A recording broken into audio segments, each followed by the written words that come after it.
Chapter 1. It is a truth universally acknowledged that a single man in possession of a good fortune must be in want of a wife.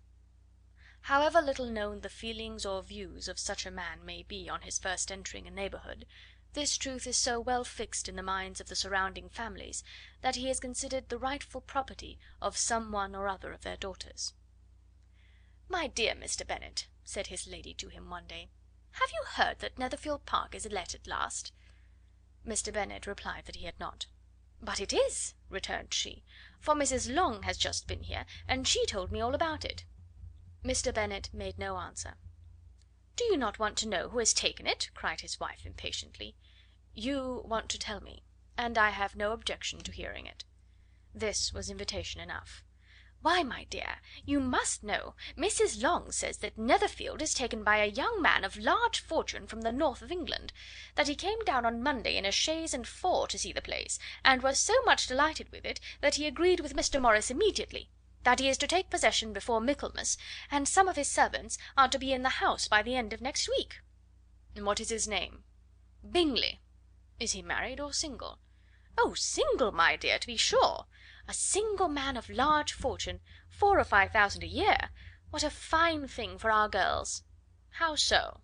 How can it affect them?" "My dear Mr. Bennet," replied his wife, "how can you be so tiresome? You must know that I am thinking of his marrying one of them." "Is that his design in settling here?" "Design? Nonsense! How can you talk so?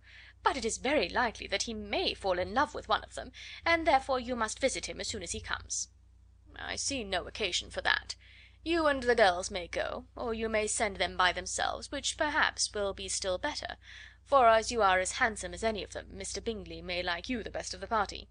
"My dear, you flatter me. I certainly have had my share of beauty, but I do not pretend to be anything extraordinary now. When a woman has 5 grown up daughters, she ought to give over thinking of her own beauty." "In such cases a woman has not often much beauty to think of." "But, my dear, you must indeed go and see Mr. Bingley when he comes into the neighbourhood." "It is more than I engage for, I assure you." "But consider your daughters. Only think what an establishment it would be for one of them. Sir William and Lady Lucas are determined to go, merely on that account, for in general, you know, they visit no newcomers. Indeed you must go, for it will be impossible for us to visit him if you do not." "You are over scrupulous, surely. I dare say Mr. Bingley will be very glad to see you, and I will send a few lines by you to assure him of my hearty consent to his marrying whichever he chooses of the girls, though I must throw in a good word for my little Lizzy." "I desire you will do no such thing. Lizzy is not a bit better than the others, and I am sure she is not half so handsome as Jane, no half so good humoured as Lydia. But you are always giving her the preference." "They have none of them much to recommend them," replied he. "They are all silly and ignorant like other girls, but Lizzy has something more of quickness than her sisters." "Mr. Bennet, how can you abuse your own children in such a way? You take delight in vexing me. You have no compassion for my poor nerves." "You mistake me, my dear. I have a high respect for your nerves. They are my old friends. I have heard you mention them with consideration these last 20 years at least." "Ah, you do not know what I suffer." "But I hope you will get over it, and live to see many young men of 4,000 a year come into the neighbourhood." "It will be no use to us if 20 such should come, since you will not visit them." "Depend upon it, my dear, that when there are 20 I will visit them all." Mr. Bennet was so odd a mixture of quick parts, sarcastic humour, reserve, and caprice, that the experience of 23 years had been insufficient to make his wife understand his character. Her mind was less difficult to develop. She was a woman of mean understanding, little information, and uncertain temper. When she was discontented, she fancied herself nervous. The business of her life was to get her daughters married. Its solace was visiting and news. End of chapter 1.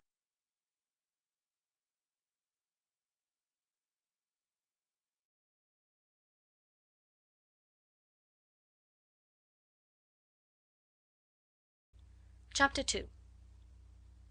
Mr. Bennet was among the earliest of those who waited on Mr. Bingley. He had always intended to visit him, though to the last always assuring his wife that he should not go.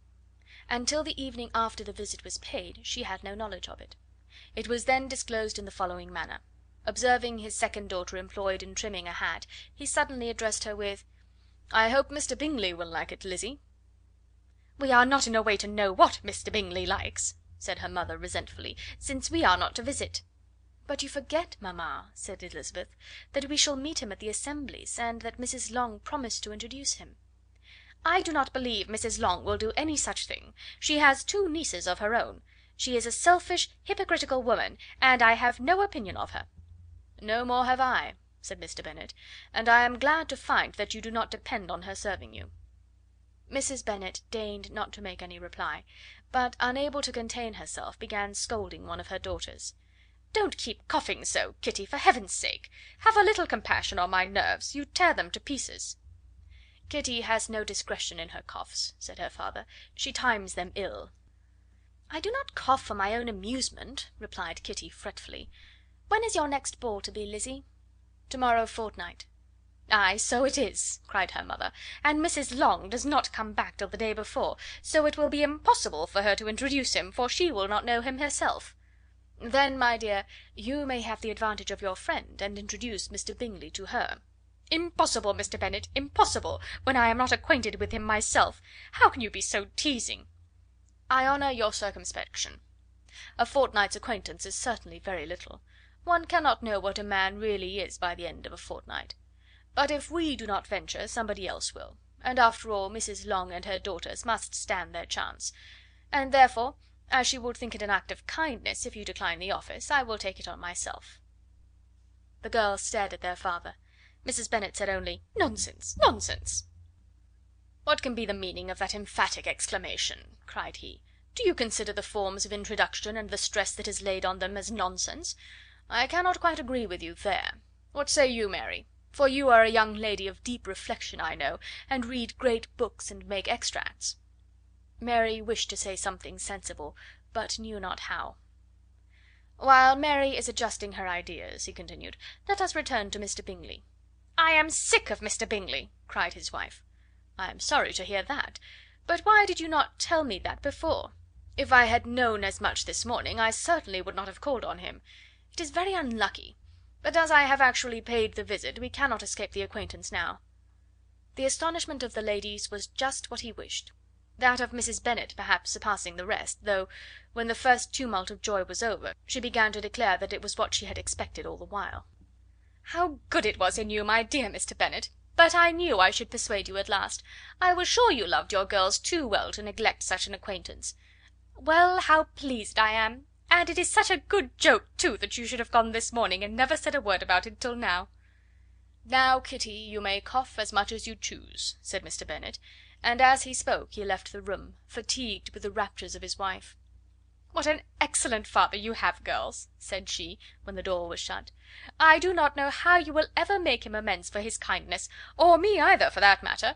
At our time of life it is not so pleasant, I can tell you, to be making new acquaintances every day, but for your sakes we would do anything.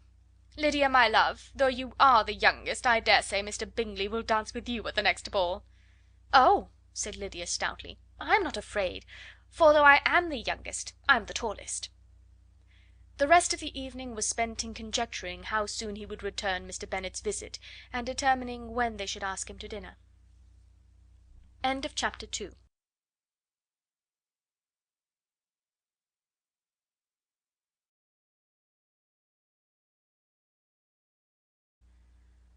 3.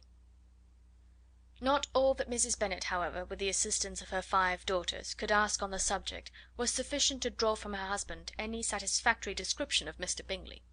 They attacked him in various ways, with barefaced questions, ingenuous suppositions, and distant surmises, but he eluded the skill of them all, and they were at last obliged to accept the second hand intelligence of their neighbour, Lady Lucas.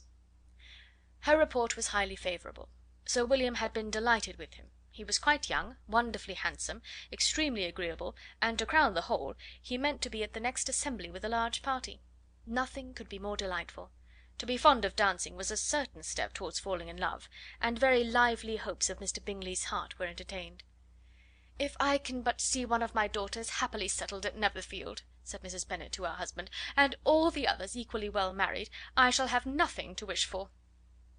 In a few days Mr. Bingley returned Mr. Bennet's visit, and sat about 10 minutes with him in his library. He had entertained hopes of being admitted to a sight of the young ladies, of whose beauty he had heard much, but he saw only the father. The ladies were somewhat more fortunate, for they had the advantage of ascertaining from an upper window that he wore a blue coat and rode a black horse. An invitation to dinner was soon afterwards dispatched, and already had Mrs. Bennet planned the courses that were to do credit to her housekeeping, when an answer arrived which deferred it all. Mr. Bingley was obliged to be in town the following day, and consequently unable to accept the honour of their invitation, etc.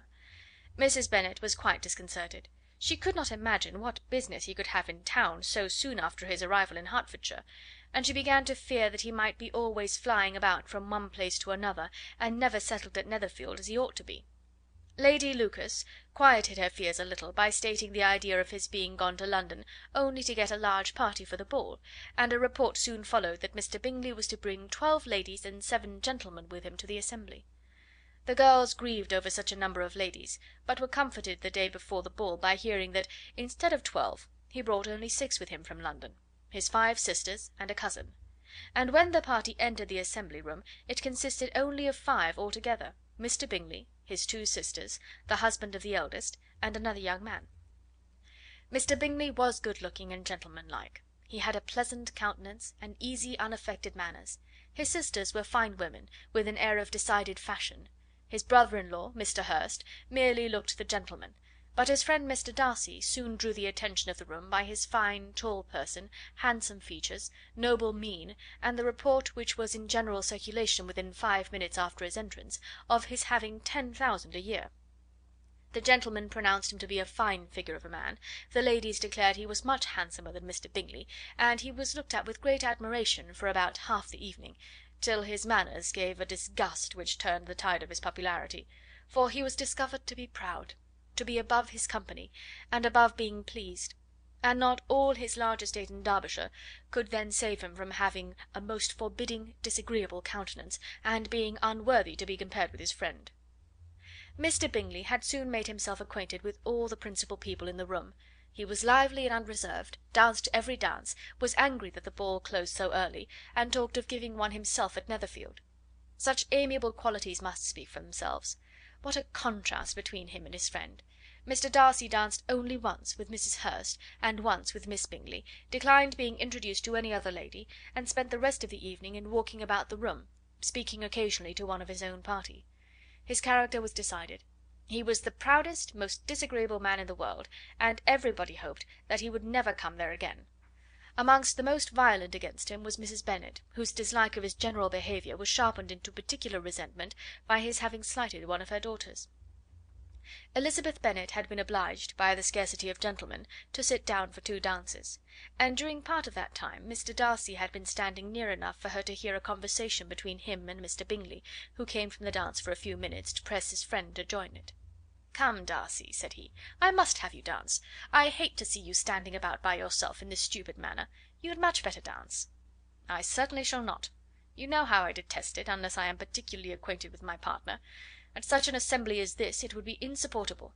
Your sisters are engaged, and there is not another woman in the room whom it would not be a punishment to me to stand up with."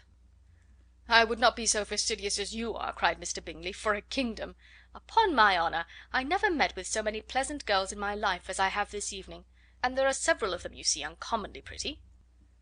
"You are dancing with the only handsome girl in the room," said Mr. Darcy, looking at the eldest Miss Bennet. "Oh, she is the most beautiful creature I ever beheld. But there is one of her sisters sitting down just behind you, who is very pretty, and I dare say very agreeable. Do let me ask my partner to introduce you." "Which do you mean?"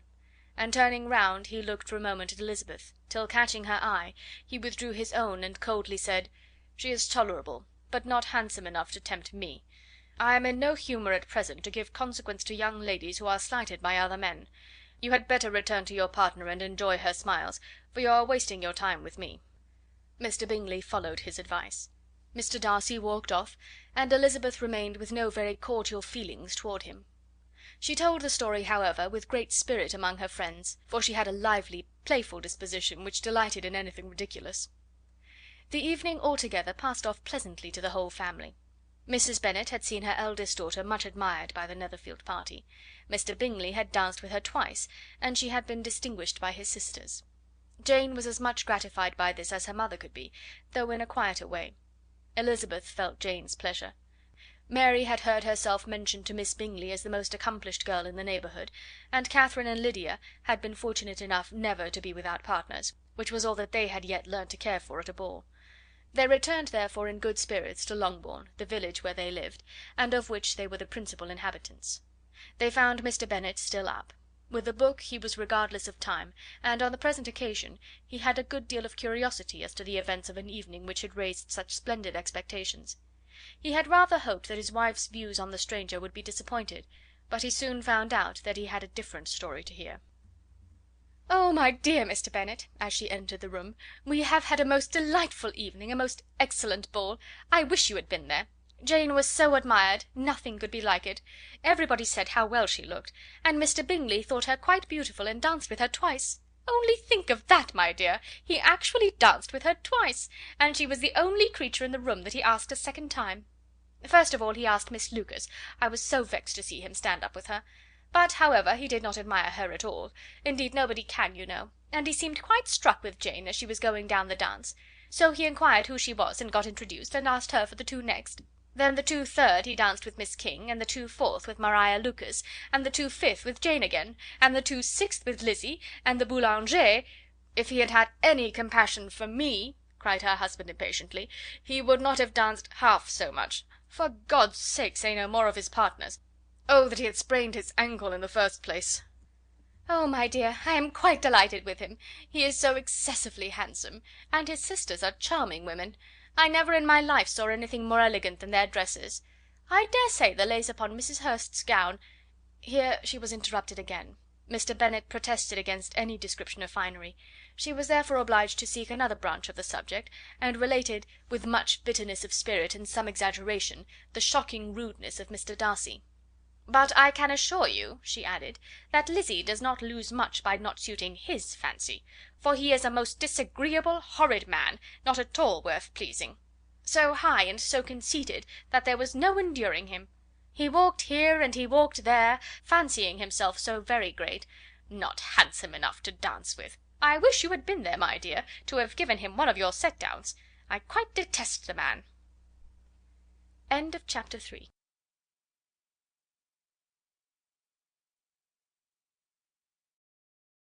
Chapter 4.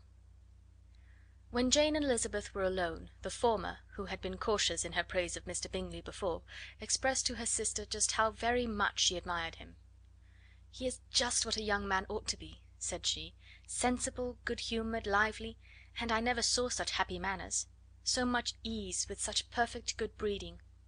"He is also handsome," replied Elizabeth, "which a young man ought likewise to be, if he possibly can.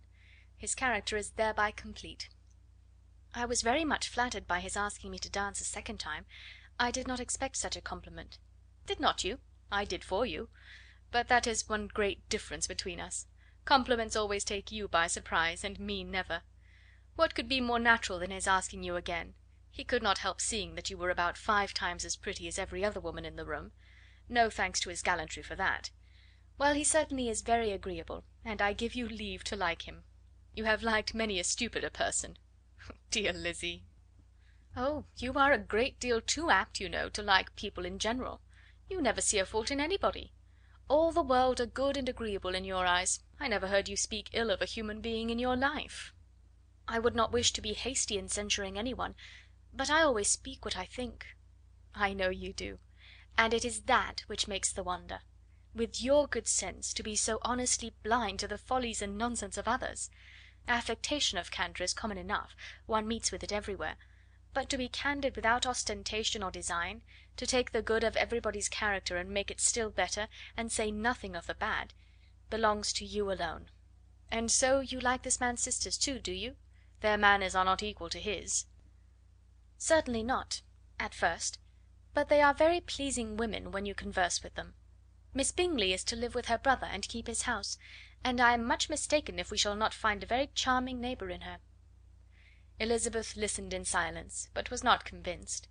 Their behaviour at the assembly had not been calculated to please in general, and with more quickness of observation and less pliancy of temper than her sister, and with a judgment too unassailed by any attention to herself, she was very little disposed to approve of them. They were, in fact, very fine ladies, not deficient in good humour when they were pleased, nor in the power of making themselves agreeable when they chose it, but proud and conceited. They were rather handsome, had been educated in one of the first private seminaries in town, had a fortune of 20,000 pounds, were in the habit of spending more than they ought, and of associating with people of rank, and were therefore in every respect entitled to think well of themselves and meanly of others. They were of a respectable family in the north of England, a circumstance more deeply impressed on their memories than that their brother's fortune and their own had been acquired by trade. Mr. Bingley inherited property to the amount of nearly 100,000 pounds from his father, who had intended to purchase an estate, but did not live to do it. Mr. Bingley intended it likewise, and sometimes made choice of his county; but as he was now provided with a good house and the liberty of a manor, it was doubtful to many of those who best knew the easiness of his temper whether he might not spend the remainder of his days at Netherfield, and leave the next generation to purchase. His sisters were anxious for his having an estate of his own, but though he was now only established as a tenant, Miss Bingley was by no means unwilling to preside at his table, nor was Mrs. Hurst, who had married a man of more fashion than fortune, less disposed to consider his house as her home when it suited her. Mr. Bingley had not been of age 2 years when he was tempted by an accidental recommendation to look at Netherfield House. He did look at it, and into it, for almost half an hour, was pleased with the situation and the principal rooms, satisfied with what the owner said in its praise, and took it immediately. Between him and Darcy there was a very steady friendship, in spite of great opposition of character. Bingley was endeared to Darcy by the easiness, openness, and ductility of his temper, though no disposition could offer a greater contrast to his own, and though with his own he never appeared dissatisfied. On the strength of Darcy's regard Bingley had the firmest reliance, and of his judgment the highest opinion. In understanding Darcy was the superior. Bingley was by no means deficient, but Darcy was clever. He was at the same time haughty, reserved, and fastidious, and his manners, though well bred, were not inviting. In that respect his friend had greatly the advantage. Bingley was sure of being liked wherever he appeared; Darcy was continually giving offence. The manner in which they spoke of the Meryton assembly was sufficiently characteristic. Bingley had never met with more pleasant people or prettier girls in his life. Everybody had been most kind and attentive to him, there had been no formality, no stiffness; he had soon felt acquainted with all the room, and as to Miss Bennet, he could not conceive an angel more beautiful. Darcy, on the contrary, had seen a collection of people in whom there was little beauty and no fashion, for none of whom he had felt the smallest interest, and from none received either attention or pleasure. Miss Bennet he acknowledged to be pretty, but she smiled too much. Mrs. Hurst and her sister allowed it to be so, but still they admired her and liked her, and pronounced her to be a sweet girl, and one whom they would not object to know more of. Miss Bennet was therefore established as a sweet girl, and their brother felt authorized by such commendation to think of her as he chose. Chapter 4.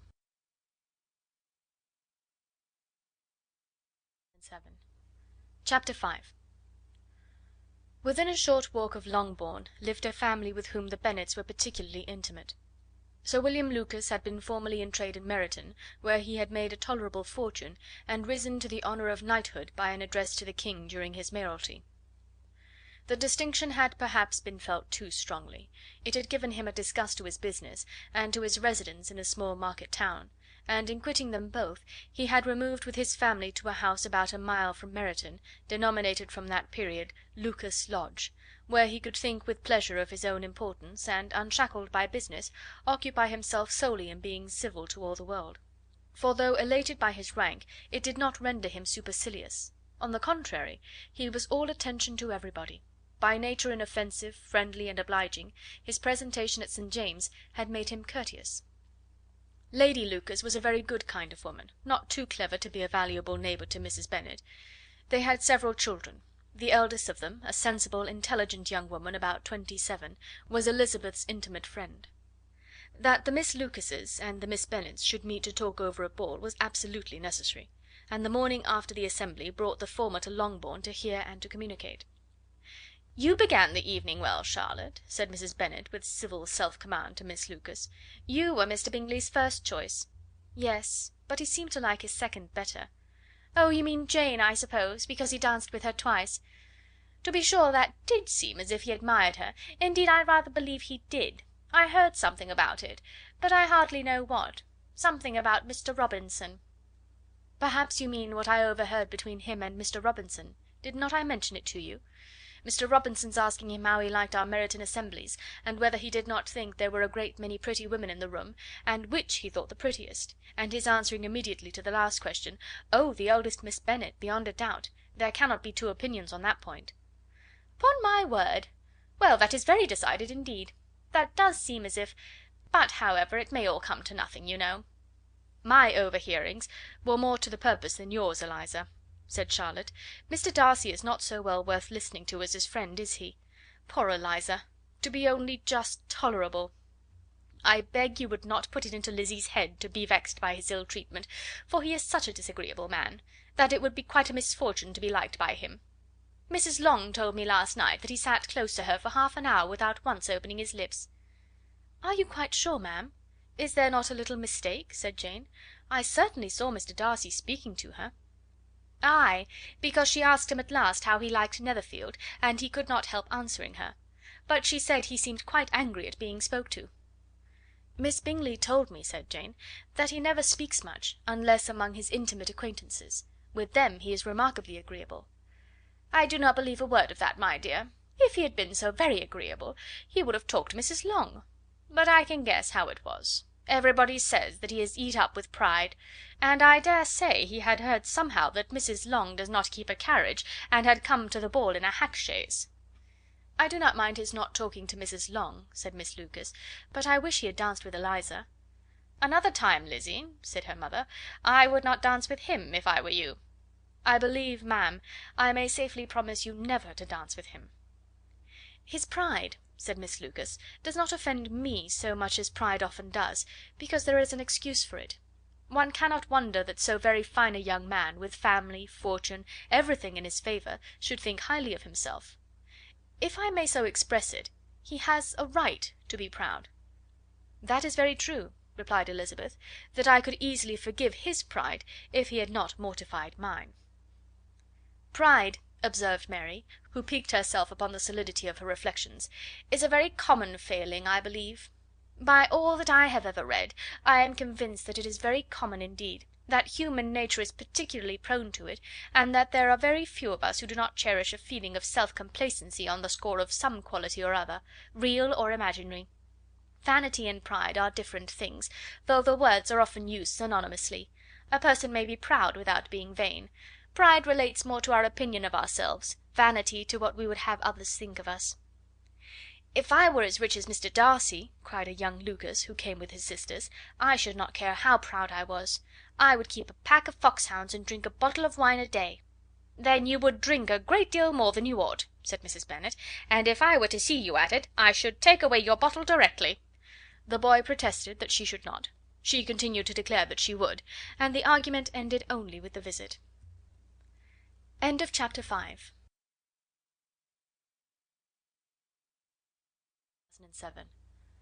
Chapter 6. The ladies of Longbourn soon waited on those of Netherfield. The visit was soon returned in due form. Miss Bennet's pleasing manners grew on the goodwill of Mrs. Hurst and Miss Bingley, and though the mother was found to be intolerable, and the younger sisters not worth speaking to, a wish of being better acquainted with them was expressed towards the two eldest. By Jane this attention was received with the greatest pleasure, but Elizabeth still saw superciliousness in their treatment of everybody, hardly excepting even her sister, and could not like them; though their kindness to Jane, such as it was, had a value as arising in all probability from the influence of their brother's admiration. It was generally evident, whenever they met, that he did admire her, and to her it was equally evident that Jane was yielding to the preference which she had begun to entertain for him from the first, and was in a way to be very much in love; but she considered with pleasure that it was not likely to be discovered by the world in general, since Jane united, with great strength of feeling, a composure of temper and a uniform cheerfulness of manner which would guard her from the suspicions of the impertinent. She mentioned this to her friend Miss Lucas. "It may perhaps be pleasant," replied Charlotte, "to be able to impose on the public in such a case, but it is sometimes a disadvantage to be so very guarded. If a woman conceals her affection with the same skill from the object of it, she may lose the opportunity of fixing him, and it will then be but poor consolation to believe the world equally in the dark. There is so much of gratitude or vanity in almost every attachment, that it is not safe to leave any to itself. We can all begin freely, a slight preference is natural enough, but there are very few of us who have heart enough to be really in love without encouragement. In 9 cases out of 10, a woman had better show more affection than she feels. Bingley likes your sister undoubtedly, but he may never do more than like her, if she does not help him on. But she does help him on, as much as her nature will allow. If I can perceive her regard for him, he must be a simpleton indeed not to discover it too. Remember, Eliza, that he does not know Jane's disposition as you do. But if a woman is partial to a man, and does not endeavour to conceal it, he must find it out. Perhaps he must, if he sees enough of her, but though Bingley and Jane meet tolerably often, it is never for many hours together, and as they always see each other in large mixed parties, it is impossible that every moment should be employed in conversing together. Jane should therefore make the most of every half hour in which she can command his attention. When she is secure of him, there will be more leisure for falling in love as much as she chooses. "Your plan is a good one," replied Elizabeth, "where nothing is in question but the desire of being well married, and if I were determined to get a rich husband, or any husband, I dare say I should adopt it. But these are not Jane's feelings. She is not acting by design. As yet she cannot even be certain of the degree of her own regard, nor of its reasonableness. She has known him only a fortnight. She danced 4 dances with him at Meryton, she saw him one morning at his own house, and has since dined with him in company 4 times. This is not quite enough to make her understand his character." "Not as you represent it. Had she merely dined with him, she might only have discovered whether he had a good appetite, but you must remember that 4 evenings have also been spent together, and 4 evenings may do a great deal." "Yes, these 4 evenings have enabled them to ascertain that they both like Vingt better than commerce, but with respect to any other leading characteristic, I do not imagine that much has been unfolded." "Well," said Charlotte, "I wish Jane success with all my heart, and if she were married to him to morrow, I should think she had as good a chance of happiness as if she were to be studying his character for a 12-month. Happiness in marriage is entirely a matter of chance. If the dispositions of the parties are ever so well known to each other, or ever so similar beforehand, it does not advance their felicity in the least. They always continue to grow sufficiently unlike afterwards to have their share of vexation, and it is better to know as little as possible of the defects of the person with whom you are to pass your life." "You make me laugh, Charlotte, but it is not sound. You know it is not sound, and that you would never act in this way yourself." Occupied in observing Mr. Bingley's attentions to her sister, Elizabeth was far from suspecting that she was herself becoming an object of some interest in the eyes of his friend. Mr. Darcy had at first scarcely allowed her to be pretty. He had looked at her without admiration at the ball, and when they next met he looked at her only to criticise. But no sooner had he made it clear to himself and his friends that she hardly had a good feature in her face, than he began to find it was rendered uncommonly intelligent by the beautiful expression of her dark eyes. To this discovery succeeded some others equally mortifying. Though he had detected with a critical eye more than one failure of perfect symmetry in her form, he was forced to acknowledge her figure to be light and pleasing, and in spite of his asserting that her manners were not those of the fashionable world, he was caught by their easy playfulness. Of this she was perfectly unaware. To her he was only the man who made himself agreeable nowhere, and who had not thought her handsome enough to dance with. He began to wish to know more of her, and as a step towards conversing with her himself, attended to her conversation with others. His doing so drew her notice. It was at Sir William Lucas's, where a large party were assembled. "What does Mr. Darcy mean," said she to Charlotte, "by listening to my conversation with Colonel Forster?" "That is a question which Mr. Darcy only can answer. But if he does it any more, I shall certainly let him know that I see what he is about. He has a very satirical eye, and if I do not begin by being impertinent myself, I shall soon grow afraid of him." On his approaching them soon afterwards, though without seeming to have any intention of speaking, Miss Lucas defied her friend to mention such a subject to him, which immediately provoking Elizabeth to do it, she turned to him and said, "Did you not think, Mr. Darcy, that I expressed myself uncommonly well just now, when I was teasing Colonel Forster to give us a ball at Meryton?" "With great energy. but it is always a subject which makes a lady energetic. You are severe on us." "It will be her turn soon to be teased," said Miss Lucas. "I am going to open the instrument, Eliza, and you know what follows." "You are a very strange creature by way of a friend, always wanting me to play and sing before anybody and everybody.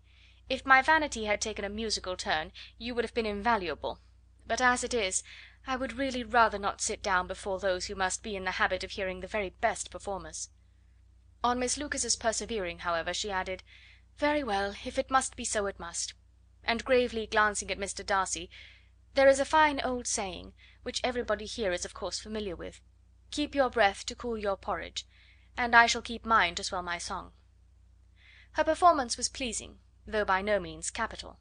After a song or two, and before she could reply to the entreaties of several that she should sing again, she was eagerly succeeded at the instrument by her sister Mary, who, having in consequence of being the only plain one in the family worked hard for knowledge and accomplishments, was always impatient for display. Mary had neither genius nor taste, and though vanity had given her application, it had given her likewise a pedantic air and conceited manner, which would have injured a higher degree of excellence than she had reached. Elizabeth, easy and unaffected, had been listened to with much more pleasure, though not playing half so well, and Mary, at the end of a long concerto, was glad to purchase praise and gratitude by Scotch and Irish airs, at the request of her younger sisters, who, with some of the Lucases and 2 or 3 officers, joined eagerly in dancing at one end of the room. Mr. Darcy stood near them in silent indignation at such a mode of passing the evening, to the exclusion of all conversation, and was too much engrossed by his thoughts to perceive that Sir William Lucas was his neighbour, till Sir William thus began: "What a charming amusement for young people this is, Mr. Darcy! There is nothing like dancing after all. I consider it as one of the first refinements of polished society." "Certainly, sir, and it has the advantage also of being in vogue amongst the less polished societies of the world. Every savage can dance." Sir William only smiled. "Your friend performs delightfully," he continued after a pause, on seeing Bingley join the group, "and I doubt not that you are an adept in the science yourself, Mr. Darcy." "You saw me dance at Meryton, I believe, sir?" "Yes, indeed, and received no inconsiderable pleasure from the sight. Do you often dance at St. James's?" "Never, sir." "Do you not think it would be a proper compliment to the place?" "It is a compliment which I never pay to any place, if I can avoid it." "You have a house in town, I conclude?" Mr. Darcy bowed. "I had once had some thought of fixing in town myself, for I am fond of superior society, but I did not feel quite certain that the air of London would agree with Lady Lucas." He paused in hopes of an answer, but his companion was not disposed to make any, and Elizabeth at that instant moving towards them, he was struck with the action of doing a very gallant thing, and called out to her: "My dear Miss Eliza, why are you not dancing? Mr. Darcy, you must allow me to present this young lady to you as a very desirable partner. You cannot refuse to dance, I am sure, when so much beauty is before you." And taking her hand, he would have given it to Mr. Darcy, who, though extremely surprised, was not unwilling to receive it, when she instantly drew back, and said with some discomposure to Sir William: "Indeed, sir, I have not the least intention of dancing. I entreat you not to suppose that I moved this way in order to beg for a partner." Mr. Darcy, with grave propriety, requested to be allowed the honour of her hand, but in vain. Elizabeth was determined, nor did Sir William at all shake her purpose by his attempt at persuasion. "You excel so much in the dance, Miss Eliza, that it is cruel to deny me the happiness of seeing you; and though this gentleman dislikes the amusement in general, he can have no objection, I am sure, to oblige us for 1/2 hour." "Mr. Darcy is all politeness," said Elizabeth, smiling. "He is indeed, but considering the inducement, my dear Miss Eliza, we cannot wonder at his complaisance, for who would object to such a partner?" Elizabeth looked archly, and turned away. Her resistance had not injured her with the gentleman, and he was thinking of her with some complacency, when thus accosted by Miss Bingley. "I can guess the subject of your reverie."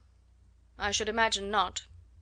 "You are considering how insupportable it would be to pass many evenings in this matter, in such society; and indeed I am quite sure of your opinion. I was never more annoyed. The insipidity, and yet the noise; the nothingness, and yet the self importance of all these people. What would I give to hear your strictures on them?" "Your conjecture is totally wrong, I assure you. My mind was more agreeably engaged.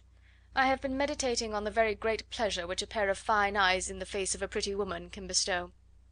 Miss Bingley immediately fixed her eyes on his face, and desired he would tell her what lady had the credit of inspiring such reflections. Mr. Darcy replied with great intrepidity, "Miss Elizabeth Bennet." "Miss Elizabeth Bennet!" repeated Miss Bingley. "I am all astonishment. How long has she been such a favourite? And pray, when am I to wish you joy?" "That is exactly the question which I expected you to ask. A lady's imagination is very rapid. It jumps from admiration to love, from love to matrimony, in a moment. I knew you would be wishing me joy." "Nay, if you are serious about it, I shall consider the matter as absolutely settled. You will be having a charming mother in law indeed, and of course she will always be at Pemberley with you." He listened to her with perfect indifference while she chose to entertain herself in this matter, and as his composure convinced her that all was safe, her wit flowed long.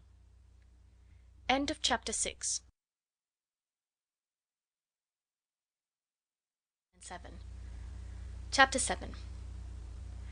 Mr. Bennet's property consisted almost entirely in an estate of 2000 a year, which, unfortunately for his daughters, was entailed, in default of heirs male, on a distant relation; and their mother's fortune, though ample for her situation in life, could but ill supply the deficiency of his. Her father had been an attorney in Meryton, and had left her £4000. She had a sister married to a Mr. Phillips, who had been a clerk to their father and succeeded him in the business, and a brother settled in London in a respectable line of trade. The village of Longbourn was only 1 mile from Meryton, a most convenient distance for the young ladies, who were usually tempted thither 3 or 4 times a week to pay their duty to their aunt and to a milliner's shop just over the way. The 2 youngest of the family, Catherine and Lydia, were particularly frequent in these attentions. Their minds were more vacant than their sisters', and when nothing better offered, a walk to Meryton was necessary to amuse their morning hours and furnish conversation for the evening; and however bare of news the country in general might be, they always contrived to learn some from their aunt. At present, indeed, they were well supplied with both news and happiness by the recent arrival of a militia regiment in the neighbourhood. It was to remain the whole winter, and Meryton was the headquarters.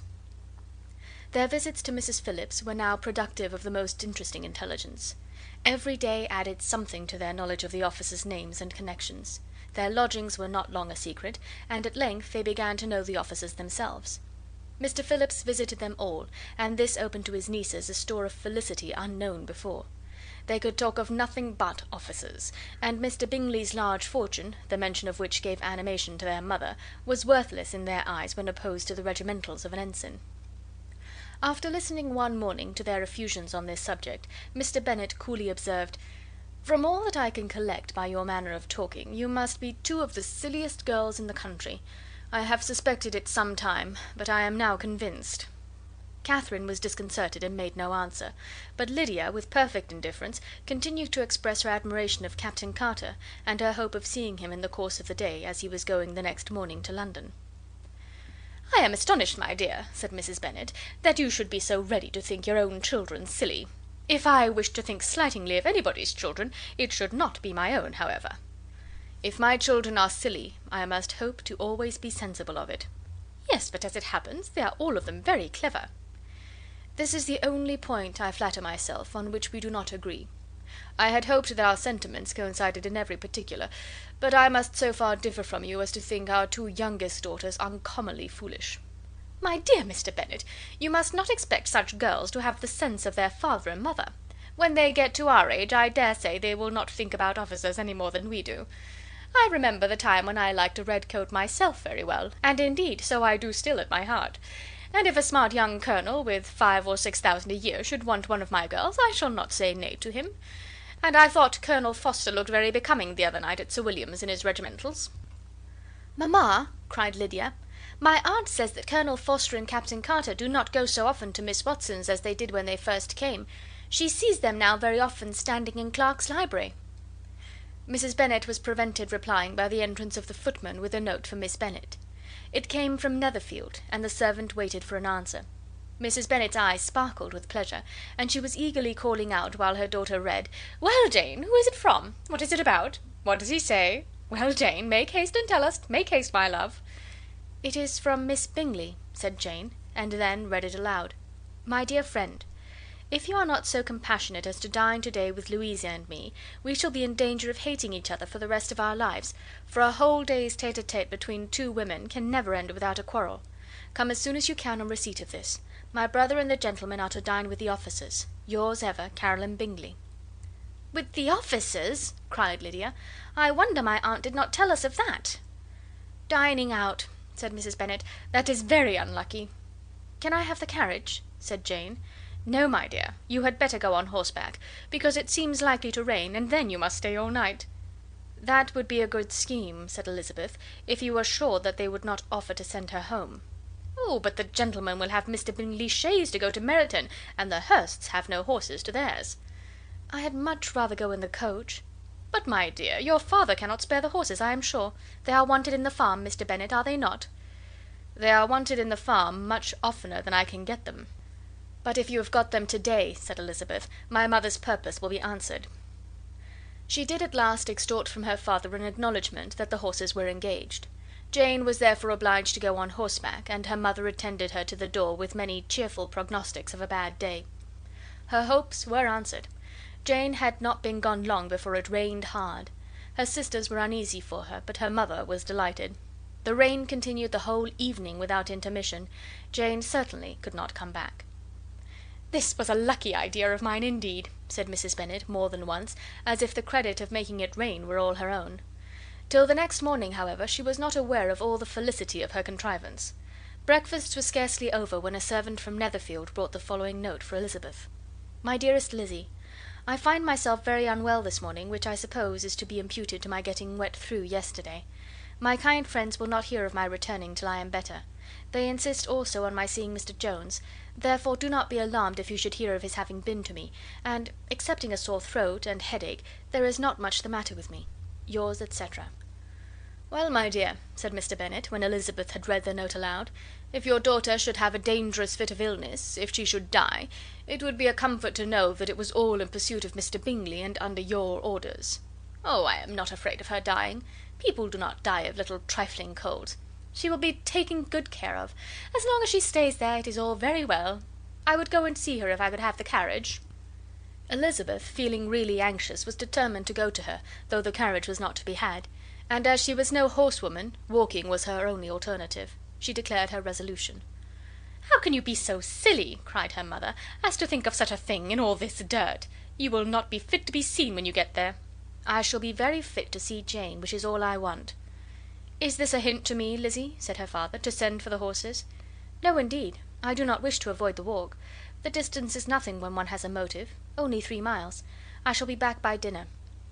"I admire the activity of your benevolence," observed Mary, "but every impulse of feeling should be guided by reason, and, in my opinion, exertion should always be in proportion to what is required." "We will go as far as Meryton with you," said Catherine and Lydia. Elizabeth accepted their company, and the 3 young ladies set off together. "If we make haste," said Lydia, as they walked along, "perhaps we may see something of Captain Carter before he goes." In Meryton they parted, the 2 youngest repaired to the lodgings of the officers' wives, and Elizabeth continued her walk alone, crossing field after field at a quick pace, jumping over stiles and springing over puddles with impatient activity, and finding herself at last within view of the house, with weary ankles, dirty stockings, and a face glowing with the warmth of exercise. She was shown into the breakfast parlour, where all but Jane were assembled, and where her appearance created a great deal of surprise.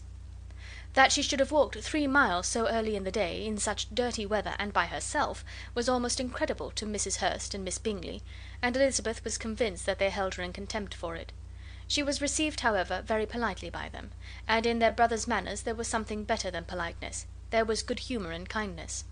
Mr. Darcy said very little, and Mr. Hurst nothing at all. The former was divided between admiration of the brilliancy which exercise had given to her complexion, and doubt as to the occasion's justifying her coming so far alone. The latter was thinking only of his breakfast. Her inquiries after his sister were not very favourably answered. Miss Bennet had slept ill, and though up, was very feverish, and not well enough to leave her room. Elizabeth was glad to be taken to her immediately, and Jane, who had only been withheld by the fear of giving alarm or inconvenience from expressing in her note how much she longed for such a visit, was delighted at her entrance. She was not equal, however, to much conversation, and when Miss Bingley left them together, could attempt little beside expressions of gratitude for the extraordinary kindness she was treated with. Elizabeth silently attended her. When breakfast was over they were joined by the sisters, and Elizabeth began to like them herself when she saw how much affection and solicitude they showed for Jane. The apothecary came, and having examined his patient, said, as might be supposed, that she had caught a violent cold, and that they must endeavour to get the better of it, advised her to return to bed, and promised her some draughts. The advice was followed readily, for the feverish symptoms increased, and her head ached acutely. Elizabeth did not quit her room for a moment, nor were the other ladies often absent. The gentlemen being out, they had, in fact, nothing to do elsewhere. When the clock struck 3, Elizabeth felt that she must go, and very unwillingly said so. Miss Bingley offered her the carriage, and she only wanted a little pressing to accept it, when Jane testified such concern in parting with her, that Miss Bingley was obliged to convert the offer of the chaise to an invitation to remain at Netherfield for the present. Elizabeth most thankfully consented, and a servant was dispatched to Longbourn to acquaint the family with her stay, and bring back a supply of clothes. End of chapter 7.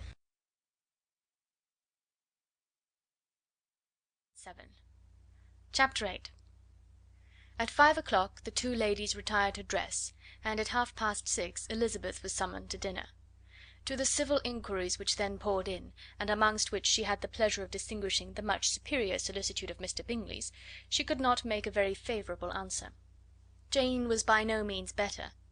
The sisters, on hearing this, repeated 3 or 4 times how much they were grieved, how shocking it was to have a bad cold, and how excessively they disliked being ill themselves; and then thought no more of the matter, and their indifference towards Jane, when not immediately before them, restored Elizabeth to the enjoyment of all her former dislike.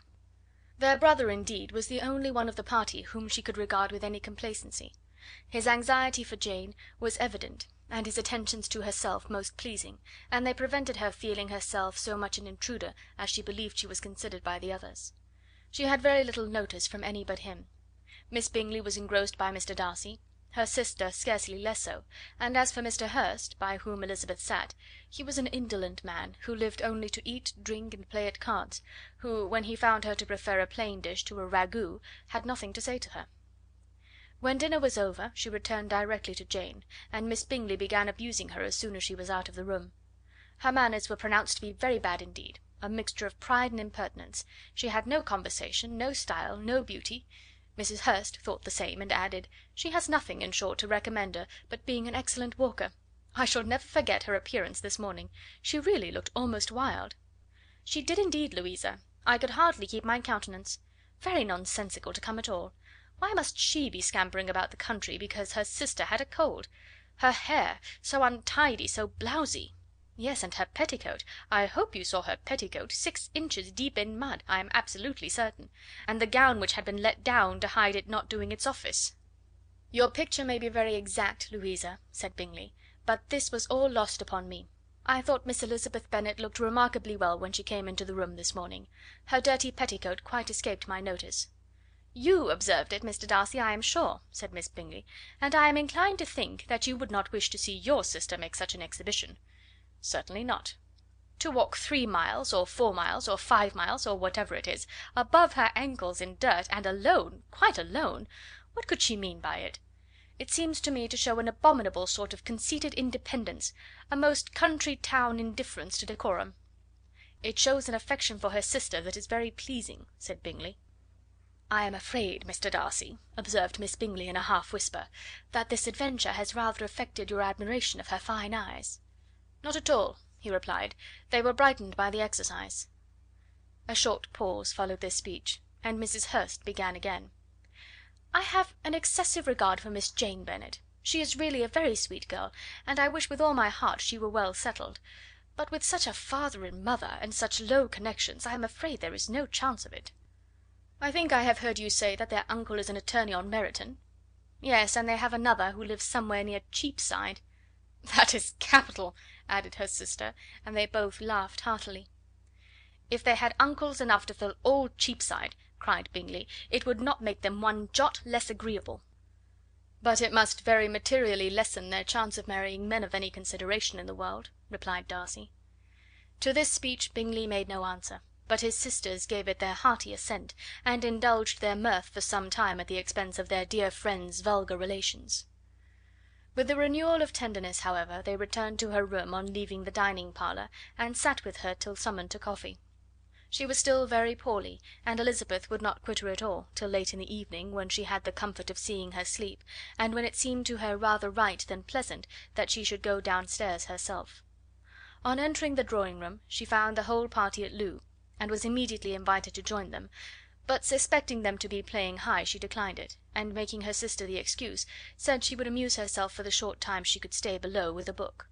Mr. Hurst looked at her with astonishment. "Do you prefer reading to cards?" said he. "That is rather singular."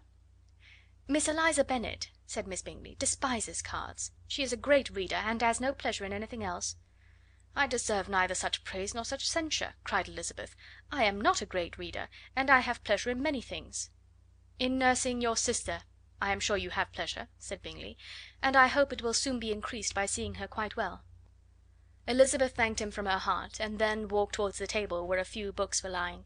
He immediately offered to fetch her others, all that his library afforded. "And I wish my collection were larger for your benefit and my own credit, but I am an idle fellow, and though I have not many, I have more than I have ever looked into." Elizabeth assured him that she could suit herself perfectly with those in the room. "I am astonished," said Miss Bingley, "that my father should have left so small a collection of books. What a delightful library you have at Pemberley, Mr. Darcy!" "It ought to be good," he replied. "It has been the work of many generations." "And then you have added so many to it yourself. You are always buying books." "I cannot comprehend the neglect of a family library in such days as these." "Neglect? I am sure you neglect nothing that can add to the beauties of that noble place. Charles, when you build your house, I wish it may be half as delightful as Pemberley." "I wish it may." "But I would really advise you to make your purchase in that neighbourhood, and take Pemberley for a kind of model. There is not a finer county in England than Derbyshire." "With all my heart. I will buy Pemberley itself if Darcy will sell it." "I am talking of possibilities, Charles. Upon my word, Caroline, I should think it more possible to get Pemberley by purchase than by imitation." Elizabeth was so much caught with what passed as to leave her very little attention for her book, and soon laying it wholly aside, she drew near the card table, and stationed herself between Mr. Bingley and his eldest sister to observe the game. "Is Miss Darcy much grown since this spring?" said Miss Bingley. "Will she be as tall as I am?" "I think she will. She is now about Miss Elizabeth Bennet's height, or rather taller. How I long to see her again! I never met with anybody who delighted me so much. Such a countenance, such manners, and so extremely accomplished for her age. Her performance on the pianoforte is exquisite." "It is amazing to me," said Bingley, "how young ladies can have patience to be so very accomplished as they all are."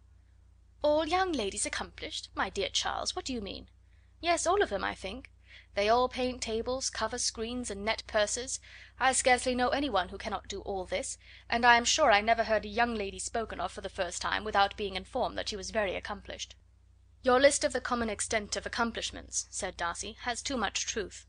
The word is applied to many a woman who deserves it no otherwise than by netting a purse or covering a screen. But I am very far from agreeing with you in your estimation of ladies in general. I cannot boast of knowing more than half a dozen, in the whole range of my acquaintance, that are really accomplished." "Nor I am sure," said Miss Bingley. "Then," observed Elizabeth, "you must comprehend a great deal in your idea of an accomplished woman." "Yes, I do comprehend a great deal in it." "Oh, certainly," cried his faithful assistant. "No one can be really esteemed accomplished who does not greatly surpass what is usually met with.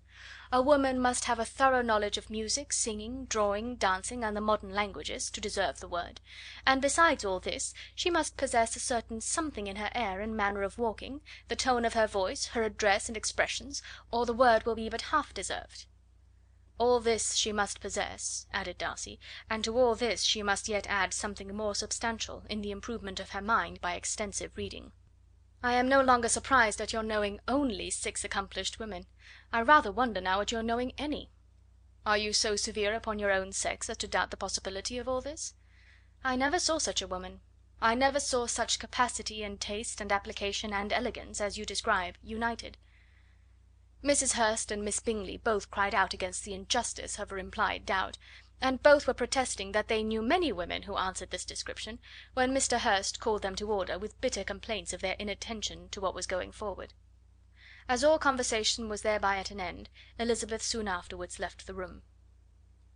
"Elizabeth Bennet," said Miss Bingley, when the door was closed on her, "is one of those young ladies who seek to recommend themselves to the other sex by undervaluing their own, and with many men, I dare say, it succeeds; but, in my opinion, it is a paltry device, a very mean art." "Undoubtedly," replied Darcy, to whom this remark was chiefly addressed, "there is a meanness in all the arts which ladies sometimes condescend to employ for captivation. Whatever bears affinity to cunning is despicable." Miss Bingley was not so entirely satisfied with this reply as to continue the subject. Elizabeth joined them again only to say that her sister was worse, and that she could not leave her. Bingley urged Mr Jones being sent for immediately, while his sisters, convinced that no country advice could be of any service, recommended an express to town for one of the most eminent physicians. This she would not hear of, but she was not so unwilling to comply with their brother's proposal, and it was settled that Mr Jones should be sent for early in the morning, if Miss Bennet were not decidedly better. Bingley was quite uncomfortable. His sisters declared that they were miserable. They solaced their wretchedness, however, by duets after supper, while he could find no better relief to his feelings than by giving the housekeeper directions that every attention might be paid to the sick lady and her sister. Chapter 8.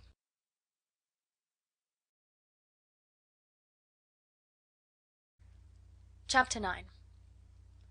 Elizabeth passed the chief of the night in her sister's room, and in the morning had the pleasure of being able to send a tolerable answer to the inquiries which she very early received from Mr Bingley by a housemaid, and some time afterwards from the two elegant ladies who waited on his sisters.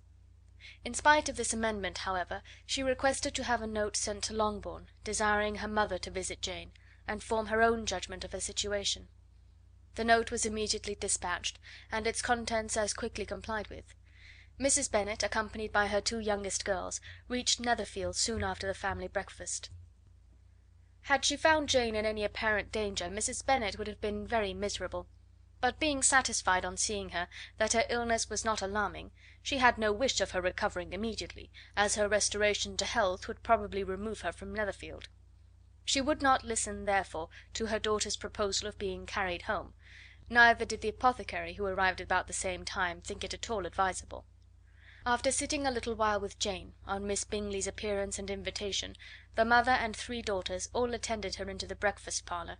Bingley met them with hopes that Mrs Bennet had not found Miss Bennet worse than she expected. "Indeed I have, sir," was her answer. "She is a great deal too ill to be moved.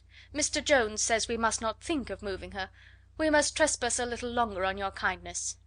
"Removed!" cried Bingley. "It must not be thought of. My sister, I am sure, will not hear of her removal."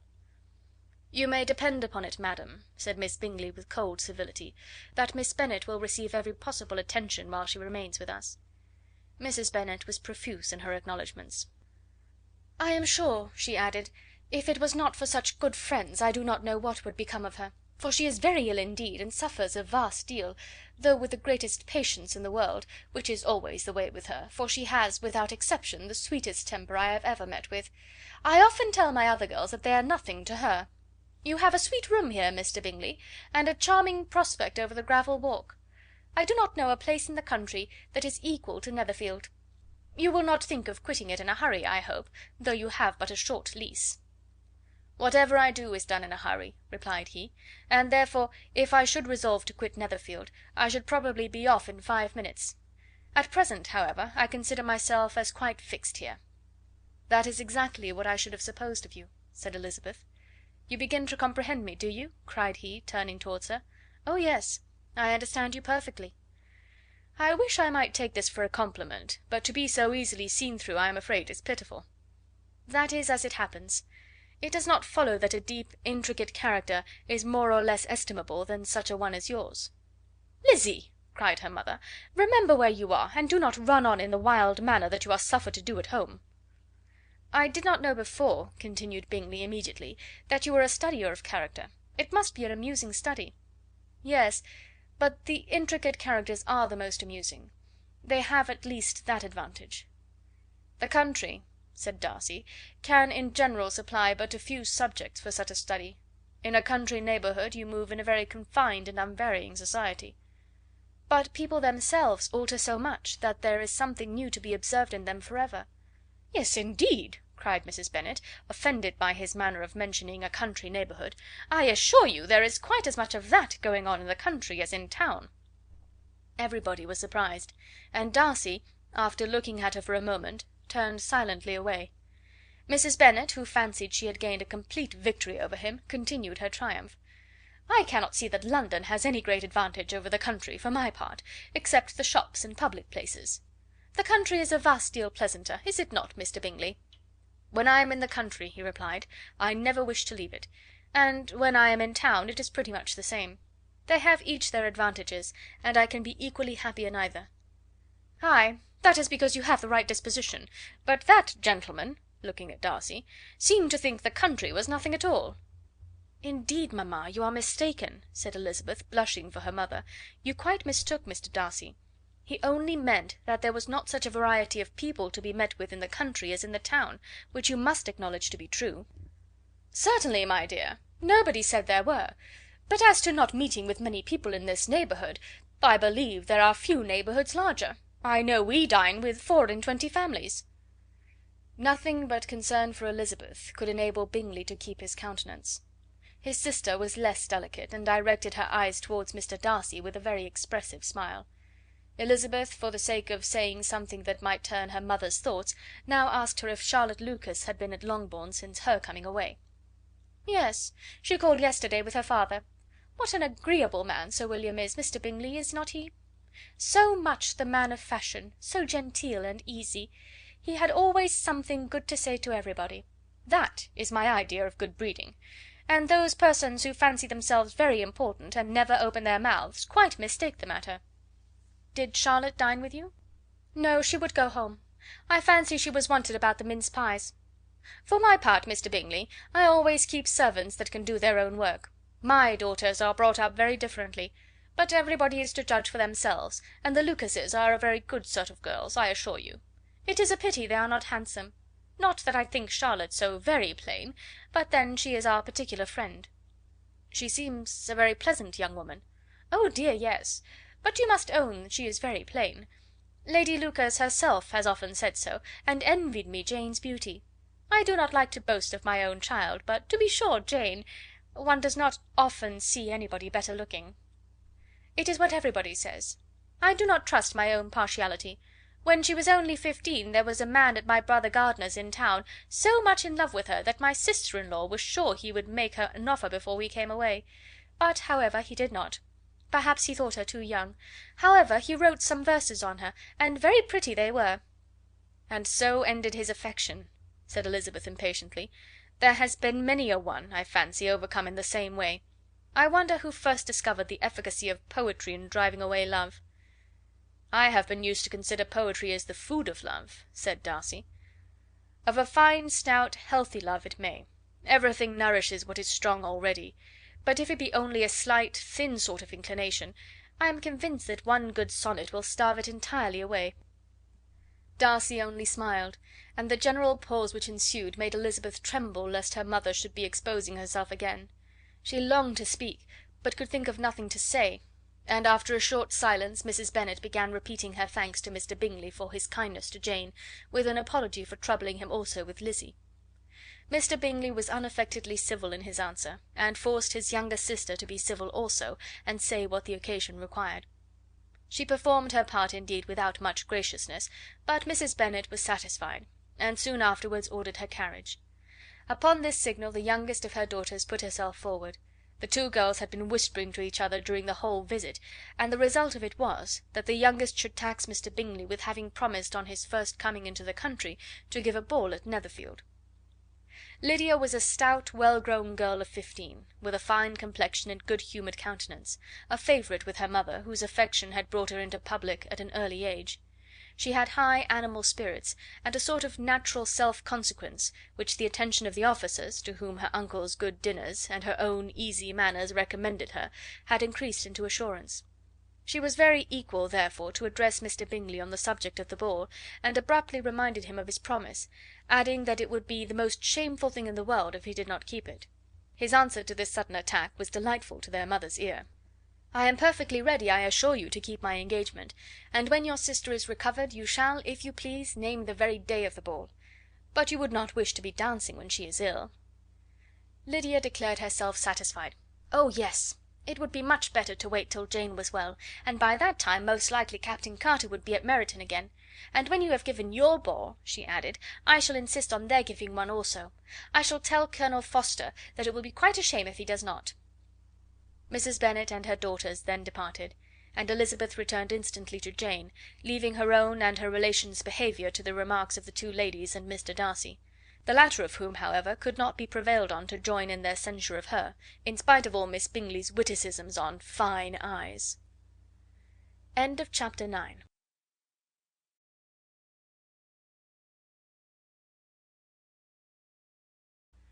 Chapter 10. The day passed much as the day before had done. Mrs. Hurst and Miss Bingley had spent some hours of the morning with the invalid, who continued, though slowly, to mend, and in the evening Elizabeth joined their party in the drawing room. The loo table, however, did not appear. Mr. Darcy was writing, and Miss Bingley, seated near him, was watching the progress of his letter, and repeatedly calling off his attention by messages to his sister. Mr. Hurst and Mr. Bingley were at piquet, and Mrs. Hurst was observing their game. Elizabeth took up some needlework, and was sufficiently amused in attending to what passed between Darcy and his companion. The perpetual commendations of the lady, either on his handwriting, or on the evenness of his lines, or on the length of his letter, with the perfect unconcern with which her praises were received, formed a curious dialogue, and was exactly in union with her opinion of each. "How delighted Miss Darcy will be to receive such a letter!" He made no answer. "You write uncommonly fast." "You are mistaken, I write rather slowly." "How many letters you must have occasion to write in the course of a year! Letters of business, too! How odious I should think them!" "It is fortunate, then, that they fall to my lot instead of yours." "Pray tell your sister that I long to see her." "I have already told her so once, by your desire." "I am afraid you do not like your pen. Let me mend it for you. I mend pens remarkably well." "Thank you, but I always mend my own." "How can you contrive to write so even?" He was silent. "Tell your sister I am delighted to hear of her improvement on the harp, and pray let her know that I am quite in raptures with her beautiful little design for a table, and I think it infinitely superior to Miss Grantley's." "Will you give me leave to defer your raptures till I write again?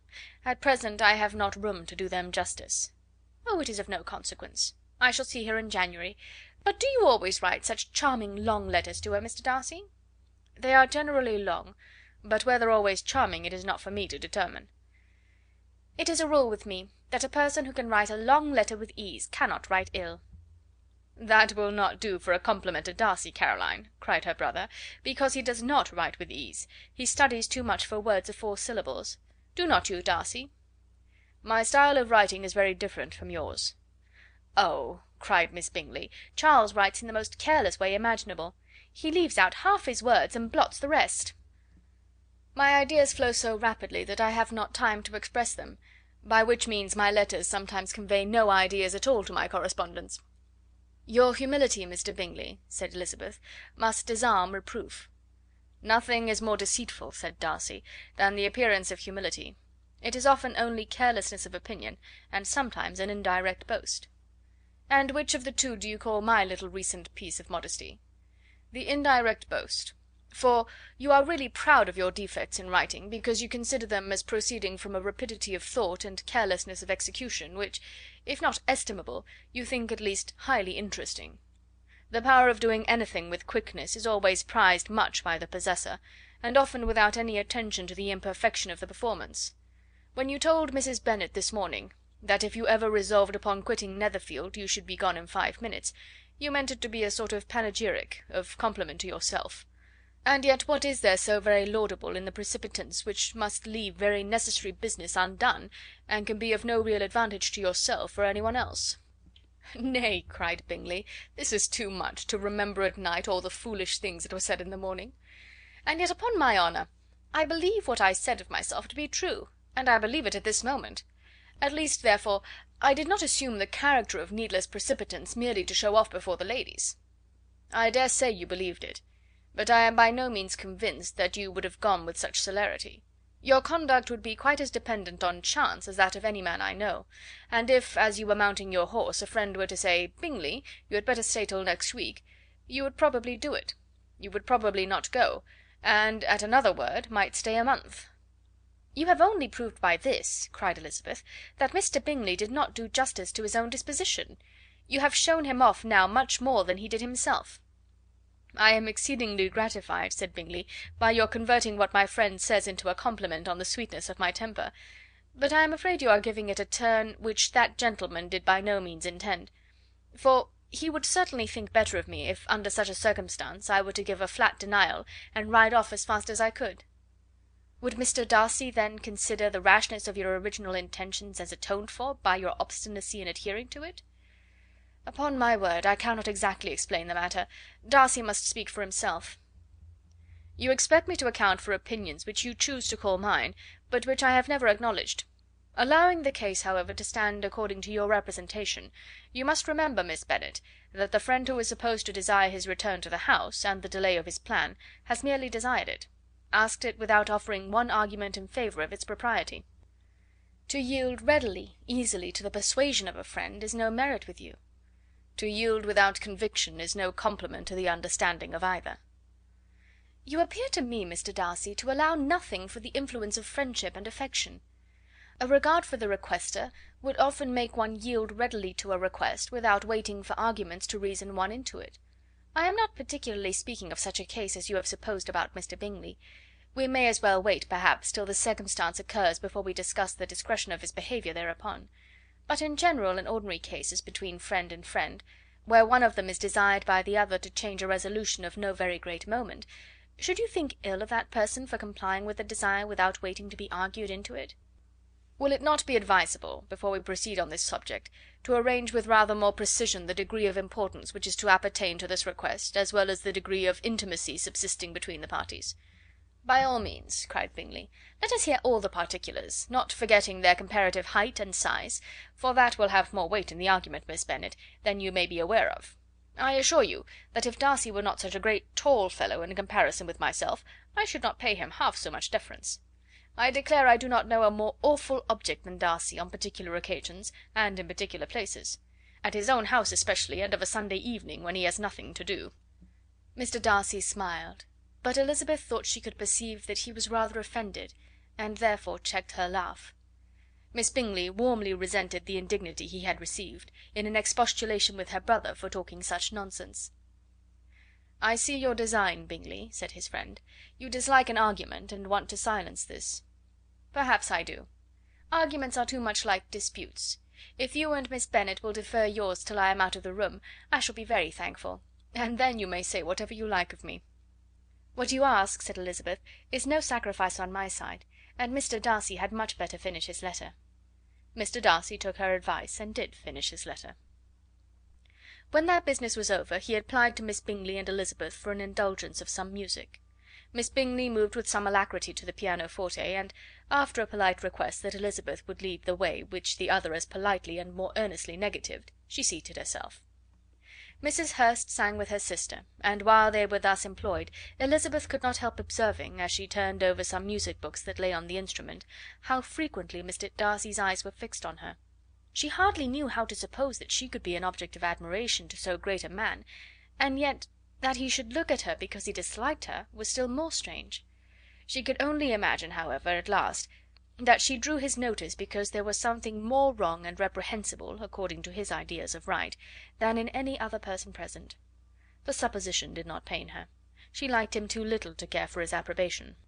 After playing some Italian songs, Miss Bingley varied the charm by a lively Scotch air, and soon afterwards Mr. Darcy, drawing near Elizabeth, said to her, "Do not you feel a great inclination, Miss Bennet, to seize such an opportunity of dancing a reel?"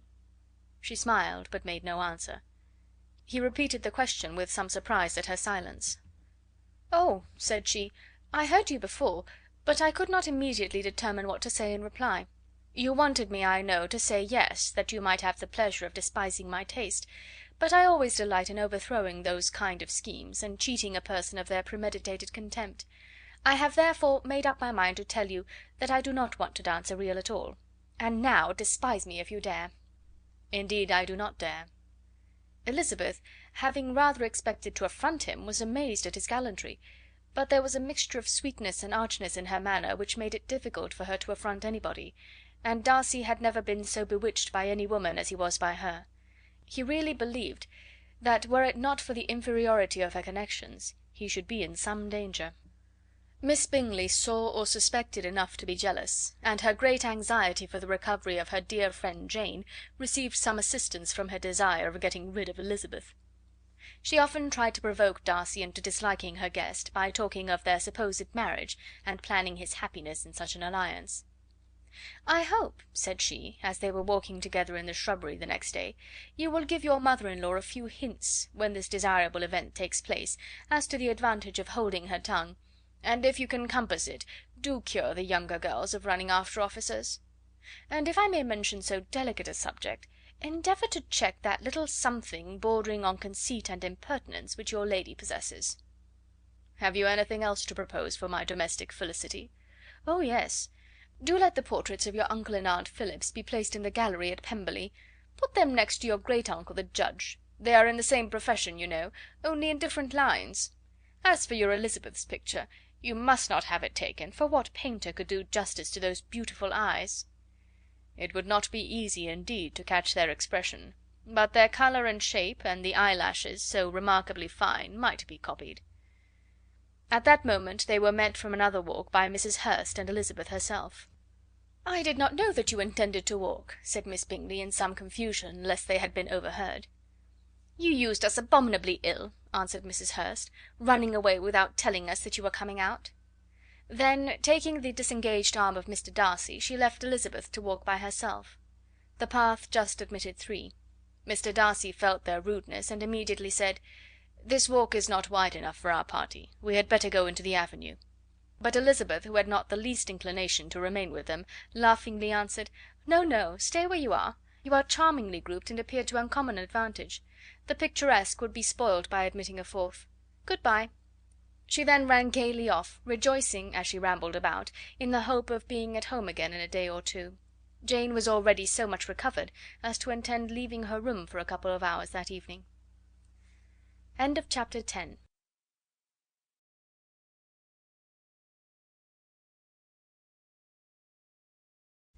Chapter 11. When the ladies removed after dinner, Elizabeth ran up to her sister, and seeing her well guarded from cold, attended her into the drawing room, where she was welcomed by her two friends with many professions of pleasure. And Elizabeth had never seen them so agreeable as they were during the hour which passed before the gentlemen appeared. Their powers of conversation were considerable. They could describe an entertainment with accuracy, relate an anecdote with humour, and laugh at their acquaintance with spirit. But when the gentlemen entered, Jane was no longer the first object. Miss Bingley's eyes were instantly turned toward Darcy, and she had something to say to him before he had advanced many steps. He addressed himself to Miss Bennet with a polite congratulation. Mr. Hurst also made her a slight bow, and said he was very glad, but diffuseness and warmth remained for Bingley's salutation. He was full of joy and attention. The first half hour was spent in piling up the fire, lest she should suffer from the change of room, and she removed at his desire to the other side of the fireplace, that she might be further from the door. He then sat down by her, and talked scarcely to any one else. Elizabeth, at work in the opposite corner, saw it all with great delight. When tea was over, Mr. Hurst reminded his sister-in-law of the card table, but in vain. She had obtained private intelligence that Mr. Darcy did not wish for cards, and Mr. Hurst soon found even his open petition rejected. She assured him that no one intended to play, and the silence of the whole party on the subject seemed to justify her. Mr. Hurst had therefore nothing to do but to stretch himself on one of the sofas and go to sleep. Darcy took up a book, Miss Bingley did the same, and Mrs. Hurst, principally occupied in playing with her bracelets and rings, joined now and then in her brother's conversation with Miss Bennet. Miss Bingley's attention was quite as much engaged in watching Mr. Darcy's progress through his book as in reading her own, and she was perpetually either making some inquiry or looking at his page. She could not win him, however, to any conversation. He merely answered her question and read on. At length, quite exhausted by the attempt to be amused with her own book, which she had only chosen because it was the second volume of his, she gave a great yawn and said, "How pleasant it is to spend an evening in this way! I declare, after all, there is no enjoyment like reading. How much sooner one tires of anything than of a book! When I have a house of my own, I shall be miserable if I have not an excellent library." No one made any reply. She then yawned again, threw aside her book, and cast her eyes round the room in quest for some amusement, when, hearing her brother mentioning a ball to Miss Bennet, she turned suddenly towards him and said, "By the by, Charles, are you really serious in meditating a dance at Netherfield? I would advise you, before you determine on it, to consult the wishes of the present party. I am much mistaken if there are not some among us to whom a ball would be rather a punishment than a pleasure." "If you mean Darcy," cried her brother, "he may go to bed, if he chooses, before it begins; but as for the ball, it is quite a settled thing, and as soon as Nicholls has made white soup enough, I shall send round my cards." "I should like balls infinitely better," she replied, "if they were carried on in a different manner; but there is something insufferably tedious in the usual process of such a meeting. It would surely be much more rational if conversation instead of dancing were made the order of the day." "Much more rational, my dear Caroline, I dare say, but it would not be near so much like a ball." Miss Bingley made no answer, and soon afterwards she got up and walked about the room. Her figure was elegant, and she walked well, but Darcy, at whom it was all aimed, was still inflexibly studious. In the desperation of her feelings she resolved on one effort more, and turning to Elizabeth, said, "Miss Eliza Bennet, let me persuade you to follow my example, and take a turn about the room. I assure you it is very refreshing after sitting so long in one attitude." Elizabeth was surprised, but agreed to it immediately. Miss Bingley succeeded no less in the real object of her civility. Mr. Darcy looked up. He was as much awake to the novelty of attention in that quarter as Elizabeth herself could be, and unconsciously closed his book. He was directly invited to join their party, but he declined it, observing that he could imagine but two motives for their choosing to walk up and down the room together, with either of which motives his joining them would interfere. What could he mean? She was dying to know what could be his meaning, and asked Elizabeth whether she could at all understand him. "Not at all," was her answer; "but depend upon it, he means to be severe on us, and our surest way of disappointing him will be to ask nothing about it." Miss Bingley, however, was incapable of disappointing Mr. Darcy in anything, and persevered therefore in requiring an explanation of his two motives. "I have not the smallest objection to explaining them," said he, as soon as she allowed him to speak. "You either choose this method of passing the evening because you are in each other's confidence, and have secret affairs to discuss, or because you are conscious that your figures appear to the greatest advantage in walking. If the first, I would be completely in your way, and if the second, I can admire you much better as I sit by the fire." "Oh, shocking!" cried Miss Bingley. "I never heard anything so abominable. How shall we punish him for such a speech?" "Nothing so easy, if you have but the inclination," said Elizabeth. "We can all plague and punish one another. Tease him, laugh at him. Intimate as you are, you must know how it is to be done." "But upon my honour I do not. I do assure you that my intimacy has not yet taught me that. Tease calmness of temper and presence of mind? No, no, I feel he may defy us there. And as to laughter, we will not expose ourselves, if you please, by attempting to laugh without a subject. Mr. Darcy may hug himself." "Mr. Darcy is not to be laughed at?" cried Elizabeth. "That is an uncommon advantage, and uncommon I hope it will continue, for it would be a great loss to me to have many such acquaintances. I dearly love a laugh." "Miss Bingley," said he, "has given me credit for more than can be. The wisest and the best of men, nay, the wisest and the best of their actions, may be rendered ridiculous by a person whose first object in life is a joke." "Certainly," replied Elizabeth, "there are such people, but I hope I am not one of them. I hope I never ridicule what is wise or good.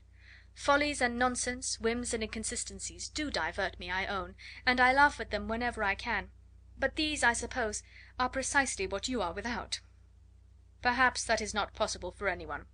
But it has been the study of my life to avoid those weaknesses which often expose a strong understanding to ridicule."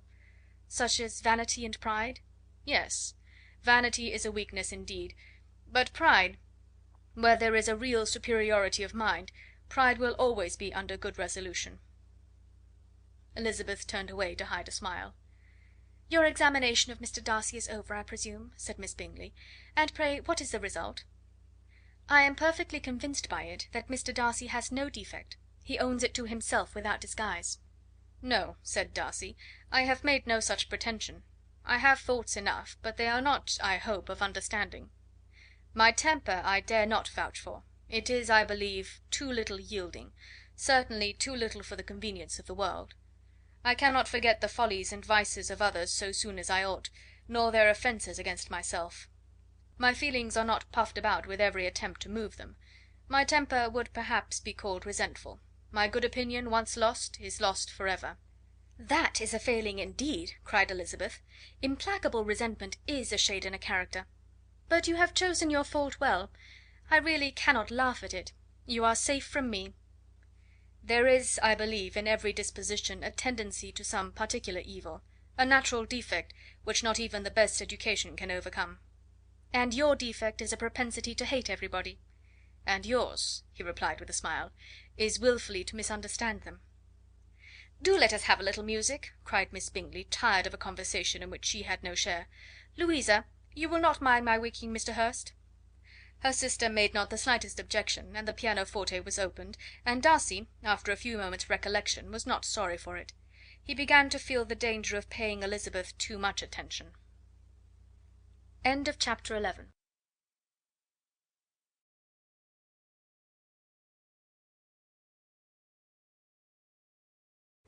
Chapter 12. In consequence of an agreement between the sisters, Elizabeth wrote the next morning to her mother to beg that the carriage might be sent for them in the course of the day.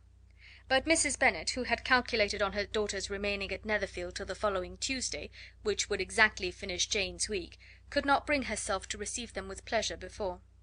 Her answer, therefore, was not propitious, at least not to Elizabeth's wishes, for she was impatient to get home. Mrs. Bennet sent them word that they could not possibly have the carriage before Tuesday, and in her postscript it was added that if Mr. Bingley and his sister pressed them to stay longer, she could spare them very well. Against staying longer, however, Elizabeth was positively resolved; nor did she much expect it would be asked, and fearful, on the contrary, as being considered as intruding themselves needlessly long, she urged Jane to borrow Mr. Bingley's carriage immediately, and at length it was settled that their original design of leaving Netherfield that morning should be mentioned, and the request made. The communication excited many professions of concern, and enough was said of wishing them to stay at least until the following day, to work on Jane. Until the morrow their going was deferred. Miss Bingley was then sorry that she had proposed the delay, for her jealousy and dislike of one sister much exceeded her affection for the other. The master of the house heard with real sorrow that they were to go so soon, and repeatedly tried to persuade Miss Bennet that it would not be safe for her, that she was not enough recovered, but Jane was firm where she felt herself to be right. To Mr. Darcy it was welcome intelligence. Elizabeth had been at Netherfield long enough. She attracted him more than he liked, and Miss Bingley was uncivil to her, and more teasing than usual to himself. He wisely resolved to be particularly careful that no sign of admiration should now escape him, nothing that could elevate her with the hope of influencing his felicity, sensible that, if such an idea had been suggested, his behaviour during the last day must have material weight in confirming or crushing it. Steady to his purpose, he scarcely spoke 10 words to her through the whole of Saturday, and though they were at one time left by themselves for half an hour, he adhered most conscientiously to his book, and would not even look at her. On Sunday, after morning service, the separation, so agreeable to almost all, took place. Miss Bingley's civility to Elizabeth increased at last very rapidly, as well as her affection for Jane; and when they parted, after assuring the latter of the pleasure it would give her to see her either at Longbourn or Netherfield, and embracing her most tenderly, she even shook hands with the former. Elizabeth took leave of the whole party in the liveliest spirits. They were not welcomed home very cordially by their mother. Mrs. Bennet wondered at their coming, and thought them very wrong to give so much trouble, and was sure Jane would have caught cold again. But their father, though very laconic in his expressions of pleasure, was really glad to see them. He had felt their importance in the family circle. The evening conversation, when they were all assembled, had lost much of its animation, and almost all its sense, by the absence of Jane and Elizabeth. They found Mary, as usual, deep in the study of thorough base and human nature, and had some new extracts to admire, and some new observations of threadbare morality to listen to. Catherine and Lydia had information for them of a different sort. Much had been done and much had been said in the regiment since the preceding Wednesday. Several of the officers had dined lately with their uncle, a private had been flogged, and it had actually been hinted that Colonel Forster was going to be married. Chapter 12.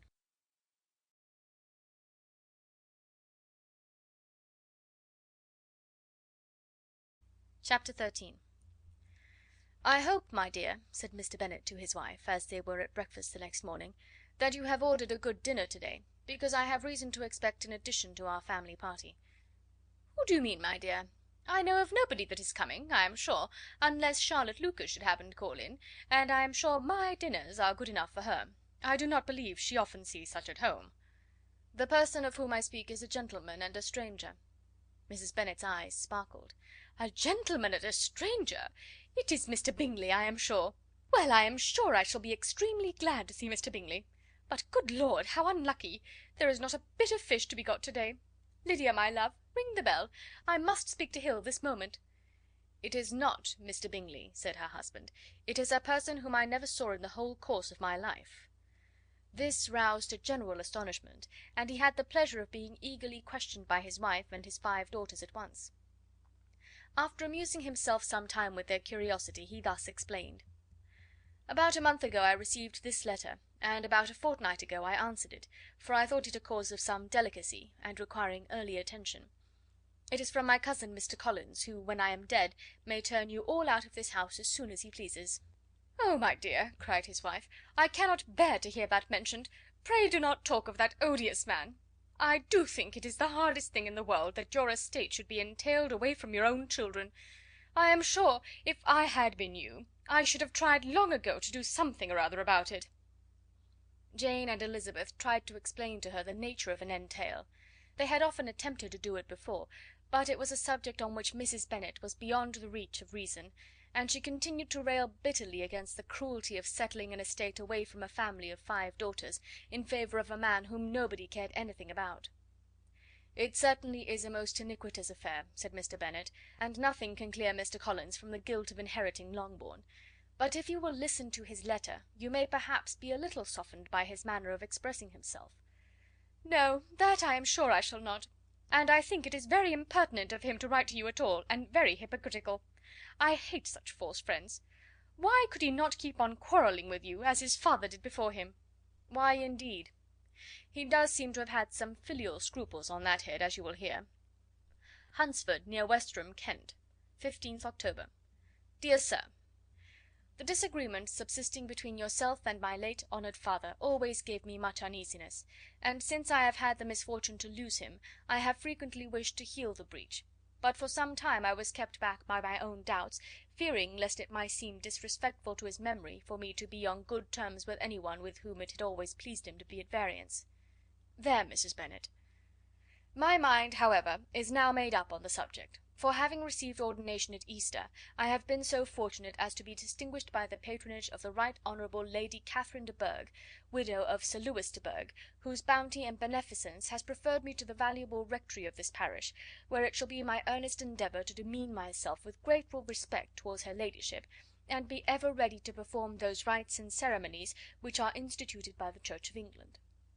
As a clergyman, moreover, I feel it my duty to promote and establish the blessing of peace in all families within the reach of my influence, and on these grounds I flatter myself that my present overtures are highly recommendable, and that the circumstance of my being next in the entail of Longbourn estate will be kindly overlooked on your side, and not lead you to reject the offered olive branch. I cannot be otherwise than concerned at being the means of injuring your amiable daughters, and beg leave to apologise for it, as well as to assure you of my readiness to make them every possible amends, but of this hereafter. If you should have no objection to receive me into your house, I propose myself the satisfaction of waiting on you and your family, Monday, November 18th, by 4 o'clock, and shall probably trespass on your hospitality till the Saturday sennight following, which I can do without any inconvenience, as Lady Catherine is far from objecting to my occasional absence on a Sunday, provided that some other clergyman is engaged to do the duty of the day. I remain, dear sir, with respectful compliments to your lady and daughters, your well-wisher and friend, William Collins. "At 4 o'clock, therefore, we may expect this peace-making gentleman," said Mr. Bennet, as he folded up the letter. "He seems to be a most conscientious and polite young man, upon my word, and I doubt not will prove a valuable acquaintance, especially if Lady Catherine should be so indulgent as to let him come to us again. There is some sense in what he says about the girls, however, and if he is disposed to make them any amends, I shall not be the person to discourage him." "Though it is difficult," said Jane, "to guess in what way he can mean to make us the atonement he thinks our due, The wish is certainly to his credit." Elizabeth was chiefly struck by his extraordinary deference for Lady Catherine, and his kind intention of christening, marrying, and burying his parishioners whenever it were required. "He must be an oddity, I think," said she. "I cannot make him out. There is something very pompous in his style. And what can he mean by apologising for being next in the entail? We cannot suppose he would help it if he could. Could he be a sensible man, sir?" "No, my dear, I think not. I have great hopes of finding him quite the reverse. There is a mixture of servility and self-importance in his letter, which promises well. I am impatient to see him." "In point of composition," said Mary, "the letter does not seem defective. The idea of the olive branch perhaps is not wholly new, yet I think it is well expressed." To Catherine and Lydia neither the letter nor its writer were in any degree interesting. It was next to impossible that their cousin should come in a scarlet coat, and it was now some weeks since they had received pleasure from the society of a man in any other colour. As for their mother, Mr. Collins's letter had done away with much of her ill will, and she was preparing to see him with a degree of composure which astonished her husband and daughters. Mr. Collins was punctual to his time, and was received with great politeness by the whole family. Mr. Bennet, indeed, said little, but the ladies were ready enough to talk, and Mr. Collins seemed neither in need of encouragement nor inclined to be silent himself. He was a tall, heavy looking young man of 25. His air was grave and stately, and his manners were very formal. He had not been long seated before he complimented Mrs. Bennet on having so fine a family of daughters; said he had heard much of their beauty, but that in this instance fame had fallen short of the truth; and added that he did not doubt her seeing them all in due time disposed of in marriage. This gallantry was not much to the taste of some of his hearers, but Mrs. Bennet, who quarrelled with no compliments, answered most readily, "You are very kind, I am sure, and I wish with all my heart it may prove so, for else they will be destitute enough. Things are settled so oddly." "You allude, perhaps, to the entail of this estate?" "Ah, sir, I do indeed. It is a grievous affair to my poor girls, you must confess. Not that I mean to find fault with you, for such things I know are all chance in this world. There is no knowing how estates will go once they come to be entailed." "I am very sensible, madam, to the hardship of my fair cousins, and could say much on the subject, but that I am cautious of appearing forward and precipitate. But I can assure the young ladies that I come prepared to admire them. At present I will not say more, but perhaps when we are better acquainted..." He was interrupted by a summons to dinner, and the girls smiled on each other. They were not the only objects of Mr. Collins's admiration. The hall, the dining room, and all its furniture were examined and praised, and his commendation of everything would have touched Mrs. Bennet's heart, but for the mortifying supposition of his viewing it all as his own future property. The dinner, too, in its turn, was highly admired, and he begged to know to which of his fair cousins the excellency of its cooking was owing. But he was set right there by Mrs. Bennet, who assured him with some asperity that they were very well able to keep a cook, and that her daughters had nothing to do in the kitchen. He begged pardon for having displeased her. In a softened tone she declared herself not at all offended, but he continued to apologise for about a quarter of an hour. Chapter 13.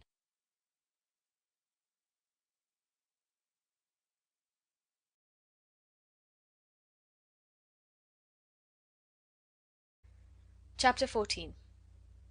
During dinner Mr. Bennet scarcely spoke at all, but when the servants were withdrawn he thought it time to have some conversation with his guest, and therefore started a subject in which he expected him to shine, by observing that he seemed very fortunate in his patroness. Lady Catherine de Bourgh's attention to his wishes, and consideration for his comfort, appeared very remarkable. Mr. Bennet could not have chosen better. Mr. Collins was eloquent in her praise.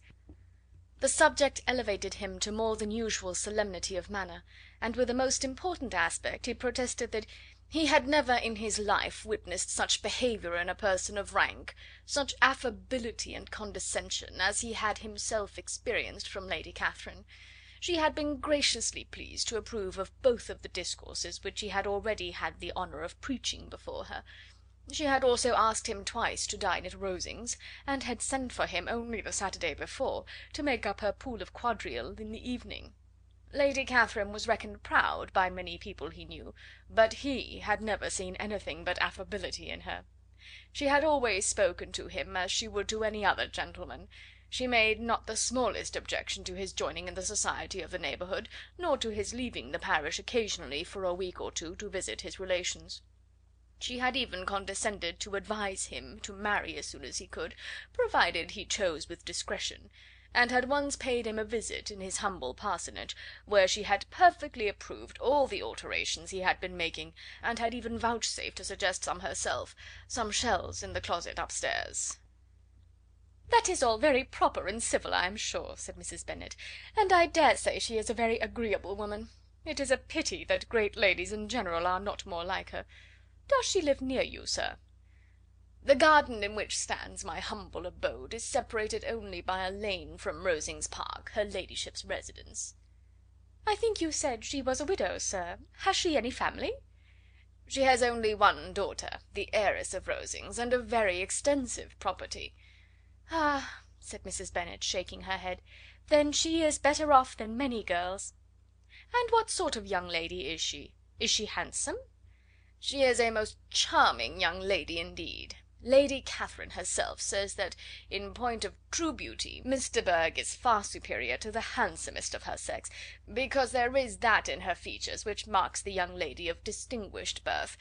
She is unfortunately of a sickly constitution, which has prevented her from making that progress in many accomplishments which she could not have otherwise failed of, as I am informed by the lady who superintended her education, and who still resides with them. But she is perfectly amiable, and often condescends to drive by my humble abode in her little phaeton and ponies."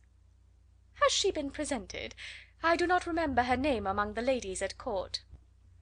"Her indifferent state of health unhappily prevents her being in town, and by that means, as I told Lady Catherine one day, has deprived the British court of its brightest ornaments. Her ladyship seemed pleased with the idea, and you may imagine that I am happy on every occasion to offer those little delicate compliments which are always acceptable to ladies. I have more than once observed to Lady Catherine that her charming daughter seemed born to be a duchess, and that the most elevated rank, instead of giving her consequence, would be adorned by her. These are the kind of little things which please her ladyship, and it is a sort of attention which I conceive myself peculiarly bound to pay." "You judge very properly," said Mr. Bennet, "and it is happy for you that you possess the talent of flattering with delicacy. May I ask whether these pleasing attentions proceed from the impulse of the moment, or are the result of previous study?" "They arise chiefly from what is passing at the time, and though I sometimes amuse myself with suggesting and arranging such little elegant compliments as may be adapted to ordinary occasions, I always wish to give them as unstudied an air as possible." Mr. Bennet's expectations were fully answered. His cousin was as absurd as he had hoped, and he listened to him with the keenest enjoyment, maintaining at the same time the most resolute composure of countenance, and, except in an occasional glance at Elizabeth, requiring no partner in his pleasure. By tea time, however, the dose had been enough, and Mr. Bennet was glad to take his guest into the drawing room again, and, when tea was over, glad to invite him to read aloud to the ladies. Mr. Collins readily assented, and a book was produced, but on beholding it, for everything announced it to be from a circulating library, he started back, and, begging pardon, protested that he never read novels. Kitty stared at him, and Lydia exclaimed. Other books were produced, and after some deliberation he chose Fordyce's Sermons. Lydia gaped as he opened the volume, and before he had, with very monotonous solemnity, read 3 pages, she interrupted him with: "Do you know, mamma, that my uncle Phillips talks of turning away Richard, and if he does, Colonel Forster will hire him. My aunt told me so herself on Saturday. I shall walk to Meryton to morrow to hear more about it, and to ask when Mr. Denny comes back from town." Lydia was bid by her 2 eldest sisters to hold her tongue, but Mr. Collins, much offended, laid aside his book and said: "I have often observed how little young ladies are interested by books of a serious stamp, though written solely for their benefit. It amazes me, I confess, for certainly there can be nothing so advantageous to them as instruction. But I will no longer importune my young cousin." Then, turning to Mr. Bennet, he offered himself as his antagonist at backgammon.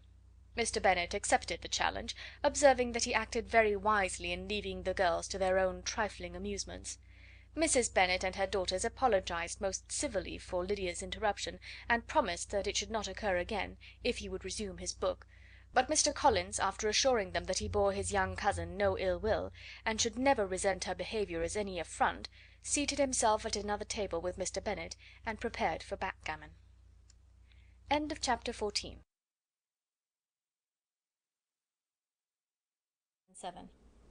Chapter 15. Mr. Collins was not a sensible man, and the deficiency of nature had been but little assisted by education or society, the greatest part of his life having been spent under the guidance of an illiterate and miserly father, and though he belonged to one of the universities, he had merely kept the necessary terms, without forming at it any useful acquaintance. The subjection in which his father had brought him up had given him originally great humility of manner, but it was now a good deal counteracted by the self-conceit of a weak head, living in retirement, and the consequential feelings of early and unexpected prosperity. A fortunate chance had recommended him to Lady Catherine de Bourgh when the living of Hunsford was vacant, and the respect which he felt for her high rank, and his veneration for her as his patroness, mingling with a very good opinion of himself, of his authority as a clergyman, and his right as a rector, made him altogether a mixture of pride and obsequiousness, self-importance and humility. Having now a good house and a very sufficient income, he intended to marry, and in seeking a reconciliation with the Longbourn family, he had a wife in view, as he meant to choose one of the daughters, if he found them as handsome and amiable as they were represented by common report. This was his plan of amends, of atonement, for inheriting their father's estate, and he thought it an excellent one, full of eligibility and suitableness, and excessively generous and disinterested on his own part. His plan did not vary on seeing them.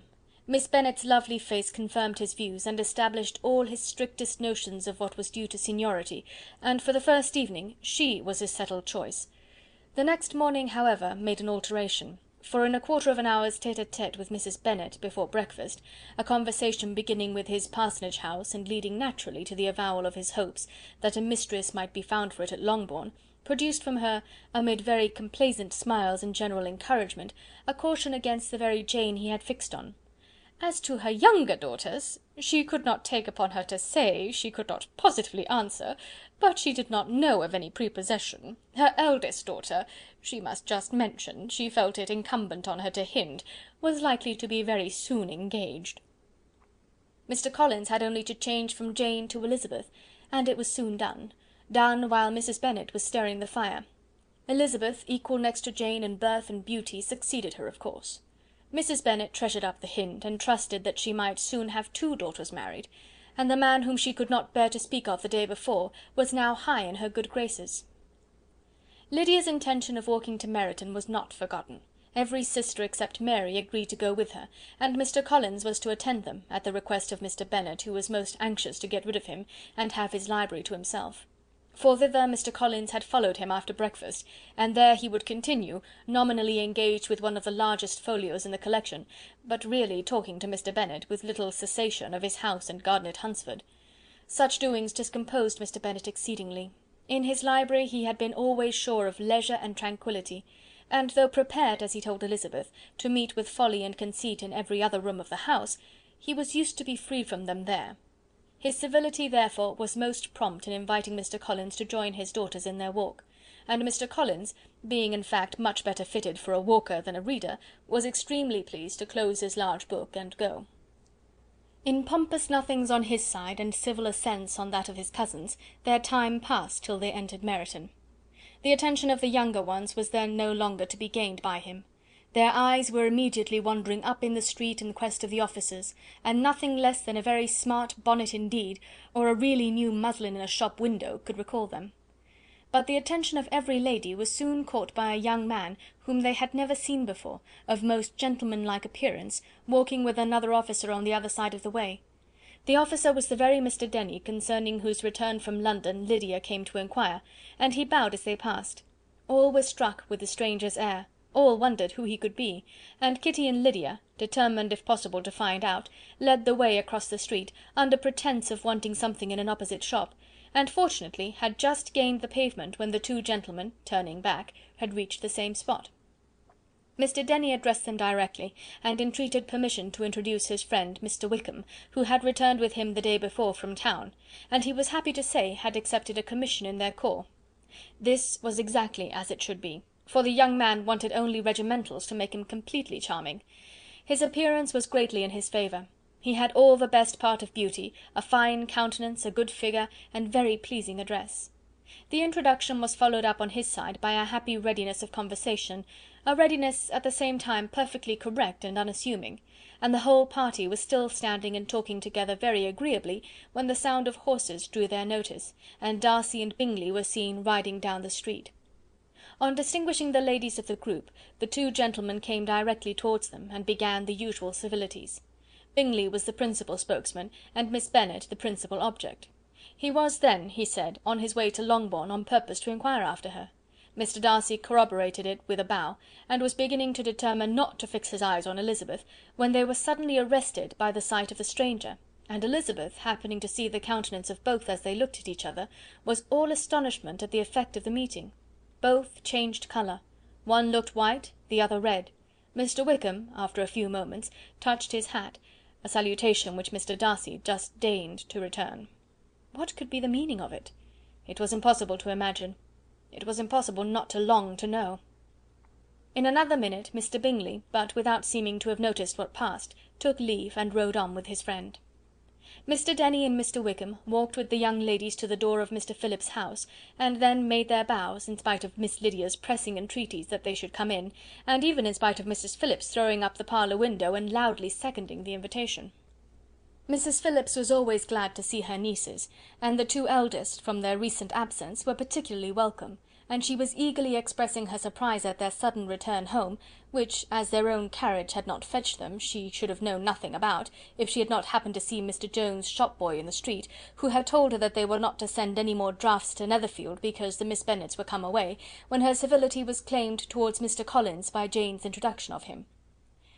She received him with her very best politeness, which he returned with as much more, apologizing for his intrusion without any previous acquaintance with her, which he could not help flattering himself, however, might be justified by his relationship to the young ladies who introduced him to her notice. Mrs. Phillips was quite awed by such an excess of good breeding, but her contemplation of one stranger was soon put to an end by exclamations and inquiries about the other, of whom, however, she could only tell her nieces what they already knew, that Mr. Denny had brought him from London, and that he was to have a lieutenant's commission in the shire. She had been watching him the last hour, she said, as he walked up and down the street, and had Mr. Wickham appeared, Kitty and Lydia would certainly have continued the occupation, but unluckily no one passed the windows now except a few of the officers, who, in comparison with the stranger, were become stupid, disagreeable fellows. Some of them were to dine with the Phillipses the next day, and their aunt promised to make her husband call on Mr. Wickham, and give him an invitation also, if the family from Longbourn would come in the evening.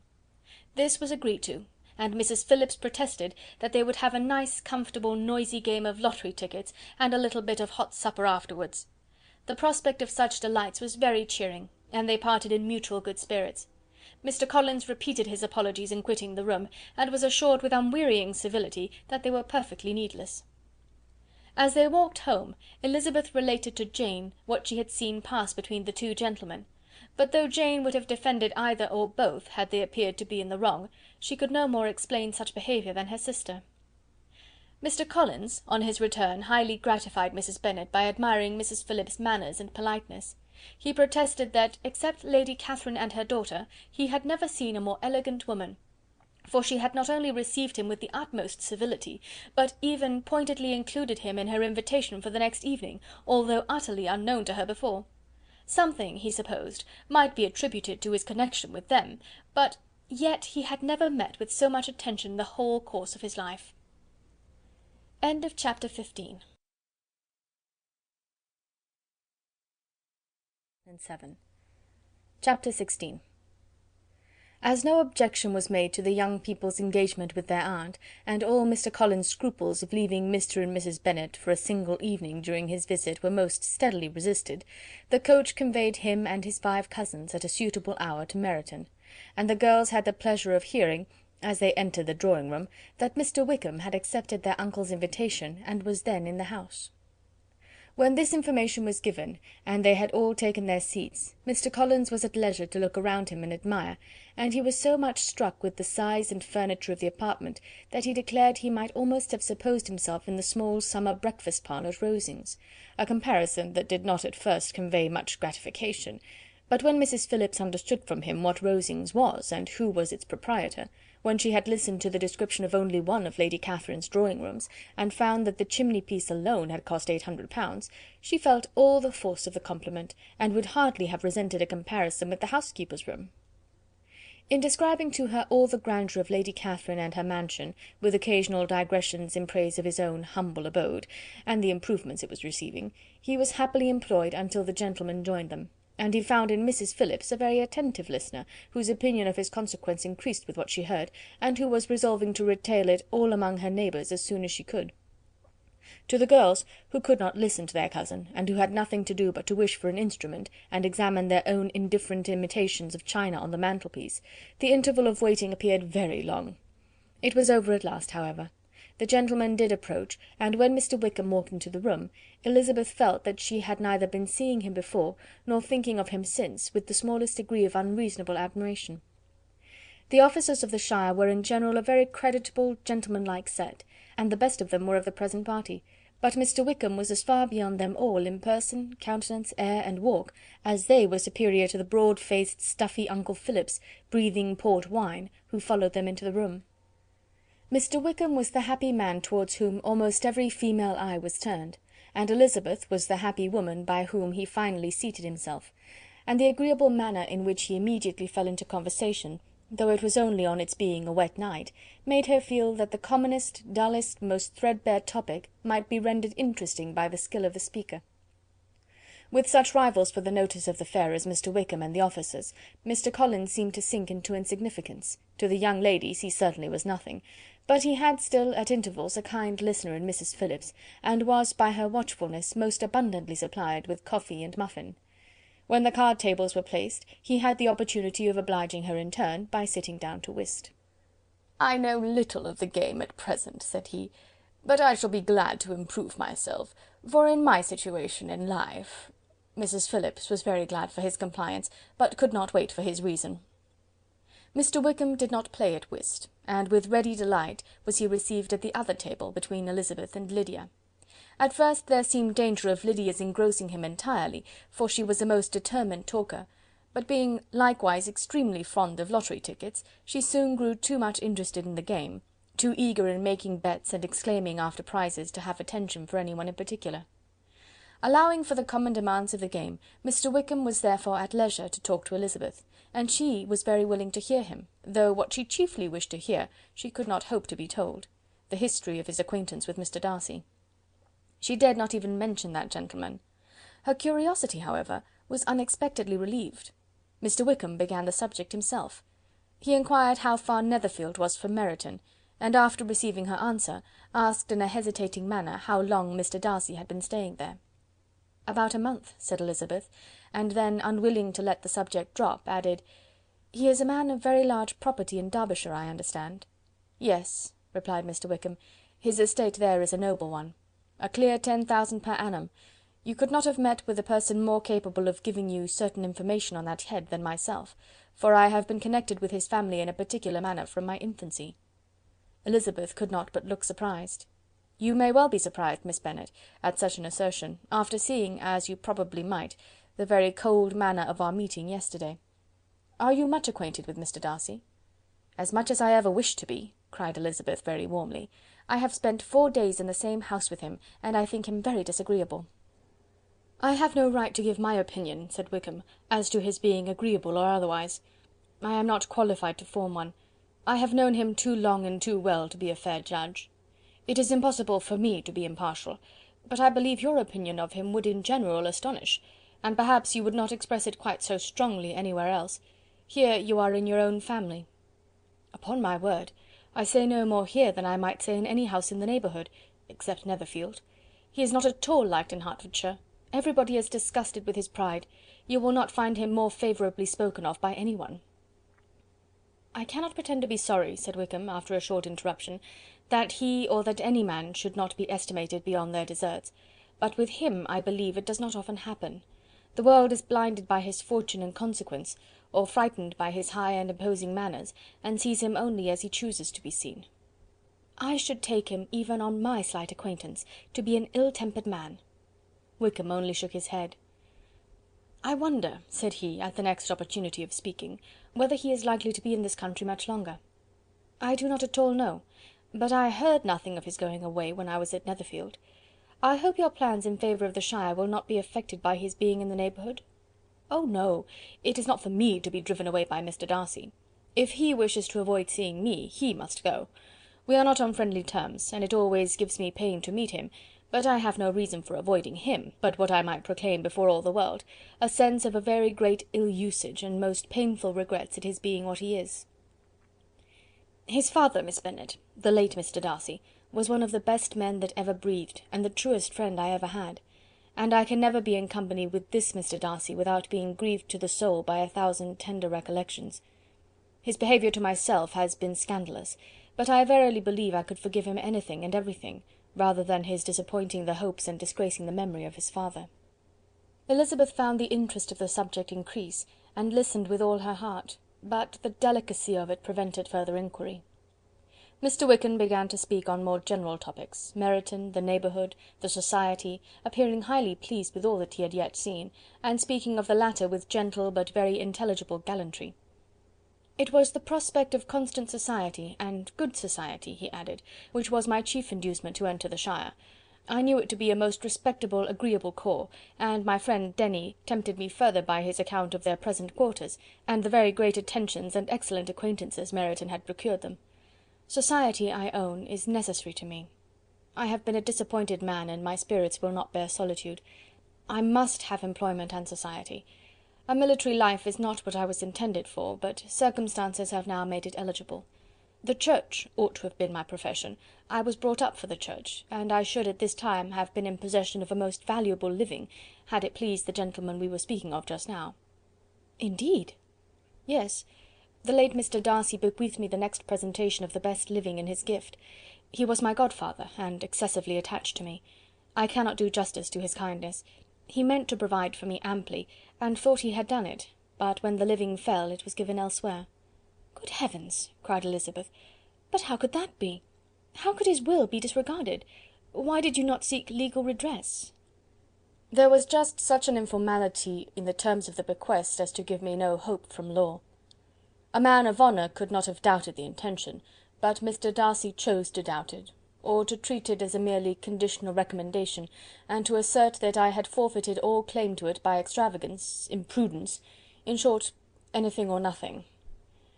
Certain it is that the living became vacant 2 years ago, exactly as I was of an age to hold it, and that it was given to another man. And no less certain is it, that I cannot accuse myself of having really done anything to deserve to lose it. I have a warm, unguarded temper, and I may have spoken my opinion of him and to him too freely. I can recall nothing worse, but the fact is, that we are very different sort of men, and that he hates me." "This is quite shocking. He deserves to be publicly disgraced." "Some time or other he will be, but it shall not be by me. Till I can forget his father, I can never defy or expose him." Elizabeth honoured him for such feelings, and thought him handsomer than ever as he expressed them. "But what," said she after a pause, "can have been his motive? What can have induced him to behave so cruelly?" "A thorough determined dislike of me, a dislike which I cannot but attribute in some measure to jealousy. Had the late Mr. Darcy liked me less, his son might have borne with me better, but his father's uncommon attachment to me irritated him, I believe, very early in life. He had not a temper to bear the sort of competition in which we stood, the sort of preference which was often given to me." "I had not thought Mr. Darcy so bad as this, though I have never liked him. I had not thought so very ill of him. I had supposed him to be despising his fellow creatures in general, but did not suspect him of descending to such malicious revenge, such injustice, such inhumanity as this." After a few minutes' reflection, however, she continued, "I do remember his boasting one day at Netherfield of the implacability of his resentments, of his having an unforgiving temper. His disposition must be dreadful." "I will not trust myself on the subject," replied Wickham. "I can hardly be just to him." Elizabeth was again deep in thought, and after a time exclaimed, "To treat in such a manner the godson, the friend, the favourite of his father!" She could have added, "a young man too, like you, whose very countenance may vouch for your being amiable," but she contented herself with, "and one too, who had probably been his companion from childhood, connected together, as I think you said, in the closest manner. We were born in the same parish, within the same park. The greatest part of our youth was passed together, inmates of the same house, sharing the same amusements, objects of the same parental care. My father began life in the profession which your uncle, Mr. Phillips, appears to do so much credit to, but he gave up everything to be of use to the late Mr. Darcy, and devoted all his time to the care of the Pemberley property. He was most highly esteemed by Mr. Darcy, a most intimate confidential friend. Mr. Darcy often acknowledged himself to be under the greatest obligations to my father's active superintendence, and when, immediately before my father's death, Mr. Darcy gave him a voluntary promise of providing for me, I am convinced that he felt it to be as much a debt of gratitude to him as of his affection to myself." "How strange!" cried Elizabeth, "how abominable! I wonder that the very pride of this Mr. Darcy has not made him just to you. If from no better motive, that he should not have been too proud to be dishonest, for dishonesty I must call it." "It is wonderful," replied Wickham, "for almost all his actions may be traced to pride, and pride had often been his best friend. It has connected him nearer with virtue than with any other feeling. But we are none of us consistent, and in his behaviour to me there were stronger impulses even than pride." "Can such abominable pride as his have ever done him good?" "Yes. It has often led him to be liberal and generous, to give his money freely, to display hospitality, to assist his tenants and relieve the poor. Family pride and filial pride, for he is very proud of what his father was, have done this. Not to appear to disgrace his family, to degenerate from the popular qualities, or lose the influence of the Pemberley house, is a powerful motive. He has also brotherly pride, which, with some brotherly affection, makes him a very kind and careful guardian of his sister, and you will hear him generally cried up as the most attentive and best of brothers." "What sort of girl is Miss Darcy?" He shook his head. "I wish I could call her amiable. It gives me pain to speak ill of a Darcy, but she is too much like her brother, very, very proud.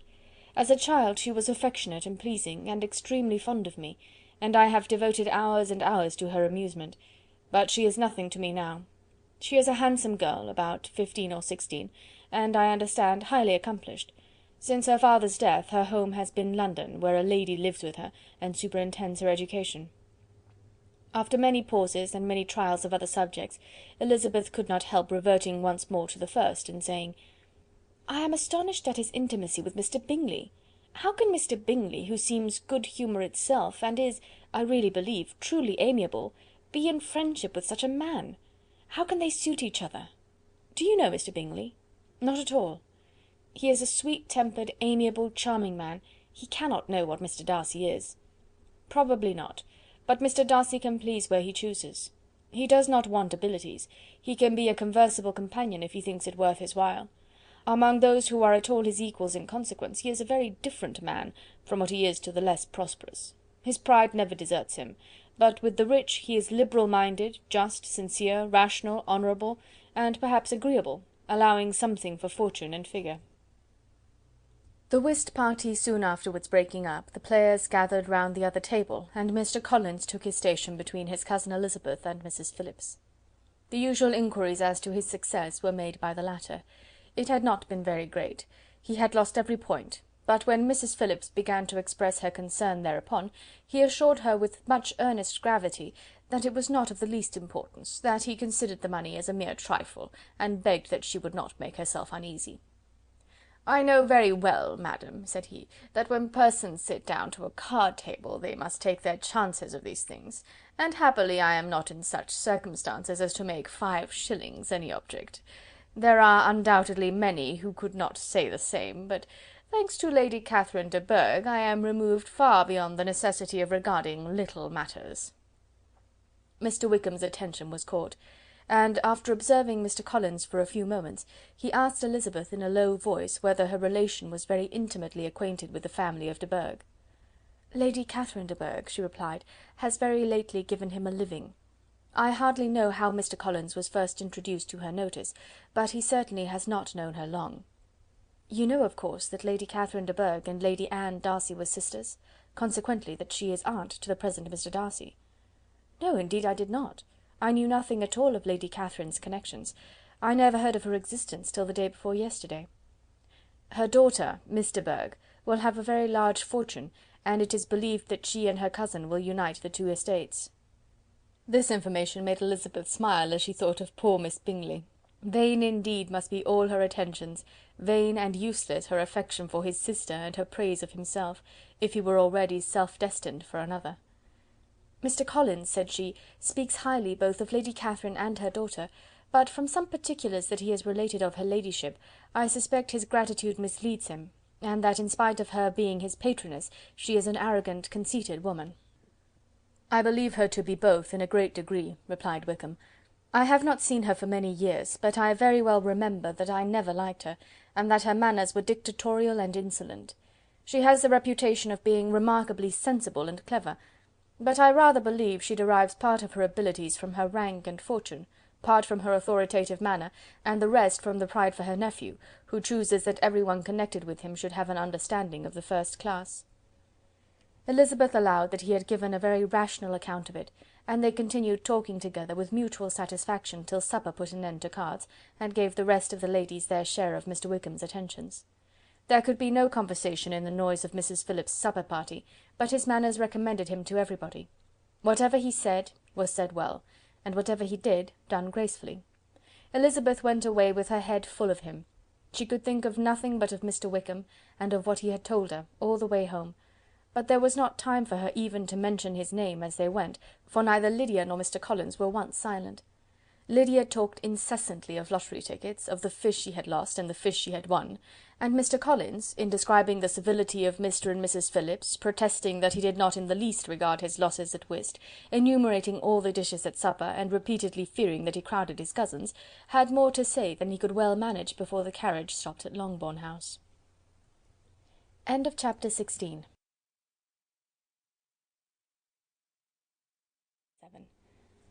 Chapter 17. Elizabeth related to Jane the next day what had passed between Mr. Wickham and herself. Jane listened with astonishment and concern.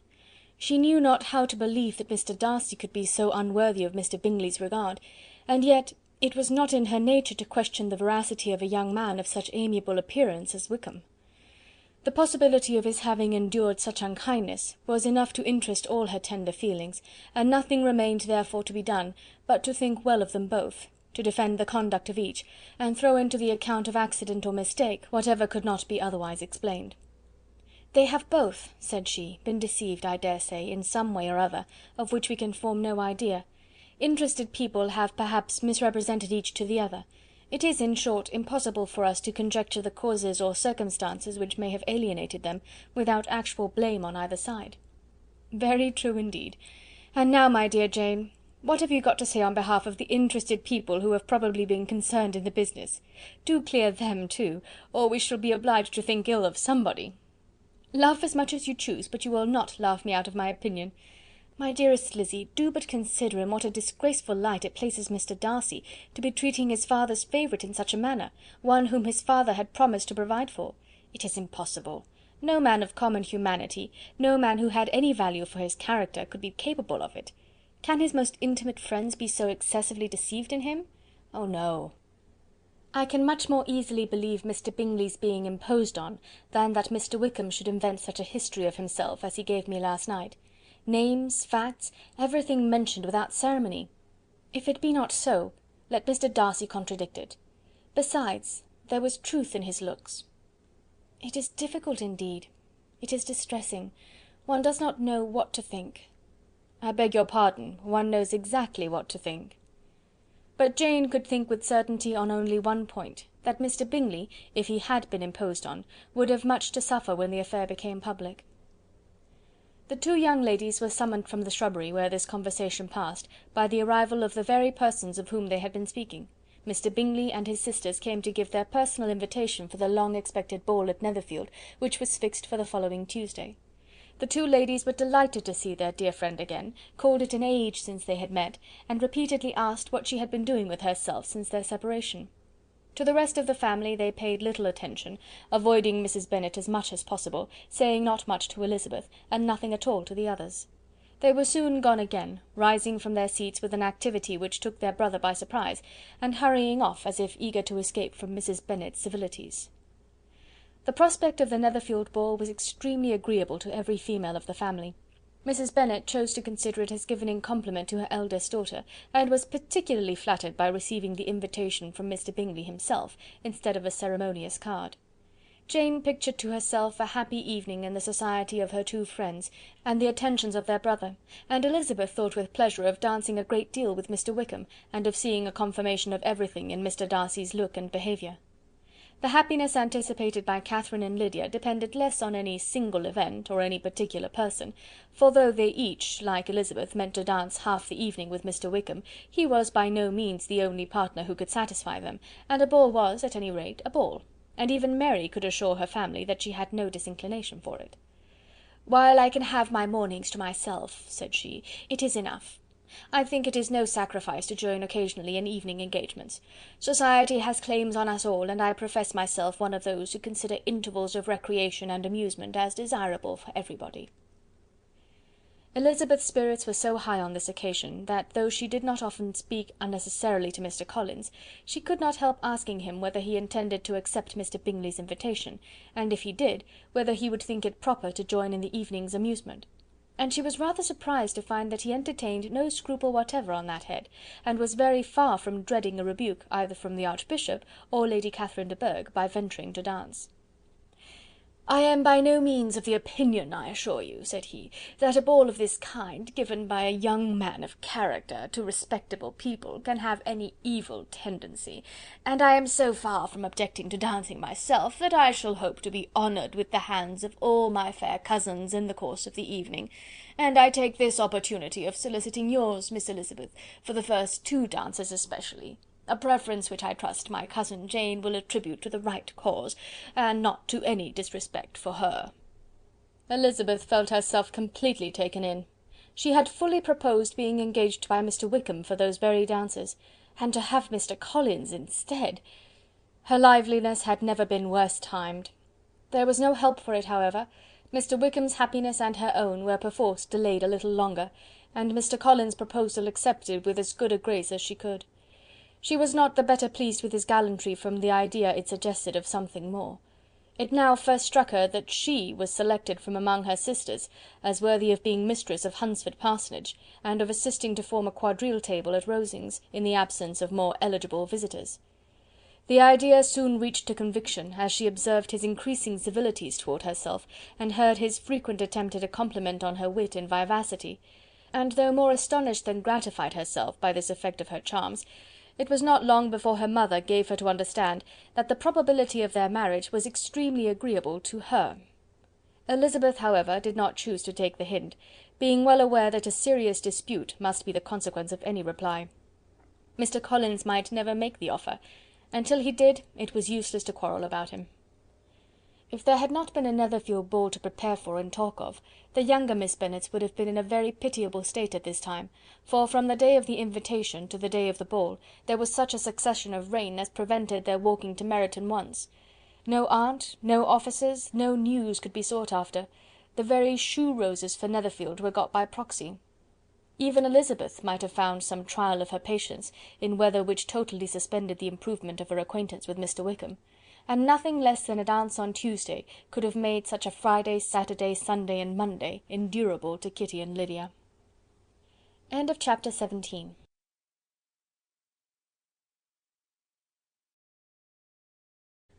Chapter 18. Till Elizabeth entered the drawing-room at Netherfield, and looked in vain for Mr. Wickham among the cluster of red coats there assembled, a doubt of his being present had never occurred to her. The certainty of meeting him had not been checked by any of those recollections that might not unreasonably have alarmed her.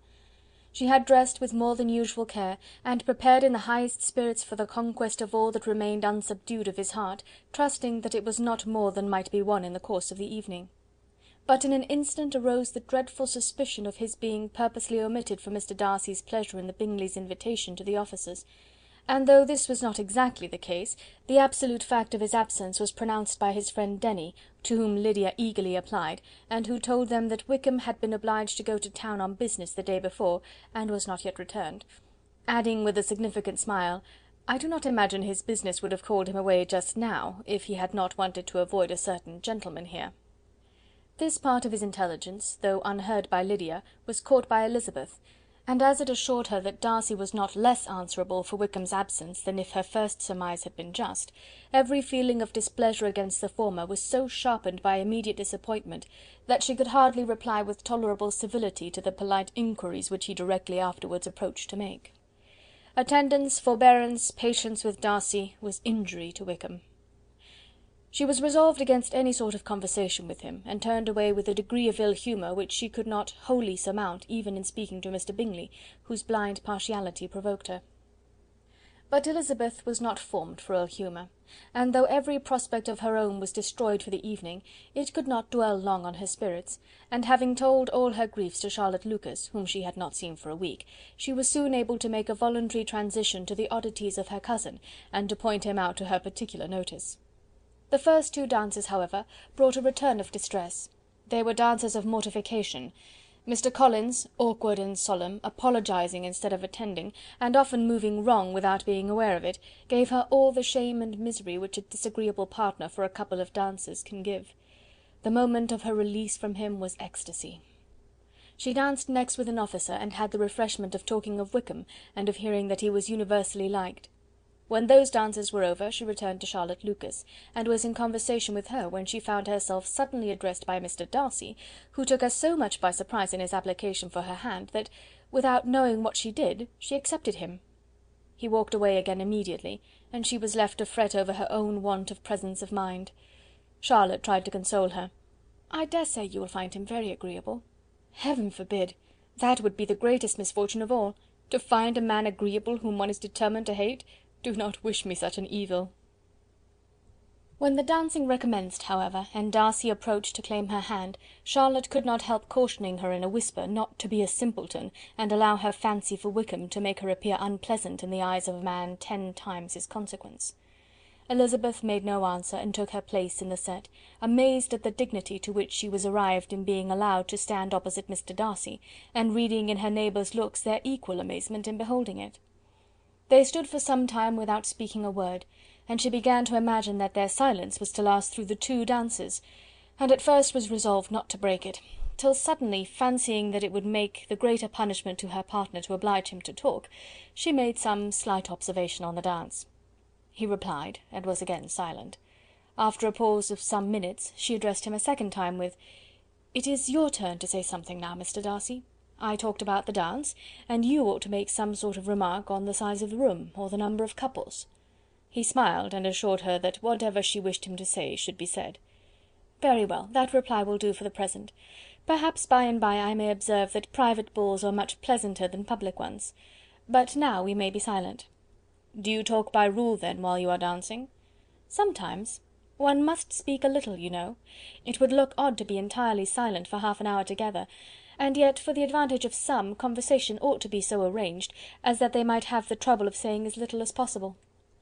"Are you consulting your own feelings in the present case, or do you imagine that you are gratifying mine?" "Both," replied Elizabeth archly, "for I have always seen a great similarity in the turn of our minds. We are each of an unsocial, taciturn disposition, unwilling to speak unless we expect to say something that will amaze the whole room, and be handed down to posterity with all the eclat of a proverb." "This is no very striking resemblance of your own character, I am sure," said he. "How near it may be to mine, I cannot pretend to say. You think it a faithful portrait, undoubtedly." "I must not decide on my own performance." He made no answer, and they were again silent till they had gone down the dance, when he asked her if she and her sisters did not very often walk to Meryton. She answered in the affirmative, and, unable to resist the temptation, added: "When you met us there the other day, we had just been forming a new acquaintance." The effect was immediate. A deeper shade of hauteur overspread his features, but he said not a word, and Elizabeth, though blaming herself for her own weakness, could not go on. At length Darcy spoke, and in a constrained manner said: "Mr. Wickham is blessed with such happy manners as may ensure his making friends. Whether he may be equally capable of retaining them is less certain." "He has been so unlucky as to lose your friendship," replied Elizabeth with emphasis, "and in a manner which he is likely to suffer from all his life." Darcy made no answer, and seemed desirous of changing the subject. At that moment Sir William Lucas appeared close to them, meaning to pass through the set to the other side of the room, but on perceiving Mr. Darcy, he stopped with a bow of superior courtesy to compliment him on his dancing and his partner. "I have been most highly gratified indeed, my dear sir. Such very superior dancing is not often seen. It is evident that you belong to the first circles. Allow me to say, however, that your fair partner does not disgrace you, and that I must hope to have this pleasure often repeated, especially when a certain desirable event, my dear Eliza," glancing at her sister in Bingley, "shall take place.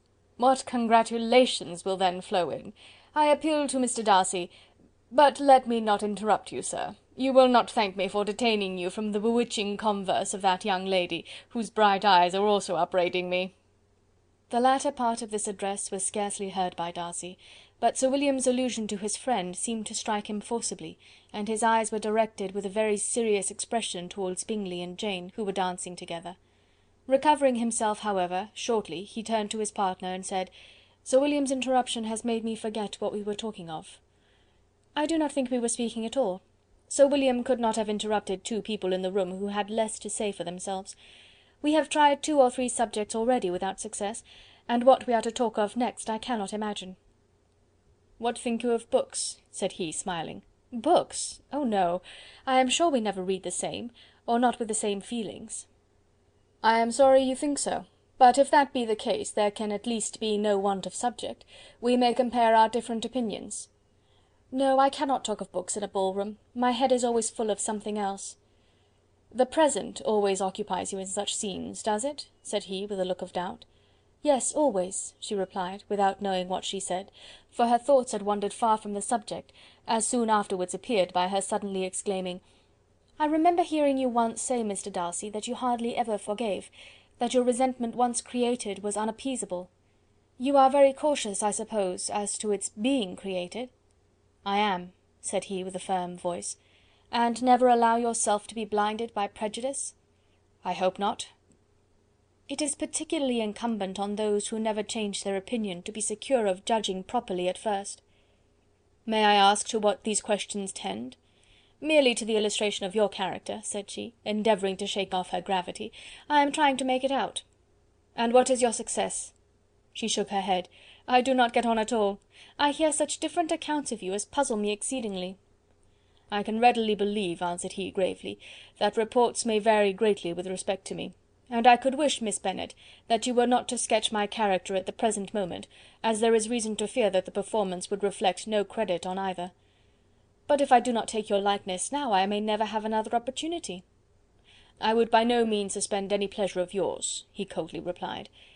She said no more, and they went down the other dance and parted in silence, and on each side dissatisfied, though not to an equal degree, for in Darcy's breast there was a tolerable powerful feeling towards her, which soon procured her pardon, and directed all his anger against another. They had not long separated when Miss Bingley came towards her, and with an expression of civil disdain accosted her. "So, Miss Eliza, I hear you are quite delighted with George Wickham. Your sister has been talking to me about him, and asking me 1,000 questions, and I find that the young man quite forgot to tell you, among his other communication, that he was the son of old Wickham, the late Mr. Darcy's steward.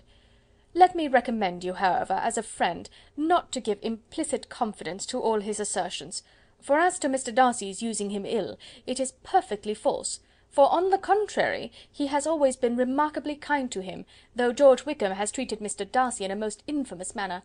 I do not know the particulars, but I know very well that Mr. Darcy is not in the least to blame, that he cannot bear to hear George Wickham mentioned, and that though my brother thought he could not well avoid including him in his invitation to the officers, he was excessively glad to find that he had taken himself out of the way. His coming into the country at all is a most insolent thing indeed, and I wonder how he could presume to do it. I pity you, Miss Eliza, for this discovery of your favourite's guilt, but really, considering his descent, one could not expect much better."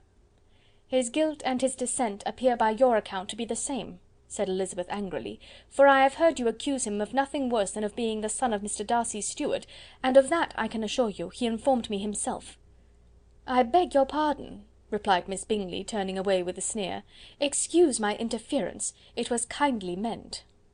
"Insolent girl!" said Elizabeth to herself. "You are much mistaken if you expect to influence me by such a paltry attack as this. I see nothing in it but your own wilful ignorance and the malice of Mr. Darcy." She then sought her eldest sister, who had undertaken to make inquiries on the same subject of Bingley. Jane met her with a smile of such sweet complacency, a glow of such happy expression, as sufficiently marked how well she was satisfied with the occurrences of the evening. Elizabeth instantly read her feelings, and at that moment solicitude for Wickham, resentment against his enemies, and everything else, gave way before the hope of Jane's being in the fairest way for happiness. "I want to know," said she, with a countenance no less smiling than her sister's, "what you have learnt about Mr. Wickham; but perhaps you have been too pleasantly engaged to think of any third person, in which case you may be sure of my pardon." "No," replied Jane, "I have not forgotten him, but I have nothing satisfactory to tell you. Mr. Bingley does not know the whole of his history, and is quite ignorant of the circumstances which have principally offended Mr. Darcy, but he will vouch for the good conduct, the probity and honour of his friend, and is perfectly convinced that Mr. Wickham has deserved much less attention from Mr. Darcy than he has received; and I am sorry to say by his account as well as his sister's, Mr. Wickham is by no means a respectable young man. I am afraid he has been very imprudent, and has deserved to lose Mr. Darcy's regard." "Mr. Bingley does not know Mr. Wickham himself?" "No, he never saw him till the other morning at Meryton."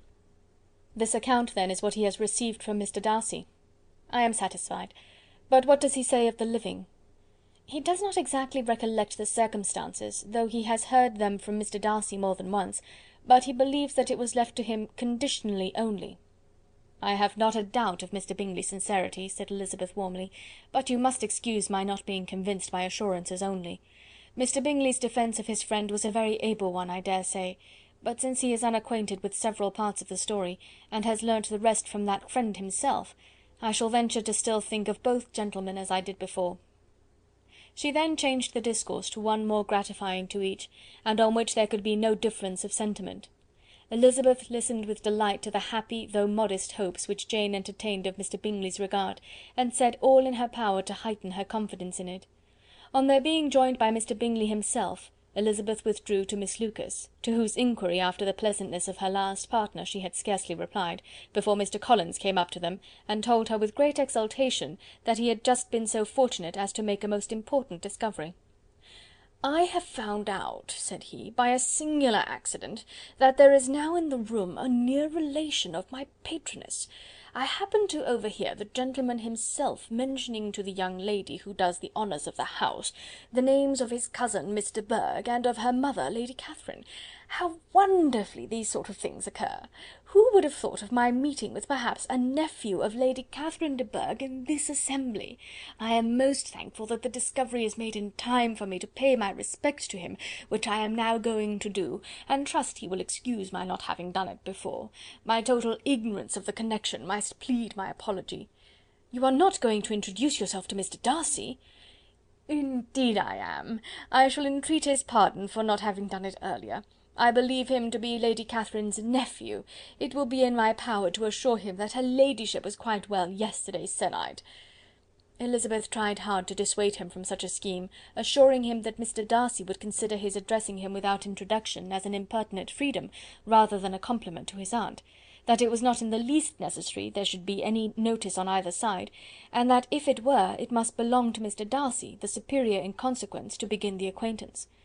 Mr. Collins listened to her with a determined air of following his own inclination, and when she ceased speaking, replied thus: "My dear Miss Elizabeth, I have the highest opinion in the world in your excellent judgment in all matters within the scope of your understanding, but permit me to say that there must be a wide difference between the established forms of ceremony amongst the laity and those which regulate the clergy, for give me leave to observe that I consider the clerical office as equal in point of dignity with the highest rank in the kingdom, provided that a proper humility of behaviour is at the same time maintained.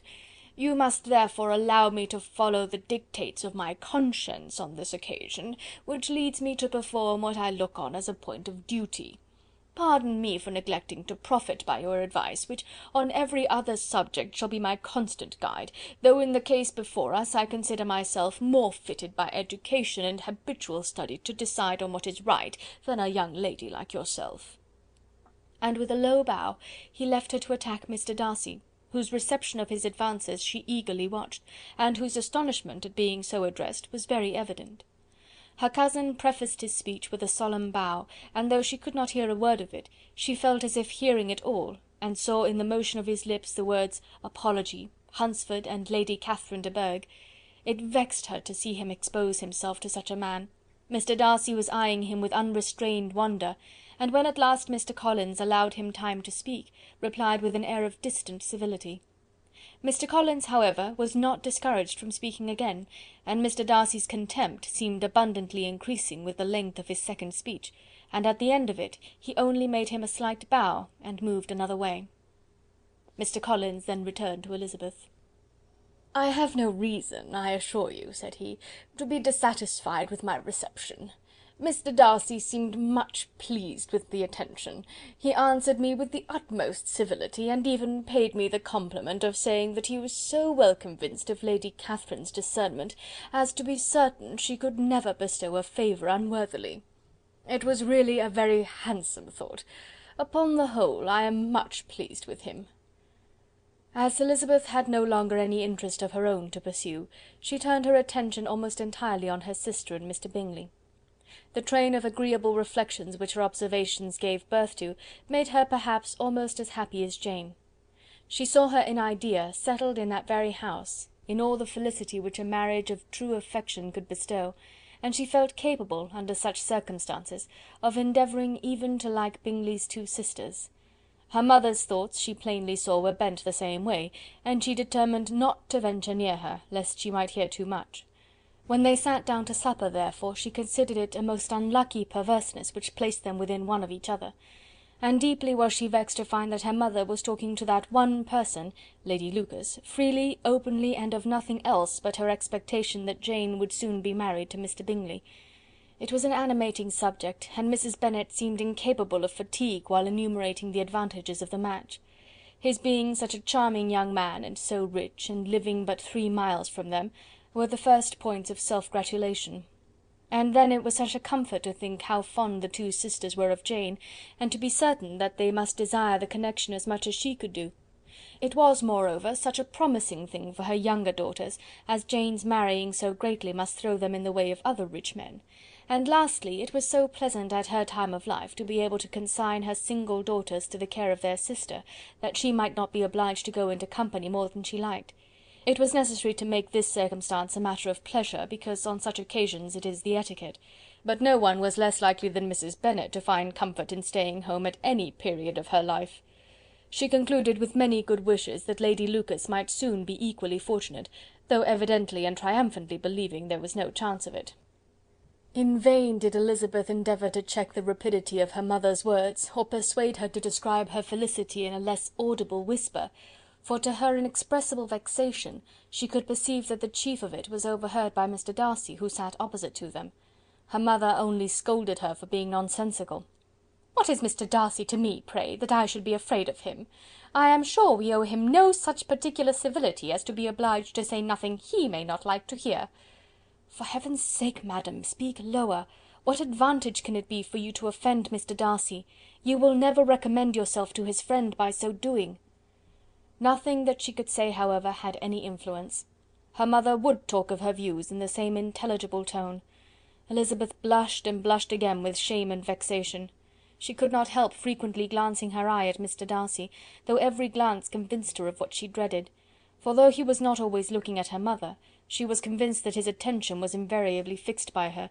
The expression of his face changed gradually from indignant contempt to a composed and steady gravity. At length, however, Mrs. Bennet had no more to say, and Lady Lucas, who had long been yawning at the repetition of delights which she saw no likelihood of sharing, was left to the comforts of cold ham and chicken. Elizabeth now began to revive. But not long was the interval of tranquillity, for when supper was over, singing was talked of, and she had the mortification of seeing Mary, after very little entreaty, preparing to oblige the company. By many significant looks and silent entreaties did she endeavour to prevent such a proof of complaisance, but in vain. Mary would not understand them. Such an opportunity of exhibiting was delightful to her, and she began her song. Elizabeth's eyes were fixed on her with most painful sensations, and she watched her progress through the several stanzas with an impatience which was very ill rewarded at their close, for Mary, on receiving amongst the thanks of the table the hint of a hope that she might be prevailed on to favour them again, after the pause of half a minute began another. Mary's powers were by no means fitted for such a display. Her voice was weak, and her manner affected. Elizabeth was in agonies. She looked at Jane to see how she bore it, but Jane was very composedly talking to Bingley. She looked at his two sisters, and saw them making signs of derision at each other, and at Darcy, who continued, however, imperturbably grave. She looked at her father to entreat his interference, lest Mary should be singing all night. He took the hint, and when Mary had finished her second song, said aloud, "That will do extremely well, child. You have delighted us long enough. Let the other young ladies have time to exhibit." Mary, though pretending not to hear, was somewhat disconcerted, and Elizabeth, sorry for her, and sorry for her father's speech, was afraid her anxiety had done no good. Others of the party were now applied to.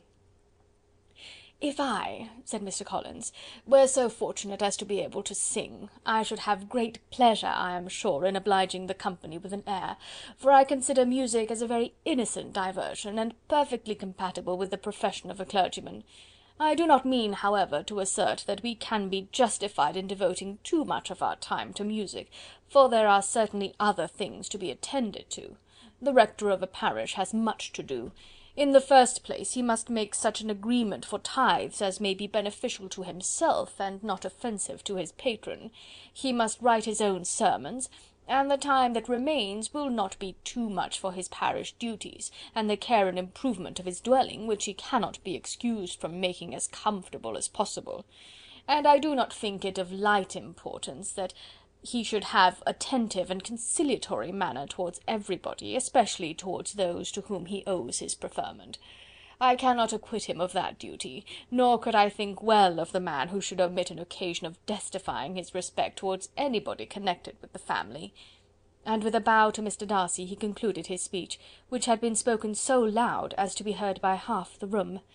Many stared, many smiled, but no one looked more amused than Mr. Bennet himself, while his wife seriously commended Mr. Collins for having spoken so sensibly, and observed in a half whisper to Lady Lucas that he was a remarkably clever, good kind of young man. To Elizabeth it appeared that, had her family made an agreement to expose themselves as much as they could during the evening, it would have been impossible for them to play their parts with more spirit or finer success, and happy did she think it for Bingley and her sister that some of the exhibition had escaped his notice, and that his feelings were not of a sort to be much distressed by the folly which he must have witnessed. That his two sisters and Mr. Darcy, however, should have such an opportunity of ridiculing her relations was bad enough, and she could not determine whether the silent contempt of the gentlemen or the insolent smiles of the ladies were more intolerable. The rest of the evening brought her little amusement. She was teased by Mr. Collins, who continued most perseveringly by her side, and though he could not prevail on her to dance with him again, put it out of her power to dance with others. In vain did she entreat him to stand up with somebody else, and offered to introduce him to any young lady in the room.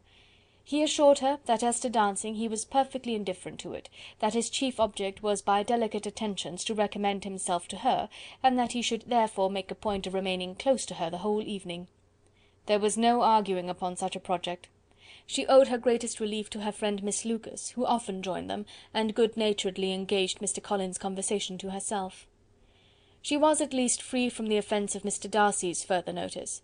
Though often standing within a very short distance of her, quite disengaged, he never came near enough to speak. She felt it to be the probable consequence of her allusions to Mr. Wickham, and rejoiced in it. The Longbourn party were the last of all the company to depart, and by a manoeuvre of Mrs. Bennet had to wait for their carriage a quarter of an hour after everybody else was gone, which gave them time to see how heartily they were wished away by some of the family. Mrs. Hurst and her sister scarcely opened their mouths, except to complain of fatigue, and were evidently impatient to have the house to themselves. They repulsed every attempt of Mrs. Bennet at conversation, and by so doing threw a languor over the whole party, which was very little relieved by the long speeches of Mr. Collins, who was complimenting Mr. Bingley and his sisters on the elegance of their entertainment, and the hospitality and politeness which had marked their behaviour to their guests. Darcy said nothing at all. Mr. Bennet, in equal silence, was enjoying the scene. Mr. Bingley and Jane were standing together, a little detached from the rest, and talked only to each other. Elizabeth preserved as steady a silence as either Mrs. Hurst or Miss Bingley, and even Lydia was too much fatigued to utter more than the occasional exclamation of "Lord, how tired I am!" accompanied by a violent yawn. When at length they arose to take leave, Mrs. Bennet was most pressingly civil in her hope of seeing the whole family soon at Longbourn, and addressed herself especially to Mr. Bingley, to assure him how happy he would make them by eating a family dinner with them at any time, without the ceremony of a formal invitation.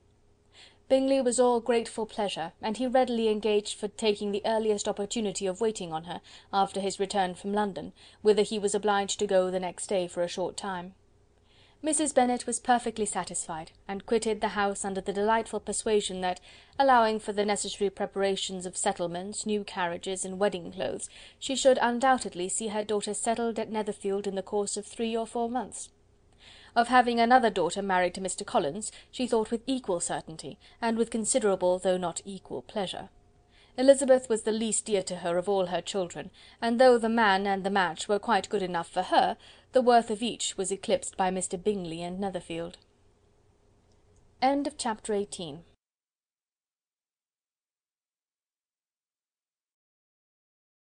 Chapter 19. The next day opened a new scene at Longbourn. Mr. Collins made his declaration in form. Having resolved to do it without loss of time, as his leave of absence extended only to the following Saturday, and having no feelings of diffidence to make it distressing to himself even at the moment, he set about it in a very orderly manner, with all the observances, which he supposed a regular part of the business. On finding Mrs. Bennet, Elizabeth, and one of the younger girls together, soon after breakfast, he addressed the mother in these words: "May I hope, madam, that for your interest with your fair daughter Elizabeth, when I solicit for the honour of a private audience with her in the course of this morning?" Before Elizabeth had time for anything but a blush of surprise, Mrs. Bennet answered instantly: "Oh dear, yes, certainly. I am sure Lizzy will be very happy. I am sure she can have no objection. Come, Kitty, I want you upstairs." And gathering her work together, she was hastening away, when Elizabeth called out: "Dear madam, do not go. I beg you will not go. Mr. Collins must excuse me. He can have nothing to say to me that anybody need not hear. I am going away myself." "No, no, nonsense, Lizzy. I desire you to stay where you are." And upon Elizabeth seeming really, with vexed and embarrassed looks, about to escape, she added: "Lizzy, I insist upon your staying and hearing Mr. Collins." Elizabeth would not oppose such an injunction, and a moment's consideration making her also sensible that it would be wisest to get it over as soon and as quietly as possible, she sat down again and tried to conceal by incessant employment the feelings which were divided between distress and diversion. Mrs. Bennet and Kitty walked off, and as soon as they were gone, Mr. Collins began: "Believe me, my dear Miss Elizabeth, that your modesty, so far from doing you any disservice, rather adds to your other perfections. You would have been less amiable in my eyes had there not been this little unwillingness, but allow me to assure you that I have your respected mother's permission for this address. You can hardly doubt the purport of my discourse, however your natural delicacy may lead you to dissemble. My attentions have been too marked to be mistaken. Almost as soon as I entered the house, I singled you out as the companion of my future life. But before I am run away with by my feelings on this subject, perhaps it would be advisable for me to state my reasons for marrying, and moreover for coming into Hertfordshire with the design of selecting a wife, as I certainly did." The idea of Mr. Collins, with all his solemn composure, being run away with by his feelings, made Elizabeth so near laughing that she could not use the short pause he allowed in any attempt to stop him further, and he continued: "My reasons for marrying are, first, that I think it a right thing for every clergyman in easy circumstances, like myself, to set the example of matrimony in his parish. Secondly, that I am convinced that it will add very greatly to my happiness, and thirdly, which perhaps I ought to have mentioned earlier, that it is the particular advice and recommendation of the very noble lady whom I have the honour of calling patroness. Twice has she condescended to give me her opinion, unasked too, on this subject, and it was but the very Saturday night before I left Hunsford, between our pools at quadrille, while Mrs. Jenkinson was arranging Mr. Berg's footstool, that she said, "Mr. Collins, you must marry. A clergyman like you must marry. Choose properly. Choose a gentlewoman for my sake, and for your own, let her be an active, useful sort of person, not brought up high, but able to make a small income go a good way. This is my advice. Find such a woman as soon as you can, bring her to Hunsford, and I will visit her. Allow me, by the way, to observe, my fair cousin, that I do not reckon the notice and kindness of Lady Catherine de Bourgh as among the least of the advantages in my power to offer. You will find her manners beyond anything I can describe, and your wit and vivacity, I think, must be acceptable to her, especially when tempered with the silence and respect which her rank will inevitably excite. Thus much for my general intention in favour of matrimony. It remains to be told why my views were directed towards Longbourn instead of my own neighbourhood, where I can assure you there are many amiable young women.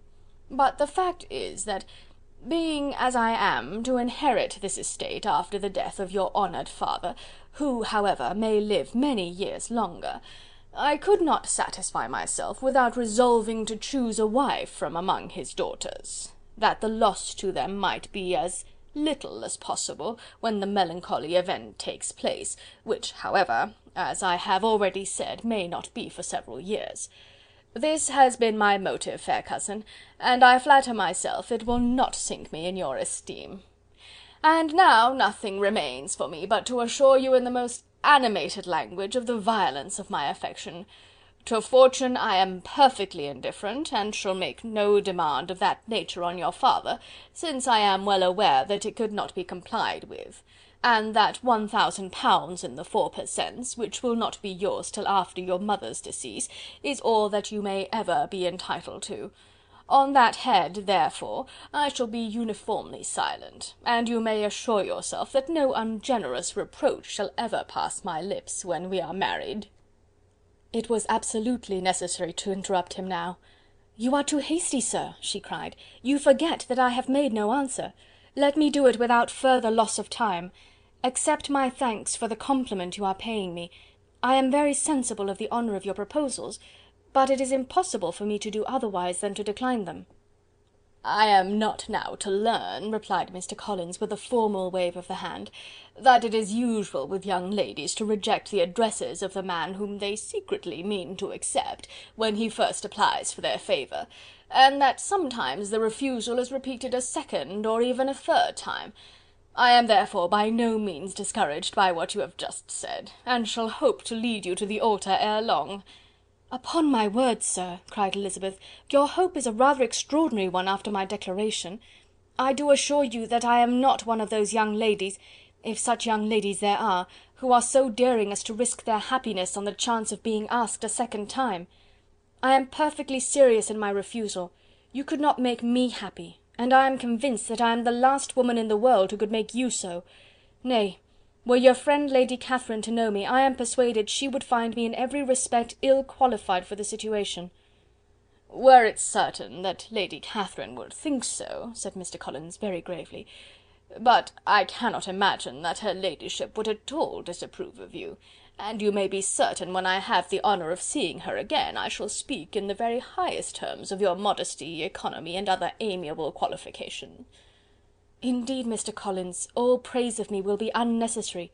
You must give me leave to judge for myself, and pay me the compliment of believing what I say.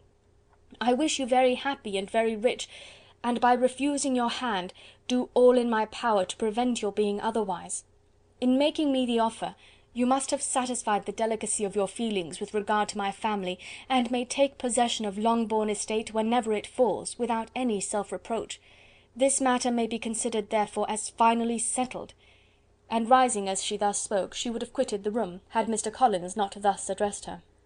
"When I do myself the honour of speaking to you next on the subject, I shall hope to receive a more favourable answer than you have now given me, though I am far from accusing you of cruelty at present, because I know it to be the established custom of your sex to reject a man on the first application, and perhaps you have even now said as much to encourage my suit as would be consistent with the true delicacy of the female character." "Really, Mr. Collins," cried Elizabeth with some warmth, "you puzzle me exceedingly. If what I have hitherto said can appear to you in the form of encouragement, I know not how to express my refusal in such a way as to convince you of its being one." "You must give me leave to flatter myself, my dear cousin, that your refusal of my addresses is merely words of course. My reasons for believing it are briefly these: it does not appear to me that my hand is unworthy of your acceptance, or that the establishment I can offer would be any other than highly desirable. My situation in life, my connections with the family of de Bourgh, and my relationship to your own, are circumstances highly in my favour, and you should take it into further consideration that in spite of your manifold attractions, it is by no means certain that another offer of marriage may ever be made you. Your portion is unhappily so small that it will in all likelihood undo the effects of your loveliness and amiable qualifications. As I must therefore conclude that you are not serious in your rejection of me, I shall choose to attribute it to your wish of increasing my love by suspense, according to the usual practice of elegant females." "I do assure you, sir, that I have no pretensions whatever to that kind of elegance which consists in tormenting a respectable man. I would rather be paid the compliment of being believed sincere. I thank you again and again for the honour you have done me in your proposals, but to accept them is absolutely impossible. My feelings in every respect forbid it. Can I speak plainer? Do not consider me now as an elegant female intending to plague you, but as a rational creature speaking the truth from her heart." "You are uniformly charming," cried he, with an air of awkward gallantry, "and I am persuaded that when sanctioned by the express authority of both your excellent parents, my proposals will not fail of being acceptable."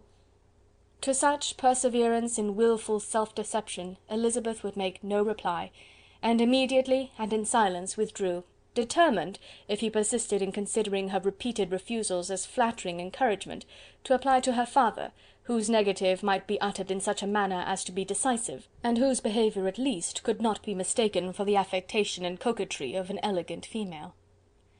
End of chapter 19.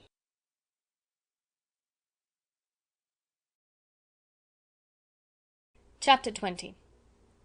Mr. Collins was not left long to the silent contemplation of his successful love, for Mrs. Bennet, having dawdled about in the vestibule to watch for the end of the conference, no sooner saw Elizabeth open the door and with quick step pass her towards the staircase, than she entered the breakfast-room, and congratulated both him and herself in warm terms on the happy prospect of their nearer connection.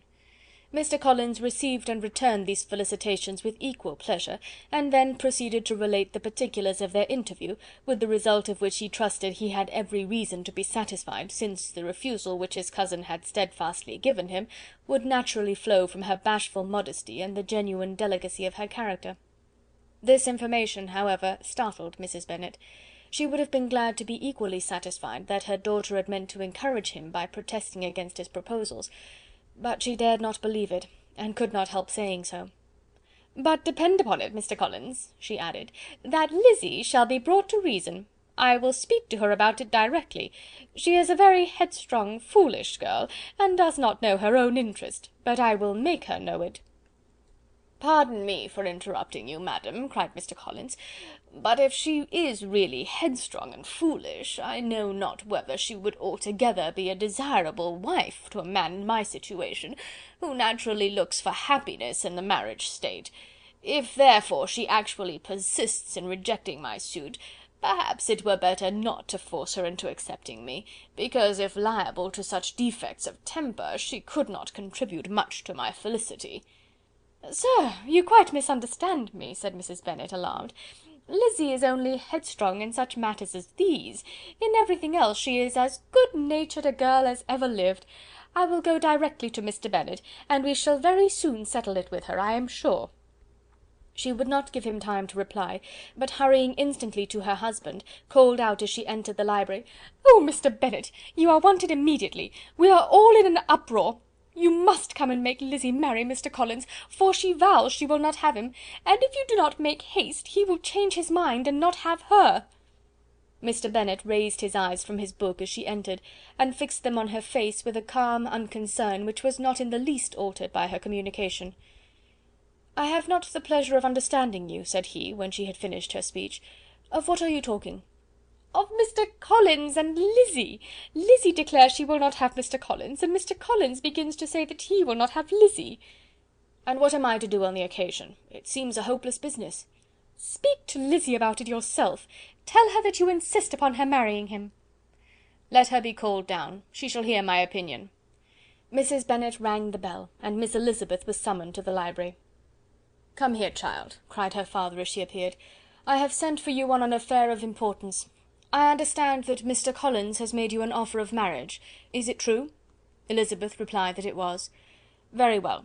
And this offer of marriage you have refused?" "I have, sir." "Very well.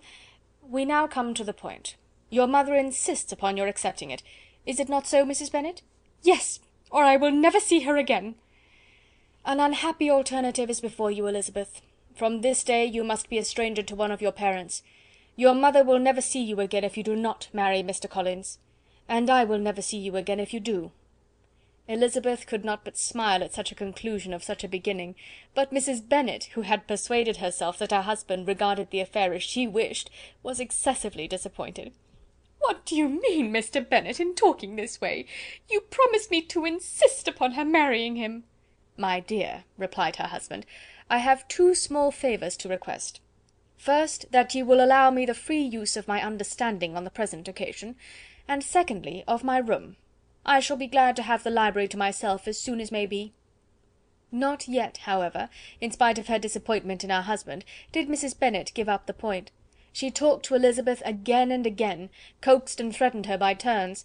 She endeavoured to secure Jane in her interest, but Jane, with all possible mildness, declined interfering, and Elizabeth, sometimes with real earnestness, and sometimes with playful gaiety, replied to her attacks.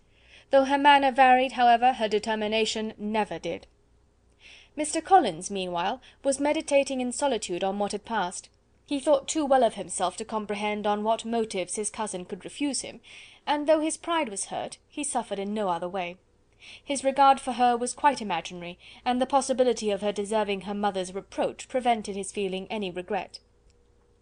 While the family were in this confusion, Charlotte Lucas came to spend the day with them. She was met in the vestibule by Lydia, who, flying to her, cried in a half whisper, "I am glad you are come, for there is such fun here. What do you think has happened this morning? Mr. Collins has made an offer to Lizzie, and she will not have him." Charlotte hardly had time to answer before they were joined by Kitty, who came to tell the same news; and no sooner had they entered the breakfast room, where Mrs. Bennet was alone, than she likewise began on the subject, calling on Miss Lucas for her compassion, and entreating her to persuade her friend Lizzie to comply with the wishes of all her family. "Pray do, my dear Miss Lucas," she added in a melancholy tone, "for nobody is on my side, nobody takes part with me. I am cruelly used, nobody feels for my poor nerves." Charlotte's reply was spared by the entrance of Jane and Elizabeth. "Ay, there she comes," continued Mrs. Bennet, "looking as unconcerned as may be, and caring no more for us than if we were at York, provided she can have her own way. But I tell you, Miss Lizzie, if you take it into your head to go on refusing every offer of marriage in this way, you will never get a husband at all, and I am sure I do not know who is to maintain you when your father is dead. I shall not be able to keep you, and so I warn you. I have done with you from this very day. I told you in the library, you know, that I should never speak to you again, and you will find me as good as my word. I have no pleasure in talking to undutiful children. Not that I have much pleasure, indeed, in talking to anybody. People who suffer as much as I do from nervous complaints can have no great inclination for talking. Nobody can tell what I suffer. But it is always so. Those who do not complain are never pitied." Her daughters listened in silence to this effusion, sensible that any attempt to reason with her or soothe her would only increase the irritation. She talked on, therefore, without interruption from any of them, till they were joined by Mr. Collins, who entered the room with an air more stately than usual, and on perceiving whom, she said to the girls, "Now I do insist upon it, that you, all of you, hold your tongues, and let me and Mr. Collins have a little conversation together." Elizabeth passed quietly out of the room. Jane and Kitty followed, but Lydia stood her ground, determined to hear all she could, and Charlotte, detained first by the civility of Mr. Collins, whose inquiries after herself and all her family were very minute, and then by a little curiosity, satisfied herself with walking to the window and pretending not to hear. In a doleful voice Mrs. Bennet began the projected conversation. "Oh, Mr. Collins!" "My dear madam," replied he, "let us be for ever silent on this point. Far be it from me," he presently continued, in a voice that marked his displeasure, "to resent the behaviour of your daughter. Resignation to inevitable evils is the evil duty of us all, the peculiar duty of a young man who has been so fortunate as I have been in early preferment, and I trust I am resigned. Perhaps not the less so from feeling a doubt of my positive happiness had my fair cousin honoured me with her hand, for I have often observed that resignation is never so perfect as when the blessing denied begins to lose somewhat of its value in our estimation. You will not, I hope, consider me as showing any disrespect to your family, my dear madam, by thus withdrawing my pretensions to your daughter's favour, without having paid yourself and Mr. Bennet the compliment of requesting you to interpose your authority in my behalf. My conduct may, I fear, be objectionable in having accepted my dismission from your daughter's lips instead of your own. But we are all liable to error. I have certainly meant well through the whole affair. My object has been to secure an amiable companion for myself, with due consideration for the advantage of all your family, and if my manner has been at all reprehensible, I here beg leave to apologize." End of chapter 20.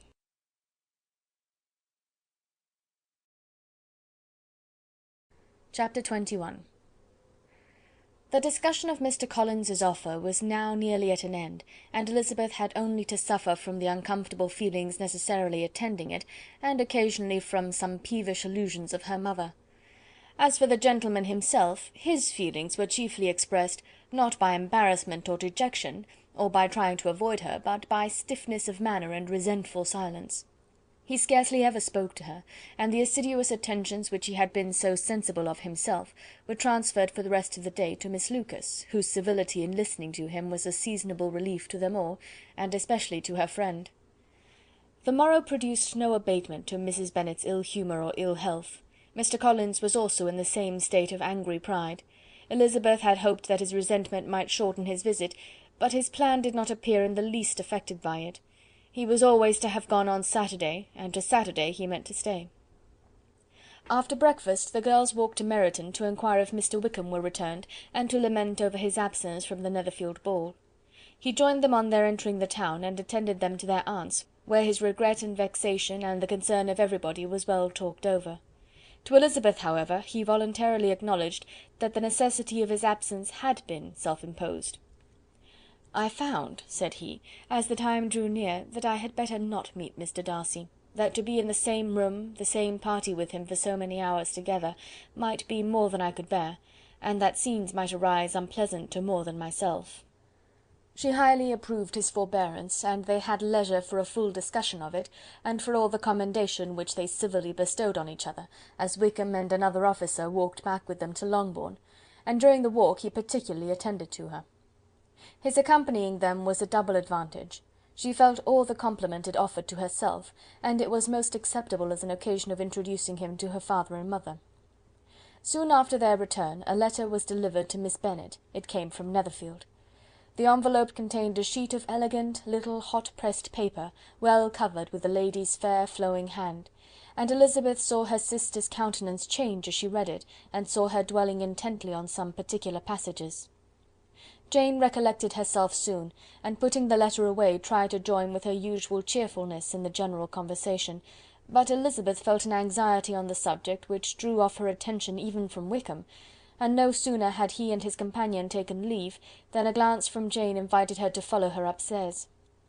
When they had gained their own room, Jane, taking out the letter, said, "This is from Caroline Bingley. What it contains has surprised me a good deal. The whole party have left Netherfield by this time, and are on their way back to town, and without any intention of coming back again. You shall hear what she says." She then read the first sentence aloud, which comprised the information of their having just resolved to follow their brother to town directly, and of their meaning to dine in Grosvenor Street, where Mr. Hurst had a house. The next was in these words: "I do not pretend to regret anything I shall leave in Hertfordshire, except your society, my dearest friend. But we will hope, at some future period, to enjoy many returns of that delightful intercourse we have known, and in the meanwhile may lessen the pain of separation by a very frequent and most unreserved correspondence. I depend on you for that." To these high-flown expressions Elizabeth listened with all the insensibility of distrust, and though the suddenness of their removal surprised her, she saw nothing in it really to lament. It was not to be supposed that their absence from Netherfield would prevent Mr. Bingley's being there, and as to the loss of their society, she was persuaded that Jane must cease to regard it in the enjoyment of his. "It is unlucky," said she, after a short pause, "that you should not be able to see your friends before they leave the country. But may we not hope that the period of future happiness to which Miss Bingley looks forward may arrive earlier than she is aware, and that the delightful intercourse you have known as friends will be renewed with yet greater satisfaction as sisters? Mr. Bingley will not be detained in London by them." "Caroline decidedly says that none of the party will return into Hertfordshire this winter. I will read it to you. "When my brother left us yesterday, he imagined that the business which took him to London might be concluded in 3 or 4 days, but as we are certain it cannot be so, and at the same time convinced that when Charles gets to town he will be in no hurry to leave it again, we have determined on following him thither, that he may not be obliged to spend his vacant hours in a comfortless hotel. Many of my acquaintances are already there for the winter. I wish that I could hear that you, my dearest friend, had any intention of making one of the crowd, but of that I despair. I sincerely hope your Christmas in Hertfordshire may abound in the gaieties which that season generally brings, and that your beaux will be so numerous as to prevent your feeling the loss of the 3 of whom we shall deprive you. It is evident by this," added Jane, "that he comes back no more this winter." "It is only evident that Miss Bingley does not mean that he should." "Why will you think so? It must be his own doing. He is his own master. But you do not know all. I will read you the passage which particularly hurts me. I will have no reserves from you.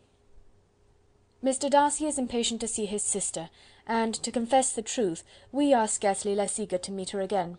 I really do not think Georgiana Darcy has her equal for beauty, elegance, and accomplishments, and the affection she inspires in Louisa and myself is heightened into something still more interesting from the hope we dare entertain of her being hereafter our sister.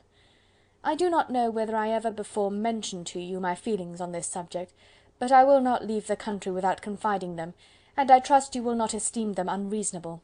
My brother admires her greatly already. He will have frequent opportunity now of seeing her on the most intimate footing. Her relations all wish the connection as much as his own, and a sister's partiality is not misleading me, I think, when I call Charles most capable of engaging any woman's heart.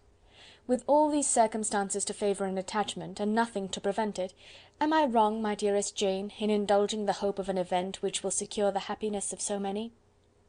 "What do you think of this sentence, my dear Lizzy?" said Jane as she finished it. "Is it not clear enough? Does it not expressly declare that Caroline neither expects nor wishes me to be her sister, that she is perfectly convinced of her brother's indifference, and that, if she suspects the nature of my feelings for him, she means most kindly to put me on my guard? Can there be any other opinion on the subject? Yes, there can, for mine is totally different. Will you hear it?" "Most willingly." "You shall have it in a few words. Miss Bingley sees that her brother is in love with you, and wants him to marry Miss Darcy. She follows him to town in hope of keeping him there, and tries to persuade you that he does not care about you." Jane shook her head. "Indeed, Jane, you ought to believe me. No one who has ever seen you together can doubt his affection. Miss Bingley, I am sure, cannot. She is not such a simpleton. Could she have seen half as much love in Mr. Darcy for herself, she would have ordered her wedding clothes.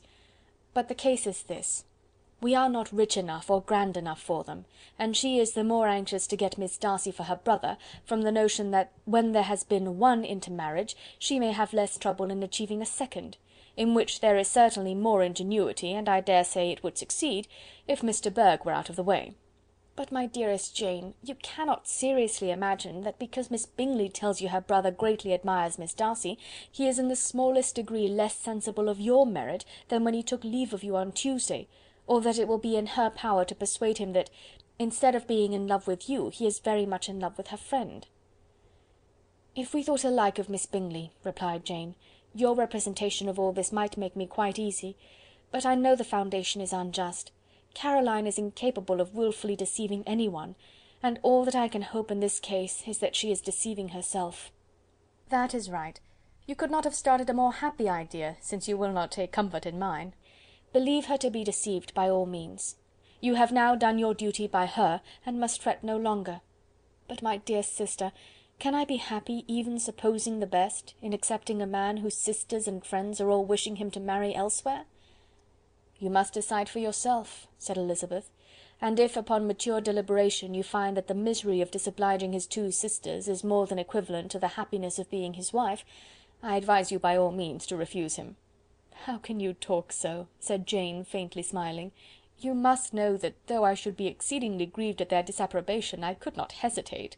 "I did not think you would, and that being the case, I cannot consider your situation with much compassion. But if he returns no more this winter, my choice will never be required. 1,000 things may arise in 6 months." The idea of his returning no more Elizabeth treated with the utmost contempt. It appeared to her merely the suggestion of Caroline's interested wishes, and she could not for a moment suppose that those wishes, however openly or artfully spoken, could influence a young man so totally independent of every one. She represented to her sister as forcibly as possible what she felt on the subject, and had soon the pleasure of seeing its happy effect.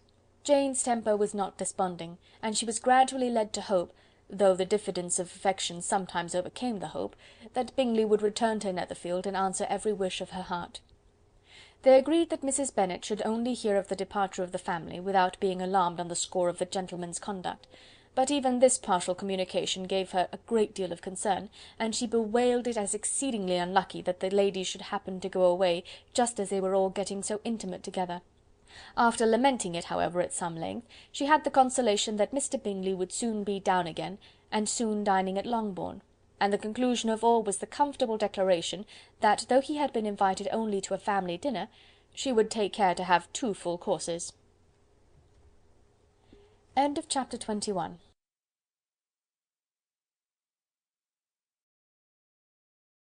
Chapter 22. The Bennets were engaged to dine with the Lucases, and again, during the chief of the day, was Miss Lucas so kind as to listen to Mr. Collins. Elizabeth took an opportunity of thanking her.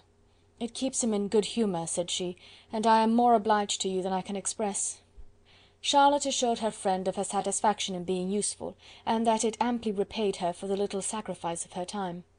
This was very amiable, but Charlotte's kindness extended farther than Elizabeth had any conception of. Its object was nothing else than to secure her from any return of Mr. Collins's addresses, by engaging them towards herself. Such was Miss Lucas's scheme, and appearances were so favourable that when they parted at night, she would have felt almost secure of success, if he had not been to leave Hertfordshire so very soon. But here she did injustice to the fire and independence of his character, for it led him to escape out of Longbourn House the next morning with admirable slyness, and to hasten to Lucas Lodge to throw himself at her feet. He was anxious to avoid the notice of his cousins, from a conviction that if they saw him depart, they could not fail to conjecture his design, and he was not willing to have the attempt known till its success might be known likewise; for though feeling almost secure, and with reason, for Charlotte had been tolerably encouraging, he was Miss Lucas perceived him from an upper window as he walked towards the house, and instantly set out to meet him accidentally in the lane. But little had she dared to hope that so much love and eloquence awaited her there. In as short a time as Mr. Collins's long speeches would allow, everything was settled between them to the satisfaction of both, and as they entered the house, he earnestly entreated her to name the day that was to make him the happiest of men, and though such a solicitation must be waived for the present, the lady felt no inclination to trifle with his happiness. The stupidity with which he was favoured by nature must guard his courtship from any charm that would make a woman wish for its continuance, and Miss Lucas, who accepted him solely from the pure and disinterested desire of an establishment, cared not how soon that establishment were gained. Sir William and Lady Lucas were speedily applied to for their consent, and it was bestowed with a most joyful alacrity. Mr. Collins's present circumstances made it a most eligible match for their daughter, to whom they could give little fortune, and his prospects of future wealth were exceedingly fair. Lady Lucas began directly to calculate, with more interest than the matter had ever excited before, how many years longer Mr. Bennet was likely to live, and Sir William gave it as his decided opinion that whenever Mr. Collins should be in possession of the Longbourn estate, it would be highly expedient that both he and his wife should make their appearance at St. James'. The whole family, in short, were properly overjoyed on the occasion. The younger girls formed hopes of coming out a year or two sooner than they might otherwise have done, and the boys were relieved from their apprehension of Charlotte's dying an old maid. Charlotte herself was tolerably composed. She had gained her point, and had time to consider of it. Her reflections were in general satisfactory.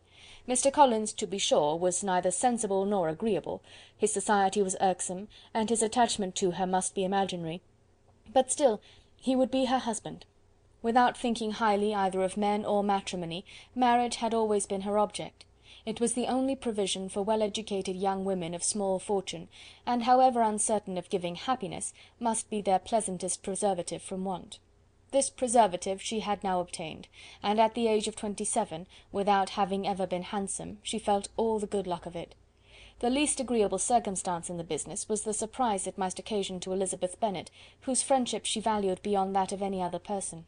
Elizabeth would wonder and probably would blame her, and though her resolution was not to be shaken, her feelings must be hurt by such a disapprobation. She resolved to give her the information herself, and therefore charged Mr. Collins, when he returned to Longbourn to dinner, to drop no hint of what had passed before any of the family. A promise of secrecy was of course very dutifully given, but it could not be kept without difficulty, for the curiosity excited by his long absence burst forth in such very direct questions on his return as required some ingenuity to evade, and he was at the same time exercising great self-denial, for he was longing to publish his prosperous love. As he was to begin his journey too early on the morrow to see any of the family, the ceremony of leave-taking was performed when the ladies moved for the night, and Mrs. Bennet, with great politeness and cordiality, said how happy they should be to see him at Longbourn again, whenever his engagements might allow him to visit them. "My dear madam," he replied, "this invitation is particularly gratifying, because it is what I have been hoping to receive, and you may be very certain that I shall avail myself of it as soon as possible." They were all astonished, and Mr. Bennet, who could by no means wish for so speedy a return, immediately said, "But is there not danger of Lady Catherine's disapprobation here, my good sir? You had better neglect your relations than run the risk of offending your patroness." "My dear sir," replied Mr. Collins, "I am particularly obliged to you for this friendly caution, and you may depend upon my not taking so material a step without her ladyship's concurrence." "You cannot be too much upon your guard. Risk anything rather than her displeasure, and if you find it likely to be raised by your coming to us again, which I should think exceedingly probable, stay quietly at home, and be satisfied that we shall take no offence." "Believe me, my dear sir, my gratitude is warmly excited by such affectionate attention, and depend upon it, you will speedily receive from me a letter of thanks for this, and for every other mark of your regard during my stay in Hertfordshire. As for my fair cousins, though my absence may not be long enough to render it necessary, I shall now take the liberty of wishing them health and happiness, not excepting my cousin Elizabeth." With proper civilities the ladies then withdrew, all of them equally surprised that he meditated a quick return. Mrs. Bennet wished to understand by it that he thought of paying his addresses to one of her younger girls, and Mary might have been prevailed on to accept him. She rated his abilities much higher than any of the others. There was a solidity in his reflections which often struck her, and though by no means so clever as herself, she thought that if encouraged to read and improve himself by such an example as hers, he might become a very agreeable companion. But on the following morning every hope of this kind was done away. Miss Lucas called soon after breakfast, and in a private conference with Elizabeth related the event of the day before. The possibility of Mr. Collins's fancying himself in love with her friend had once occurred to Elizabeth within the last day or two, but that Charlotte could encourage him seemed almost as far from possibility as she could encourage him herself, and her astonishment was consequently so great as to overcome at first the bounds of decorum, and she could not help crying out, "Engaged to Mr. Collins! My dear Charlotte, impossible!" The steady countenance which Miss Lucas had commanded in telling her story gave way to a momentary confusion here on receiving so direct a reproach, though, as it was no more than she expected, she soon regained her composure and calmly replied, "Why should you be surprised, my dear Eliza? Do you think it incredible that Mr. Collins should be able to procure any woman's good opinion, because he was not so happy as to succeed with you?" But Elizabeth had now recollected herself, and making a strong effort for it, was able to assure with tolerable firmness that the prospect of their relationship was highly grateful to her, and that she wished her all imaginable happiness. "I see what you are feeling," replied Charlotte. "You must be surprised, very much surprised, so lately as Mr. Collins was wishing to marry you. But when you have had time to think it over, I hope you will be satisfied with what I have done. I am not romantic, you know, I never was. I ask only a comfortable home, and considering Mr. Collins's character, connection, and situation in life, I am convinced that my chance of happiness with him is as fair as most people can boast on entering the marriage state." Elizabeth quietly answered, "Undoubtedly," and after an awkward pause they returned to the rest of the family. Charlotte did not stay much longer, and Elizabeth was then left to reflect on what she had heard. It was a long time before she became at all reconciled to the idea of so unsuitable a match. The strangeness of Mr. Collins's making 2 offers of marriage within 3 days was nothing in comparison of his being now accepted. She had always felt that Charlotte's opinion of matrimony was not exactly like her own, but she had not supposed it to be possible that, when called into action, she would have sacrificed every better feeling to worldly advantage. Charlotte, the wife of Mr. Collins, was a most humiliating picture, and to the pang of a friend disgracing herself and sunk in her esteem, was added the distressing conviction that it was impossible for that friend to be tolerably happy in the lot she had chosen. End of chapter 22.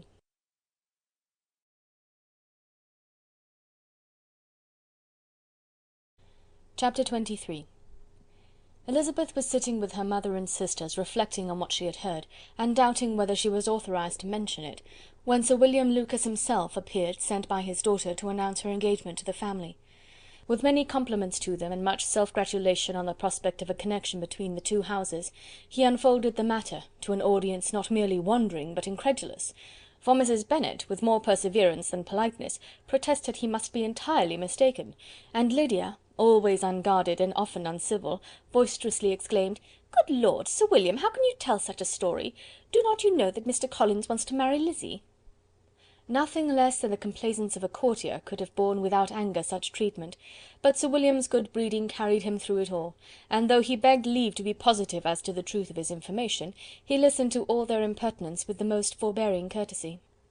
Elizabeth, feeling it incumbent on her to relieve him from so unpleasant a situation, now put herself forward to confirm his account, by mentioning her prior knowledge of it from Charlotte herself, and endeavoured to put a stop to the exclamations of her mother and sisters by the earnestness of her congratulations to Sir William, in which she was readily joined by Jane, and by making a variety of remarks on the happiness that might be expected from the match, the excellent character of Mr. Collins, and the convenient distance of Hunsford from London. Mrs. Bennet was in fact too much overpowered to say a great deal while Sir William remained, but no sooner had he left them than her feelings found a rapid vent. In the first place, she persisted in disbelieving the whole of the matter. Secondly, she was very sure that Mr. Collins had been taken in. Thirdly, she trusted that they would never be happy together, and fourthly, that the match might be broken off. 2 inferences, however, were plainly deduced from the whole. One, that Elizabeth was the real cause of the mischief, and the other, that she herself had been barbarously misused by them all, and on these 2 points she principally dwelt during the rest of the day. Nothing could console and nothing could appease her, nor did that day wear out her resentment. A week elapsed before she could see Elizabeth without scolding her, a month passed before she could speak to Sir William or Lady Lucas without being rude, and many months were gone before she could at all forgive their daughter. Mr. Bennet's emotions were much more tranquil on the occasion, and such as he did experience he pronounced to be of a most agreeable sort, for it gratified him, he said, to discover that Charlotte Lucas, whom he had used to think tolerably sensible, was as foolish as his wife, and more foolish than his daughter. Jane confessed herself a little surprised at the match, but she said less of her astonishment than of her earnest desire for their happiness, nor could Elizabeth persuade her to consider it as improbable. Kitty and Lydia were far from envying Miss Lucas, for Mr. Collins was only a clergyman, and it affected them in no other way than as a piece of news to spread at Meryton. Lady Lucas could not be insensible of triumph on being able to retort on Mrs. Bennet the comfort of having a daughter well married, and she called at Longbourn rather oftener than usual to say how happy she was, though Mrs. Bennet's sour looks and ill-natured remarks might have been enough to drive happiness away. Between Elizabeth and Charlotte there was a restraint which kept them mutually silent on the subject, and Elizabeth felt persuaded that no real confidence could ever subsist between them again. Her disappointment in Charlotte made her turn with fonder regard to her sister, of whose rectitude and delicacy she was sure her opinion could never be shaken, and for whose happiness she grew daily more anxious, as Bingley had now been gone a week, and nothing more was heard of his return. Jane had sent Caroline an early answer to her letter, and was counting the days till she might reasonably hope to hear again. The promised letter of thanks from Mr. Collins arrived on Tuesday, addressed to their father, and written with all the solemnity of gratitude which a 12-month's abode in the family might have prompted. After discharging his conscience on that head, he proceeded to inform them, with many rapturous expressions, of his happiness in having obtained the affection of their amiable neighbour Miss Lucas, and then explained that it was merely with the view of enjoying her society that he had been so ready to close with their kind wish of seeing him again at Longbourn, whither he hoped to be able to return on Monday fortnight, for Lady Catherine, he added, so heartily approved his marriage, that she wished it to take place as soon as possible, which he trusted would be an unanswerable argument with his amiable Charlotte to name an early day for making him the happiest of men. Mr. Collins' return to Hertfordshire was no longer a matter of pleasure to Mrs. Bennet. On the contrary, she was as much disposed to complain of it as her husband. It was very strange that he should come to Longbourn instead of to Lucas Lodge. It was also very inconvenient and exceedingly troublesome. She hated having visitors in the house while her health was so indifferent, and lovers were of all people the most disagreeable. Such were the gentle murmurs of Mrs. Bennet, and they gave way only to the greater distress of Mr. Bingley's continued absence. Neither Jane nor Elizabeth were comfortable on this subject. Day after day passed away without bringing any other tidings of him than the report which shortly prevailed in Meryton of his coming no more to Netherfield the whole winter, a report which highly incensed Mrs. Bennet, and which she never failed to contradict as a most scandalous falsehood. Even Elizabeth began to fear, not that Bingley was indifferent, but that his sisters would be successful in keeping him away. Unwilling as she was to admit an idea so destructive of Jane's happiness, and so dishonourable to the stability of her lover, she could not prevent its frequent occurring. The united efforts of his two unfeeling sisters and of his overpowering friend, assisted by the attractions of Miss Darcy and the amusements of London, might be too much, she feared, for the strength of his attachment. As for Jane, her anxiety under this suspense was, of course, more painful than Elizabeth's, but whatever she felt she was desirous of concealing, and between herself and Elizabeth, therefore, the subject was never alluded to. But as no such delicacy restrained her mother, an hour seldom passed in which she did not talk of Bingley, express her impatience for his arrival, or even require Jane to confess that if he did not come back she would think herself very ill-used. It needed all Jane's steady mildness to bear these attacks with tolerable tranquillity. Mr. Collins returned most punctually on Monday fortnight, but his reception at Longbourn was not quite so gracious as it had been on his first introduction. He was too happy, however, to need much attention, and luckily for the others, the business of love-making relieved them from a great deal of his company. The chief of every day was spent by him at Lucas Lodge, and he sometimes returned to Longbourn only in time to make an apology for his absence before the family went to bed. Mrs. Bennet was really in a most pitiable state. The very mention of anything concerning the match threw her into an agony of ill humour, and wherever she went she was sure of hearing it talked of. The sight of Miss Lucas was odious to her. As her successor in that house, she regarded her with jealous abhorrence. Whenever Charlotte came to see them, she concluded her to be anticipating the hour of possession, and whenever she spoke in a low voice to Mr. Collins, was convinced that they were talking of the Longbourn estate, and resolving to turn herself and her daughters out of the house as soon as Mr. Bennet were dead. She complained bitterly of all this to her husband. "Indeed, Mr. Bennet," said she, "it is very hard to think that Charlotte Lucas should ever be mistress of this house, that I should be forced to make way for her, and live to see her take her place in it." "My dear, do not give way to such gloomy thoughts. Let us hope for better things. Let us flatter ourselves that I may be the survivor." This was not very consoling to Mrs. Bennet, and therefore, instead of making any answer, she went on as before. "I cannot bear to think that they should have all this estate. If it was not for the entail, I should not mind it." "What should not you mind?" "I should not mind anything at all." "Let us be thankful that you are preserved from a state of such insensibility." "I never can be thankful, Mr. Bennet, for anything about the entail. How any one could have the conscience to entail away an estate from one's own daughters, I cannot understand, and all for the sake of Mr. Collins too. Why should he have it more than anybody else?" "I leave it to yourself to determine," said Mr. Bennet. Chapter 23.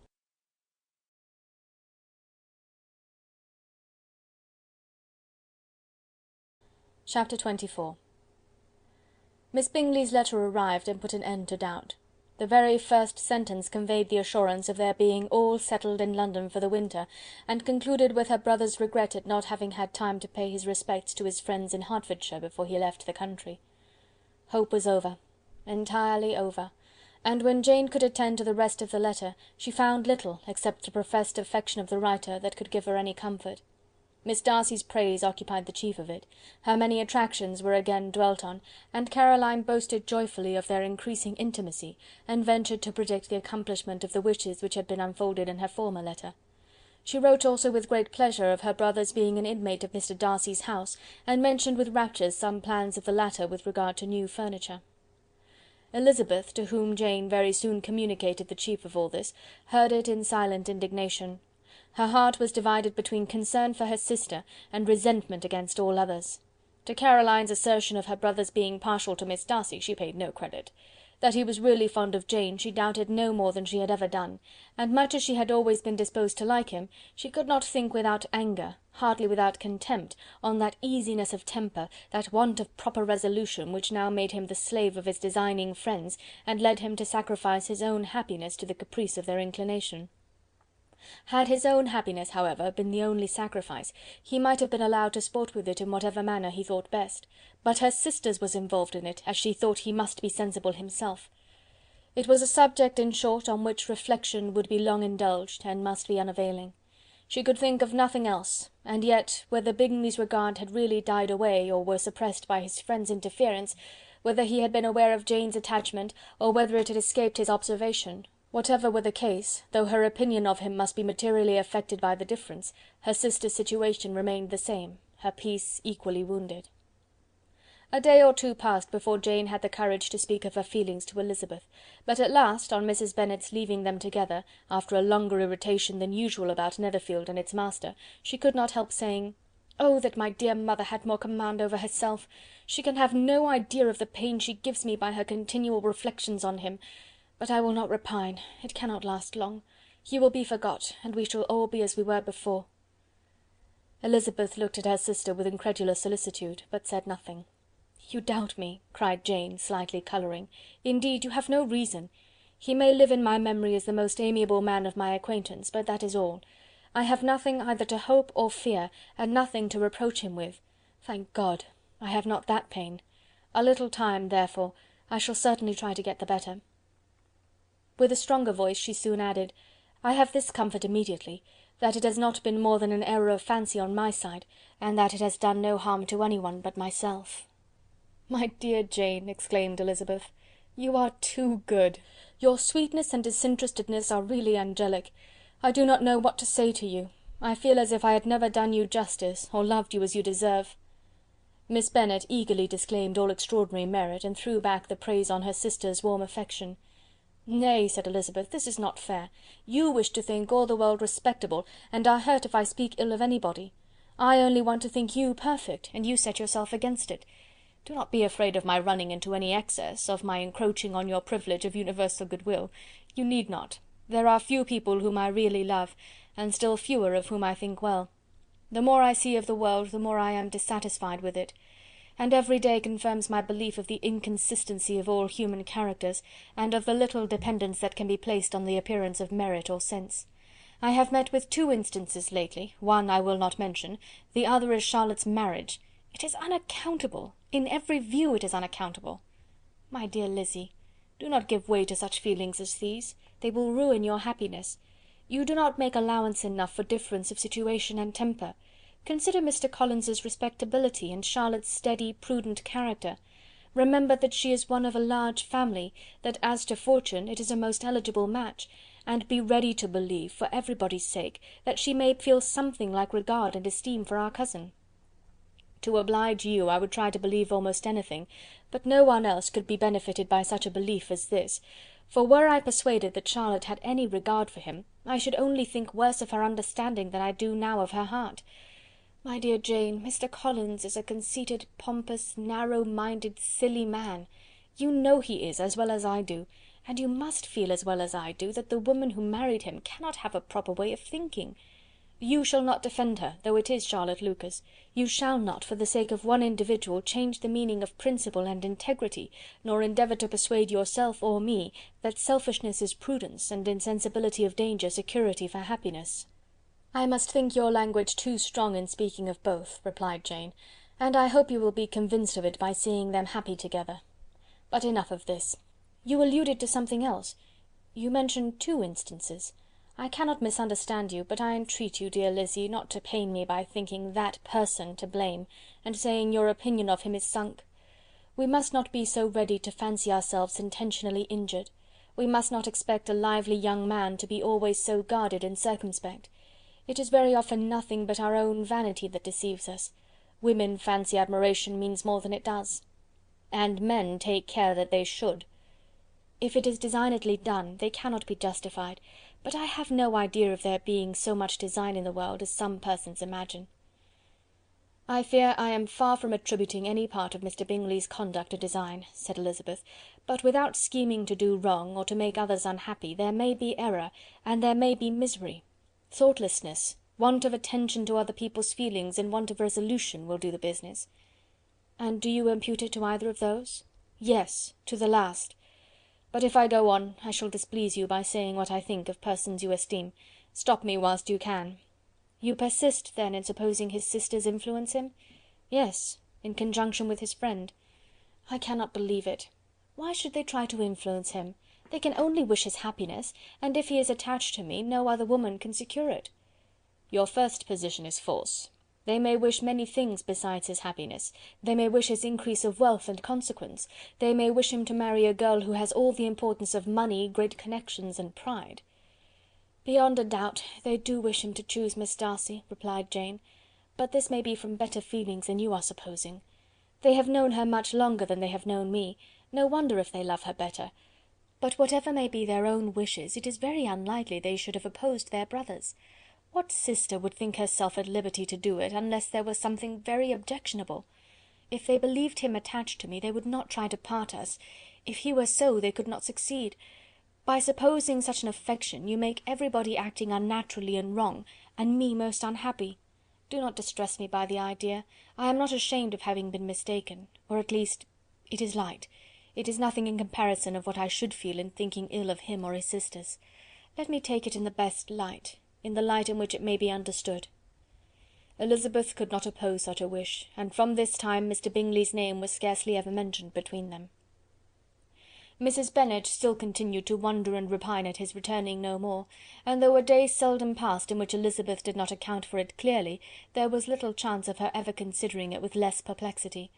Her daughter endeavoured to convince her of what she did not believe herself, that his attentions to Jane had been merely the effect of a common and transient liking, which ceased when he saw her no more; but though the probability of the statement was admitted at the time, she had the same story to repeat every day. Mrs. Bennet's best comfort was that Mr. Bingley must be down again in the summer. Mr. Bennet treated the matter differently. "So, Lizzy," said he one day, "your sister is crossed in love, I find. I congratulate her. Next to being married, a girl likes to be crossed a little in love now and then. It is something to think of, and it gives her a sort of distinction among her companions. When is your turn to come? You will hardly bear to be long outdone by Jane. Now is your time. Here are officers enough in Meryton to disappoint all the young ladies in the country. Let Wickham be your man. He is a pleasant fellow, and would jilt you creditably." "Thank you, sir, but a less agreeable man would satisfy me. We must not all expect Jane's good fortune."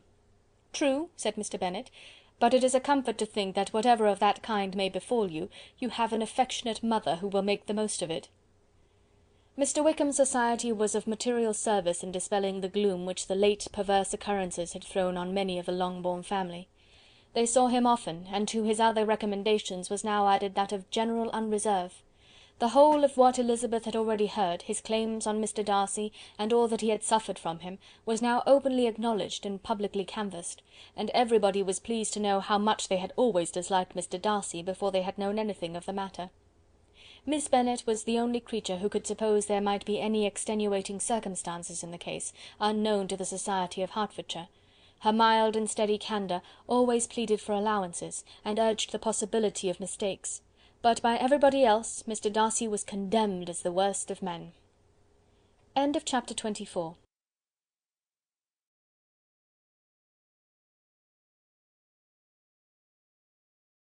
Chapter 25.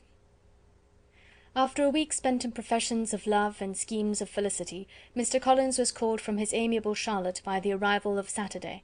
The pain of separation, however, might be alleviated on his side by preparations for the reception of his bride, as he had reason to hope that shortly after his return into Hertfordshire the day would be fixed that was to make him the happiest of men.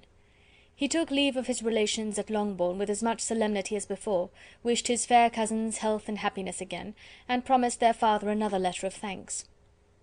On the following Monday Mrs. Bennet had the pleasure of receiving her brother and his wife, who came as usual to spend the Christmas at Longbourn.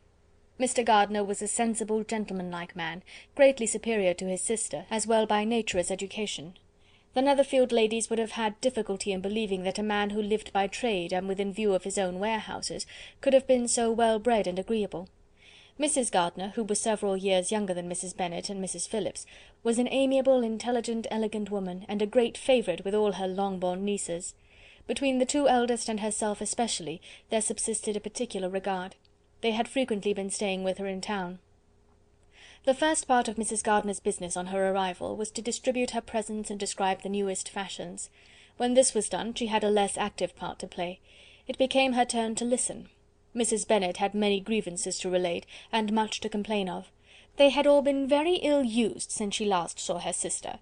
2 of her girls had been upon the point of marriage, and after all there was nothing in it. "I do not blame Jane," she continued, "for Jane would have got Mr. Bingley if she could. But Lizzy! Oh, sister, it is very hard to think that she might have been Mr. Collins's wife by this time, had it not been for her own perverseness. He made her an offer in this very room, and she refused him. The consequence of it is, that Lady Lucas will have a daughter married before I have, and that the Longbourn estate is just as much entailed as ever. The Lucases are very artful people indeed, sister. They are all for what they can get. I am very sorry to say it of them, but so it is. It makes me very nervous and poorly to be thwarted so in my own family, and to have neighbours who think of themselves before anybody else. However, your coming just at this time is the greatest of comforts, and I am very glad to hear what you tell us of long sleeves." Mrs. Gardiner, to whom the chief of this news had been given before, in the course of Jane and Elizabeth's correspondence with her, made her sister a slight answer, and in compassion to her nieces, turned the conversation. When alone with Elizabeth afterwards, she spoke more on the subject. "It seems likely to have been a desirable match for Jane," said she. "I am sorry it went off. But these things happen so often. A young man, such as you describe Mr. Bingley, so easily falls in love with a pretty girl for a few weeks, and when accident separates them, so easily forgets her, that these sorts of inconsistencies are very frequent." "An excellent consolation in its way," said Elizabeth, "but it will not do for us. We do not suffer by accident. It does not often happen that the interference of friends will persuade a young man of independent fortune to think no more of a girl whom he was violently in love with only a few days before." "But that expression of violently in love is so hackneyed, so doubtful, so indefinite, that it gives me very little idea. It is as often applied to feelings which arise from a half-hour's acquaintance as to a real strong attachment. Pray, how violent was Mr. Bingley's love?" "I never saw a more promising inclination. He was growing quite inattentive to other people, and wholly engrossed by her. Every time they met, it was more decided and remarkable. At his own ball he offended 2 or 3 young ladies by not asking them to dance, and I spoke to him twice myself without receiving an answer. Could there be finer symptoms? Is not general incivility the very essence of love? Oh yes, of that kind of love which I suppose him to have felt. Poor Jane! I am sorry for her, because with her disposition she may not get over it immediately. It had better have happened to you, Lizzy. You would have laughed yourself out of it sooner. But do you think she would be prevailed upon to go back with us? Change of scene might be of service, and perhaps a little relief from home may be as useful as anything." Elizabeth was exceedingly pleased with this proposal, and felt persuaded of her sister's ready acquiescence. "I hope," added Mrs. Gardiner, "that no consideration with regard to this young man will influence her. We live in so different a part of town, all our connections are so different, and as you well know, we go out so little, that it is very improbable that they should meet at all, unless he really comes to see her." "And that is quite impossible, for he is now in the custody of his friend, and Mr. Darcy would no more suffer him to call on Jane in such a part of London. My dear aunt, how could you think of it? Mr. Darcy may perhaps have heard of such a place as Gracechurch Street, but he would hardly think a month's ablution enough to cleanse him from its impurities, were he once to enter it, and depend upon it, Mr. Bingley never stirs without him." "So much the better. I hope they will not meet at all. But does not Jane correspond with his sister? She will not be able to help calling." "She will drop the acquaintance entirely." But in spite of the certainty in which Elizabeth affected to place this point, as well as the still more interesting one of Bingley's being withheld from seeing Jane, she felt a solicitude on the subject which convinced her, on examination, that she did not consider it entirely hopeless. It was possible, and sometimes she thought it probable, that his affection might be reanimated, and the influence of his friend successfully combated by the more natural influence of Jane's attractions. Miss Bennet accepted her aunt's invitation with pleasure, and the Bingleys were no otherwise in her thoughts at the same time than as she hoped by Caroline's not living in the same house with her brother, she might occasionally spend a morning with her without any danger of seeing him. The Gardiners stayed a week at Longbourn, and what with the Phillipses, the Lucases, and the officers, there was not a day without its engagement. Mrs. Bennet had so carefully provided for the entertainment of her brother and sister, that they did not once sit down to a family dinner. When the engagement was for home, some of the officers always made part of it, of which officers Mr. Wickham was sure to be one, and on these occasions Mrs. Gardiner, rendered suspicious by Elizabeth's warm commendation, narrowly observed them both. Without supposing them, from what she saw, to be very seriously in love, their preference of each other was plain enough to make her a little uneasy, and she resolved to speak to Elizabeth on the subject before she left Hertfordshire, and represent to her the imprudence of encouraging such an attachment. To Mrs. Gardiner, Wickham had one means of affording pleasure, unconnected with his general powers. About 10 or a dozen years ago, before her marriage, she had spent a considerable time in that very part of Derbyshire to which he belonged. They had, therefore, many acquaintances in common, and though Wickham had been little there since the death of Darcy's father, it was yet in his power to give her fresher intelligence of her former friends than she had been in the way of procuring. Mrs. Gardiner had seen Pemberley, and known the late Mr. Darcy by character perfectly well. Here, consequently, was an inexhaustible subject of discourse, in comparing her recollection of Pemberley with the minute description which Wickham could give, and in bestowing her tribute of praise on the character of its late possessor, she was delighting both him and herself. On being made acquainted with the present Mr. Darcy's treatment of him, she tried to remember some of that gentleman's reputed disposition when quite a lad, which might agree with it, and was confident at last that she recollected having heard Mr. Fitzwilliam Darcy formerly spoken of as a very proud, ill-natured boy. End of chapter 25.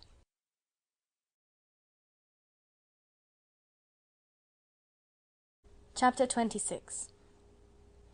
Mrs. Gardiner's caution to Elizabeth was punctually and kindly given on the first favourable opportunity of speaking to her alone. After honestly telling her what she thought, she thus went on: "You are too sensible a girl, Lizzy, to fall in love merely because you are warned against it, and therefore I am not afraid of speaking openly. Seriously, I would have you be on your guard. Do not involve yourself, or endeavour to involve him, in an affection which the want of fortune would make so very imprudent. I have nothing to say against him.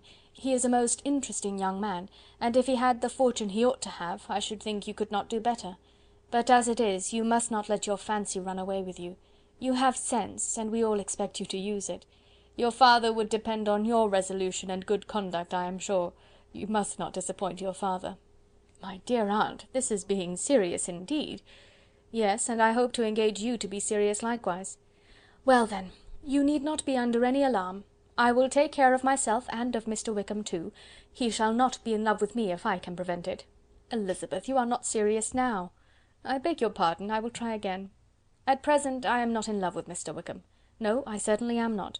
But he is, beyond all comparison, the most agreeable man I ever saw, and if he becomes really attached to me, I believe it will be better that he should not. I see the imprudence of it. Oh, that abominable Mr. Darcy! My father's opinion of me does me the greatest honour, and I should be miserable to forfeit it. My father, however, is partial to Mr. Wickham.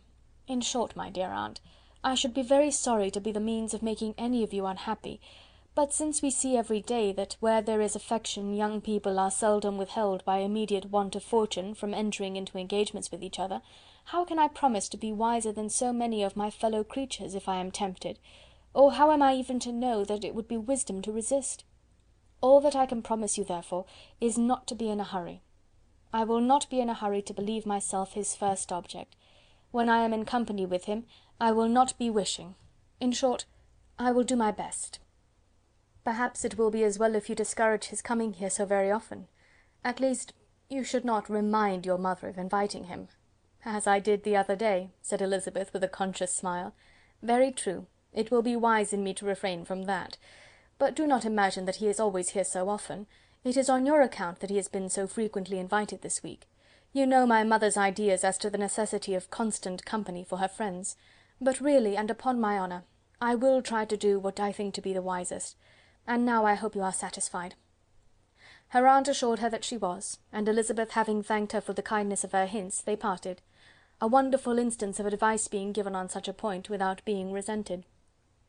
Mr. Collins returned to Hertfordshire soon after it had been quitted by the Gardiners and Jane, but as he took up his abode with the Lucases, his arrival was no great inconvenience to Mrs. Bennet. His marriage was now fast approaching, and she was at length so far resigned as to think it inevitable, and even repeatedly to say in an ill-natured tone that she wished they might be happy. Thursday was to be the wedding day, and on Wednesday Miss Lucas paid her farewell visit, and when she rose to take leave, Elizabeth, ashamed of her mother's ungracious and reluctant good wishes, and sincerely affected herself, accompanied her out of the room. As they went downstairs together, Charlotte said, "I shall depend on hearing from you very often, Eliza." "That you certainly shall. And I have another favour to ask you. Will you come and see me? We shall often meet, I hope, in Hertfordshire. I am not likely to leave Kent for some time. Promise me, therefore, to come to Hunsford." Elizabeth could not refuse, though she foresaw little pleasure in the visit.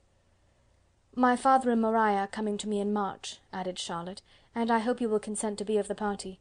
Indeed, Eliza, you will be as welcome as either of them." The wedding took place, the bride and bridegroom set off for Kent from the church door, and everybody had as much to say or to hear on the subject as usual.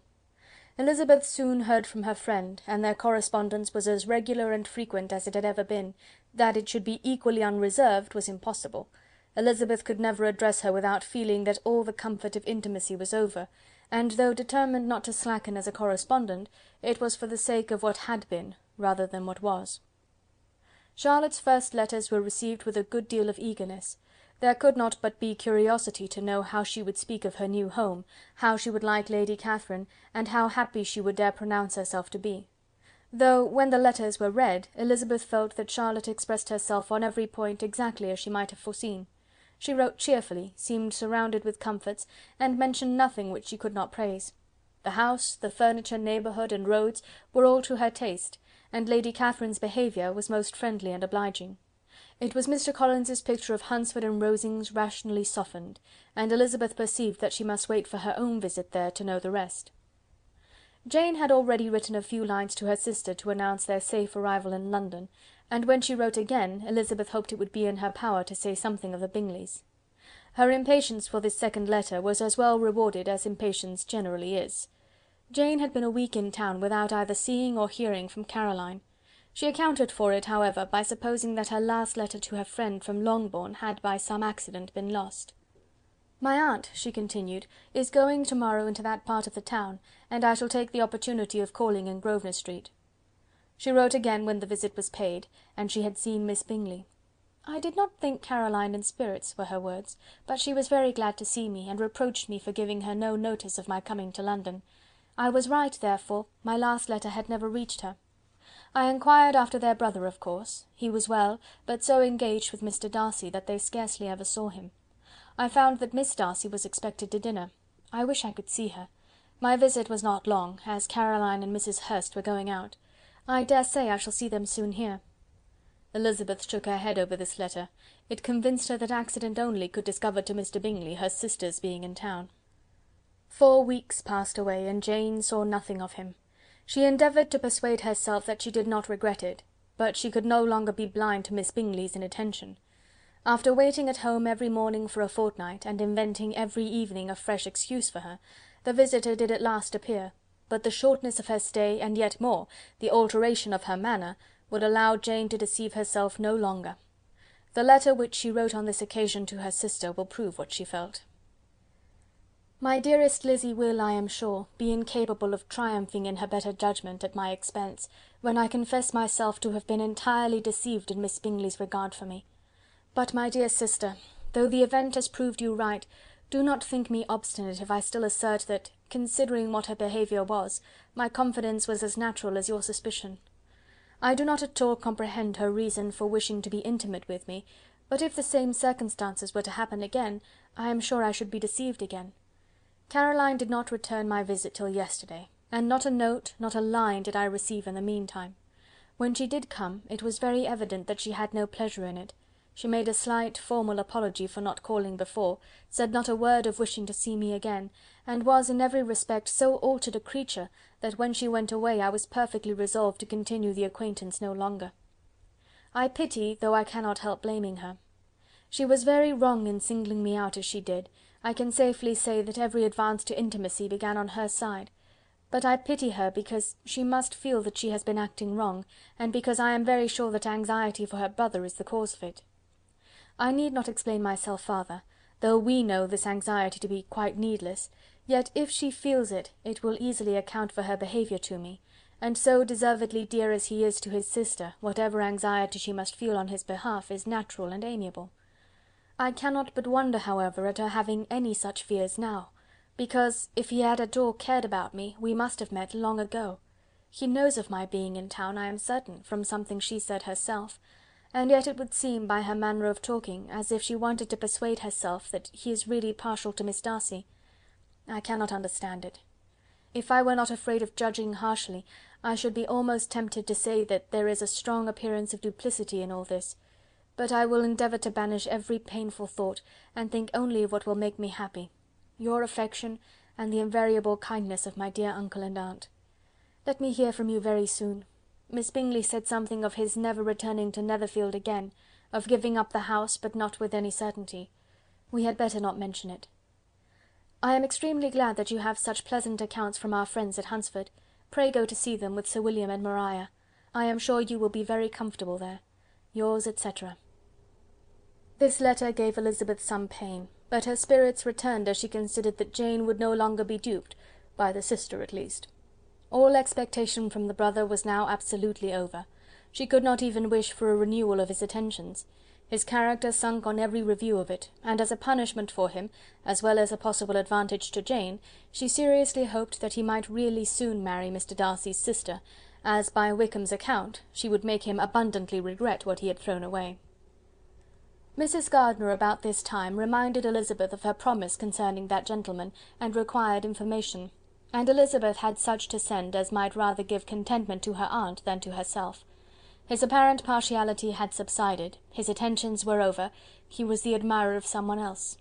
Elizabeth was watchful enough to see it all, but she could see it and write of it without material pain. Her heart had been but slightly touched, and her vanity was satisfied with believing that she would have been his only choice, had fortune permitted it. The sudden acquisition of £10,000 was the most remarkable charm of the young lady to whom he was now rendering himself agreeable, but Elizabeth, less clear-sighted perhaps in this case than in Charlotte's, did not quarrel with him for his wish of independence. Nothing, on the contrary, could be more natural, and while able to suppose that it cost him a few struggles to relinquish her, she was ready to allow it a wise and desirable measure for both, and could very sincerely wish him happy. All this was acknowledged to Mrs. Gardiner, and after relating the circumstances, she thus went on.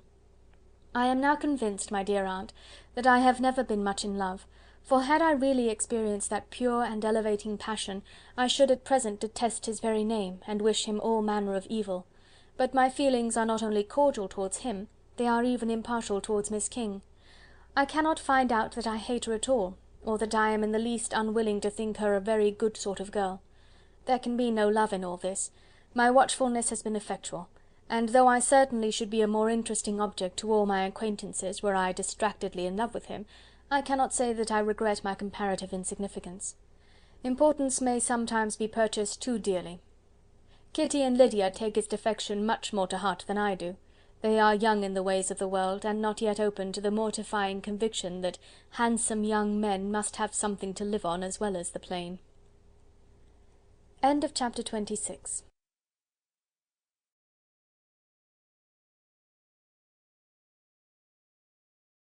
Chapter 27. With no greater events than these in the Longbourn family, and otherwise diversified by little beyond the walks to Meryton, sometimes dirty and sometimes cold, did January and February pass away. March was to take Elizabeth to Hunsford. She had not at first thought very seriously of going thither, but Charlotte, she soon found, was depending on the plan, and she gradually learned to consider it herself with greater pleasure as well as greater certainty.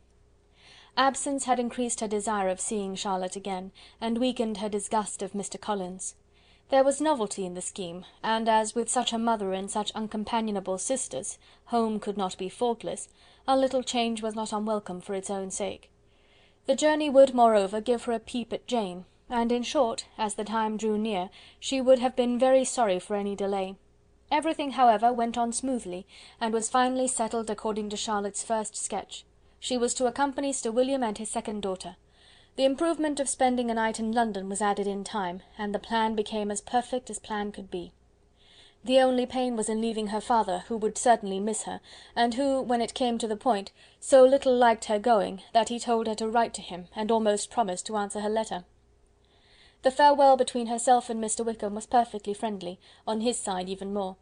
His present pursuit could not make him forget that Elizabeth had been the first to excite and to deserve his attention, the first to listen and to pity, the first to be admired; and in his manner of bidding her adieu, wishing her every enjoyment, reminding her of what she was to expect in Lady Catherine de Bourgh, and trusting their opinion of her, their opinion of everybody, would always coincide, there was a solicitude, an interest, which she felt must ever attach her to him with a most sincere regard; and she parted from him convinced that, whether married or single, he must always be her model of the amiable and pleasing. Her fellow travellers the next day were not of a kind to make her think him less agreeable. Sir William Lucas and his daughter Maria, a good-humoured girl, but as empty-headed as himself, had nothing to say that could be worth hearing, and were listened to with about as much delight as the rattle of the chaise. Elizabeth loved absurdities, but she had known Sir William's too long. He could tell her nothing new of the wonders of his presentation and knighthood, and his civilities were worn out, like his information. It was a journey of only 24 miles, and they began it so early as to be in Gracechurch Street by noon. As they drove to Mr. Gardiner's door, Jane was at a drawing-room window, watching their arrival. When they entered the passage, she was there to welcome them, and Elizabeth, looking earnestly in her face, was pleased to see it healthful and lovely as ever. On the stairs were a troop of little boys and girls, whose eagerness for their cousin's appearance would not allow them to wait in the drawing-room, and whose shyness, as they had not seen her for a twelvemonth, prevented their coming lower. All was joy and kindness. The day passed most pleasantly away, the morning in bustle and shopping, and the evening at one of the theatres. Elizabeth then contrived to sit by her aunt. Their first object was her sister, and she was more grieved than astonished to hear, in reply to her minute inquiries, that though Jane always struggled to support her spirits, there were periods of dejection. It was reasonable, however, to hope that they would not continue long. Mrs. Gardiner gave her the particulars also of Miss Bingley's visit in Gracechurch Street, and repeated conversations occurring at different times between Jane and herself, which proved that the former had, from her heart, given up the acquaintance. Mrs. Gardiner then rallied her niece on Wickham's desertion, and complimented her on bearing it so well. "But, my dear Elizabeth," she added, "what sort of girl is Miss King? I should be sorry to think our friend mercenary." "Pray, my dear aunt, what is the difference in matrimonial affairs between the mercenary and the prudent motive? Where does discretion end and avarice begin? Last Christmas you were afraid of his marrying me because it would be imprudent, and now, because he is trying to get a girl with only 10,000 pounds, you want to find out that he is mercenary. If you will only tell me what sort of girl Miss King is, I shall know what to think." She is a very good kind of girl, I believe. I know no harm of her. But he paid her not the smallest attention till her grandfather's death made her mistress of this fortune. No, what should he? If it were not allowable for him to gain my affections because I had no money, what occasion could there be for making love to a girl whom he did not care about, and who was equally poor? But there seems an indelicacy in directing his attentions toward her so soon after this event. A man in distressed circumstances has not time for all those elegant decorums which other people may observe. If she does not object to it, why should we? Her not objecting to it does not justify him. It only shows her being deficient in something herself, sense or feeling. "Well," cried Elizabeth, "have it as you choose. He shall be mercenary and she shall be foolish." "No, Lizzy, that is what I do not choose. I should be sorry, you know, to think ill of a young man who has lived so long in Derbyshire." "Oh, if that is all! I have a very poor opinion of young men who live in Derbyshire, and their intimate friends who live in Hertfordshire are not much better. I am sick of them all. Thank Heaven, I am going to-morrow, where I shall find a man who has not one agreeable quality, who has neither manner nor sense to recommend him. Stupid men are the only ones worth knowing after all."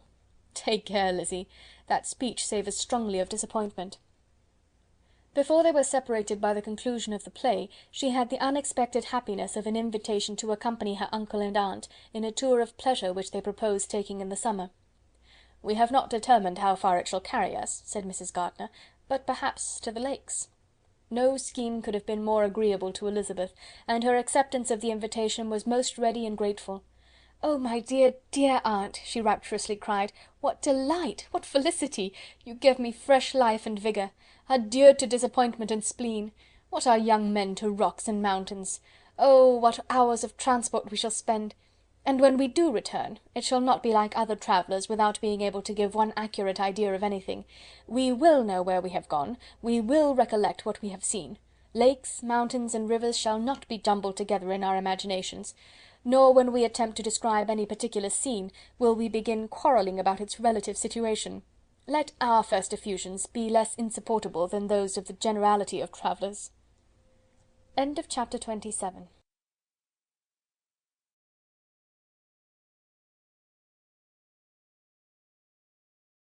Chapter 28.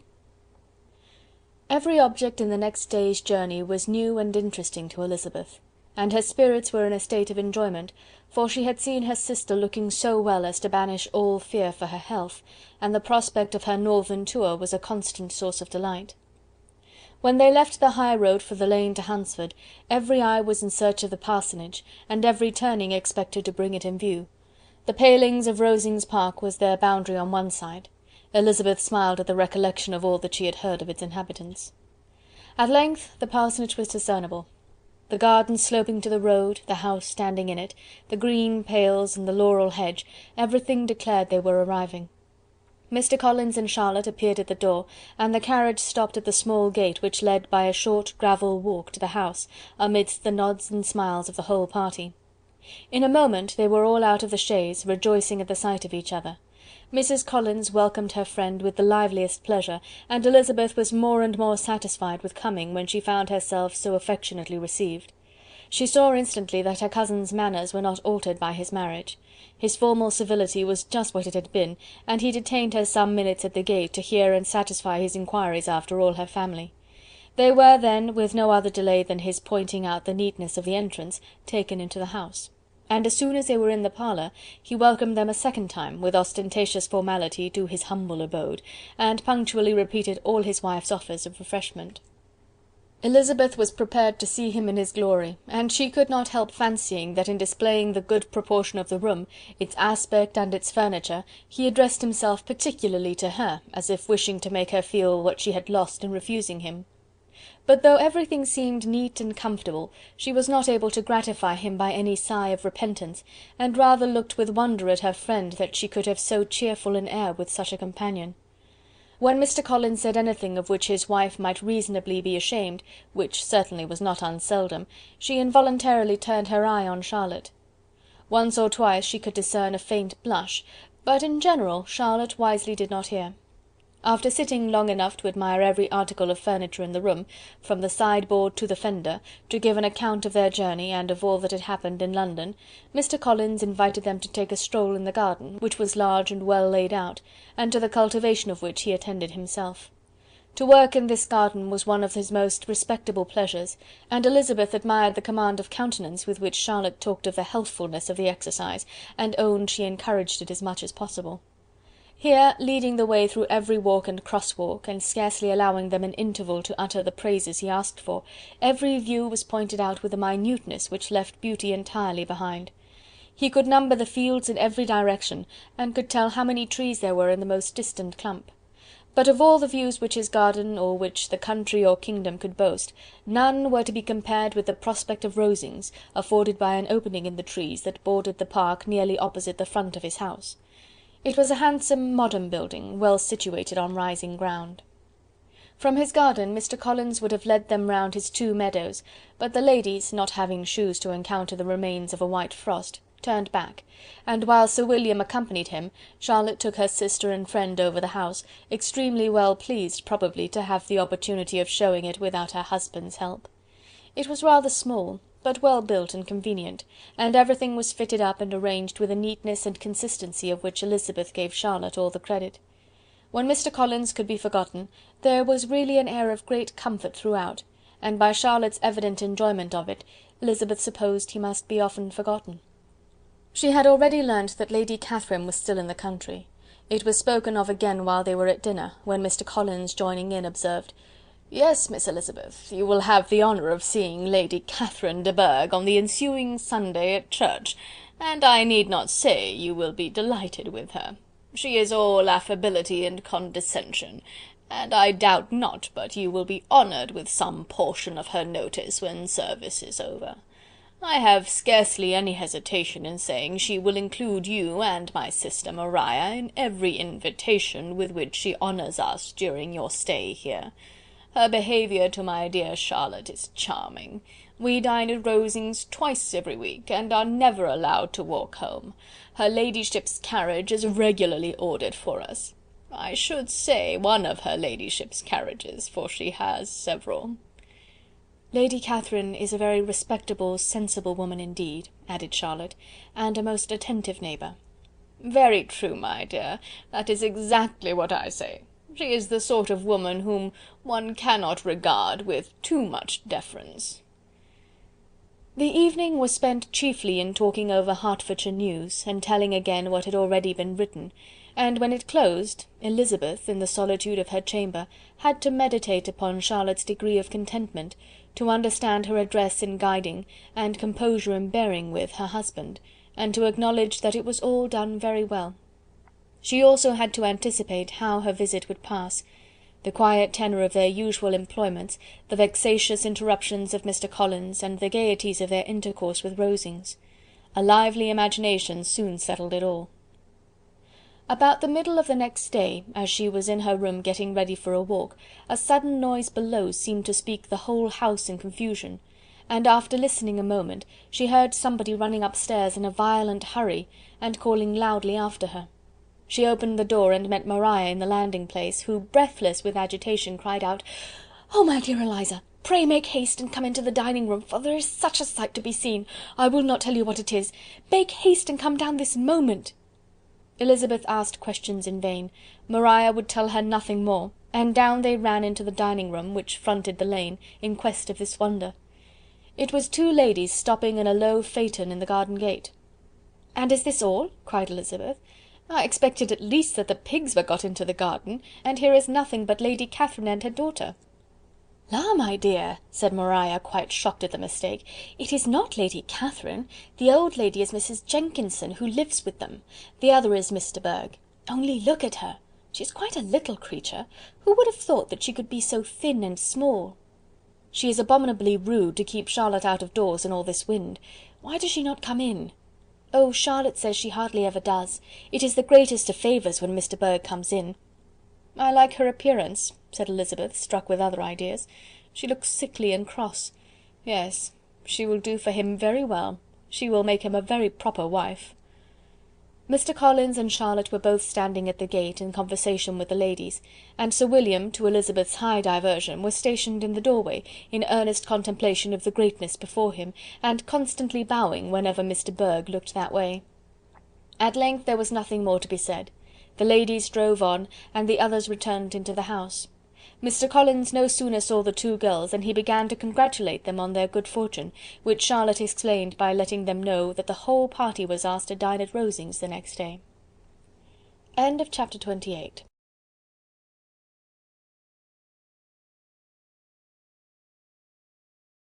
Chapter 29. Mr. Collins's triumph in consequence of this invitation was complete. The power of displaying the grandeur of his patroness to his wondering visitors, and of letting them see her civility towards himself and his wife, was exactly what he had wished for, and that an opportunity of doing it should be given so soon, was such an instance of Lady Catherine's condescension as he knew not how to admire enough. "I confess," said he, "that I should not have been at all surprised by her ladyship's asking us on Sunday to drink tea and spend the evening at Rosings.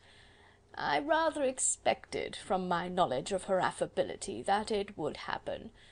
But who could have foreseen such an attention as this? Who could have imagined that we should receive an invitation to dine there, an invitation, moreover, including the whole party, so immediately after your arrival?" "I am the less surprised at what has happened," replied Sir William, "from that knowledge of what the manners of the great really are, which my situation in life has allowed me to acquire. About the court such instances of elegant breeding are not uncommon." Scarcely anything was talked of the whole day or next morning but their visit to Rosings. Mr. Collins was carefully instructing them in what they were to expect, that the sight of such rooms, so many servants, and so splendid a dinner might not wholly overpower them. When the ladies were separating for the toilette, he said to Elizabeth, "Do not make yourself uneasy, my dear cousin, about your apparel. Lady Catherine is far from requiring that elegance of dress in us which becomes herself and her daughter. I would advise you merely to put on whatever of your clothes is superior to the rest. There is no occasion for anything more. Lady Catherine will not think the worse of you for being simply dressed. She likes to have the distinction of rank preserved." While they were dressing, he came 2 or 3 times to their different doors, to recommend their being quick, as Lady Catherine very much objected to be kept waiting for her dinner. Such formidable accounts of her ladyship, and her manner of living, quite frightened Maria Lucas, who had been little used to company, and she looked forward to her introduction at Rosings with as much apprehension as her father had done to his presentation at St. James'. As the weather was fine, they had a pleasant walk of about half a mile across the park. Every park has its beauty and its prospects, and Elizabeth saw much to be pleased with, though she could not be in such raptures as Mr. Collins expected the scene to inspire, and was but slightly affected by his enumeration of the windows in front of the house, and his relation of what the glazing altogether had originally cost Sir Louis de Bourgh. When they ascended the steps to the hall, Maria's alarm was every moment increasing, and even Sir William did not look perfectly calm. Elizabeth's courage did not fail her. She had heard nothing of Lady Catherine that spoke her awful from any extraordinary talents or miraculous virtue, and the mere stateliness of money or rank she thought she could witness without trepidation.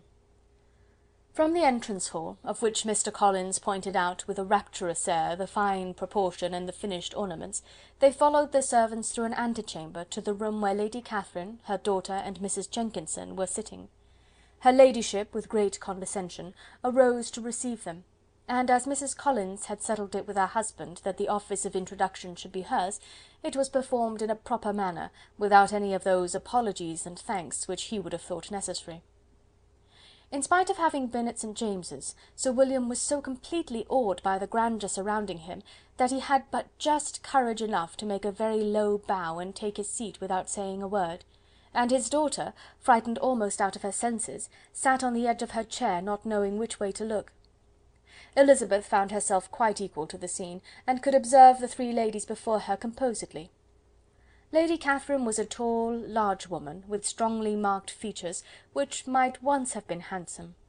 Her air was not conciliating, nor was her manner of receiving them such as to make her visitors forget their inferior rank. She was not rendered formidable by silence, but whatever she said was spoken in so authoritative a tone as marked her self-importance, and brought Mr. Wickham immediately to Elizabeth's mind, and from the observation of the day altogether, she believed Lady Catherine to be exactly what he represented. When, after examining the mother, in whose countenance and deportment she soon found some resemblance of Mr. Darcy, she turned her eyes on the daughter, she could almost have joined in Maria's astonishment at her being so thin and so small. There was neither in figure nor face any likeness between the ladies. Mr. Burgh was pale and sickly, her features, though not plain, were insignificant, and she spoke very little, except in a low voice to Mrs. Jenkinson, in whose appearance there was nothing remarkable, and who was entirely engaged in listening to what she said, and placing a screen in the proper direction before her eyes. After sitting a few minutes, they were all sent to one of the windows to admire the view, Mr. Collins attending them to point out its beauties, and Lady Catherine kindly informing them that it was much better worth looking at in the summer. The dinner was exceedingly handsome, and there were all the servants and all the articles of plate which Mr. Collins had promised, and as he had likewise foretold, he took his seat at the bottom of the table, by her ladyship's desire, and looked as if he felt that life could furnish nothing greater. He carved, and ate, and praised with delighted alacrity, and every dish was commended, first by him and then by Sir William, who was now enough recovered to echo whatever his son-in-law said, in a manner which Elizabeth wondered Lady Catherine could bear. But Lady Catherine seemed gratified by their excessive admiration, and gave most gracious smiles, especially when any dish on the table proved a novelty to them. The party did not supply much conversation. Elizabeth was ready to speak whenever there was an opening, but she was seated between Charlotte and Mr. Burgh, the former of whom was engaged in listening to Lady Catherine, and the latter said not a word to her all dinner-time. Mrs. Jenkinson was chiefly employed in watching how little Mr. Burgh ate, pressing her to try some other dish, and fearing she was indisposed.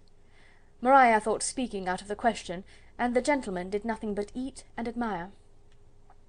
When the ladies returned to the drawing-room, there was little to be done but to hear Lady Catherine talk, which she did without any intermission till coffee came in, delivering her opinion on every subject in so decisive a manner as proved that she was not used to have her judgment controverted. She inquired into Charlotte's domestic concerns familiarly and minutely, gave her a great deal of advice as to the management of them all, told her how everything ought to be regulated in so small a family as hers, and instructed her as to the care of her cows and her poultry.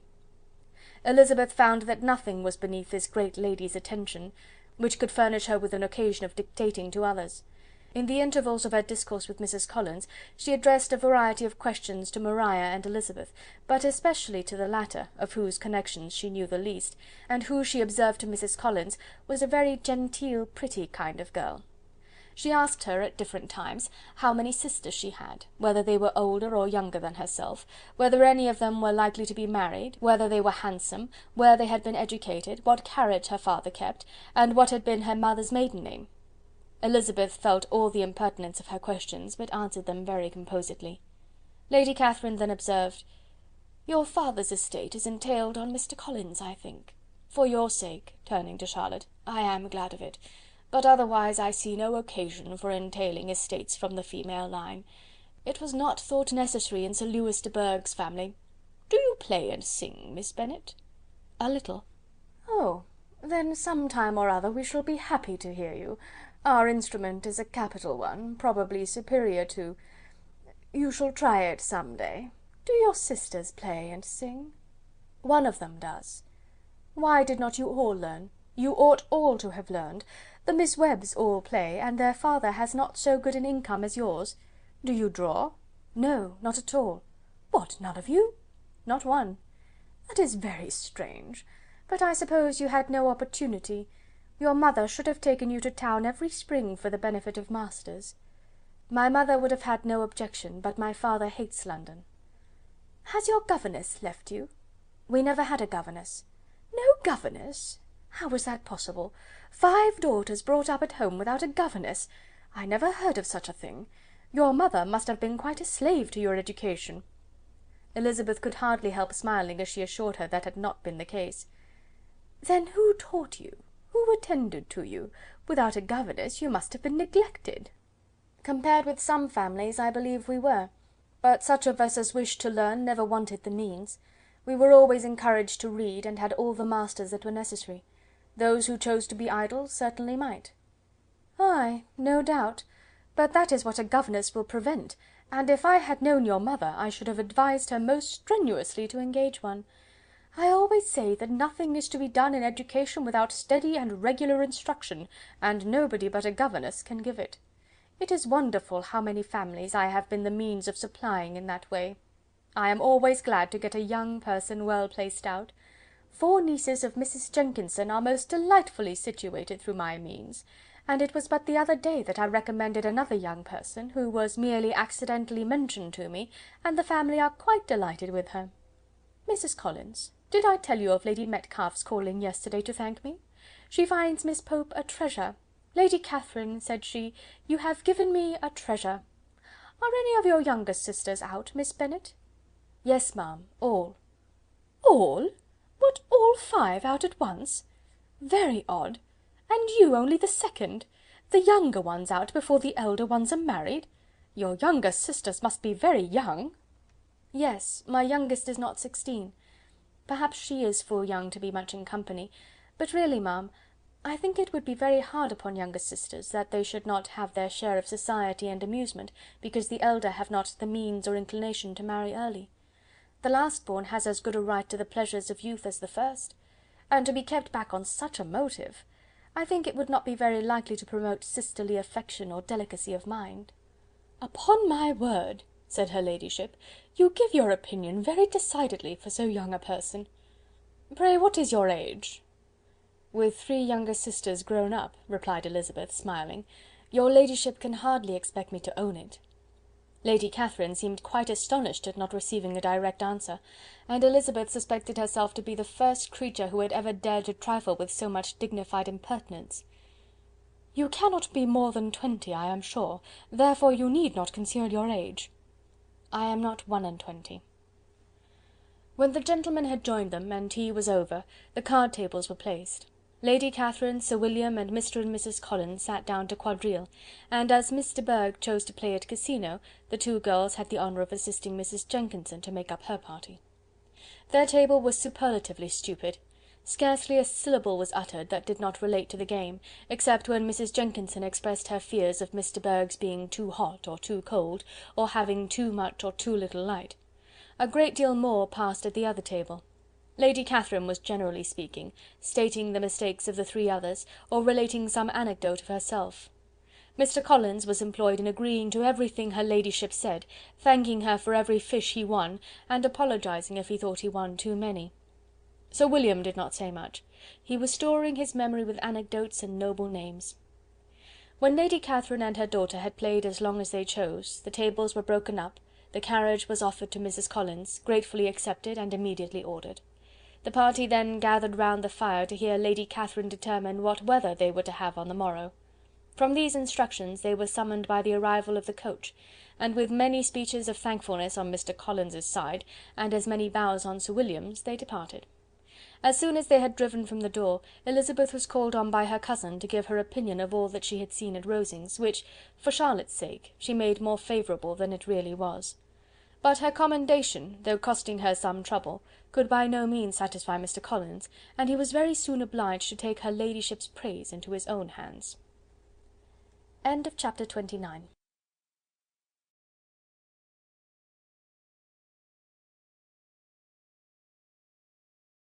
Chapter 30.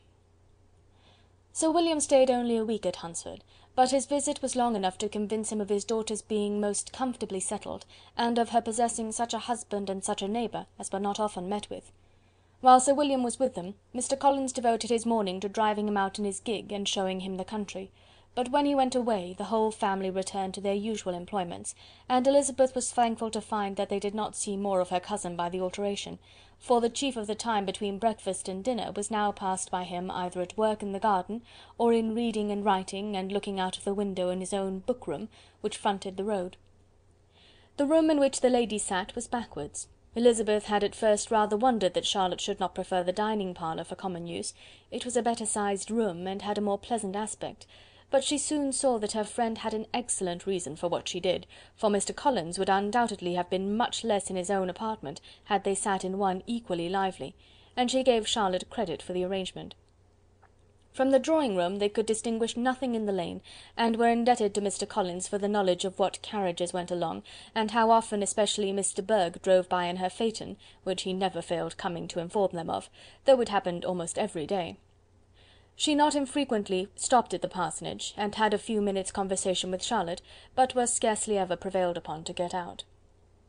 Very few days passed in which Mr. Collins did not walk to Rosings, and not many in which his wife did not think it necessary to go likewise, and till Elizabeth recollected that there might be other family livings to be disposed of, she could not understand the sacrifice of so many hours. Now and then they were honoured with a call from her ladyship, and nothing escaped her observation that was passing in the room during these visits. She examined into their employments, looked at their work, and advised them to do it differently, found fault with the arrangement of the furniture, or detected the housemaid in negligence, and if she accepted any refreshment, seemed to do it only for the sake of finding out that Mrs. Collins's joints of meat were too large for her family. Elizabeth soon perceived that though this great lady was not in commission of the peace of the county, she was a most active magistrate in her own parish, the minutest concerns of which were carried to her by Mr. Collins, and whenever any of the cottagers were disposed to be quarrelsome, discontented, or too poor, she sallied forth into the village to settle their differences, silence their complaints, and scold them into harmony and plenty. The entertainment of dining at Rosings was repeated about twice a week, and allowing for the loss of Sir William, and there being only one card-table in the evening, every such entertainment was the counterpart of the first. Their other engagements were few, as the style of living in the neighbourhood in general was beyond Mr. Collins's reach. This, however, was no evil to Elizabeth, and upon the whole she spent her time comfortably enough. There were half-hours of pleasant conversation with Charlotte, and the weather was so fine for the time of year that she had often great enjoyment out of doors. Her favourite walk, and where she frequently went while the others were calling on Lady Catherine, was along the open grove which edged that side of the park, where there was a nice sheltered path, which no one seemed to value but herself, and where she felt beyond the reach of Lady Catherine's curiosity. In this quiet way the first fortnight of her visit soon passed away. Easter was approaching, and the week preceding it was to bring an addition to the family at Rosings, which in so small a circle must be important. Elizabeth had heard soon after her arrival that Mr. Darcy was expected there in the course of a few weeks, and though there were not many of her acquaintances whom she did not prefer, his coming would furnish one comparatively new to look at in their Rosings parties, and she might be amused in seeing how hopeless Miss Bingley's designs on him were by his behaviour to his cousin, for whom he was evidently destined by Lady Catherine, who talked of his coming with the greatest satisfaction, spoke of him in terms of the highest admiration, and seemed almost angry to find that he had already been frequently seen by Miss Lucas and herself. His arrival was soon known at the parsonage, for Mr. Collins was walking the whole morning within view of the lodges opening into Hunsford Lane, in order to have the earliest assurance of it, and after making his bow as the carriage turned into the park, hurried home with the great intelligence. On the following morning he hastened to Rosings to pay his respects. There were two nephews of Lady Catherine to require them, for Mr. Darcy had brought with him a Colonel Fitzwilliam, the younger son of his uncle Lord, and to the great surprise of all the party, when Mr. Collins returned, the gentleman accompanied him. Charlotte had seen them from her husband's room, crossing the road, and immediately running into the other, told the girls what an honour they might expect, adding, "I may thank you, Eliza, for this piece of civility. Mr. Darcy would never have come so soon to wait upon me." Elizabeth had scarcely time to disclaim all right to the compliment, before their approach was announced by the door-bell, and shortly afterwards the three gentlemen entered the room. Colonel Fitzwilliam, who led the way, was about 30, not handsome, but in person and address most truly the gentleman. Mr. Darcy looked just as he had been used to look in Hertfordshire, paid his compliments with his usual reserve to Mrs. Collins, and whatever might be his feelings toward her friend, met her with every appearance of composure. Elizabeth merely curtsied to him without saying a word. Colonel Fitzwilliam entered into conversation directly with the readiness and ease of a well-bred man, and talked very pleasantly, but his cousin, after having addressed a slight observation on the house and garden to Mrs. Collins, sat for some time without speaking to anybody. At length, however, his civility was so far awakened as to inquire of Elizabeth after the health of her family. She answered him in the usual way, and after a moment's pause added, "My eldest sister has been in town these 3 months. Have you never happened to see her there?" She was perfectly sensible that he never had, but she wished to see whether he would betray any consciousness of what had passed between the Bingleys and Jane, and she thought he looked a little confused as he answered that he had never been so fortunate as to meet Miss Bennet. The subject was pursued no farther, and the gentleman soon afterwards went away. End of chapter 30.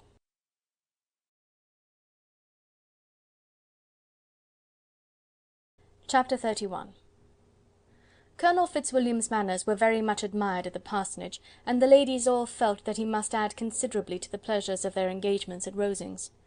It was some days, however, before they received any invitation thither, for while there were visitors in the house, they could not be necessary; and it was not till Easter Day, almost a week after the gentlemen's arrival, that they were honoured by such an attention, and then they were merely asked on leaving church to come there in the evening.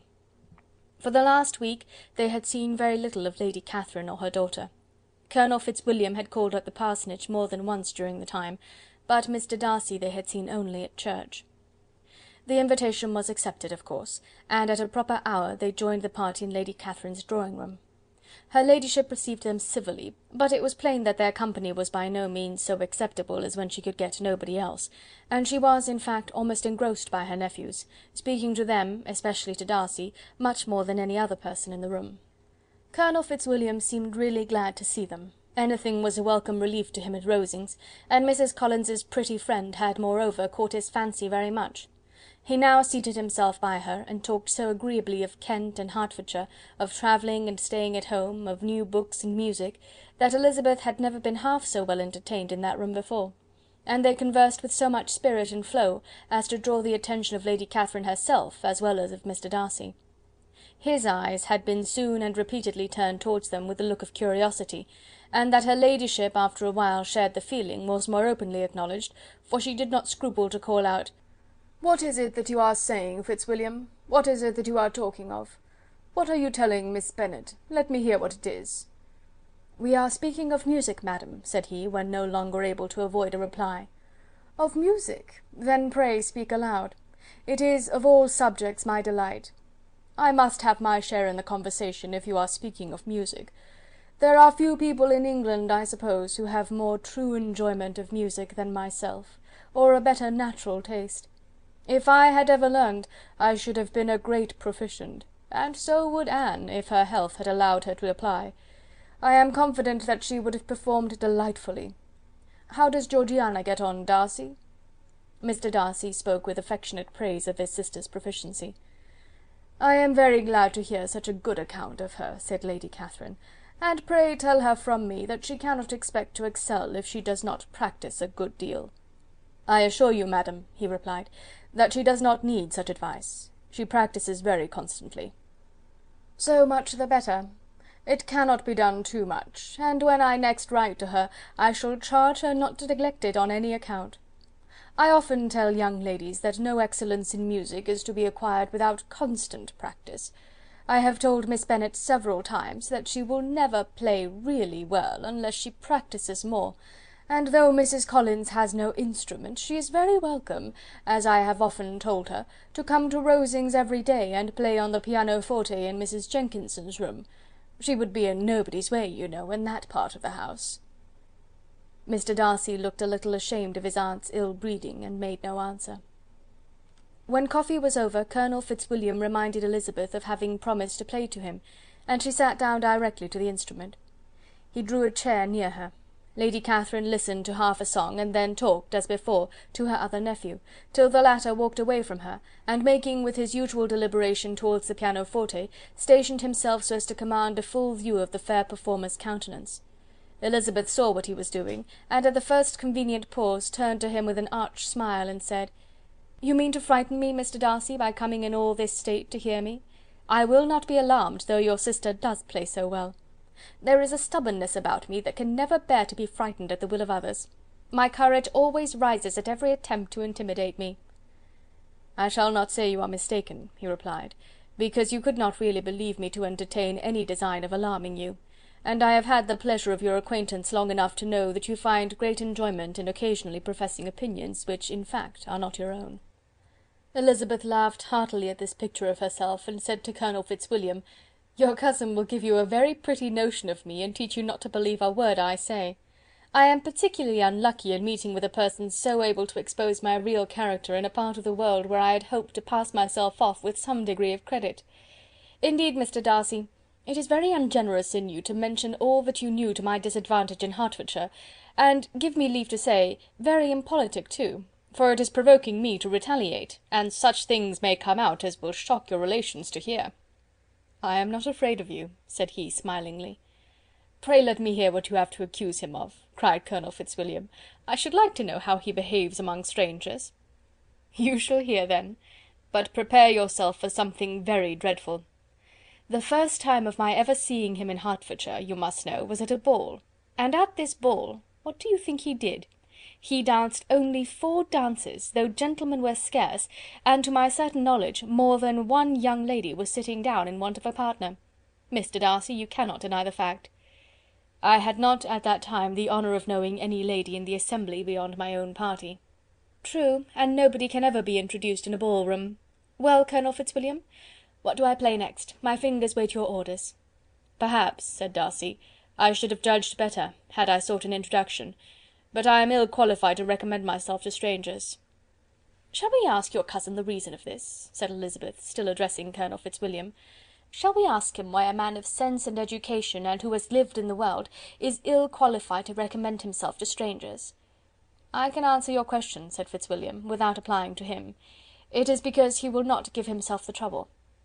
"I certainly have not the talent which some people possess," said Darcy, "of conversing easily with those I have never seen before. I cannot catch their tone of conversation, or appear interested in their concerns, as I often see done." "My fingers," said Elizabeth, "do not move over this instrument in the masterly manner which I see many women's do. They have not the same force or rapidity, and do not produce the same expression. But then I have always supposed it to be my own fault, because I will not take the trouble of practising. It is not that I do not believe my fingers as capable as any other woman's of superior execution." Darcy smiled and said, "You are perfectly right. You have employed your time much better. No one admitted to the privilege of hearing you can think anything wanting. We neither of us perform to strangers." Here they were interrupted by Lady Catherine, who called out to know what they were talking of. Elizabeth immediately began playing again. Lady Catherine approached, and after listening for a few minutes, said to Darcy, "Miss Bennet would not play at all amiss if she practised more, and could have the advantage of a London master. She has a very good notion of fingering, though her taste is not equal to Anne's. Anne would have been a delightful performer, had her health allowed her to learn." Elizabeth looked at Darcy to see how cordially he assented to his cousin's praise, but neither at that moment, nor at any other, could she discern any symptom of love, and from the whole of his behaviour to Miss de Bourgh she derived this comfort for Miss Bingley, that he might have been just as likely to marry her had she been his relation. Lady Catherine continued her remarks on Elizabeth's performance, mixing them with many instructions on execution and taste. Elizabeth received them with all the forbearance of civility, and at the request of the gentlemen, remained at the instrument till her ladyship's carriage was ready to take them all home. End of chapter 31.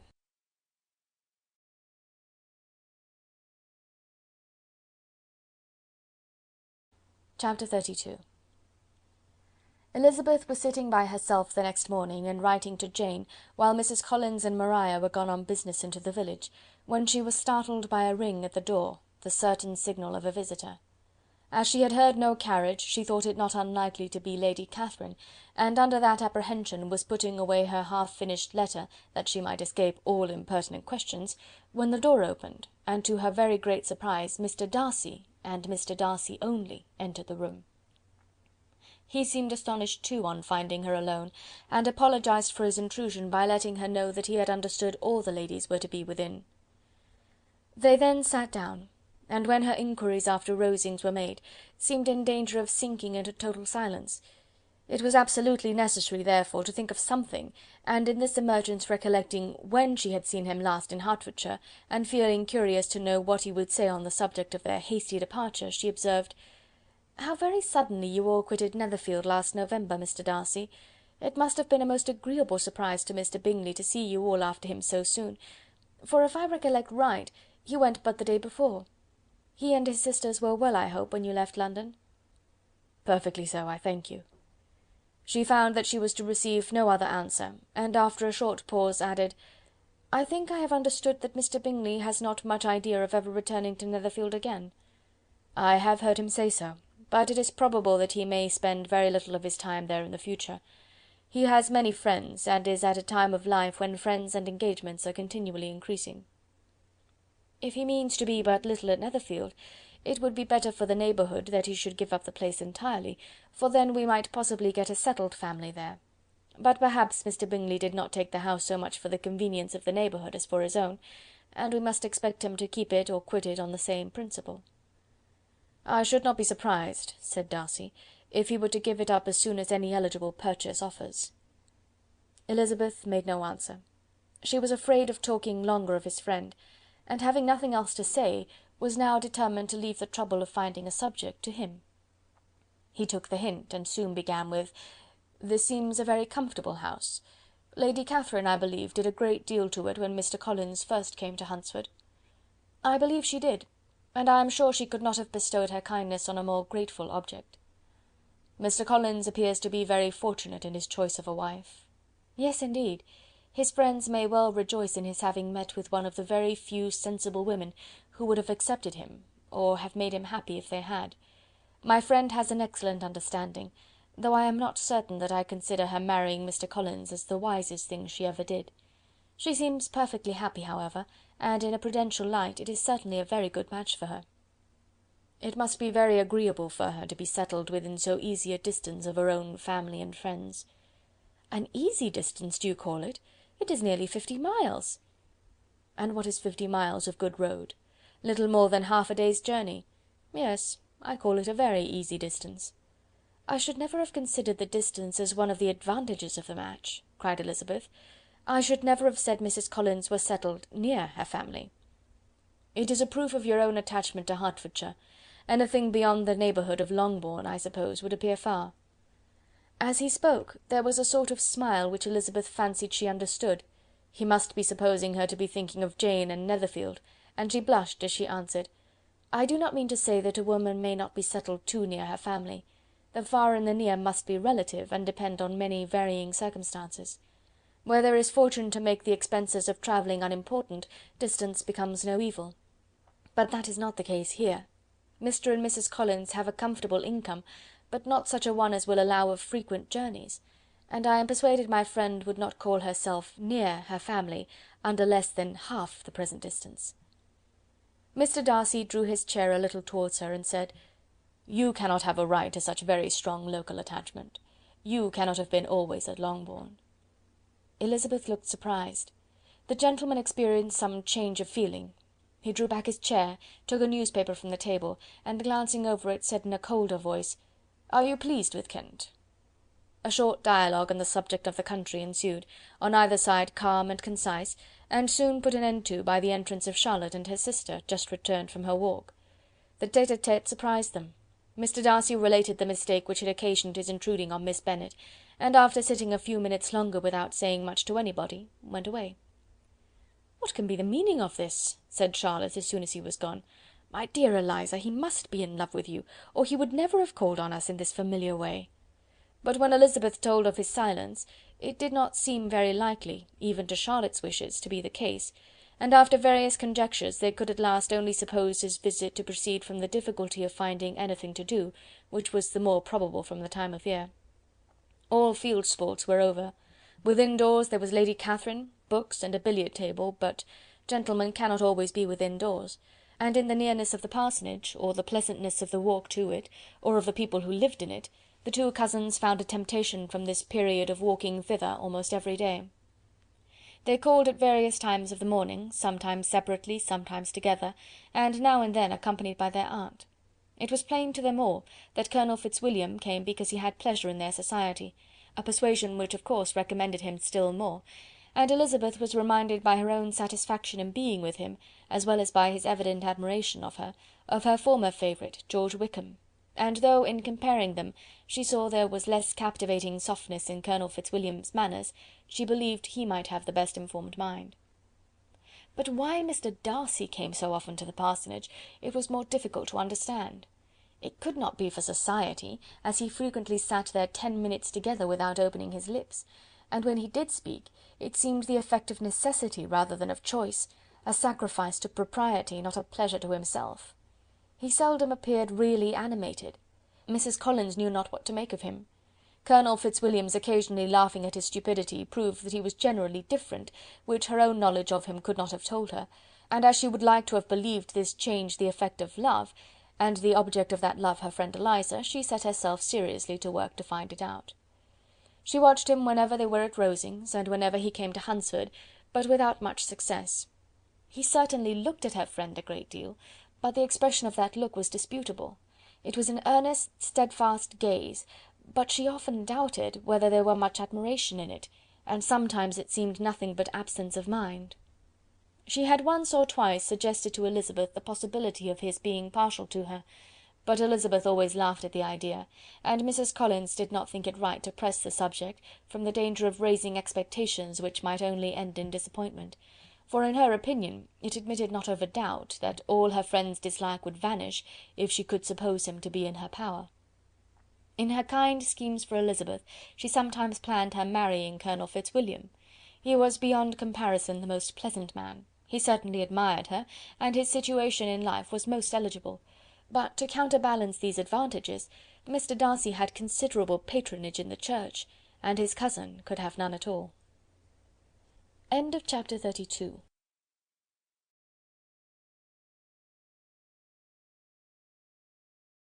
Chapter 33. More than once did Elizabeth, in her rambles within the park, unexpectedly meet Mr. Darcy.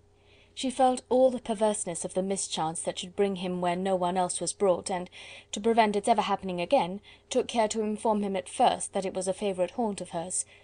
How it could occur a second time, therefore, was very odd. Yet it did, and even a third.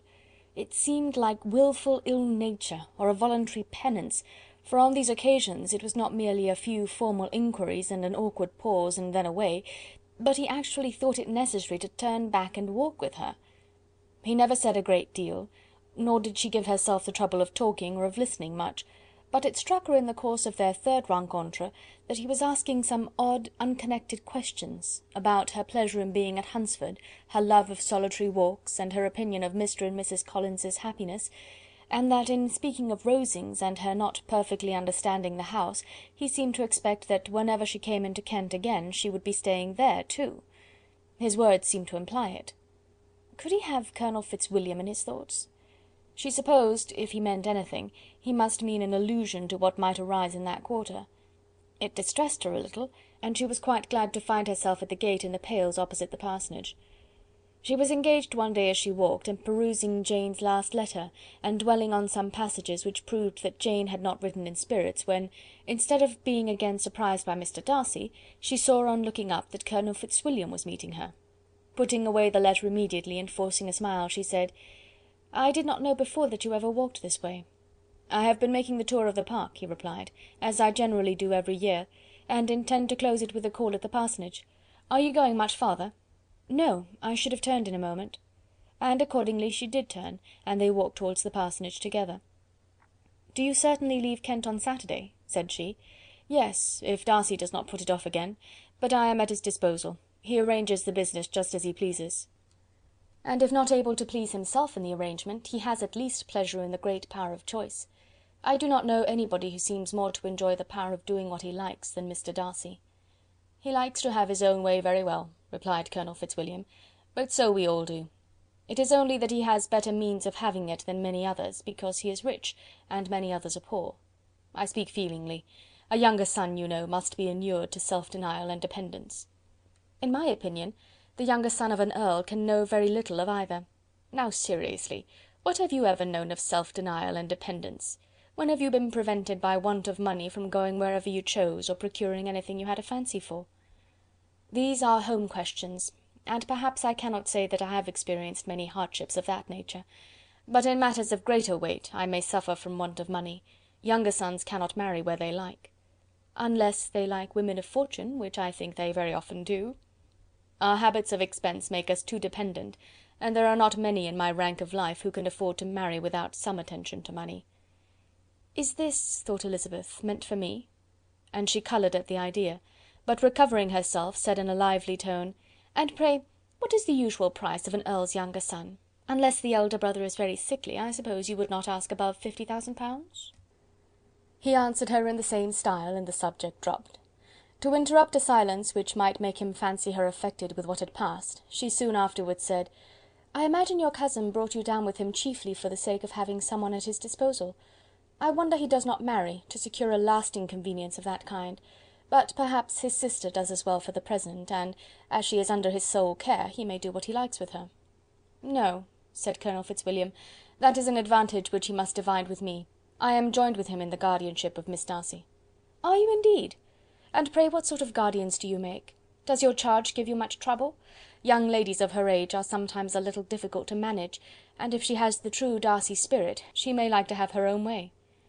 As she spoke, she observed him looking at her earnestly, and the manner in which he immediately asked her why she supposed Miss Darcy likely to give them any uneasiness, convinced her that she had somehow or other got pretty near the truth. She replied directly, "You need not be frightened. I never heard any harm of her, and I dare say she is one of the most tractable creatures in the world. She is a very great favourite with some ladies of my acquaintance, Mrs. Hurst and Miss Bingley. I think I have heard you say that you know them?" "I know them a little. Their brother is a pleasant gentlemanlike man. He is a great friend of Darcy's." "Oh yes," said Elizabeth drily. "Mr. Darcy is uncommonly kind to Mr. Bingley, and takes a prodigious deal of care of him." "Care of him?" "Yes, I really believe Darcy does take care of him in those points where he most wants care. From something that he told me in our journey hither, I have reason to think Bingley very much indebted to him. But I ought to beg his pardon, for I have no right to suppose that Bingley was the person meant. It was all conjecture." "What is it you mean?" "It is a circumstance which Darcy could not wish to be generally known, because if it were to get round to the lady's family, it would be an unpleasant thing."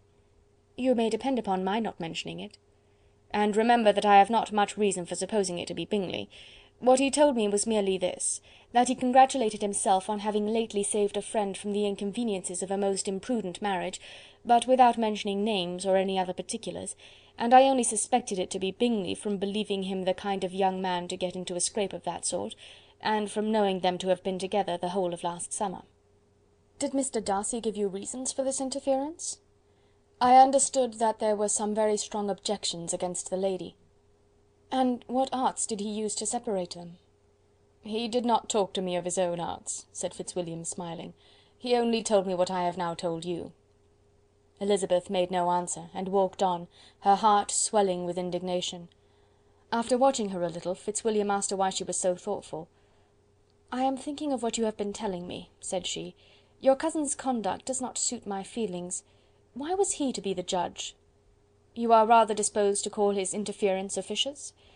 "I do not see what right Mr. Darcy had to decide on the propriety of his friend's inclination, or why, upon his own judgment alone, he was to determine and direct in what manner his friend was to be happy. But," she continued, recollecting herself, "as we know none of the particulars, it is not fair to condemn him. It is not to be supposed that there was much affection in the case." "That is not an unnatural surmise," said Fitzwilliam, "but it is a lessening of the honour of my cousin's triumph very sadly." This was spoken jestingly, but it appeared to her so just a picture of Mr. Darcy, that she would not trust herself with an answer, and therefore, abruptly changing the conversation, talked on indifferent matters until they reached the parsonage. There, shut into her own room, as soon as their visitor left them, she could think without interruption of all that she had heard. It was not to be supposed that any other people could be meant than those with whom she was connected. There could not exist in the world two men over whom Mr. Darcy could have such boundless influence. That he had been concerned in the measures taken to separate Bingley and Jane she had never doubted, but she had always attributed to Miss Bingley the principal design and arrangement of them. If his own vanity, however, did not mislead him, he was the cause, his pride and caprice were the cause, of all that Jane had suffered and still continued to suffer. He had ruined for a while every hope of happiness for the most affectionate, generous heart in the world, and no one could say how lasting an evil he might have inflicted. There were some very strong objections against the lady, were Colonel Fitzwilliam's words, and those strong objections probably were her having one uncle who was a country attorney, and another who was in business in London. To Jane herself, she exclaimed, there could be no possibility of objection. All loveliness and goodness as she is, her understanding excellent, her mind improved, and her manners captivating. Neither could anything be urged against my father, who... though with some peculiarities, has abilities Mr. Darcy himself need not disdain, and respectability which he will probably never reach. When she thought of her mother, her confidence gave way a little, but she would not allow that any objections there had material weight with Mr. Darcy, whose pride, she was convinced, would receive a deeper wound from the want of importance in his friends' connections, than from their want of sense, and she was quite decided at last, that he had been partly governed by this worst kind of pride, and partly by the wish of retaining Mr. Bingley for his sister. The agitation and tears which the subject occasioned brought on a headache, and it grew so much worse towards the evening that, added to her unwillingness to see Mr. Darcy, it determined her not to attend her cousins to Rosings, where they were engaged to drink tea. Mrs. Collins, seeing that she was really unwell, did not press her to go, and as much as possible prevented her husband from pressing her, but Mr. Collins could not conceal his apprehension of Lady Catherine's being rather displeased by her staying at home. Chapter 33.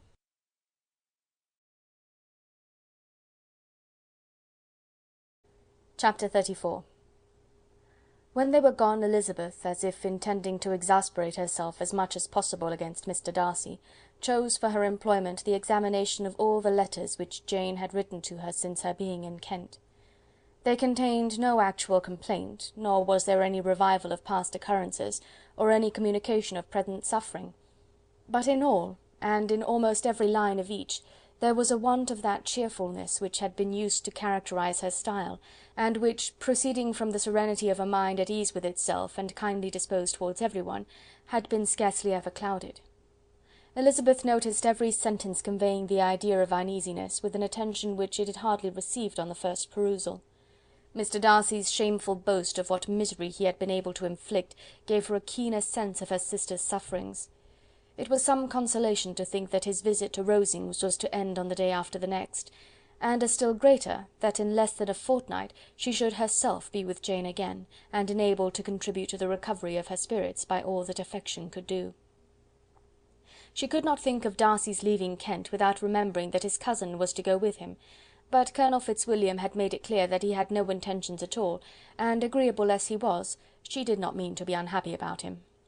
While settling this point, she was suddenly roused by the sound of the door-bell, and her spirits were a little fluttered by the idea of its being Colonel Fitzwilliam himself, who had once before called late in the evening, and might now come to inquire particularly after her. But this idea was soon banished, and her spirits were very differently affected, when, to her utter amazement, she saw Mr. Darcy walk into the room. In an hurried manner he immediately began an inquiry after her health, imputing his visit to a wish of hearing that she were better. She answered him with cold civility. He sat down for a few moments, and then, getting up, walked about the room. Elizabeth was surprised, but said not a word. After a silence of several minutes he came towards her in an agitated manner, and thus began: "In vain I have struggled. It will not do. My feelings will not be repressed. You must allow me to tell you how ardently I admire and love you." Elizabeth's astonishment was beyond expression. She stared, coloured, doubted, and was silent. This he considered sufficient encouragement, and the avowal of all that he felt, and had long felt for her, immediately followed. He spoke well, but there were feelings besides those of the heart to be detailed, and he was not more eloquent on the subject of tenderness than of pride.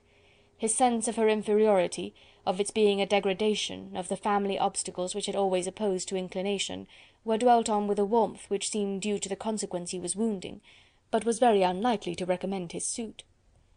In spite of her deeply rooted dislike, she could not be insensible to the compliment of such a man's affection, and though her intentions did not vary for an instant, she was at first sorry for the pain he was to receive, till, roused to resentment by his subsequent language, she lost all compassion in anger. She tried, however, to compose herself to answer him with patience when he should have done. He concluded with representing to her the strength of that attachment which, in spite of all his endeavours, he had found impossible to conquer, and with expressing his hope that it would now be rewarded by her acceptance of his hand. As he said this, she could easily see that he had no doubt of a favourable answer. He spoke of apprehension and anxiety, but his countenance expressed real security. Such a circumstance could only exasperate farther, and, when he ceased, the colour rose into her cheeks, and she said: "In cases such as these, it is, I believe, the established mode to express a sense of obligation for the sentiments avowed, however unequally they may be returned. It is natural that obligation should be felt, and if I could feel gratitude, I would now thank you. But I cannot. I have never desired your good opinion, and you have certainly bestowed it most unwillingly. I am sorry to have occasioned pain to anyone. It has been most unconsciously done, however, and I hope will be of short duration. The feelings which, you tell me, have long prevented the acknowledgment of your regard, can have little difficulty in overcoming it after this explanation." Mr. Darcy, who was leaning against the mantelpiece with his eyes fixed on her face, seemed to catch her words with no less resentment than surprise. His complexion became pale with anger, and the disturbance of his mind was visible in every feature. He was struggling for the appearance of composure, and would not open his lips till he believed himself to have attained it. The pause was to Elizabeth's feelings dreadful. At length, with a voice of forced calmness, he said, "And this is all the reply which I am to have the honour of expecting? I might, perhaps, wish to be informed why, with so little endeavour at civility, I am thus rejected, but it is of small importance." "I might as well inquire," replied she, "why, with so evident a desire of offending and insulting me, you chose to tell me that you liked me against your will, against your reason, and even against your character. Was not this some excuse for incivility if I was uncivil? But I have other provocations. You know I have. Had not my feelings decided against you, had they been indifferent, or had they even been favourable, do you think that any consideration would tempt me to accept the man who has been the means of ruining, perhaps for ever, the happiness of a most beloved sister?" As she pronounced these words, Mr. Darcy changed colour, but the emotion was short, and he listened without attempting to interrupt her while she continued. "I have every reason in the world to think ill of you. No motive can excuse the unjust and ungenerous part you acted there. You dare not, you cannot deny, that you have been the principal, if not the only means of dividing them from each other, of exposing one to the censure of the world for caprice and instability, and the other to its derision for disappointed hopes, and involving them both in misery of the acutest kind." She paused, and saw with no slight indignation that he was listening with an air which proved him wholly unmoved by any feeling of remorse. He even looked at her with a smile of affected incredulity. "Can you deny that you have done it?" she repeated. With assumed tranquillity he then replied, "I have no wish of denying that I did everything in my power to separate my friend from your sister, or that I rejoice in my success. Towards him I have been kinder than towards myself." Elizabeth disdained the appearance of noticing this civil reflection, but its meaning did not escape, nor was it likely to conciliate her. "It is not merely this affair," she continued, "on which my dislike is founded. Long before it had taken place my opinion of you was decided. Your character was unfolded in the recital which I received many months ago from Mr. Wickham. On this subject what can you have to say? In what imaginary act of friendship can you here defend yourself? Or under what misrepresentation can you here impose upon others?" "You take an eager interest in that gentleman's concerns," said Darcy, in a less tranquil tone, and with a heightened colour. "Who that knows what his misfortunes have been can help feeling an interest in him?" "His misfortunes!" repeated Darcy contemptuously. "Yes, his misfortunes have been great indeed." "And of your infliction," cried Elizabeth with energy. "You have reduced him to his present state of poverty, comparative poverty. You have withheld the advantages which you must know to have been designed for him. You have deprived the best years of his life of that independence which was no less his due than his desert. You have done all this, and yet you can treat the mention of his misfortune with contempt and ridicule." "And this," cried Darcy, as he walked with quick steps across the room, "is your opinion of me? This is the estimation in which you hold me? I thank you for explaining it so fully. My faults, according to this calculation, are heavy indeed. But perhaps," added he, stopping in his walk and turning towards her, "these offences might have been overlooked, had not your pride been hurt by my honest confession of the scruples that had long prevented my forming any serious design. These bitter accusations might have been suppressed, had I, with greater policy, concealed my struggles, and flattered you into the belief of my being impelled by unqualified, unalloyed inclination. By reason, by reflection, by everything.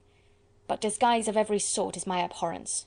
Nor am I ashamed of the feelings I related. They were natural and just.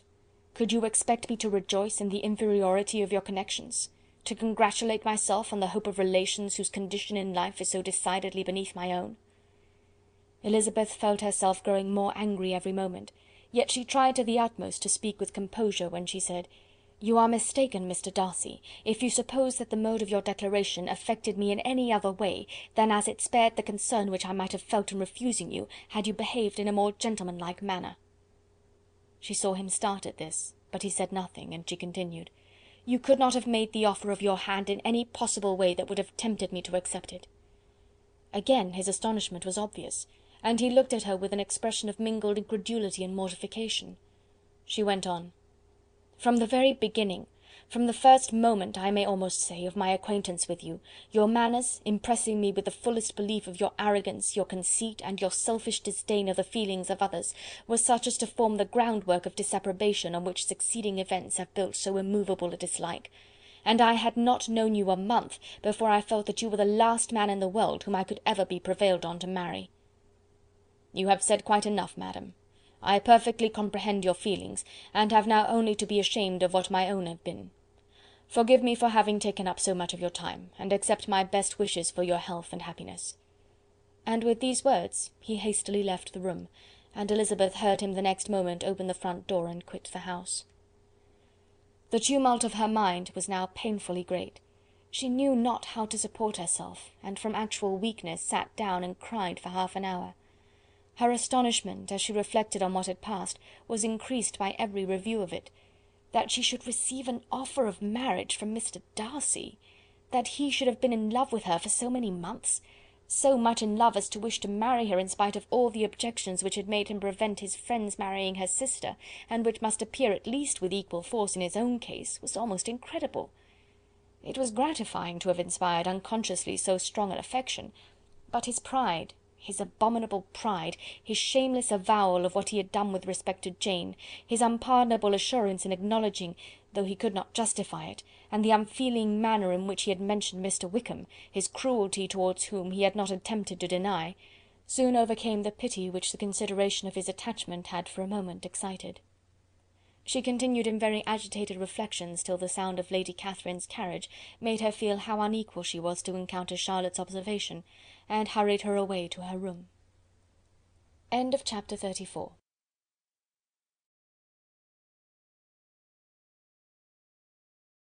Chapter 35. Elizabeth awoke the next morning to the same thoughts and meditations which had at length closed her eyes. She could not yet recover from the surprise of what had happened. It was impossible to think of anything else, and totally indisposed for employment, she resolved soon after breakfast to indulge herself in air and exercise. She was proceeding directly to her favourite walk, when the recollection of Mr. Darcy's sometimes coming there stopped her, and instead of entering the park, she turned up the lane which led farther from the turnpike road. The park paling was still the boundary on one side, and she soon passed one of the gates into the ground. After walking 2 or 3 times along that part of the lane, she was tempted by the pleasantness of the morning to stop at the gates and look into the park. The 5 weeks which she had now passed in Kent had made a great difference in the country, and every day was adding to the verdure of the early trees. She was on the point of continuing her walk, when she caught a glimpse of a gentleman within the sort of grove which edged the park. He was moving that way, and fearful of its being Mr. Darcy, she was directly retreating. But the person who advanced was now near enough to see her, and stepping forward with eagerness, pronounced her name.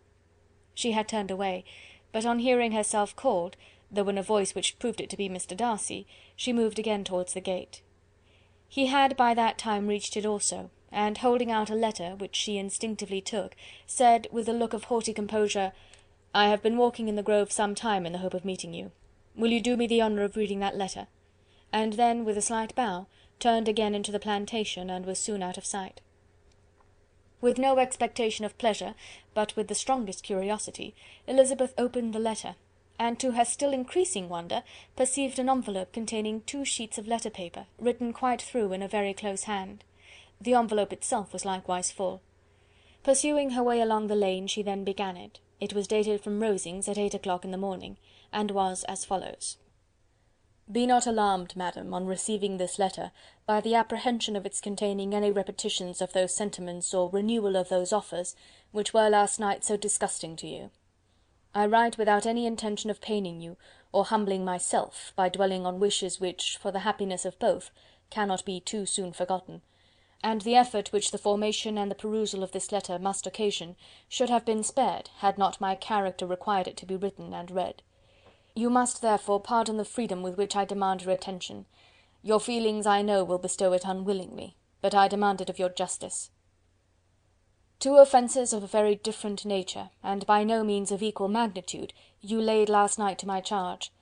The first mentioned was that, regardless of the sentiments of either, I had detached Mr. Bingley from your sister, and the other, that I had, in defiance of various claims, in defiance of honour and humanity, ruined the immediate prosperity and blasted the prospects of Mr. Wickham. Wilfully and wantonly to have thrown off the companion of my youth, the acknowledged favourite of my father, a young man who had scarcely any other dependence than on our patronage, and who had been brought up to expect its exertion, would be a depravity to which the separation of two young persons, whose affection could be the growth of only a few weeks, could bear no comparison. But from the severity of that blame which was last night so liberally bestowed, respecting each circumstance, I shall hope to be in the future secured, when the following account of my actions and their motives has been read.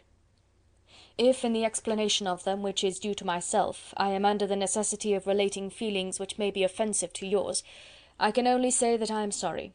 The necessity must be obeyed, and further apology would be absurd.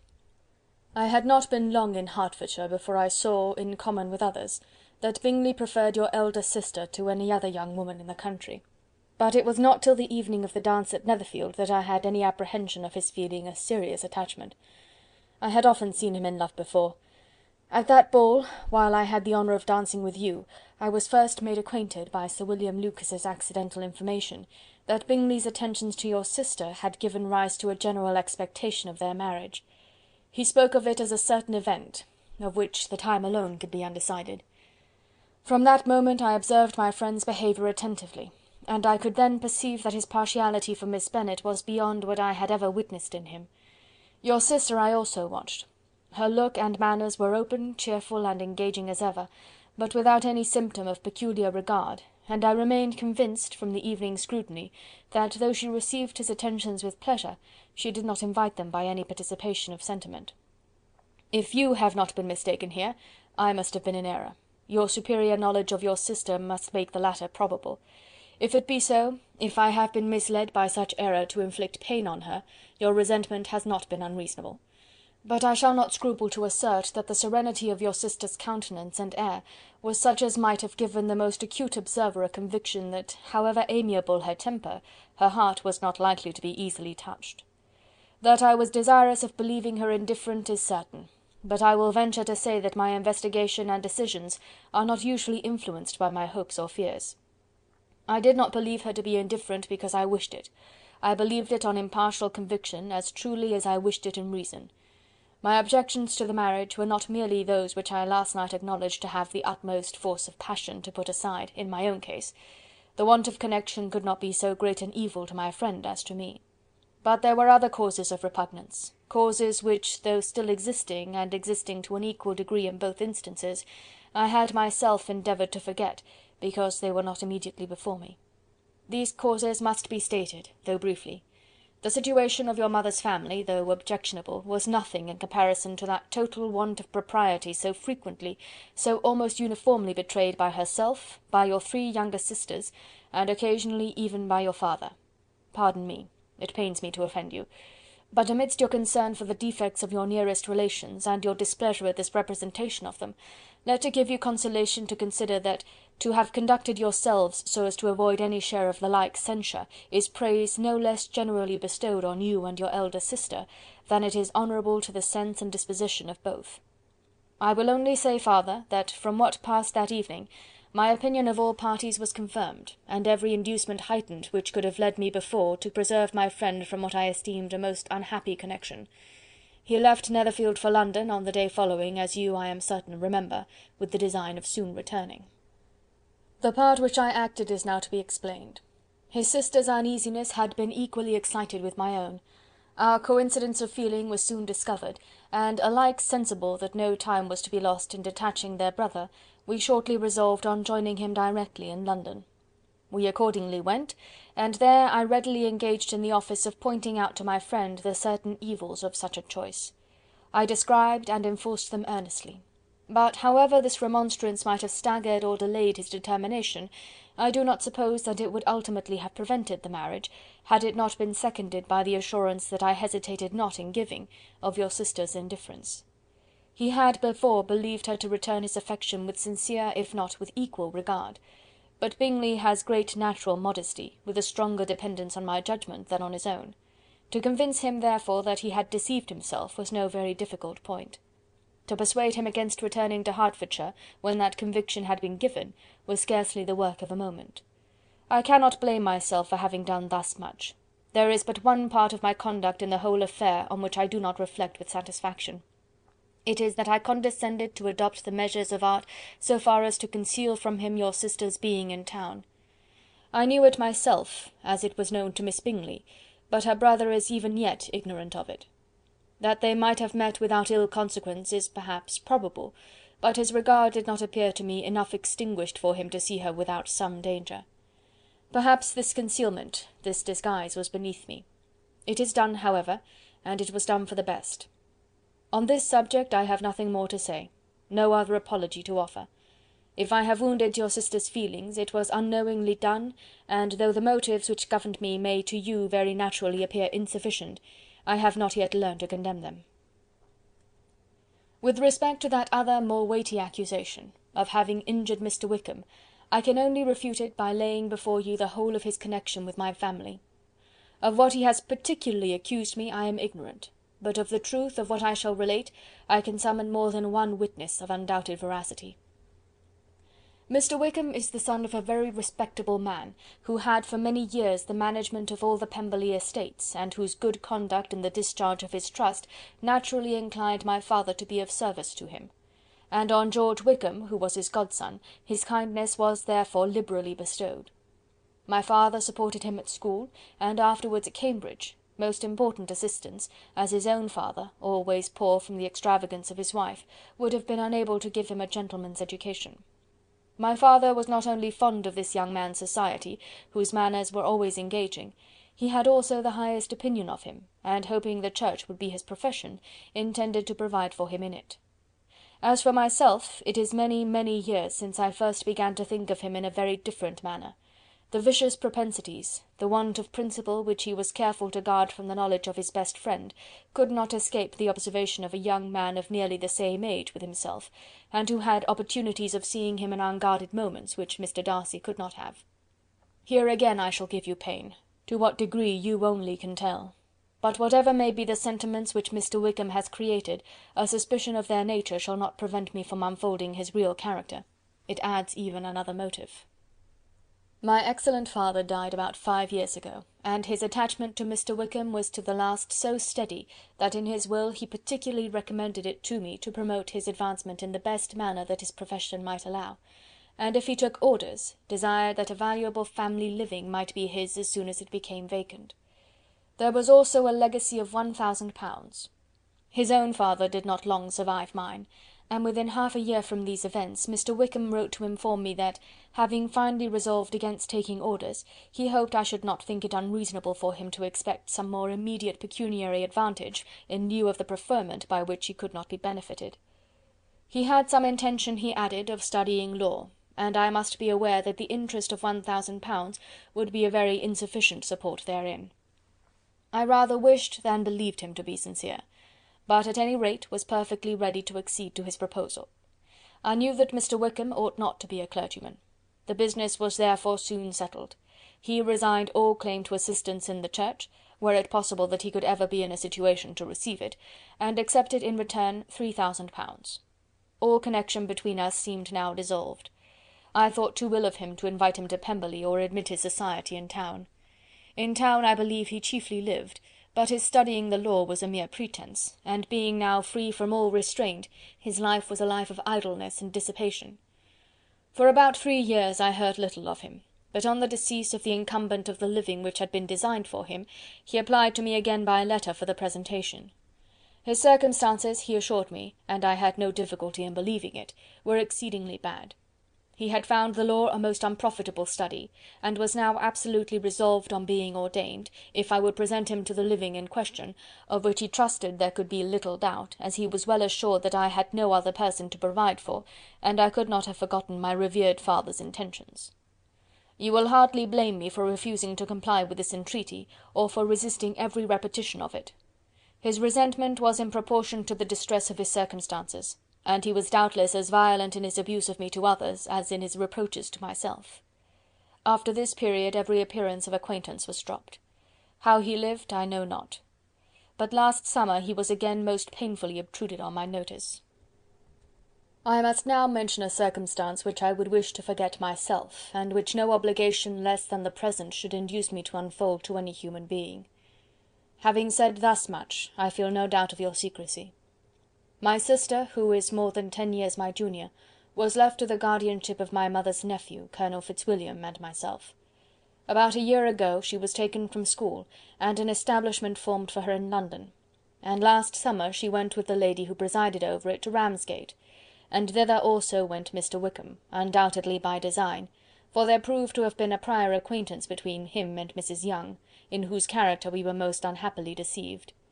And by her connivance and aid, he so far recommended himself to Georgiana, whose affectionate heart retained a strong impression of his kindness to her as a child, that she was persuaded to believe herself in love, and to consent to an elopement. She was then but 15, which must be her excuse, and after stating her imprudence, I am happy to add, that I owed the knowledge of it to herself. I joined them unexpectedly a day or two before the intended elopement, and then Georgiana, unable to support the idea of grieving and offending a brother whom she almost looked up to as a father, acknowledged the whole to me. You may imagine what I felt and how I acted. Regard for my sister's credit and feelings prevented any public exposure, but I wrote to Mr. Wickham, who left the place immediately, and Mrs. Younge was of course removed from her charge. Mr. Wickham's chief object was unquestionably my sister's fortune, which is £30,000, but I cannot help supposing that the hope of revenging himself on me was a strong inducement. His revenge would have been complete indeed. This, madam, is a faithful narrative of every event in which we have been concerned together, and if you do not absolutely reject it as false, you will, I hope, acquit me henceforth of cruelty towards Mr. Wickham. I know not in what manner, under what form of falsehood he had imposed on you, but his success is not perhaps to be wondered at. Ignorant as you previously were of everything concerning either, detection could not be in your power, and suspicion certainly not in your inclination. You may possibly wonder why all this was not told you last night, but I was not then master enough of myself to know what could or ought to be revealed. For the truth of everything here related, I can appeal more particularly to the testimony of Colonel Fitzwilliam, who, from our near relationship and constant intimacy, and still more, as one of the executors of my father's will, has been unavoidably acquainted with every particular of these transactions. If your abhorrence of me should make my assertions valueless, you cannot be prevented by the same course from confiding in my cousin, and that there may be the possibility of consulting him, I shall endeavour to find some opportunity of putting this letter in your hands in the course of the morning. I will only add, God bless you. Fitzwilliam Darcy. End of chapter 35.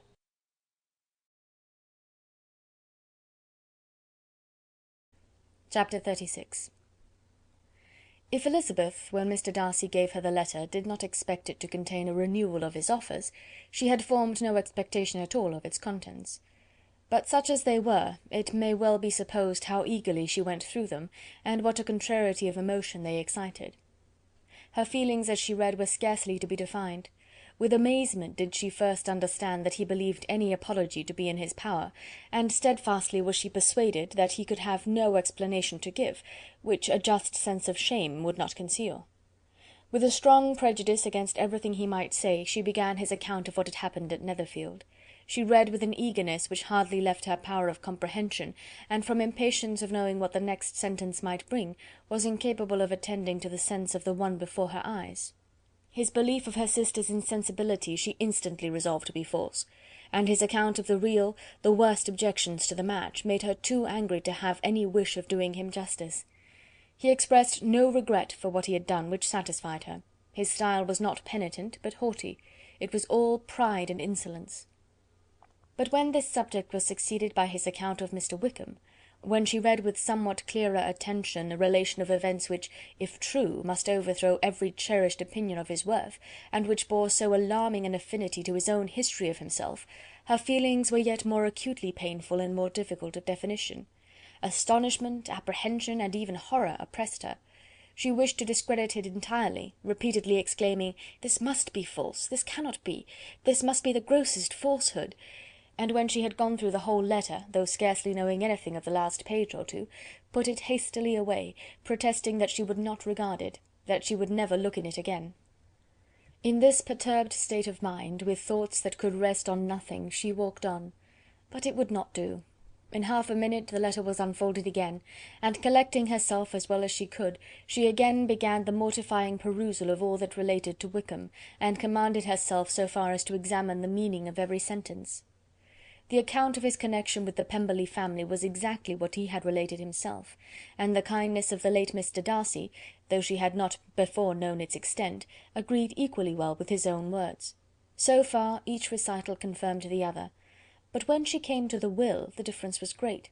What Wickham had said of the living was fresh in her memory, and as she recalled his very words, it was impossible not to feel that there was gross duplicity on one side or the other, and for a few moments she flattered herself that her wishes did not err. But when she read and re-read with the closest attention the particulars immediately following, of Wickham's resigning all pretensions to the living, of his receiving in lieu so considerable a sum as £3000, again she was forced to hesitate.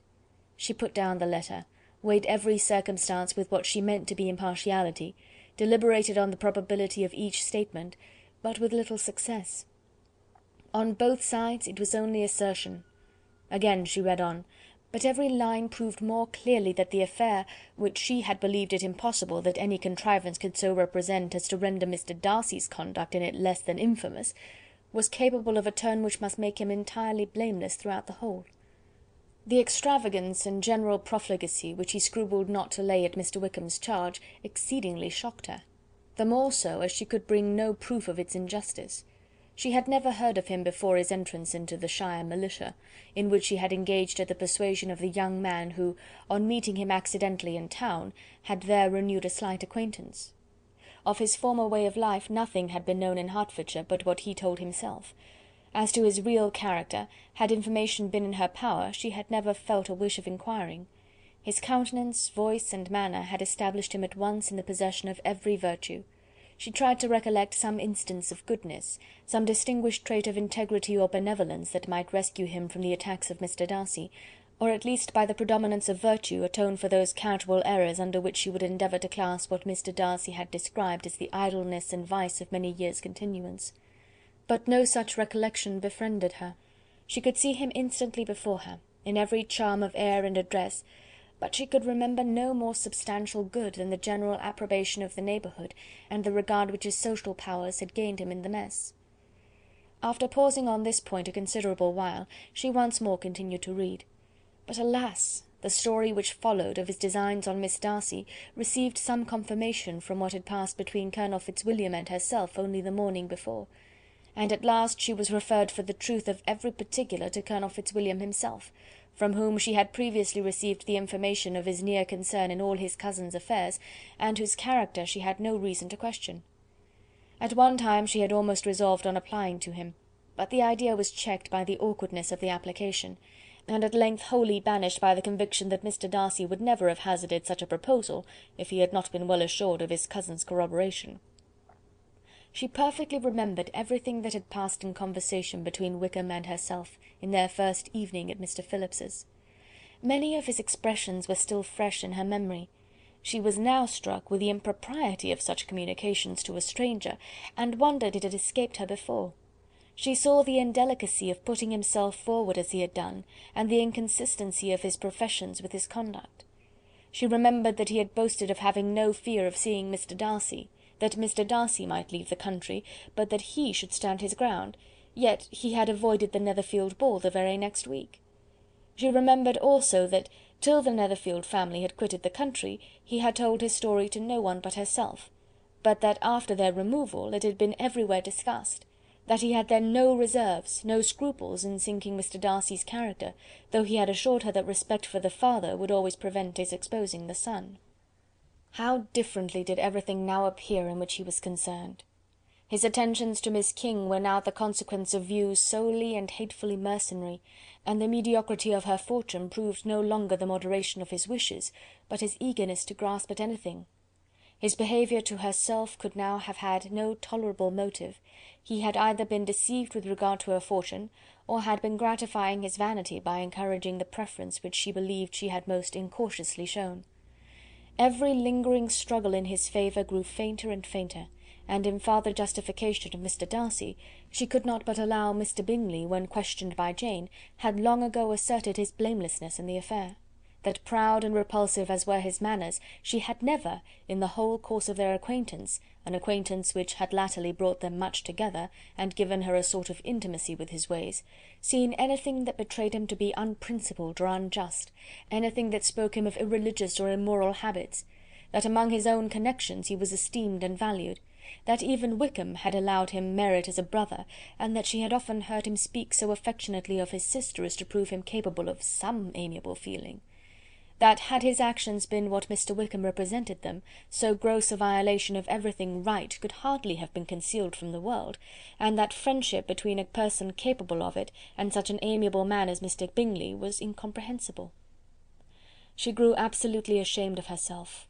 Of neither Darcy nor Wickham could she think without feeling she had been blind, partial, prejudiced, absurd. "How despicably I have acted!" she cried. "I, who have prided myself on my discernment, I, who have valued myself on my abilities, who have often disdained the generous candour of my sister, and gratified my vanity in useless or blameable mistrust. How humiliating is this discovery! Yet how just a humiliation! Had I been in love, I could not have been more wretchedly blind; but vanity, not love, has been my folly. Pleased with the preference of one, and offended by the neglect of the other on the very beginning of our acquaintance, I have courted prepossession and ignorance, and driven reason away where either were concerned. Till this moment I never knew myself." From herself to Jane, from Jane to Bingley, her thoughts were in a line which soon brought to her recollection that Mr. Darcy's explanation there had appeared very insufficient, and she read it again. Widely different was the effect of a second perusal. How could she deny that credit to his assertions in one instance, which she had been obliged to give in the other? He declared himself to be totally unsuspicious of her sister's attachment, and she could not help remembering what Charlotte's own opinion had always been. Neither could she deny the justice of his description of Jane. She felt that Jane's feelings, though fervent, were little displayed, and that there was a constant complacency in her air and manner not often united with great sensibility. When she came to that part of the letter in which her family were mentioned in terms of such mortifying yet merited reproach, her sense of shame was severe. The justice of the charge struck her too forcibly for denial, and the circumstances to which he particularly alluded as having passed at the Netherfield ball, and as confirming all his first disapprobation, could not have made a stronger impression on his mind than on hers. The compliment to herself and her sister was not unfelt. It soothed, but it could not console her for the contempt which had thus been self-attracted by the rest of her family, and as she considered that Jane's disappointment had in fact been the work of her nearest relations, and reflected how materially the credit of both must be hurt by such impropriety of conduct, she felt depressed beyond anything she had ever known before.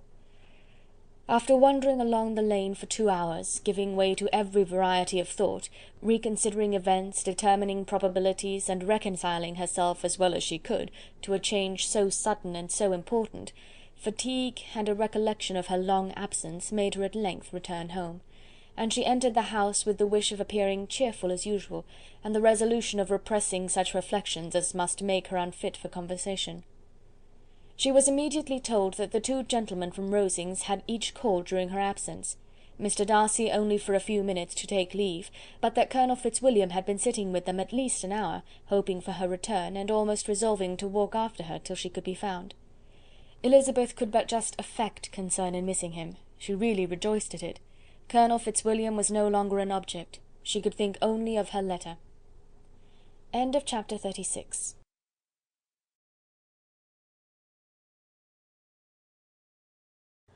Chapter 37.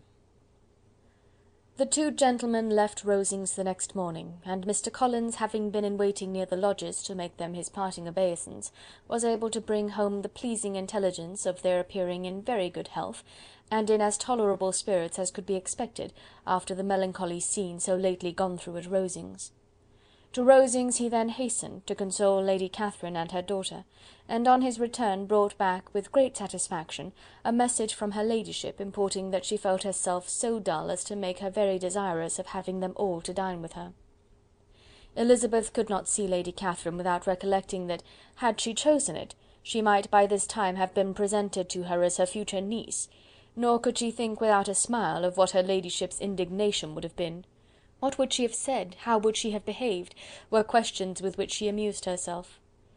Their first subject was the diminution of the Rosings party. "I assure you I feel it exceedingly," said Lady Catherine. "I believe no one feels the loss of friends so much as I do, but I am particularly attached to these young men, and know them to be so attached to me. They were excessively sorry to go, but so they always are.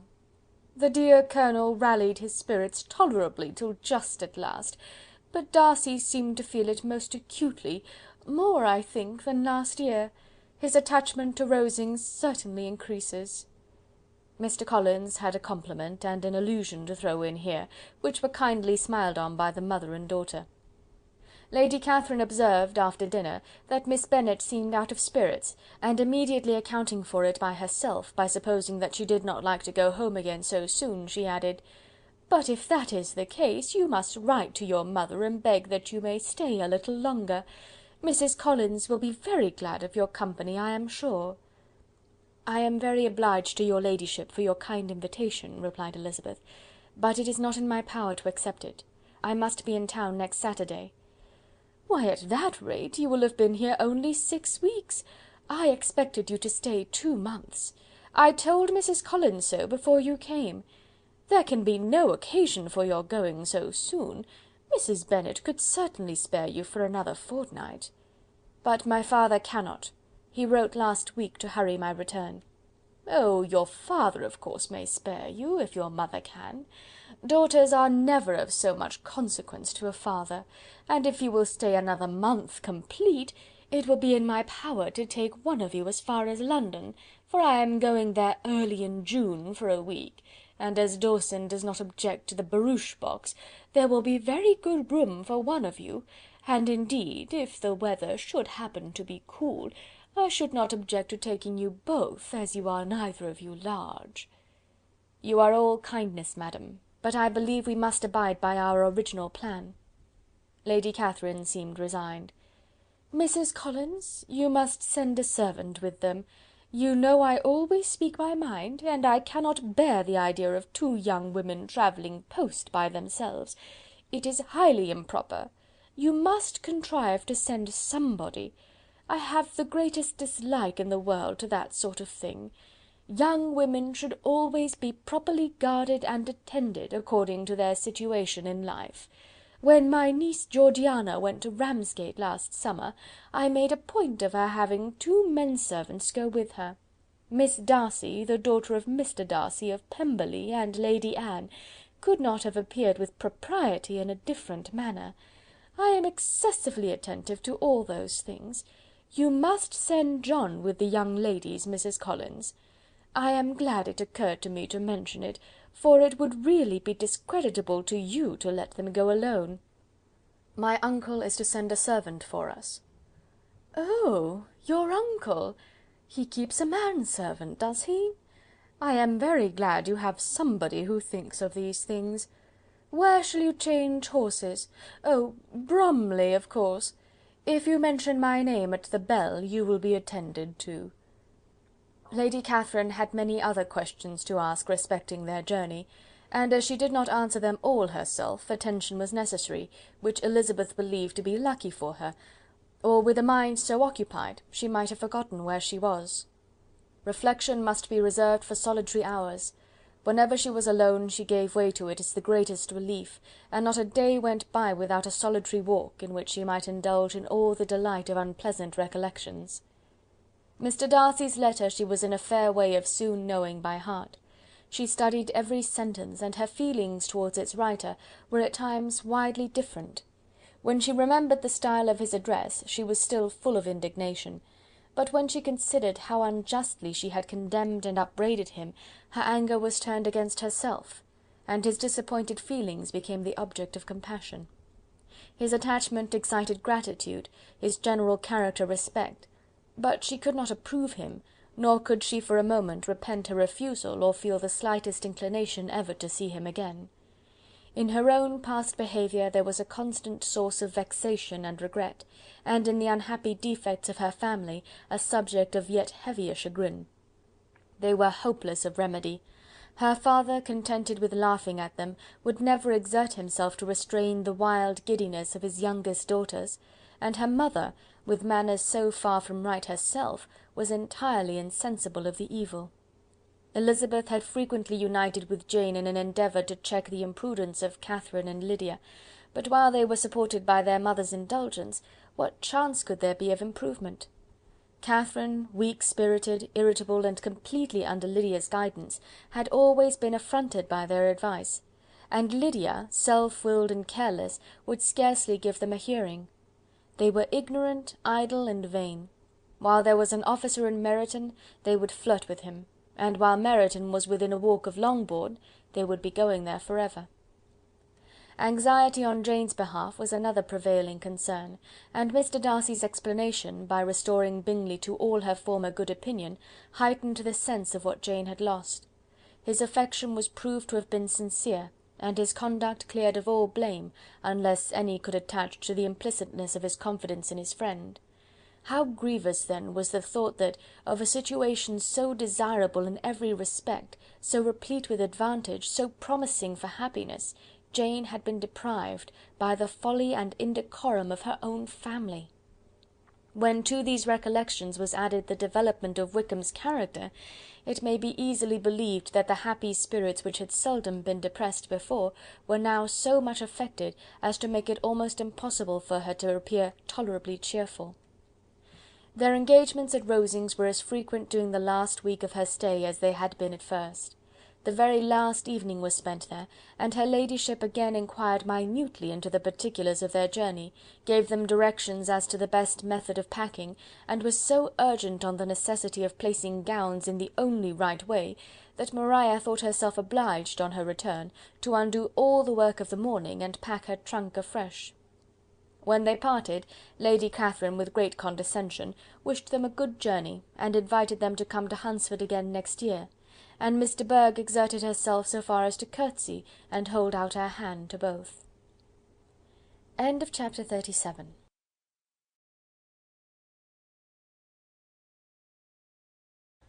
Chapter 38. On Saturday morning Elizabeth and Mr. Collins met for breakfast a few minutes before the others appeared, and he took the opportunity of paying the parting civilities which he deemed indispensably necessary. "I know not, Miss Elizabeth," said he, "whether Mrs. Collins has yet expressed her sense of your kindness in coming to us, but I am very certain you will not leave the house without receiving her thanks for it. The favour of your company has been much felt, I assure you. We know how little there is to tempt anyone to our humble abode. Our plain manner of living, our small rooms and few domestics, and the little we see of the world, must make Hunsford extremely dull to a young lady like yourself. But I hope you will believe us grateful for the condescension, and that we have done everything in our power to prevent your spending your time unpleasantly." Elizabeth was eager with her thanks and assurances of happiness. She had spent 6 weeks with great enjoyment, and the pleasure of being with Charlotte, and the kind attentions she had received, must make her feel the obliged. Mr. Collins was gratified, and with a more smiling solemnity replied, "It gives me great pleasure to hear that you have passed your time not disagreeably. We have certainly done our best, and most fortunately having it in our power to introduce you to very superior society, and from our connection with Rosings, the frequent means of varying the humble home scene, I think we may flatter ourselves that your Hunsford visit cannot have been entirely irksome. Our situation with regard to Lady Catherine's family is indeed the sort of extraordinary advantage and a blessing which few can boast. You see on what a footing we are. You see how continually we are engaged there. In truth, I must acknowledge that, with all the disadvantages of this humble parsonage, I should not think any one abiding in it an object of compassion, while they are the sharers of our intimacy at Rosings." Words were insufficient for the elevation of his feelings, and he was obliged to walk about the room, while Elizabeth tried to unite civility and truth in a few short sentences. "You may, in fact, carry a very favourable report of us into Hertfordshire, my dear cousin. I flatter myself, at least, that you will be able to do so. Lady Catherine's great attentions to Mrs. Collins have been a daily witness of, and altogether, I trust, it does not appear that your friend has drawn an unfortunate... but on this point it will be as well to be silent. Only let me assure you, my dear Miss Elizabeth, that I can from my heart most cordially wish you equal felicity in marriage. My dear Charlotte and I have but one mind and one way of thinking. There is in everything a most remarkable resemblance of character and ideas between us. We seem to have been designed for each other." Elizabeth could safely say that it was a great happiness where that was the case, and with equal sincerity could add, that she firmly believed and rejoiced in his domestic comforts. She was not sorry, however, to have the recital of them interrupted by the lady from whom they sprang. Poor Charlotte! It was melancholy to leave her to such society, but she had chosen it with her eyes open, and though evidently regretting that her visitors were to go, she did not seem to ask for compassion. Her home and her housekeeping, her parish and her poultry, and all their dependent concerns, had not yet lost their charms. At length the chaise arrived, the trunks were fastened on, the parcels placed within, and it was pronounced to be ready. After an affectionate parting between the friends, Elizabeth was attended to the carriage by Mr. Collins, and as they walked down the garden he was commissioning her with his best respects to all her family, not forgetting his thanks for the kindness he had received at Longbourn in the winter, and his compliments to Mr. and Mrs. Gardiner, though unknown. He then handed her in, Maria followed, and the door was on the point of being closed, when he suddenly reminded them, with some consternation, that they had hitherto forgotten to leave any message for the ladies at Rosings. "But," he added, "you will of course wish to have your humble respects delivered to them, with your grateful thanks for their kindness to you while you have been here." Elizabeth made no objection, the door was then allowed to be shut, and the carriage drove off. "Good gracious!" cried Maria, after a few minutes' silence, "it seems but a day or two since we first came, and yet how many things have happened!" "A great many indeed," said her companion with a sigh. "We have dined 9 times at Rosings, besides drinking tea there twice. How much I shall have to tell!" Elizabeth added privately, "and how much I shall have to conceal." Their journey was performed without much conversation or any alarm, and within 4 hours of their leaving Hunsford they reached Mr. Gardiner's house, where they were to remain a few days. Jane looked well, and Elizabeth had little opportunity of studying her spirits amidst the various engagements which the kindness of her aunt had reserved for them. But Jane was to go home with her, and at Longbourn there would be leisure enough for observation. It was not without an effort, meanwhile, that she could wait even for Longbourn before she told her sister of Mr. Darcy's proposals. To know that she had the power of revealing what would so exceedingly astonish Jane, and must at the same time so highly gratify whatever of her own vanity she had not yet been able to reason away, was such a temptation to openness as nothing could have conquered but the state of indecision in which she remained as to the extent of what she should communicate, and her fear, if she once entered on the subject, of being hurried into repeating something of Bingley which might only grieve her sister further. Chapter 38.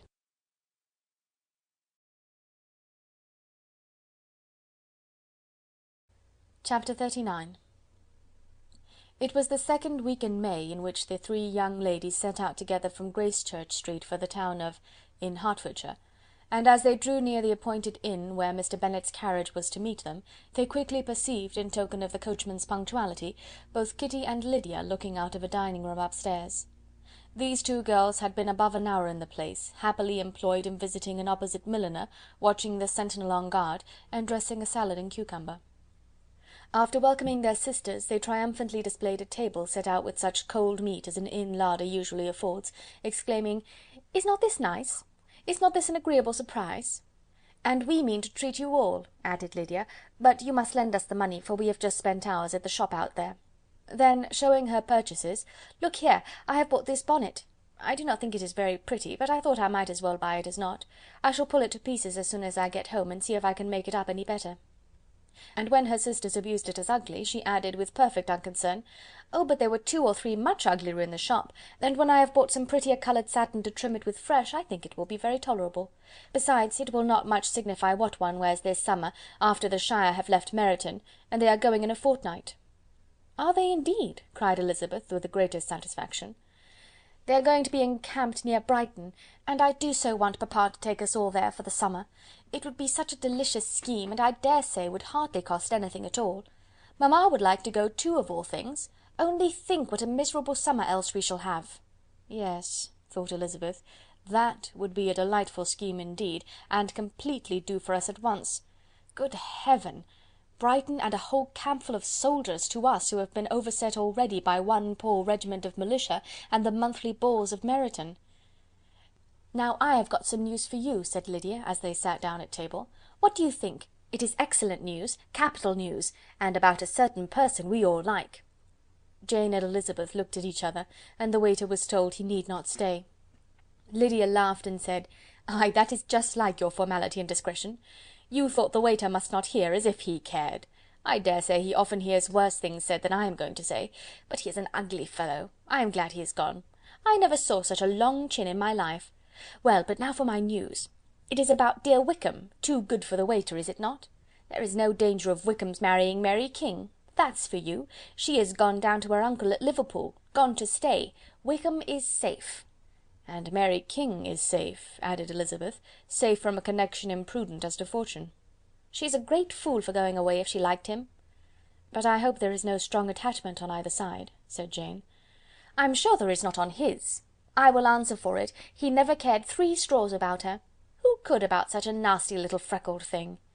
Elizabeth was shocked to think that, however incapable of such coarseness of expression herself, the coarseness of the sentiment was little other than her own breast had harboured and fancied liberal. As soon as all had ate and the elder ones paid, the carriage was ordered, and after some contrivance, the whole party, with all their boxes, work-bags and parcels, and the unwelcome addition of Kitty's and Lydia's purchases, were seated in it. "How nicely we are all crammed in!" cried Lydia. "I am glad I bought my bonnet, if it is only for the fun of having another bandbox. Well, now let us be quite comfortable and snug, and talk and laugh all the way home. And in the first place, let us hear what has happened to you all since you went away.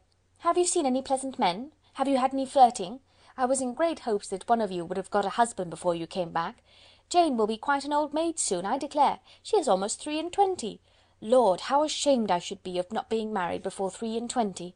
My Aunt Phillips wants you so to get husbands, you can't think. She says Lizzie had better have taken Mr. Collins, but I do not think there would have been any fun in it. Lord, how I should like to be married before any of you, and then I would chaperone you about to all the balls. Dear me, we had such a good piece of fun the other day at Colonel Forster's.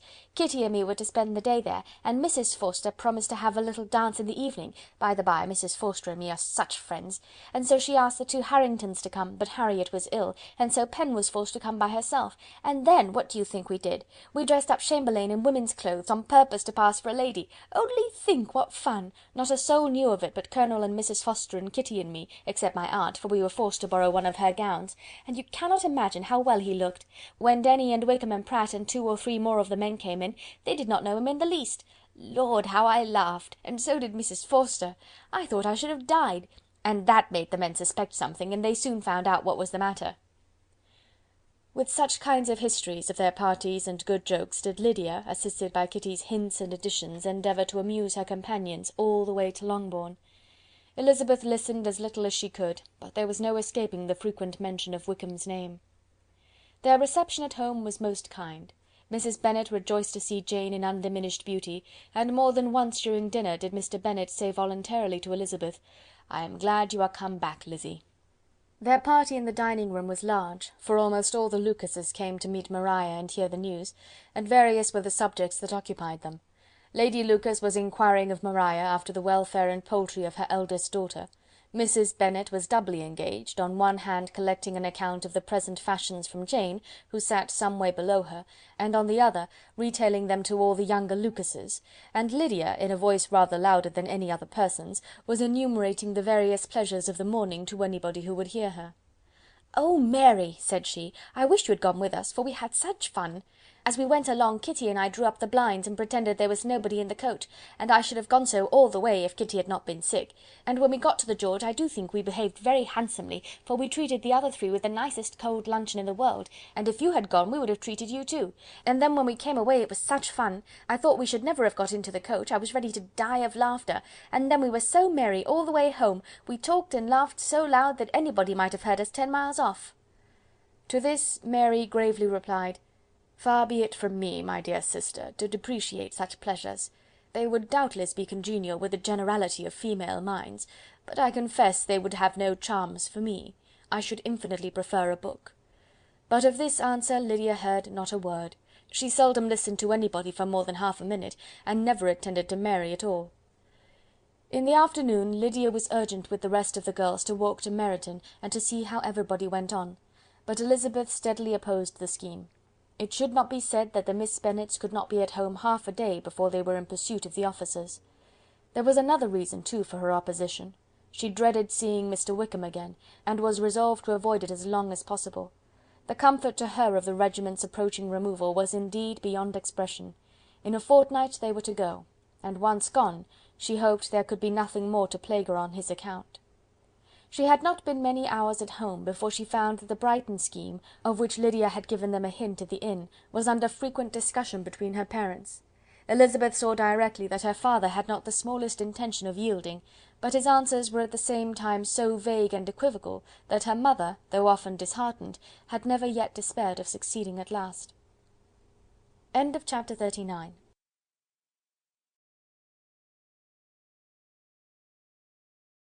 Chapter 40.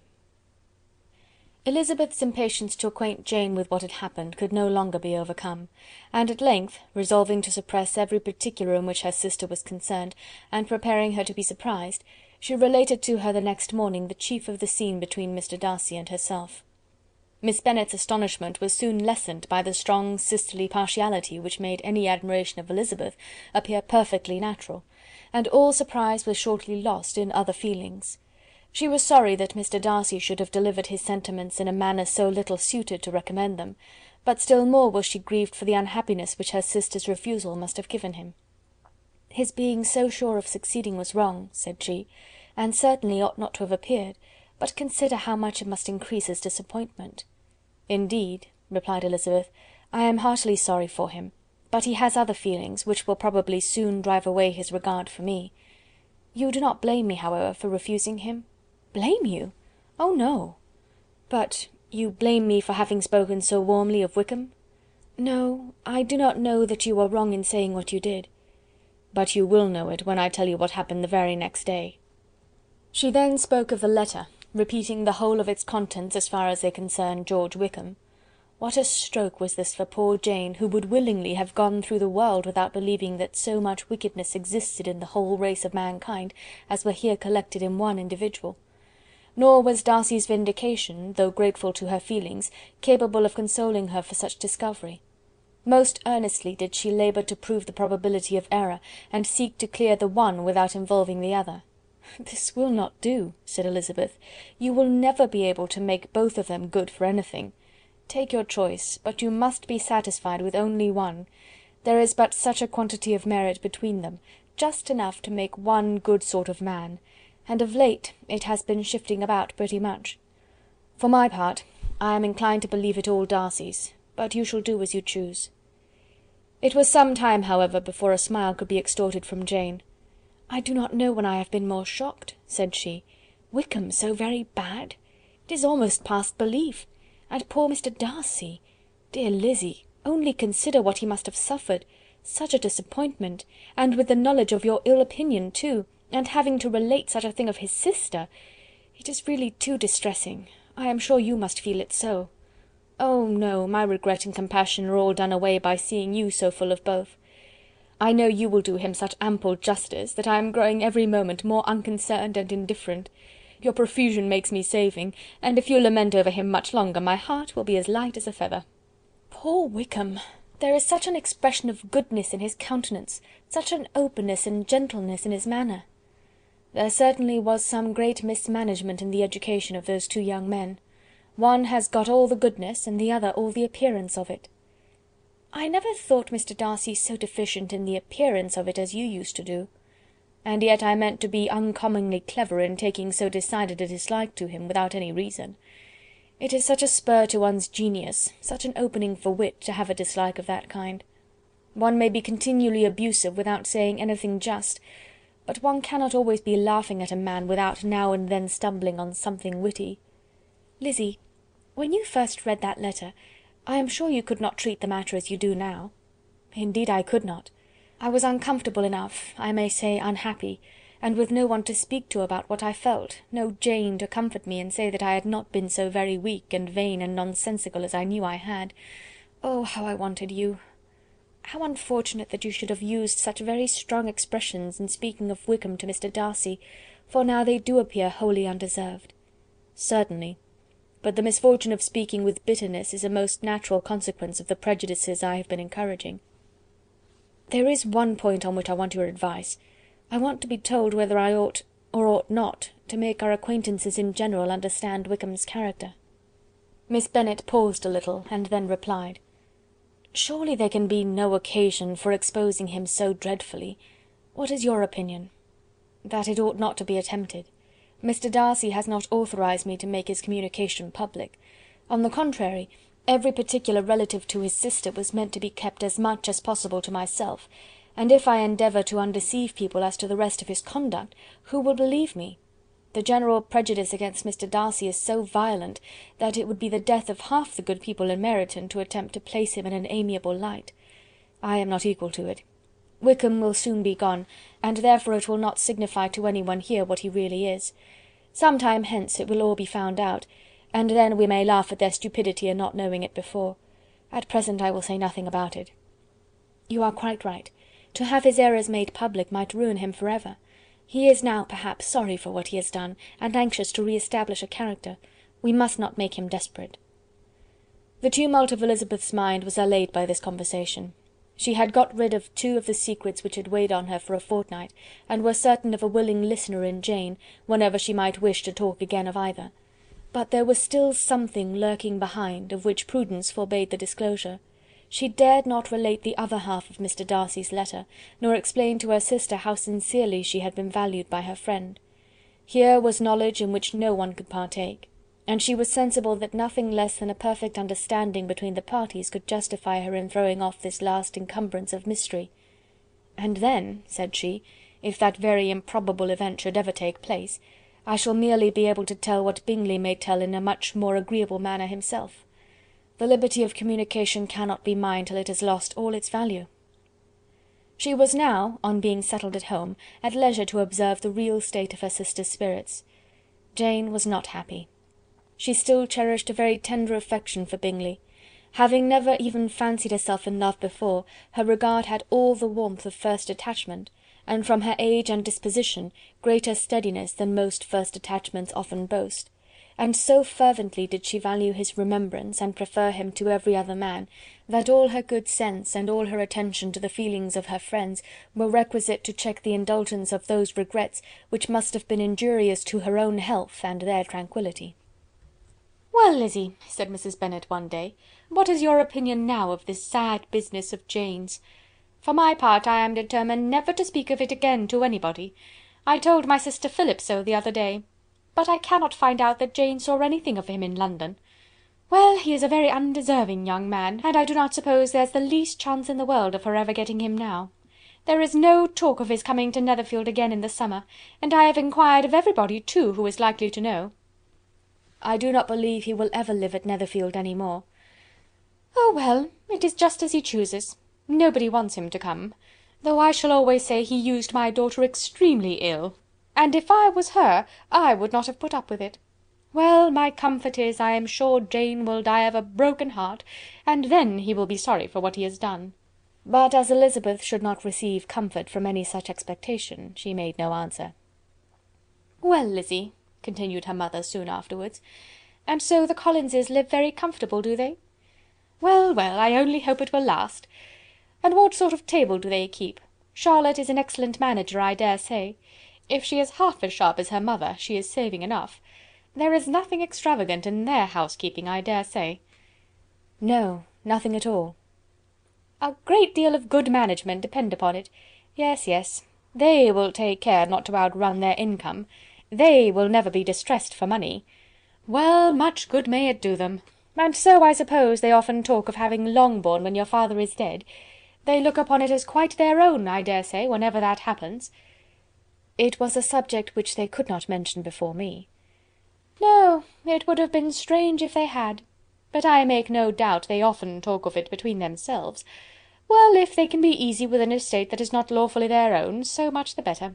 I should be ashamed of having one that was only entailed on me." End of chapter 40.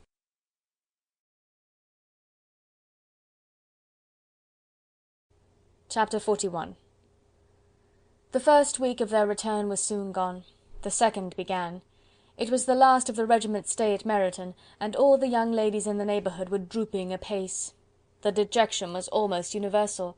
The elder Miss Bennets alone were still able to eat, drink, and sleep, and pursue the usual course of their employments.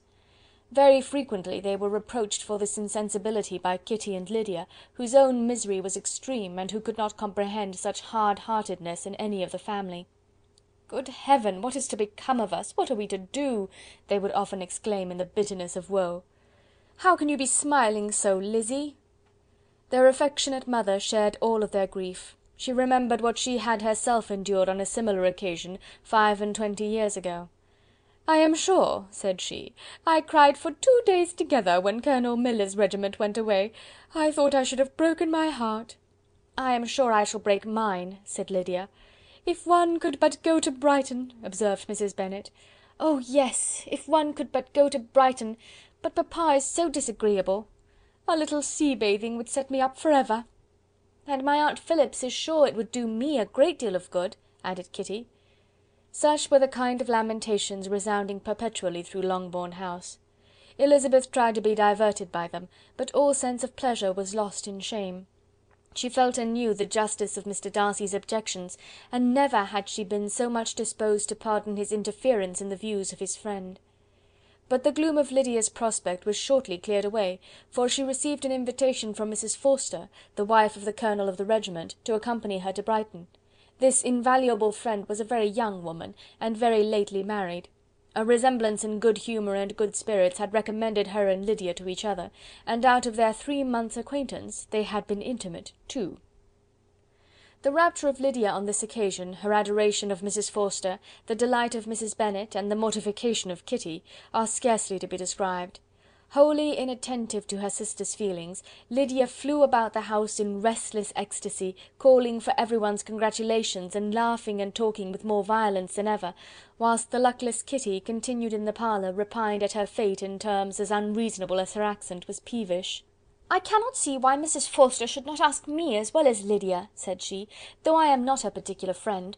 I have just as much right to be asked as she has, and more too, for I am 2 years older." In vain did Elizabeth attempt to make her reasonable, and Jane to make her resigned. As for Elizabeth herself, this invitation was so far from exciting in her the same feelings as in her mother and Lydia, that she considered it as the death warrant of all possibility of common sense for the latter; and detestable as such a step must make her if it were known, she could not help secretly advising her father not to let her go. She represented to him all the improprieties of Lydia's general behaviour, the little advantage she could derive from the friendship of such a woman as Mrs. Forster, and the probability of her being yet more imprudent with such a companion at Brighton, where the temptations must be greater than at home. He heard her attentively, and then said: "Lydia will never be easy until she has exposed herself in some public place or other, and we can never expect her to do it with so little expense or inconvenience to her family as under the present circumstances." "If you were aware," said Elizabeth, of the very great disadvantage to us all which must arise from the public notice of Lydia's unguarded and imprudent manner, nay, which has already arisen from it, I am sure you would judge differently in the affair." "Already arisen?" repeated Mr. Bennet. "What, has she frightened away some of your lovers? Poor little Lizzy! But do not be cast down. Such squeamish youths as cannot bear to be connected with a little absurdity are not worth a regret. Come, let me see the list of pitiful fellows who have been kept aloof by Lydia's folly."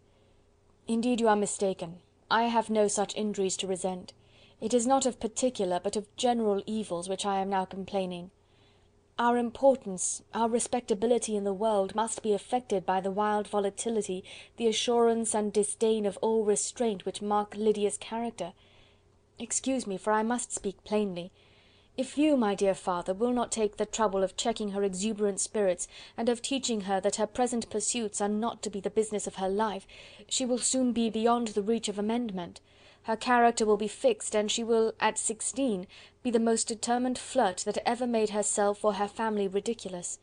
A flirt, too, in the worst and meanest degree of flirtation, without any attraction beyond youth and a tolerable person, and from the ignorance and emptiness of her mind, wholly unable to ward off any portion of that universal contempt which her rage for admiration will excite.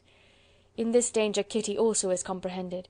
She will follow wherever Lydia leads. Vain, ignorant, idle, and absolutely uncontrolled. Oh, my dear father, can you suppose it possible that they will not be censured and despised wherever they are known, and that their sisters will not be often involved in the disgrace?" Mr. Bennet saw that her whole heart was in the subject, and affectionately taking her hand, said in reply, "Do not make yourself uneasy, my love. Wherever you and Jane are known, you must be respected and valued, and you will not appear to less advantage for having a couple of, or I may say 3, very silly sisters.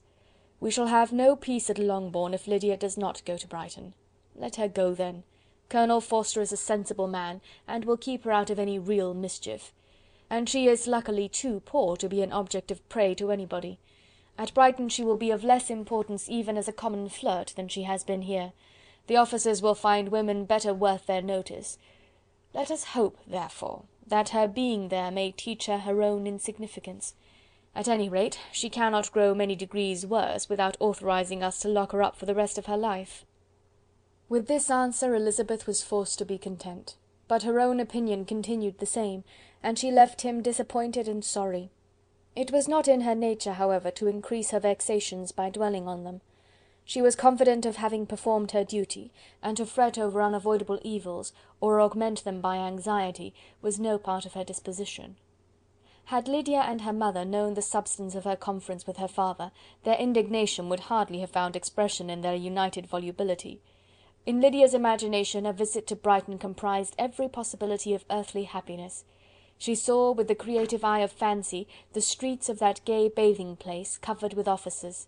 She saw herself the object of attention to tens and to scores of them at present unknown. She saw all the glories of the camp, its tents stretched forth in beauteous uniformity of lines, crowded with the young and the gay, and dazzling with scarlet. And to complete the view, she saw herself seated beneath a tent, tenderly flirting with at least 6 officers at once. Had she known her sister sought to tear her from such prospects and such realities as these, what would have been her sensations? They could have been understood only by her mother, who might have felt nearly the same. Lydia's going to Brighton was all that consoled her for her melancholy conviction of her husband's never intending to go there himself. But they were entirely ignorant of what had passed, and their raptures continued with little intermission to the very day of Lydia's leaving home. Elizabeth was now to see Mr. Wickham for the last time. Having been frequently in company with him since her return, agitation was pretty well over, the agitations of formal partiality entirely so.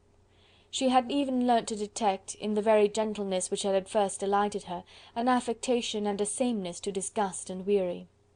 In his present behaviour to herself, moreover, she had a fresh source of displeasure, for the inclination he soon testified of renewing those attentions which had marked the early part of their acquaintance could only serve, after what had since passed, to provoke her. She lost all concern for him in finding herself thus selected as the object of such idle and frivolous gallantry, and while she steadily repressed it, could not but feel the reproof contained in his believing that, however long and for whatever cause his attentions had been withdrawn, her vanity would be gratified, and her preference secured at any time by their renewal. On the very last day of the regiment's remaining at Meryton, he dined, with other of the officers, at Longbourn, and so little was Elizabeth disposed to part from him in good humour, that on his making some inquiry as to the manner in which her time had passed at Hunsford, she mentioned Colonel Fitzwilliam's and Mr. Darcy's having both spent 3 weeks at Rosings, and asked him if he was acquainted with the former. He looked surprised, displeased, alarmed, but with a moment's recollection and a returning smile replied that he had formerly seen him often, and after observing that he was a very gentlemanlike man, asked her how she liked him. Her answer was warmly in his favour. With an air of indifference he soon afterwards added, "How long did you say he was at Rosings?" "Nearly 3 weeks." "And you saw him frequently?" "Yes, almost every day." "His manners are very different from his cousin's." "Yes, very different, but I think Mr. Darcy improves upon acquaintance." "Indeed!" cried Mr. Wickham, with a look which did not escape her. "And pray, may I ask—" but checking himself, he added in a gayer tone, "is it in address that he improves? Has he deigned to add aught of civility to his ordinary style? For I dare not hope," he continued in a lower and more serious tone, "that he is improved in essentials." "Oh no," said Elizabeth, "in essentials, I believe, he is very much what he ever was." While she spoke, Wickham looked as if scarcely knowing whether to rejoice over her words, or to distrust their meaning. There was a something in her countenance which made him listen with an apprehensive and anxious attention, while she added, "When I said that he improved on acquaintance, I did not mean that his mind or his manners were in a state of improvement, but that, from knowing him better, his disposition was better understood." Wickham's alarm now appeared in a heightened complexion and agitated look. For a few minutes he was silent, till, shaking off his embarrassment, he turned to her again, and said in the gentlest of accents, "You, who so well know my feelings towards Mr. Darcy, will readily comprehend how sincerely I must rejoice that he is wise enough to assume even the appearance of what is right. His pride in that direction may be of service, if not to himself, to many others, for it must only deter him from such foul misconduct as I have suffered by. I only fear that the sort of cautiousness to which you, I imagine, have been alluding, is merely adopted on his visits to his aunt, of whose good opinion and judgment he stands much in awe. His fear of her has always operated, I know, when they were together, and a good deal is to be imputed to his wish of forwarding the match with Miss de Bourgh, which I am certain he has very much at heart." Elizabeth could not repress a smile at this, but she answered only by a slight inclination of the head. She saw that he wanted to engage her on the old subject of his grievances, and she was in no humour to indulge him. The rest of the evening passed with the appearance, on his side, of usual cheerfulness, but with no further attempt to distinguish Elizabeth, and they parted at last with mutual civility, and possibly a mutual desire of never meeting again. When the party broke up, Lydia returned with Mrs. Forster to Meryton, from whence they were to set out early the next morning. The separation between her and her family was rather noisy than pathetic. Kitty was the only one who shed tears, but she did weep from vexation and envy. Mrs. Bennet was diffuse in her good wishes for the felicity of her daughter, and impressive in her injunctions that she should not miss the opportunity of enjoying herself as much as possible, advice which there was every reason to believe would be well attended to; and in the clamorous happiness of Lydia herself in bidding farewell, the more gentle adieus of her sisters were uttered without being heard. Chapter 41.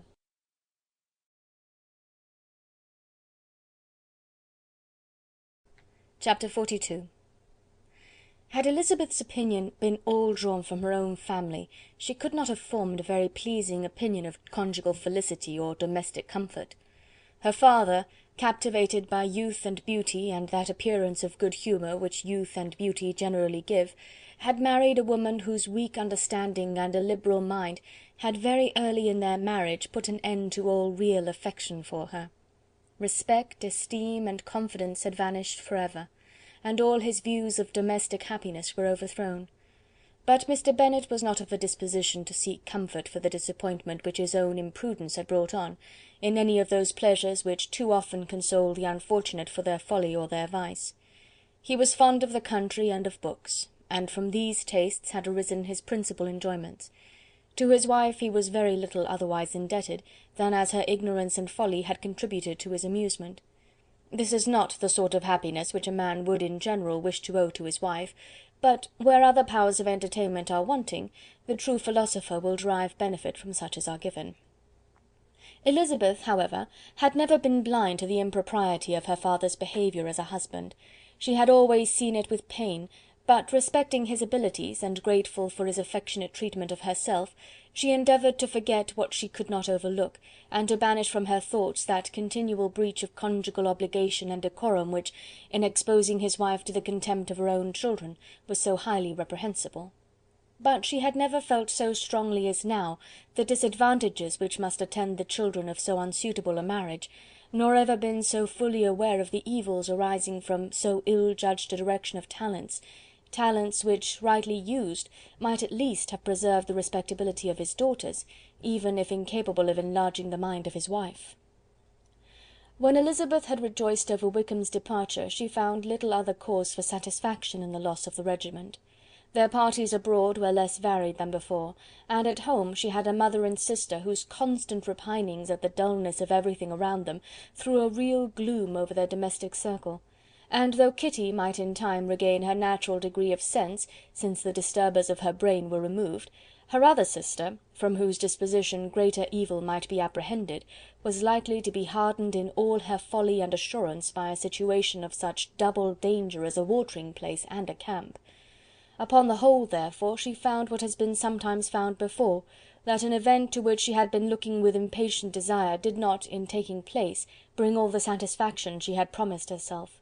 It was consequently necessary to name some other period for the commencement of actual felicity, to have some other point on which her wishes and hopes might be fixed, and by again enjoying the pleasure of anticipation, console herself for the present, and prepare for another disappointment. Her tour to the Lakes was now the object of her happiest thoughts. It was her best consolation for all the uncomfortable hours which the discontentedness of her mother and Kitty made inevitable, and could she have included Jane in the scheme, every part of it would have been perfect. But it is fortunate, thought she, that I have something to wish for. Were the whole arrangement complete, my disappointment would be certain, but here, by carrying with me one ceaseless source of regret in my sister's absence, I may reasonably hope to have all my expectations of pleasure realized. A scheme of which every part promises delight can never be successful, and general disappointment is only warded off by the defence of some little peculiar vexation. When Lydia went away, she promised to write very often, and very minutely, to her mother and Kitty, but her letters were always long expected, and always very short. Those to her mother contained little else than that they were just returned from the library, where such and such officers had attended them, and where she had seen such beautiful ornaments as made her quite wild, that she had a new gown, or a new parasol, which she would have described more fully, but was obliged to leave off in a violent hurry, as Mrs. Forster called her, and they were going off to the camp.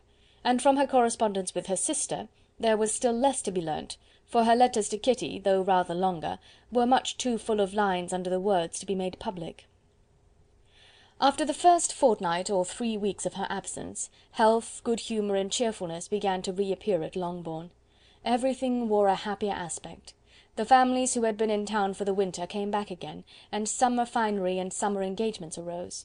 Mrs. Bennet was restored to her usual querulous serenity, and by the middle of June Kitty was so much recovered as to be able to enter Meryton without tears, an event of such happy promise as to make Elizabeth hope that by the following Christmas she might be so tolerably reasonable as not to mention an officer above once a day, unless, by some cruel and malicious arrangement at the War Office, another regiment should be quartered in Meryton.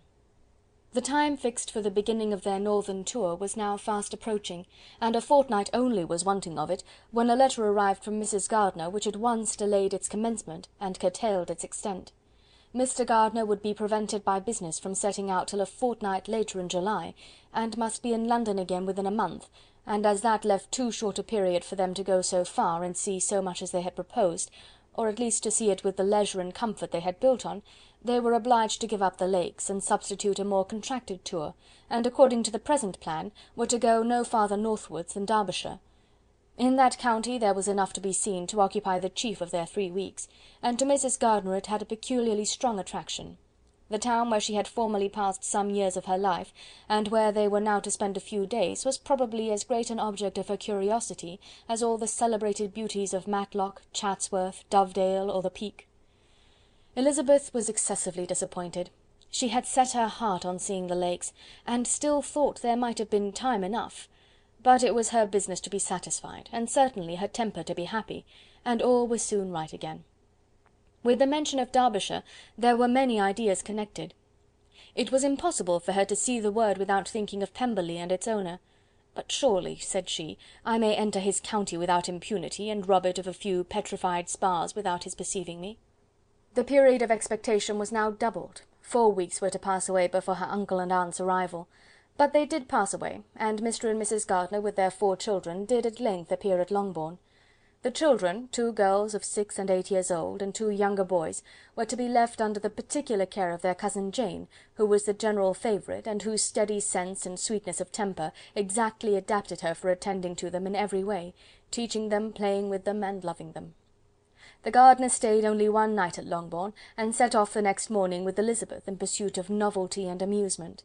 One enjoyment was certain, that of suitableness of companions, a suitableness which comprehended health and temper to bear inconveniences, cheerfulness to enhance every pleasure, and affection and intelligence, which might supply it among themselves if there were disappointments abroad. It is not the object of this work to give a description of Derbyshire, nor of any of the remarkable places through which their route thither lay. Oxford, Blenheim, Warwick, Kenilworth, Birmingham, etc., are sufficiently known. A small part of Derbyshire is all the present concern. To the little town of Lambton, the scene of Mrs. Gardiner's former residence, and where she had lately learned some acquaintance still remained, they bent their steps, after having seen all the principal wonders of the country, and within 5 miles of Lambton, Elizabeth found from her aunt that Pemberley was situated.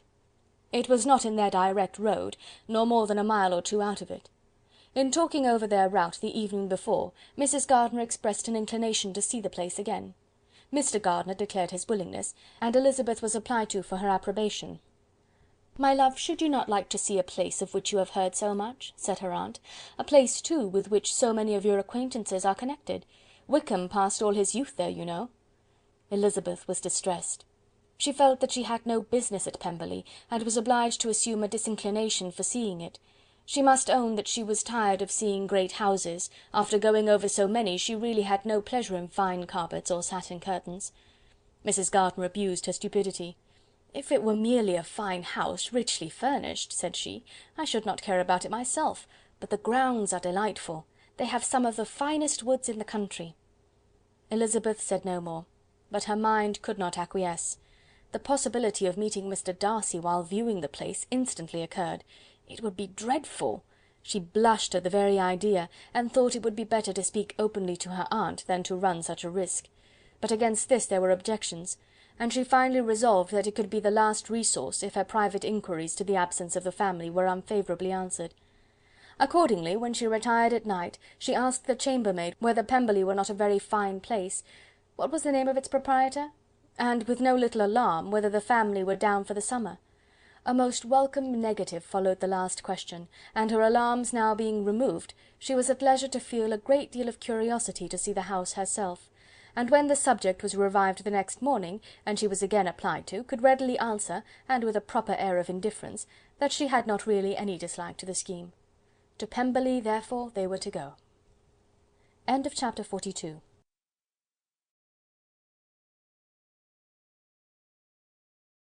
Chapter 43. Elizabeth, as they drove along, watched for the first appearance of Pemberley Woods with some perturbation, and when at length they turned in at the lodge, her spirits were in a high flutter.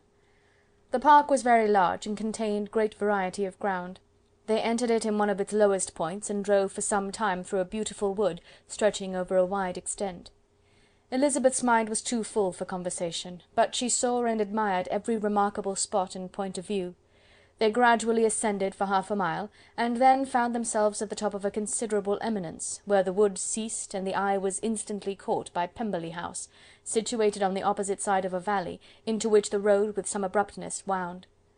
It was a large, handsome stone building, standing well on rising ground, and backed by a ridge of high woody hills, and in front a stream of some natural importance was swelled into greater, but without any artificial appearance. Its banks were neither formal nor falsely adorned. Elizabeth was delighted.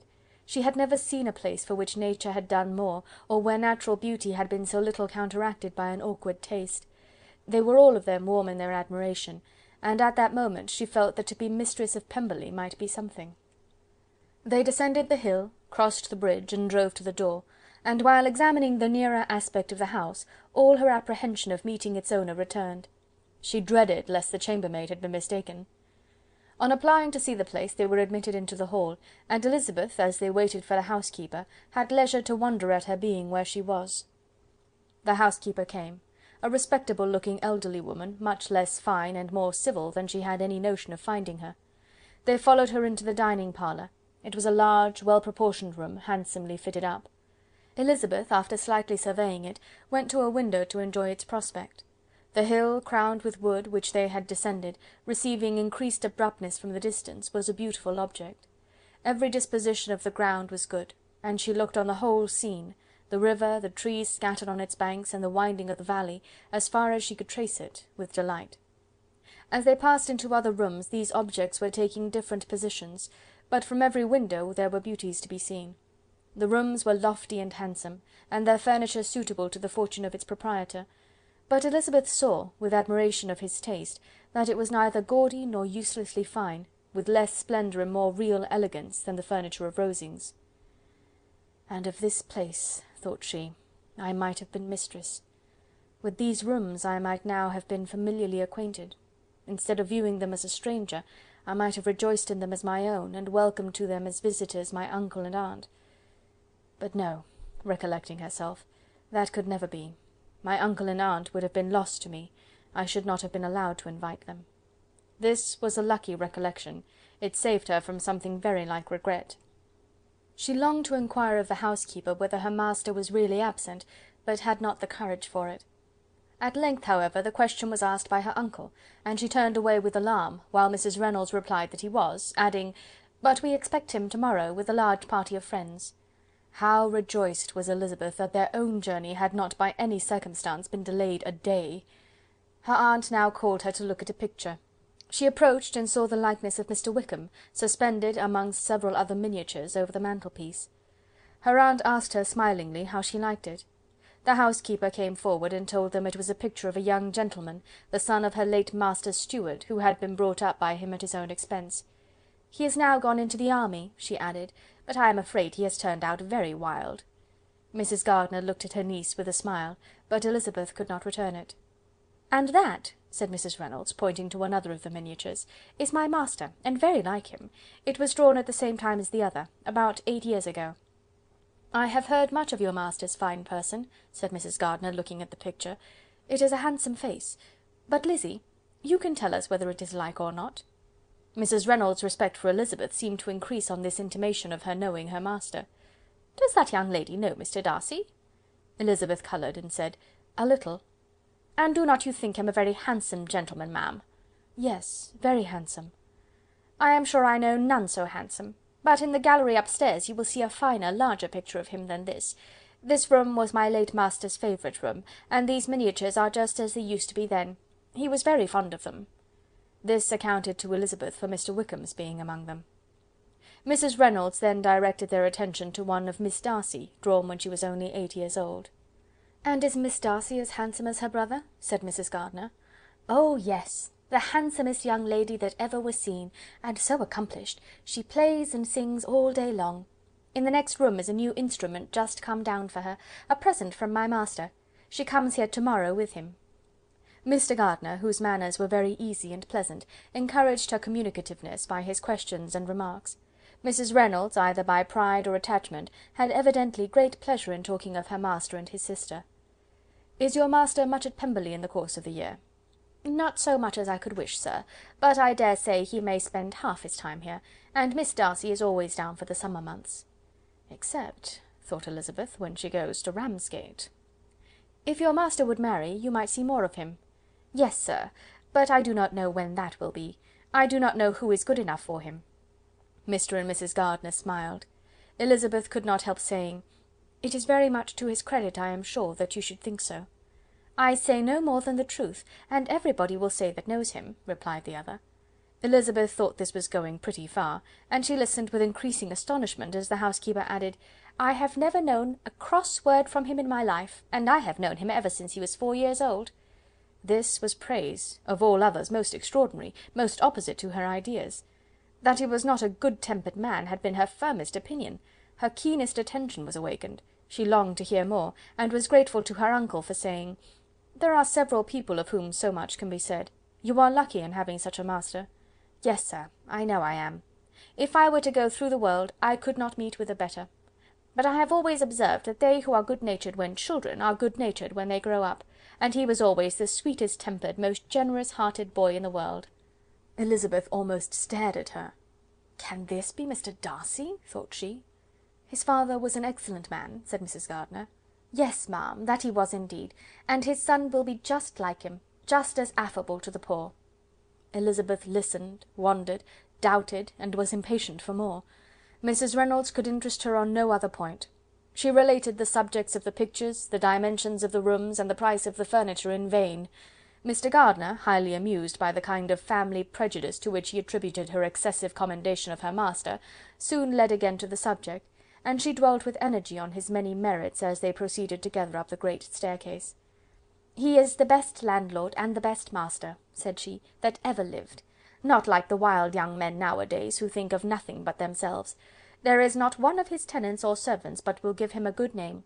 Some people call him proud, but I am sure I never saw anything of it. To my fancy, it is only because he does not rattle away like other young men." "In what an amiable light does this place him!" thought Elizabeth. "This fine account of him," whispered her aunt as they walked, "is not quite consistent with his behaviour to our poor friend. Perhaps we might be deceived. That is not very likely, our authority was too good." On reaching the spacious lobby above, they were shown into a very pretty sitting-room, lately fitted up with greater elegance and lightness than the apartments below, and were informed that it was but just done to give pleasure to Miss Darcy, who had taken a liking to the room when last at Pemberley. "He is certainly a good brother," said Elizabeth, as they walked towards one of the windows.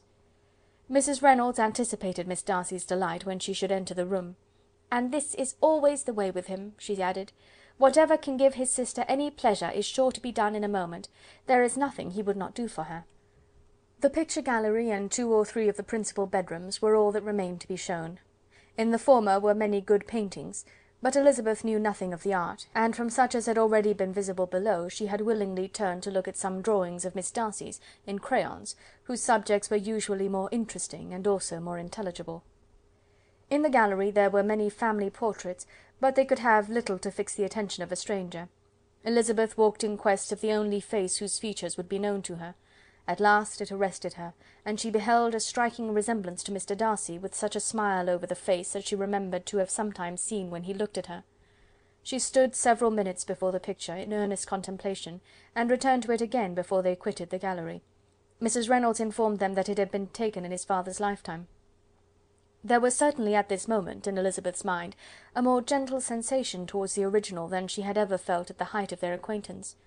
The commendation bestowed on him by Mrs. Reynolds was of no trifling nature.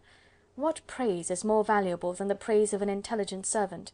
As a brother, a landlord, a master, she considered how many people's happiness were in his guardianship.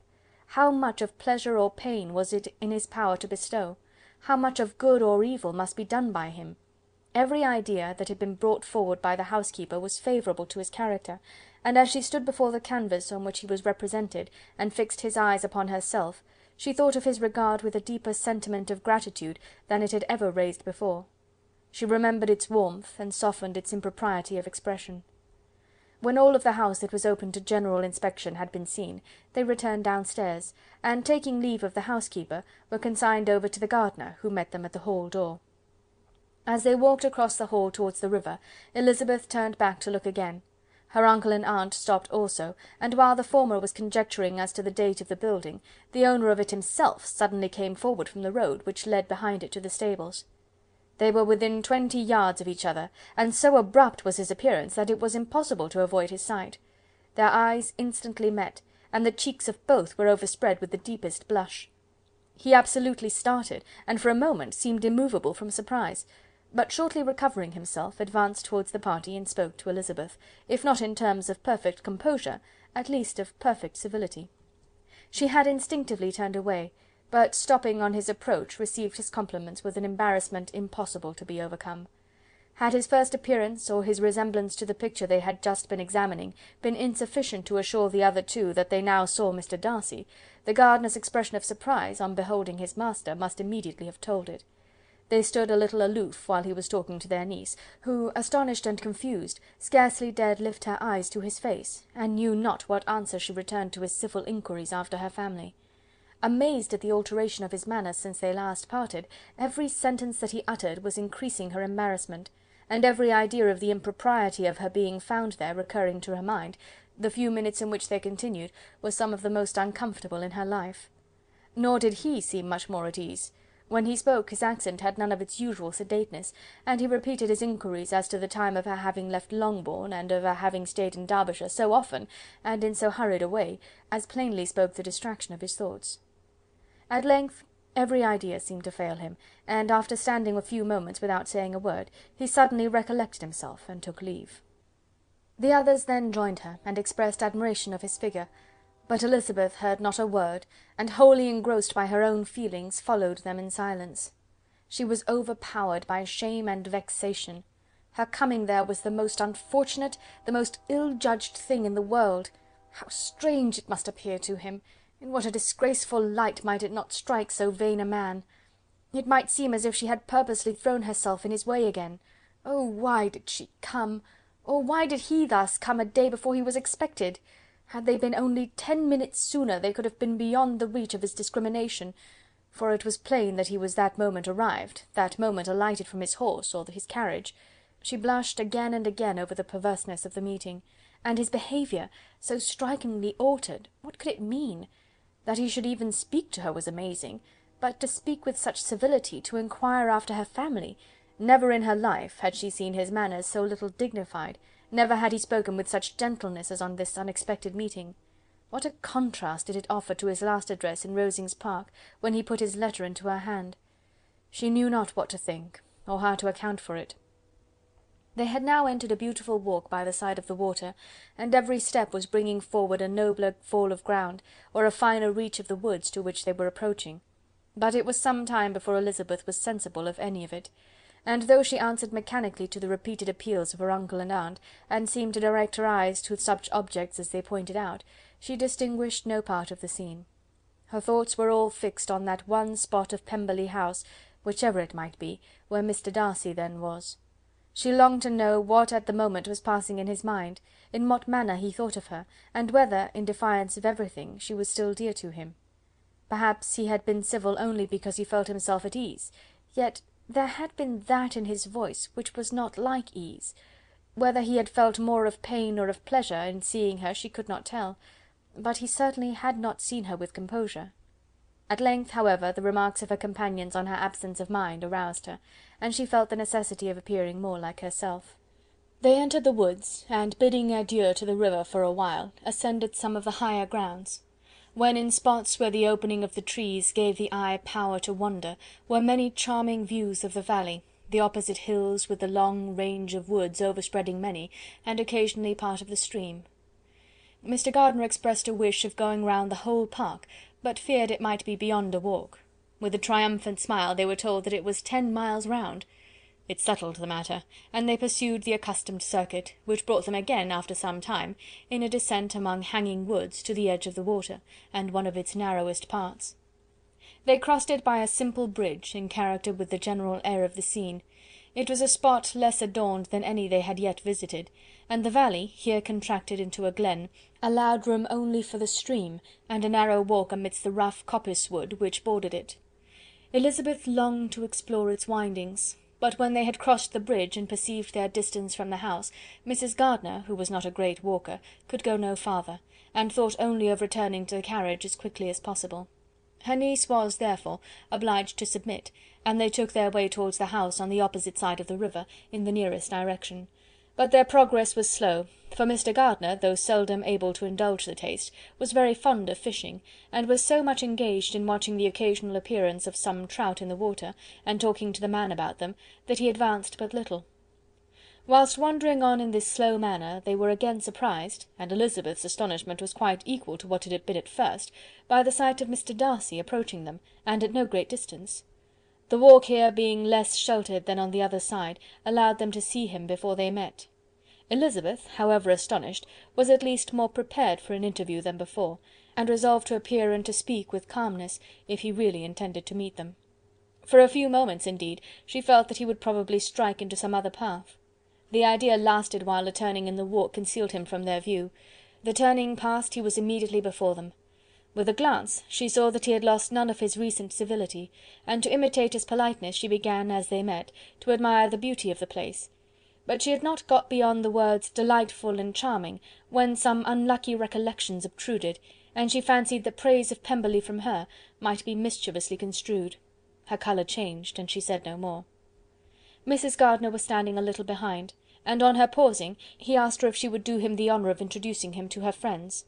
This was a stroke of civility for which she was quite unprepared, and she could hardly suppress a smile at his being now seeking the acquaintance of some of those very people against whom his pride had revolted in his offer to herself.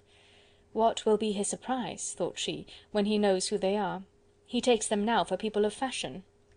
The introduction, however, was immediately made, and as she named their relationship to herself, she stole a sly look at him, to see how he bore it, and was not without the expectation of his decamping as fast as he could from such disgraceful companions. That he was surprised by the connection was evident. He sustained it, however, with fortitude, and so far from going away, turned his back with them, and entered into conversation with Mr. Gardiner. Elizabeth could not but be pleased, could not but triumph.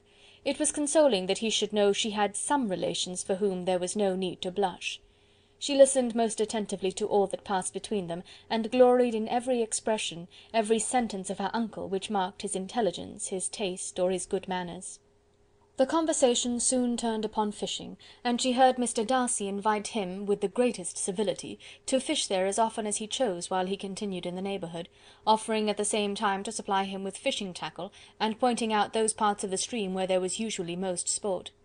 Mrs. Gardiner, who was walking arm in arm with Elizabeth, gave her a look of expressive wonder. Elizabeth said nothing, but it gratified her exceedingly. The compliment must be all for herself. The astonishment, however, was extreme, and continually was she repeating, "Why is he so altered? From what can it proceed? It cannot be for me, it cannot be for my sake that his manners are thus softened. My reproofs at Hunsford could not work such a change as this. It is impossible that he should still love me." After walking some time in this way, the two ladies in front, the two gentlemen behind, on resuming their places, after descending to the brink of the river, for the better inspection of some curious water plant, there chanced to be a little alteration. It originated in Mrs. Gardiner, who, fatigued by the exercise of the morning, found Elizabeth's arm inadequate to her support, and consequently preferred her husband's. Mr. Darcy took her place by her niece, and they walked on together. After a short silence, the lady first spoke. She wished him to know that she had been assured of his absence before she came to the place, and accordingly began by observing that his arrival had been very unexpected. "For your housekeeper," she added, "informed us that you would certainly not be here till to-morrow, and indeed, before we left Bakewell, we understood that you were not immediately expected in the country." He acknowledged the truth of it all, and said that business with his steward had occasioned his coming forward a few hours before the rest of the party with whom he had been travelling. "They will join me early to-morrow," he continued, "and among them are some who will claim an acquaintance with you, Mr. Bingley and his sisters." Elizabeth answered only by a slight bow. Her thoughts were instantly driven back to the time when Mr. Bingley's name had been the last mentioned between them, and if she might judge by his complexion, his mind was not very differently engaged. "There is also one other person in the party," he continued after a pause, "who more particularly wishes to be known to you. Will you allow me, or do I ask too much, to introduce my sister to your acquaintance during your stay at Lambton?" The surprise of such an application was great indeed. It was too great for her to know in what manner she acceded to it. She immediately felt that whatever desire Miss Darcy might have of being acquainted with her must be the work of her brother, and without looking farther, it was satisfactory. It was gratifying to know that his resentment had not made him think really ill of her. They now walked on in silence, each of them deep in thought. Elizabeth was not comfortable. That was impossible, but she was flattered and pleased. His wish of introducing his sister to her was a compliment of the highest kind. They soon outstripped the others, and when they had reached the carriage, Mr. and Mrs. Gardiner were half a quarter of a mile behind.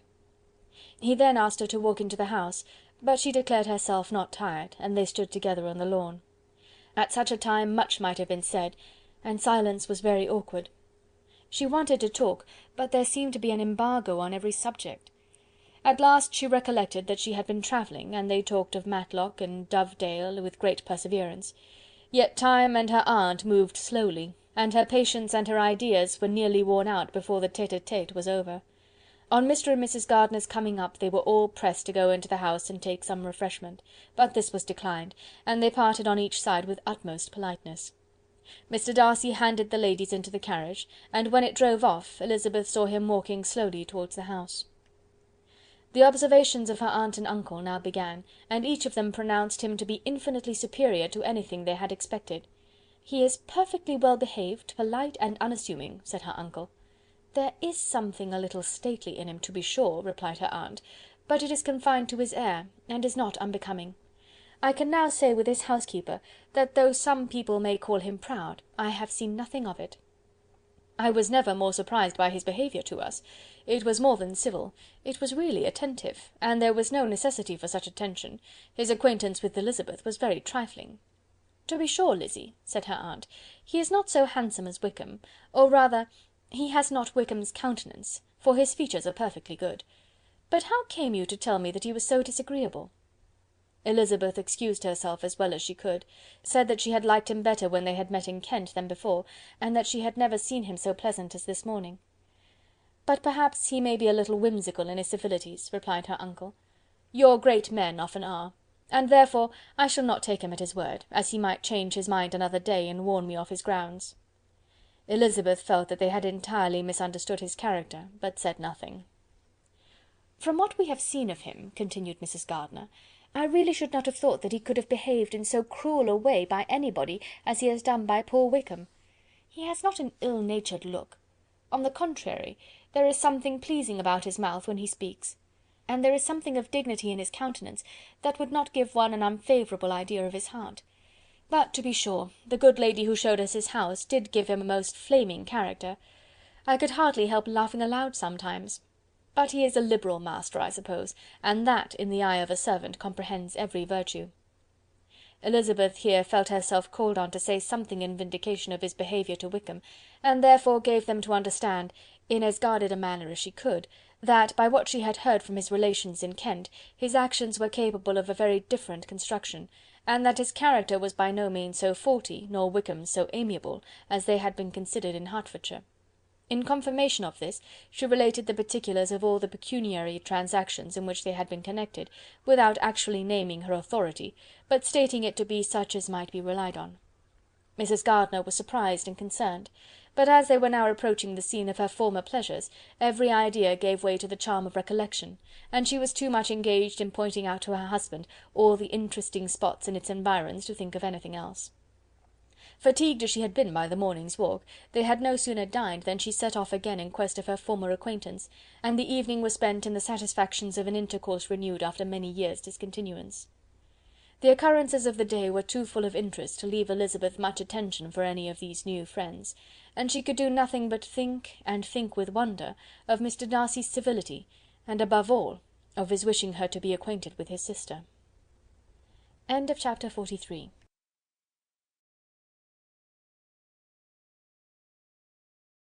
Chapter 44. Elizabeth had settled it that Mr. Darcy would bring his sister to visit her the very day after her reaching Pemberley, and was consequently resolved not to be out of sight of the inn the whole of that morning. But her conclusion was false, for on the very morning after their arrival at Lambton these visitors came. They had been walking about the place with some of their new friends, and were just returning to the inn to dress themselves for dining with the same family, when the sound of a carriage drew them to a window, and they saw a gentleman and a lady in a curricle driving up the street. Elizabeth, immediately recognising the livery, guessed what it meant, and imparted no small degree of her surprise to her relations by acquainting them with the honour which she expected. Her uncle and aunt were all amazement, and the embarrassment of her manner as she spoke, joined to the circumstance itself and many of the circumstances of the preceding day, opened to them a new idea on the business. Nothing had ever suggested it before, but they felt that there was no other way of accounting for such attentions from such a quarter than by supposing a partiality for their niece. While these newly born notions were passing in their heads, the perturbation of Elizabeth's feelings was at every moment increasing. She was quite amazed at her own discomposure, but amongst other causes of disquiet, she dreaded lest the partiality of the brother should have said too much in her favour, and more than commonly anxious to please, she naturally suspected that every power of pleasing would fail her. She retreated from the window, fearful of being seen, and as she walked up and down the room, endeavouring to compose herself, saw such looks of inquiring surprise in her uncle and aunt as made everything worse. Miss Darcy and her brother appeared, and this formidable introduction took place. With astonishment did Elizabeth see that her new acquaintance was at least as much embarrassed as herself. Since her being at Lambton, she had heard that Miss Darcy was exceedingly proud, but the observation of a very few minutes convinced her that she was only exceedingly shy. She found it difficult to obtain even a word from her beyond a monosyllable. Miss Darcy was tall, and on a larger scale than Elizabeth, and, though little more than 16, her figure was formed, and her appearance womanly and graceful. She was less handsome than her brother, but there was sense and good humour in her face, and her manners were perfectly unassuming and gentle. Elizabeth, who had expected to find in her as acute and unembarrassed an observer as ever Mr. Darcy had been, was much relieved by discerning such different feelings. They had not been long together before Mr. Darcy told her that Bingley was also coming to wait on her, and she had barely time to express her satisfaction and prepare for such a visitor, when Bingley's quick step was heard on the stairs, and in a moment he entered the room. All Elizabeth's anger against him had been long done away, but had she still felt any, it could hardly have stood its ground against the unaffected cordiality with which he expressed himself on seeing her again. He inquired in a friendly though general way after her family, and looked and spoke with the same good-humoured ease that he had ever done. To Mr. and Mrs. Gardiner he was scarcely a less interesting personage than to herself. They had long wished to see him. The whole party before them, indeed, excited a lively attention. The suspicions which had just arisen of Mr. Darcy and their niece directed their observation towards each with an earnest though guarded inquiry, and they soon drew from those inquiries the full conviction that one of them at least knew what it was to love. Of the lady's sensations they remained a little in doubt, but that the gentleman was overflowing with admiration was evident enough. Elizabeth on her side had much to do. She wanted to ascertain the feelings of each of her visitors. She wanted to compose her own, and to make herself agreeable to all, and in the latter object, where she feared most to fail, she was most sure of success, for those to whom she endeavoured to give pleasure were prepossessed in her favour. Bingley was ready, Georgiana was eager, and Darcy determined to be pleased.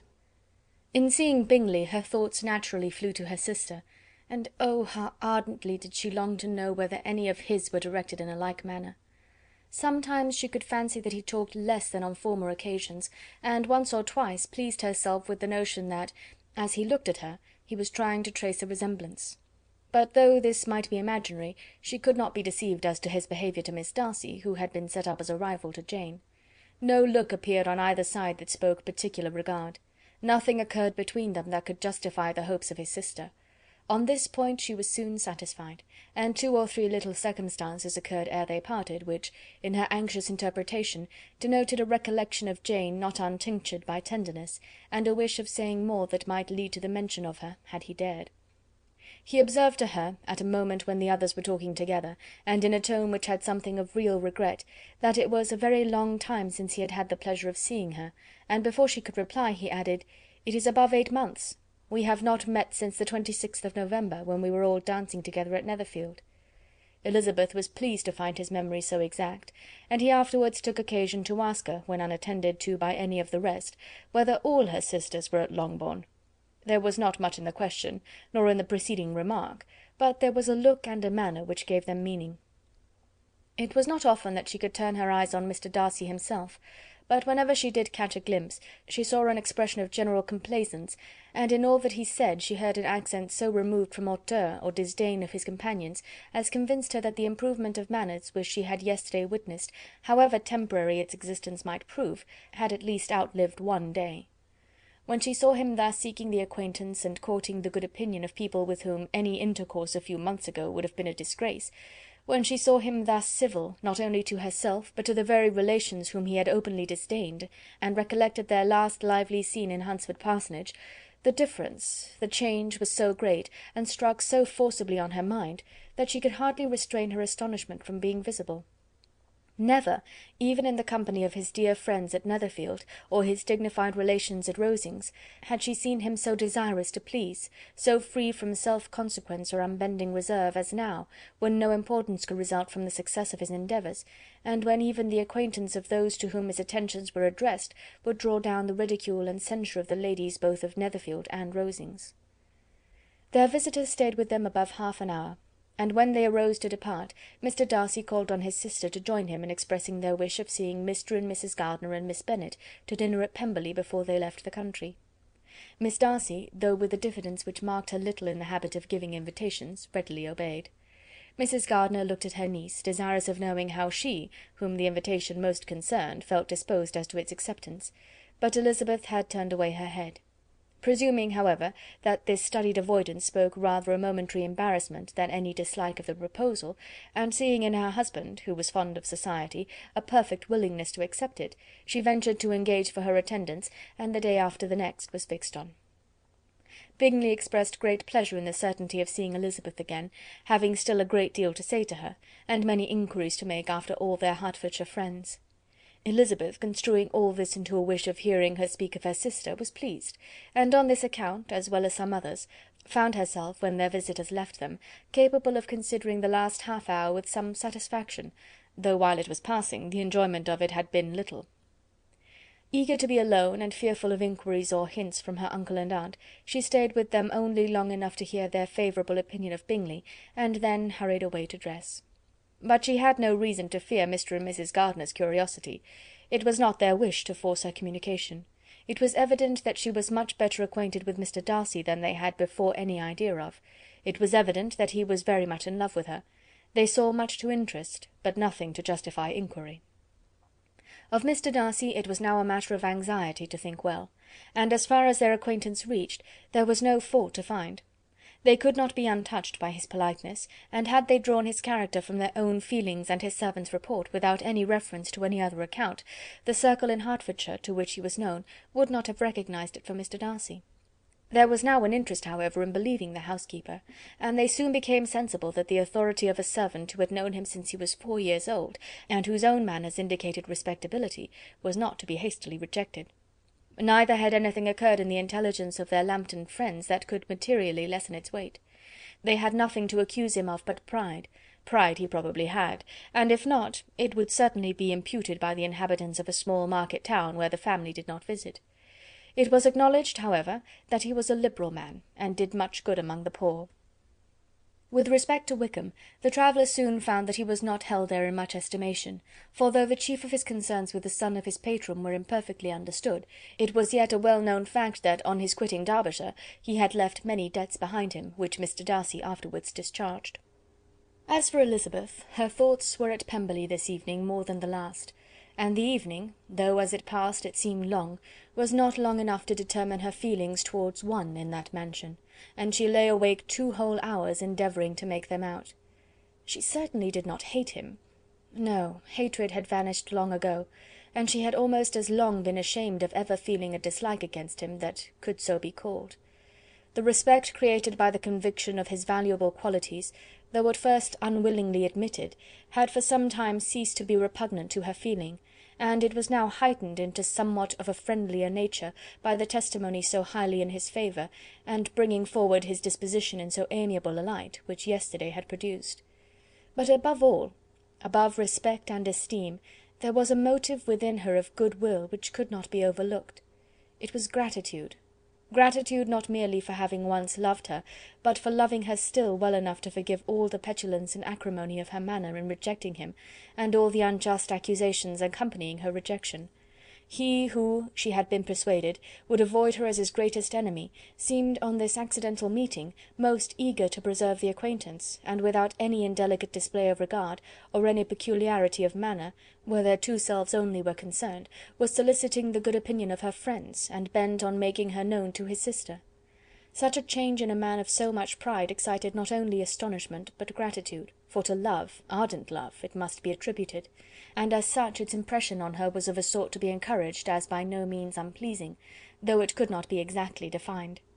She respected, she esteemed, she was grateful to him, She felt a real interest in his welfare, and she only wanted to know how far she wished that welfare to depend upon herself, and how far it would be for the happiness of both that she should employ the power, which her fancy told her she still possessed, of bringing on the renewal of his addresses. It had been settled in the evening between the aunt and the niece, that such a striking civility as Miss Darcy's in coming to see them on the very day of her arrival at Pemberley, for she had reached it only to a late breakfast, ought to be imitated, though it could not be qualified, by some exertion of politeness on their side, and consequently that it would be highly expedient to wait on her at Pemberley the following morning. They were therefore to go. Elizabeth was pleased, though when she asked herself the reason, she had very little to say in reply. Mr. Gardiner left them soon after breakfast. The fishing scheme had been renewed the day before, and a positive engagement made of his meeting some of the gentlemen at Pemberley before noon. End of chapter 44.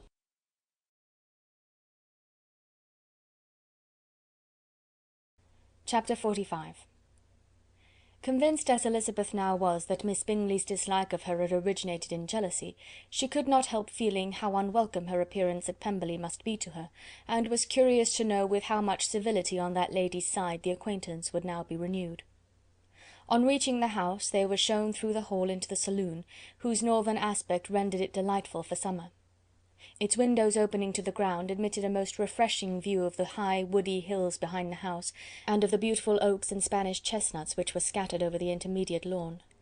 In this house they were received by Miss Darcy, who was sitting there with Mrs. Hurst and Miss Bingley, and the lady with whom she lived in London.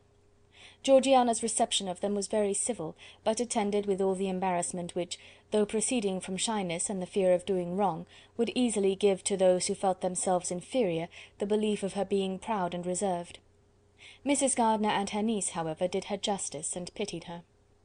By Mrs. Hurst and Miss Bingley they were noticed only by a curtsy, and on their being seated a pause, awkward as such pauses must always be, succeeded for a few moments. It was first broken by Mrs. Annesley, a genteel, agreeable-looking woman, whose endeavour to introduce some kind of discourse proved her to be more truly well-bred than either of the others, and between her and Mrs. Gardiner, with occasional help from Elizabeth, the conversation was carried on. Miss Darcy looked as if she wished for courage enough to join in it, and sometimes did venture a short sentence when there was least danger of its being heard. Elizabeth soon saw that she was herself closely watched by Miss Bingley, and that she could not speak a word, especially to Miss Darcy, without calling her attention.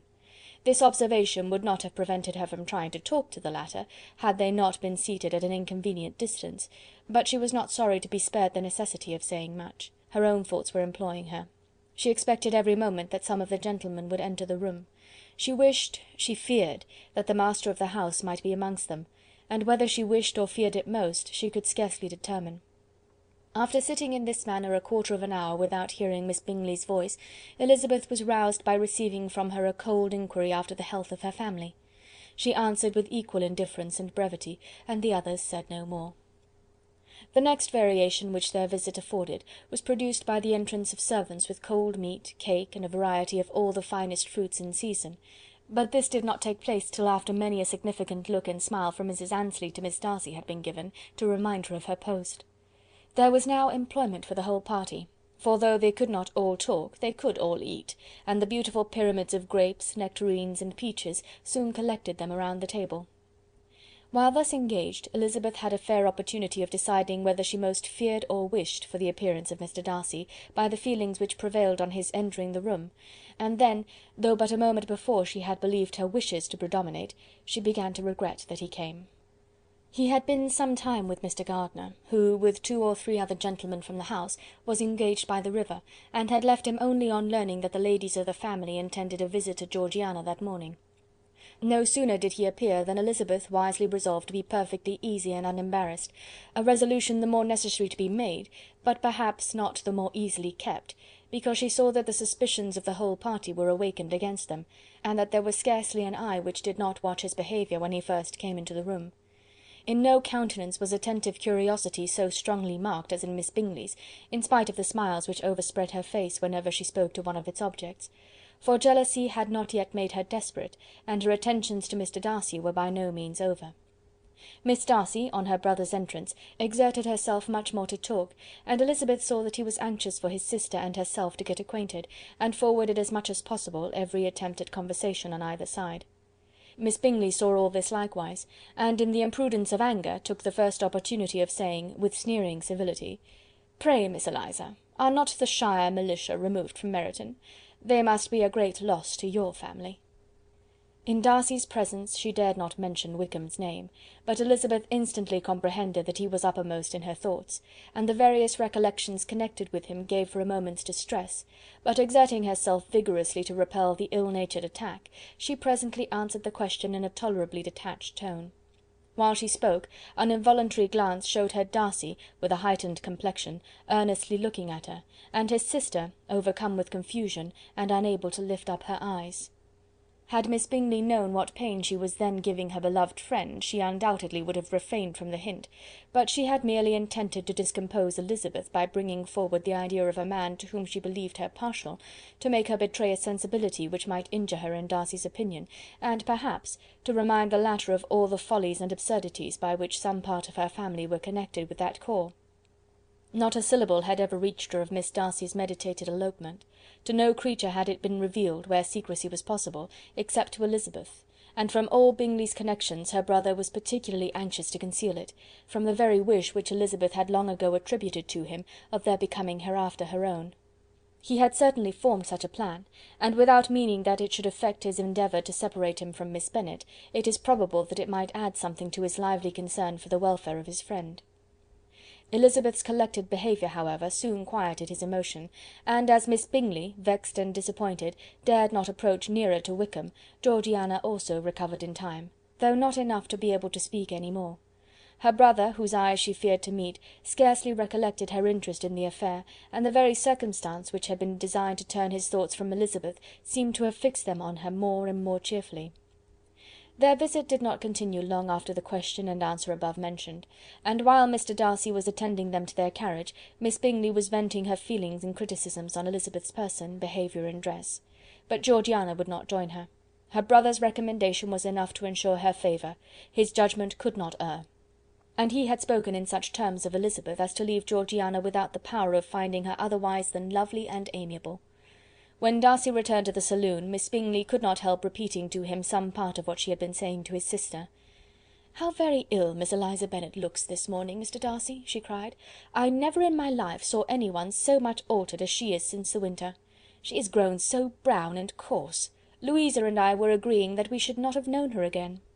However little Mr. Darcy might have liked such an address, he contented himself with coolly replying that he perceived no other alteration than her being rather tanned, no miraculous consequence of travelling in the summer. "For my own part," she rejoined, "I must confess that I never could see any beauty in her. Her face is too thin, her complexion has no brilliancy, and her features are not at all handsome. Her nose wants character, there is nothing marked in its lines. Her teeth are tolerable, but not out of the common way, and as for her eyes, which have sometimes been called so fine, I could never see anything extraordinary in them. They have a sharp, shrewish look which I do not like at all, and in her air altogether there is a self-sufficiency without fashion which is intolerable." Persuaded as Miss Bingley was that Darcy admired Elizabeth, this was not the best method of recommending herself, but angry people are not always wise, and in seeing him at last look somewhat nettled, she had all the success she expected. He was resolutely silent, however, and from a determination of making him speak, she continued: "I remember, when we first knew her in Hertfordshire, how amazed we all were to find that she was a reputed beauty, and I particularly recollect your saying one night, after they had been dining at Netherfield, 'She a beauty! I would as soon call her mother a wit.' But afterwards she seemed to improve on you, and I believe you thought her rather pretty at one time." "Yes," replied Darcy, who could contain himself no longer, "but that was only when I first saw her, for it is many months since I have considered her as one of the handsomest women of my acquaintance." He then went away, and Miss Bingley was left to all the satisfaction of having forced him to say what gave no one any pain but herself. Mrs. Gardiner and Elizabeth talked of all that had occurred during their visit, as they returned, except what had particularly interested them both. The look and behaviour of everybody they had seen were discussed, except of the person who had mostly engaged their attention. They talked of his sister, his friends, his house, his fruit, of everything but himself. Yet Elizabeth was longing to know what Mrs. Gardiner thought of him, and Mrs. Gardiner would have been highly gratified by her niece's beginning the subject. End of chapter 45.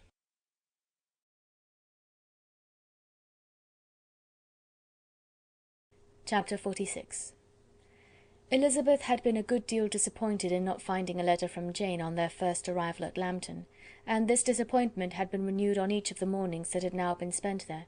But on the third her repining was over, and her sister justified, by the receipt of 2 letters from her at once, on one of which was marked that it had been missent elsewhere. Elizabeth was not surprised at it, as Jane had written the direction remarkably ill. They had just been preparing to walk as the letters came in, and her uncle and aunt, leaving her to enjoy them in quiet, set off by themselves. The one missent must first be attended to. It had been written 5 days ago. The beginning contained an account of all their little parties and engagements, with such news as the country afforded, but the latter half, which was dated a day later, and written in evident agitation, gave more important intelligence. It was to this effect: "Since writing the above, dearest Lizzy, something has occurred of a most unexpected and serious nature, but I am afraid of alarming you. Be assured that we are all well. What I have to say relates to poor Lydia. An express came at 12 last night, just as we were all gone to bed, from Colonel Forster, to inform us that she was gone off to Scotland with one of his officers. To own the truth, with Wickham. Imagine our surprise. To Kitty, however, it does not seem so wholly unexpected. I am very, very sorry. So imprudent a match on both sides, but I am willing to hope the best, and that his character has been misunderstood.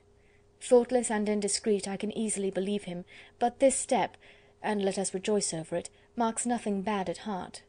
His choice is disinterested at least, for he must know my father can give her nothing. Our poor mother is sadly grieved. My father bears it better. How thankful am I that we never let them know what has been said against him. We must forget it ourselves. They were off Saturday night about 12, as is conjectured, but were not missed till yesterday morning at 8.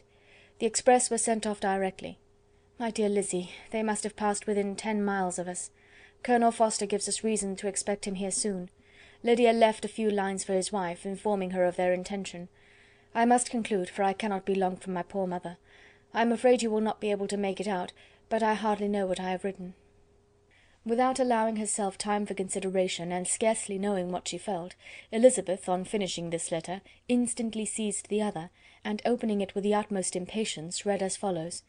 It had been written a day later than the conclusion of the first. "By this time, my dearest sister, you have received my hurried letter. I wish this may be more intelligible, but, though not confined for time, my head is so bewildered that I cannot answer for being coherent. Dearest Lizzy, I hardly know what I would write, but I have bad news for you, and it cannot be delayed. Imprudent as the marriage between Mr. Wickham and our poor Lydia would be, we are now anxious to be assured it has taken place, for there is but too much reason to fear they are not gone to Scotland. Colonel Forster came yesterday, having left Brighton the day before, not many hours after the express. Though Lydia's short letter to Mrs. F. gave them to understand that they were going to Gretna Green, something was dropped by Denny expressing his belief that W. never intended to go there, or to marry Lydia at all, which was repeated to Colonel F., who, instantly taking the alarm, set off from B., intending to trace their route. He did trace them easily to Clapham, but no further, for on entering that place they removed into a hackney coach and dismissed the chaise that brought them from Epsom. All that is known after this is that they were seen to continue the London road. I know not what to think. After making every possible inquiry on that side London, Colonel F. came on into Hertfordshire, anxiously renewing them at all the turnpikes, and at the inns in Barnet and Hatfield, but without any success. No such people had been seen to pass through. With the kindest concern he came on to Longbourn, and broke his apprehensions to us in a manner most creditable to his heart. I am sincerely grieved for him and Mrs. F., but no one can throw any blame on them. Our distress, my dear Lizzy, is very great. My father and mother believe the worst, but I cannot think so ill of him. Many circumstances might make it more eligible for them to be married privately in town than to pursue their first plan. And even if he could form such a design against a young woman of Lydia's connections, which is not likely, can I suppose her so lost to everything? Impossible. I grieve to find, however, that Colonel F. is not disposed to depend upon their marriage. He shook his head when I expressed my hopes, and said he feared W. was not a man to be trusted. My poor mother is really ill, and keeps her room. Could she exert herself, it would be better, but this is not to be expected. And as to my father, I never in my life saw him so affected. Poor Kitty has anger for having concealed their attachment, but as it was a matter of confidence, one cannot wonder. I am truly glad, dearest Lizzy, that you have been spared something of these distressing scenes. But now, as the first shock is over, shall I own that I long for your return? I am not so selfish, however, as to press for it, if inconvenient. Adieu. I take up my pen again to do what I have just told you I would not, but circumstances are such that I cannot help earnestly begging you all to come here as soon as possible. I know my dear uncle and aunt so well that I am not afraid of requesting it, though I have still something more to ask of the former. My father is going to London with Colonel Forster instantly, to try to discover her. What he means to do I am sure I know not, but his excessive distress will not allow him to pursue any measure in the best and safest way, and Colonel Forster is obliged to be at Brighton again to-morrow evening. In such an exigence my uncle's advice and assistance would be everything in the world. He will immediately comprehend what I must feel, and I rely upon his goodness. "Oh, where is my uncle?" cried Elizabeth, darting from her seat as she finished the letter, in eagerness to follow him without losing a moment of the time so precious. But as she reached the door, it was opened by a servant, and Mr. Darcy appeared. Her pale face and impetuous manner made him start, and before he could recover himself to speak, she, in whose mind every idea was superseded by Lydia's situation, hastily exclaimed, "I beg your pardon, but I must leave you. I must find Mr. Gardiner this moment, on business that cannot be delayed. I have not an instant to lose." "Good God, what is the matter?" cried he, with more feeling than politeness. Then, recollecting himself, "I will not detain you a minute, but let me, or let the servant, go after Mr. and Mrs. Gardiner. You are not well enough. You cannot go yourself." Elizabeth hesitated, but her knees trembled under her, and she felt how little would be gained by her attempting to pursue them. Calling back the servant, therefore, she commissioned him, though in so breathless an accent as made her almost unintelligible, to fetch his master and mistress home instantly. On his quitting the room she sat down, unable to support herself, and looking so miserably ill that it was impossible for Darcy to leave her, or to refrain from saying, in a tone of gentleness and commiseration, "Let me call your maid. Is there nothing you could take to give you present relief? A glass of wine. Shall I get you one? You are very ill." "No, I thank you," she replied, endeavouring to recover herself. "There is nothing the matter with me. I am quite well. I am only distressed by some dreadful news which I have just received from Longbourn." She burst into tears as she alluded to it, and for a few minutes could not speak another word. Darcy, in wretched suspense, could only say something indistinctly of his concern, and observe her in compassionate silence. At length she spoke again. "I have just had a letter from Jane with such dreadful news. It cannot be concealed from anyone. My younger sister has left all her friends, has eloped, has thrown herself into the power of Mr. Wickham. They are gone off together from Brighton. You know him too well to doubt the rest. She has no money, no connections, nothing that can tempt him to... She is lost for ever." Darcy was fixed in astonishment. "When I consider," she added in a yet more agitated voice, "that I might have prevented it, I who knew what he was. Had I but explained some part of it only, some part of what I learned, to my own family, had his character been known, this could not have happened. But it is all too late now." "I am grieved indeed," cried Darcy. "Grieved, shocked. But is it certain, absolutely certain?" "Oh, yes. They left Brighton together on Sunday night, and were traced almost to London, but not beyond. They are certainly not gone to Scotland." "And what has been done, what has been attempted to recover her?" "My father is gone to London, and Jane has ridden to beg my uncle's immediate assistance, and we shall be off, I hope, in half an hour. But nothing can be done. I know very well that nothing can be done. How is such a man to be worked on? How are they even to be discovered? I have not the smallest hope. It is every way horrible." Darcy shook his head in silent acquiescence. "When my eyes were opened to his real character, oh, had I known what I ought, what I dared to do! But I knew not, I was afraid of doing too much. Wretched, wretched mistake!" Darcy made no answer. He seemed scarcely to hear her, and was walking up and down the room in earnest meditation, his brow contracted, his air gloomy. Elizabeth soon observed, and instantly understood it. Her power was sinking. Everything must sink under such a proof of family weakness, such an assurance of the deepest disgrace. She could neither wonder nor condemn, but the belief of his self-conquest brought nothing consolatory to her bosom, afforded no palliation of her distress. It was, on the contrary, exactly calculated to make her understand her own wishes, and never had she so honestly felt that she could have loved him as now, when all love must be vain. But self, though it would intrude, could not engross her.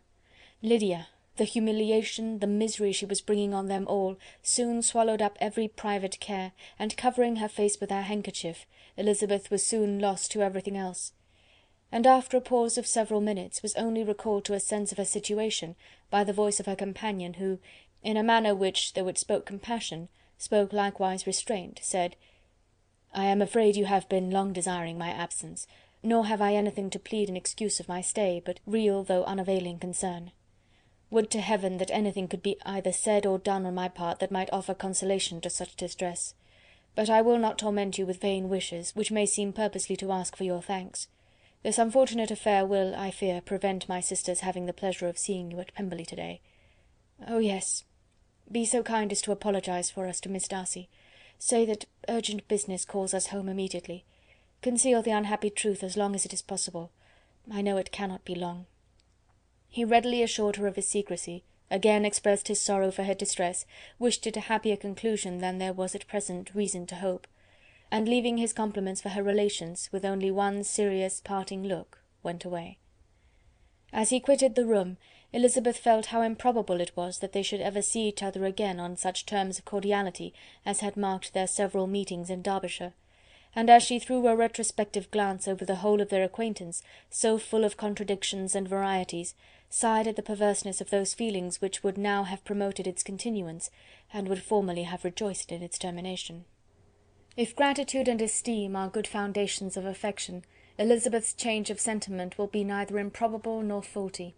But if otherwise, if regard springing from such sources is unreasonable or unnatural in comparison of what is so often described as arising on a first interview with its object, and even before 2 words have been exchanged, nothing can be said in her defence, except that she had given somewhat of a trial to the latter method in her partiality for Wickham, and that its ill success might, perhaps, authorise her to seek the other less interesting mode of attachment. Be that as it may, she saw him go with regret, and in this early example of what Lydia's infamy must produce, found additional anguish as she reflected on that wretched business. Never, since reading Jane's second letter, had she entertained a hope of Wickham's meaning to marry her. No one but Jane, she thought, could flatter herself with such an expectation. Surprise was the least of her feelings on this development. While the contents of the first letter remained in her mind, she was all surprise, all astonishment that Wickham should marry a girl whom it was impossible he could marry for money, and how Lydia could ever have attached him had appeared incomprehensible. But now it was all too natural. For such an attachment as this she might have sufficient charms, and though she did not suppose Lydia to be deliberately engaging in an elopement without the intention of marriage, she had no difficulty in believing that neither her virtue nor her understanding would preserve her from falling an easy prey. She had never perceived, while the regiment was in Hertfordshire, that Lydia had any partiality for him, but she was convinced that Lydia wanted only encouragement to attach herself to anybody. Sometimes one officer, sometimes another, had been her favourite, as their attentions raised them in her opinion. Her affections had continually been fluctuating, but never without an object. The mischief of neglect and mistaken indulgence towards such a girl, oh, how acutely did she now feel it! She was wild to be at home, to hear, to see, to be upon the spot to share with Jane in the cares that must now fall wholly upon her in a family so deranged. A father absent, a mother incapable of exertion and requiring constant attendance, and though almost persuaded that nothing could be done for Lydia, her uncle's interference seemed of the utmost importance, and till he entered the room her impatience was severe. Mr. and Mrs. Gardiner had hurried back in alarm, supposing by the servant's account that their niece was suddenly taken ill, but satisfying them instantly on that head, she eagerly communicated the cause of their summons, reading the 2 letters aloud, and dwelling on the postscript of the last with trembling energy. Though Lydia had never been a favourite with them, Mr. and Mrs. Gardiner could not be but deeply afflicted. Not Lydia only, but all were concerned in it, and after the first exclamations of surprise and horror, Mr. Gardiner promised every assistance in his power. Elizabeth, though expecting no less, thanked him with tears of gratitude, and all 3 being actuated by one spirit, everything relating to their journey was speedily settled. They were to be off as soon as possible. "But what is to be done about Pemberley?" cried Mrs. Gardiner. "John told us Mr. Darcy was here when you sent for us. Was it so?" "Yes, and I told him we should not be able to keep our engagement. That is all settled." "What is all settled?" repeated the other as she ran into her room to prepare. "And are they upon such terms as for her to disclose the real truth? Oh, that I knew how it was!"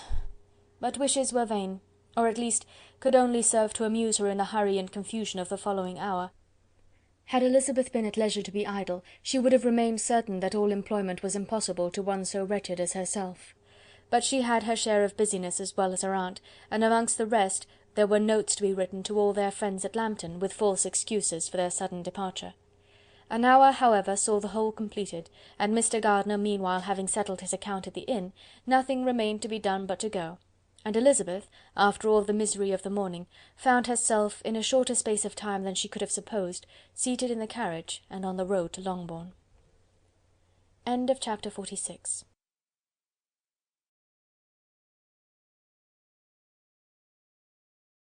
Chapter 47. "I have been thinking it over again, Elizabeth," said her uncle, as they drove from the town, "and really, upon serious consideration, I am much more inclined than I was to judge as your eldest sister does on the matter. It appears to me so very unlikely that any young man should form such a design against a girl who is by no means unprotected or friendless, and who is actually staying in his colonel's family, that I am strongly inclined to hope the best. Could he expect that her friends would not step forward?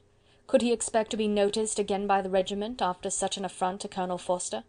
His temptation is not adequate to the risk." "Do you really think so?" cried Elizabeth, brightening up for a moment. "Upon my word," said Mrs. Gardiner, "I begin to be of your uncle's opinion. It is really too great a violation of decency, honour, and interest for him to be guilty of. I cannot think so very ill of Wickham.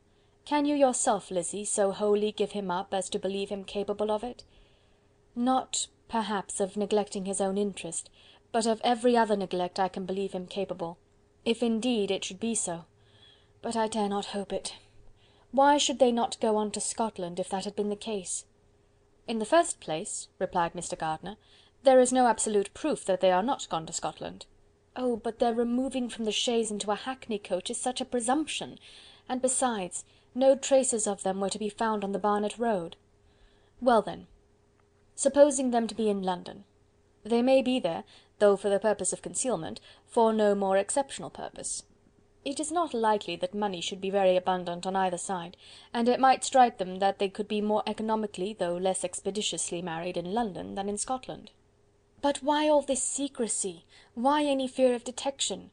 Why must their marriage be private? Oh no, no, this is not likely. His most particular friend, you see by Jane's account, was persuaded of his never intending to marry her. Wickham will never marry a woman without some money. He cannot afford it.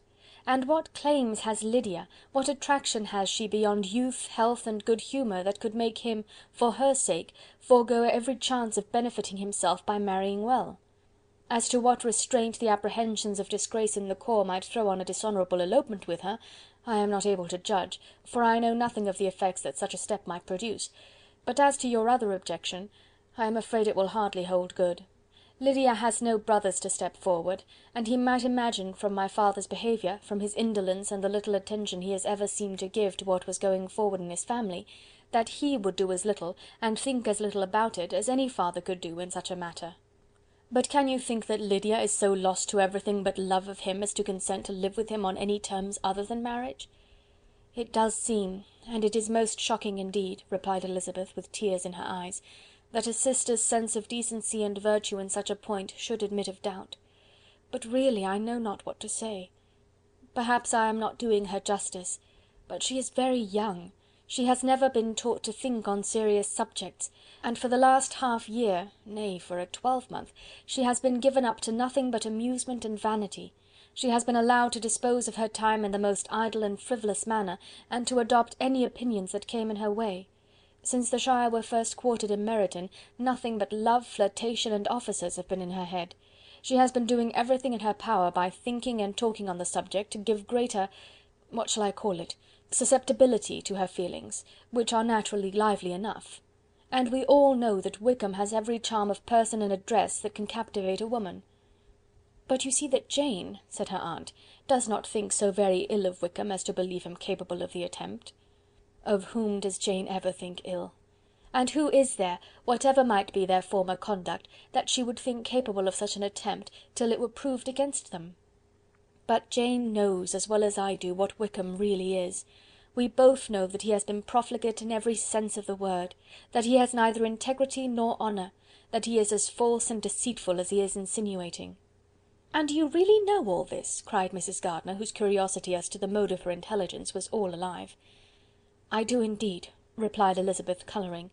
"I told you the other day of his infamous behaviour to Mr. Darcy, and you yourself, when last at Longbourn, heard in what manner he spoke of the man who had behaved with such forbearance and liberality towards him. And there are other circumstances which I am not at liberty, which it is not worth while to relate. But his lies about the whole Pemberley family are endless. From what he said of Miss Darcy, I was thoroughly prepared to see a proud, reserved, disagreeable girl, yet he knew to the contrary himself. He must know that she was as amiable and unpretending as we have found her." "But does Lydia know nothing of this? Can she be ignorant of what you and Jane seem so well to understand?" "Oh, yes. That is the worst of all. Till I was in Kent, and saw so much of both Mr. Darcy and his relation, Colonel Fitzwilliam, I was ignorant of the truth myself. And when I returned home, the Shire was to leave Meryton in a week or fortnight's time. As that was the case, neither Jane, to whom I related the whole, nor I, thought it necessary to make our knowledge public, for of what use could it apparently be to anyone, that the good opinion which all the neighbourhood had of him should then be overthrown? And even if it was settled that Lydia should go with Mrs. Forster, the necessity of opening her eyes to his character never occurred to me. That she could be in any danger from the deception never entered my head. That such a consequence as this could ensue, you may easily believe, was far enough from my thoughts." "When they all removed to Brighton, therefore, you had no reason, I suppose, to believe them fond of each other?" "Not the slightest. I can remember no symptom of affection on either side, and had anything of the kind been perceptible, you must be aware that ours is not a family on which it could be thrown away. When first he entered the corps, she was ready enough to admire him, but so we all were. Every girl in or near Meryton was out of her senses about him for the first 2 months, but he never distinguished her by any particular attention, and consequently, after a moderate period of extravagant and wild admiration, her fancy for him gave way, and others of the regiment, who treated her with more distinction, again became her favourites."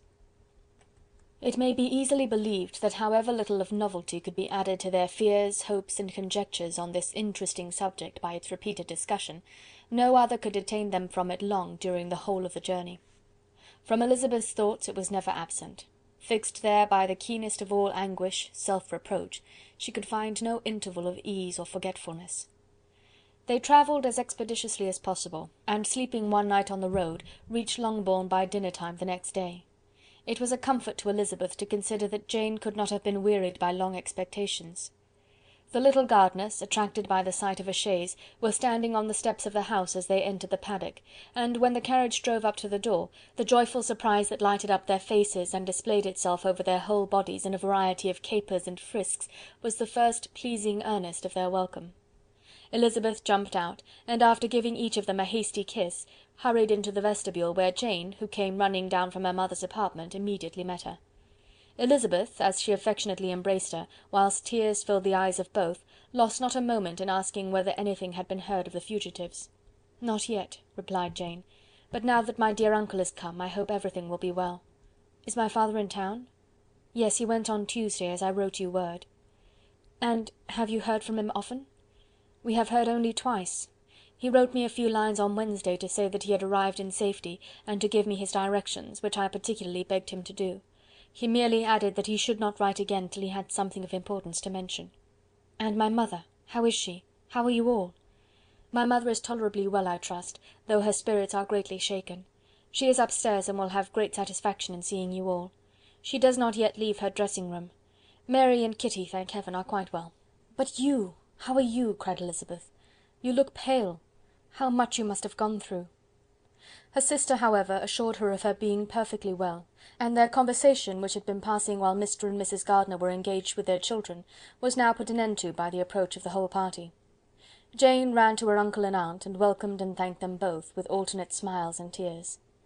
When they were all in the dining room, the questions which Elizabeth had already asked were of course repeated by the others, and they soon found that Jane had no intelligence to give.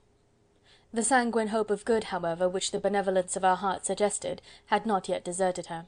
She still expected that it would all end well, and that every morning would bring some letter, either from Lydia or her father, to explain their proceedings, and perhaps announce their marriage. Mrs. Bennet, to whose apartment they all repaired after a few minutes' conversation together, received them exactly as might be expected, with tears and lamentations of regret, invectives against the villainous conduct of Wickham, and complaints of her own sufferings and ill usage, blaming everybody but the person to whose ill-judging indulgence the errors of her daughter must principally be owing. "If I had been able," said she, "to carry my point in going to Brighton with all my family, this would not have happened. But poor dear Lydia had nobody to take care of her. Why did the Forsters ever let her go out of their sight? I am sure there was some great neglect or other on their side, for she is not the kind of girl to do such a thing if she had been well looked after. I always thought they were unfit to have the charge of her, but I was overruled, as I always am. Poor dear child! And now here's Mr. Bennet gone away, and I know he will fight Wickham, wherever he meets him, and then he will be killed, and what is to become of us all? The Collinses will turn us out before he is cold in his grave, and if you are not kind to us, brother, I do not know what we shall do." They all exclaimed against such terrific ideas, and Mr. Gardiner, after general assurances of his affection for her and all her family, told her that he meant to be in London the very next day, and would assist Mr. Bennet in every endeavour for recovering Lydia. "Do not give way to useless alarm," added he. "Though it is right to be prepared for the worst, there is no occasion to look on it as certain. It is not quite a week since they left Brighton. In a few days more we may gain some news of them. Until we know that they are not married, and have no design of marrying, do not let us give the matter over as lost. As soon as I get to town I shall go to my brother, and make him come home with me to Gracechurch Street, and then we may consult together as to what is to be done." "Oh, my dear brother," replied Mrs. Bennet, "that is exactly what I could most wish for. And now do, when you get to town, find them out, wherever they may be, and if they are not married already, make them marry. And as for wedding clothes, do not let them wait for that, but tell Lydia she shall have as much money as she chooses to buy them, after they are married. And above all, keep Mr. Bennet from fighting. Tell him what a dreadful state I am in, that I am frighted out of my wits, and have such tremblings, such flutterings all over me, such spasms in my side, and pains in my head, and such beatings at heart, that I can get no rest by night nor by day. And tell my dear Lydia not to give any directions about her clothes till she has seen me, for she does not know which are the best warehouses. Oh, brother, how kind you are! I know you will contrive it all." But Mr. Gardiner, though he assured her again of his earnest endeavours in the cause, could not avoid recommending moderation to her, as well in her hopes as her fear; and after talking with her in this manner till dinner was on the table, they all left her to vent her feelings on the housekeeper, who attended in the absence of her daughters. Though her brother and sister were persuaded that there was no real occasion for such a seclusion from the family, they did not attempt to oppose it, for they knew that she had not prudence enough to hold her tongue before the servants while they waited at table, and judged it better that one only of the household, and the one whom they could most trust, should comprehend all her fears and solicitude on the subject. In the dining room they were soon joined by Mary and Kitty, who had been too busily engaged in their separate apartments to make their appearance before. One came from her books, and the other from her toilette. The faces of both, however, were tolerably calm, and no change was visible in either, except that the loss of her favourite sister, or the anger which she had herself incurred in this business, had given more of fretfulness than usual to the accents of Kitty. As for Mary, she was mistress enough of herself to whisper to Elizabeth, with a countenance of grave reflection, soon after they were seated at table, "This is a most unfortunate affair, and will probably be much talked of. But we must stem the tide of malice, and pour into the wounded bosoms of each other the balm of sisterly consolation." Then, perceiving in Elizabeth no inclination of replying, she added, "Unhappy as the event must be for Lydia, we may draw from it this useful lesson, that loss of virtue in a female is irretrievable, that one false step involves her in endless ruin, that her reputation is no less brittle than it is beautiful, and that she cannot be too much guarded in her behaviour towards the undeserving of the other sex." Elizabeth lifted up her eyes in amazement, but was too much oppressed to make any reply. Mary, however, continued to console herself with such kind of moral extractions from the evil before them. In the afternoon the two elder Miss Bennets were able to be for half an hour by themselves, and Elizabeth instantly availed herself of the opportunity of making any inquiries which Jane was equally eager to satisfy. After joining in general lamentations over the dreadful sequel of this event, which Elizabeth considered as all but certain, and Miss Bennet could not assert to be wholly impossible, the former continued the subject by saying, "But tell me all and everything about it which I have not already heard. Give me further particulars. What did Colonel Forster say? Had they no apprehension of anything before the elopement took place? They must have seen them together for ever." Colonel Forster did own that he had often suspected some partiality, especially on Lydia's side, but nothing to give him any alarm. I am so grieved for him. His behaviour was attentive and kind to the utmost. He was coming to us in order to assure us of his concern before he had any idea of their not being gone to Scotland. When that apprehension first got abroad, it hastened his journey. And was Denny convinced that Wickham would not marry? Did he know of their intending to go off? Had Colonel Forster seen Denny himself? Yes. But when questioned by him, Denny denied knowing anything of their plans, and would not give his real opinion about it. He did not repeat his persuasion of their not marrying, and from that, I am inclined to hope, he might have been misunderstood before. And till Colonel Forster came himself, not one of you entertained a doubt, I suppose, of their really being married? How was it possible that such an idea should enter our brains? I felt a little uneasy, a little fearful of my sister's happiness with him in marriage, because I knew that his conduct had not always been quite right. My father and mother knew nothing of that. They only felt how imprudent a match it must be. Kitty then owned, with a very natural triumph on knowing more than the rest of us, that in Lydia's last letter she had prepared her for such a step. She had known, it seems, of their being in love with each other many weeks. But not before they went to Brighton. No, I believe not. And did Colonel Forster appear to think well of Wickham himself? Does he know his real character? I must confess that he did not speak so well of Wickham as he formerly did.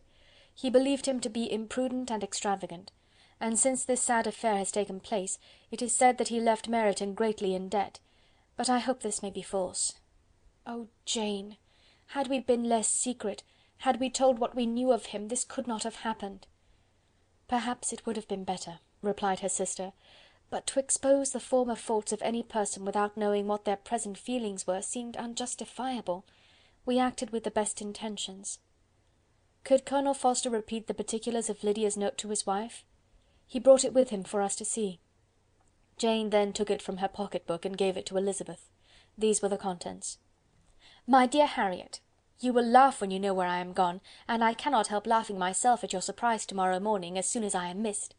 I am going to Gretna Green, and if you cannot guess with who, I shall think you a simpleton, for there is but one man in the world I love, and he is an angel. I should never be happy without him, so think it no harm to be off. You need not send them word at Longbourn of my going, if you do not like it, for it will make the surprise the greater, when I write them and sign my name Lydia Wickham. What a good joke it will be! I can hardly write for laughing. Pray make my excuses to Pratt for not keeping my engagement and dancing with him tonight. Tell him I hope he will excuse me when he knows all. And tell him I will dance with him at the next ball we meet, with great pleasure. I shall send for my clothes when I get to Longbourn, but I wish you would tell Sally to mend a great slit in my worked muslin gown before they are packed up. Good-bye. Give my love to Colonel Forster. I hope you will drink to our good journey. Your affectionate friend, Lydia Bennet. "Oh, thoughtless, thoughtless Lydia!" cried Elizabeth, when she had finished it. "What a letter is this, to be written at such a moment! But at least it shows that she was serious on the subject of their journey. Whatever he might afterwards persuade her to, it was not on her side a scheme of infamy. My poor father! How he must have felt it! I never saw anyone so shocked. He could not speak a word for full 10 minutes. My mother was taken ill immediately, and the whole house in such confusion." "Oh, Jane!" cried Elizabeth, "was there a servant belonging to it who did not know the whole story before the end of the day?" "I do not know. I hope there was, but to be guarded at such a time is very difficult. My mother was in hysterics, and though I endeavoured to give her every assistance in my power, I am afraid I did not do so much as I might have done. But the horror of what might possibly happen almost took me from my faculties. Your attendance upon her has been too much for you. You do not look well. Oh, that I had been with you! You have had every care and anxiety upon yourself alone. Mary and Kitty have been very kind, and would have shared in every fatigue, I am sure, but I did not think it right for either of them. Kitty is slight and delicate, and Mary studies so much that her hours of repose should not be broken in on. My aunt Phillips came to Longbourn on Tuesday, after my father went away, and was so good as to stay till Thursday with me. She was of great use and comfort to us all, and Lady Lucas has been very kind. She walked here on Wednesday morning to condole with us, and offered her services, or any of her daughters, if they should be of use to us." "She had better have stayed at home," cried Elizabeth. "Perhaps she meant well, but under such a misfortune as this, one cannot see too little of one's neighbours. Assistance is impossible, condolence insufferable. Let them triumph over us at a distance, and be satisfied." She then proceeded to inquire into the measures which her father had intended to pursue while in town for the recovery of his daughter. "He meant, I believe," replied Jane, "to go to Epsom, the place where they last changed horses, see the postillions, and try if anything could be made out from them. His principal object must be to discover the number of the hackney coach which took them from Clapham. It had come with a fare from London, and as he thought that the circumstance of a gentleman and ladies removing from one carriage into another might be remarked, he meant to make inquiries at Clapham. If he could anyhow discover at what house the coachman had before set down his fare, he determined to make inquiries there, and hoped it might not be impossible to find out the stand and number of the coach. I do not know of any other designs that he had formed, but he was in such a hurry to be gone, and his spirits so greatly discomposed, that I had difficulty in finding out even so much as this." Chapter 47.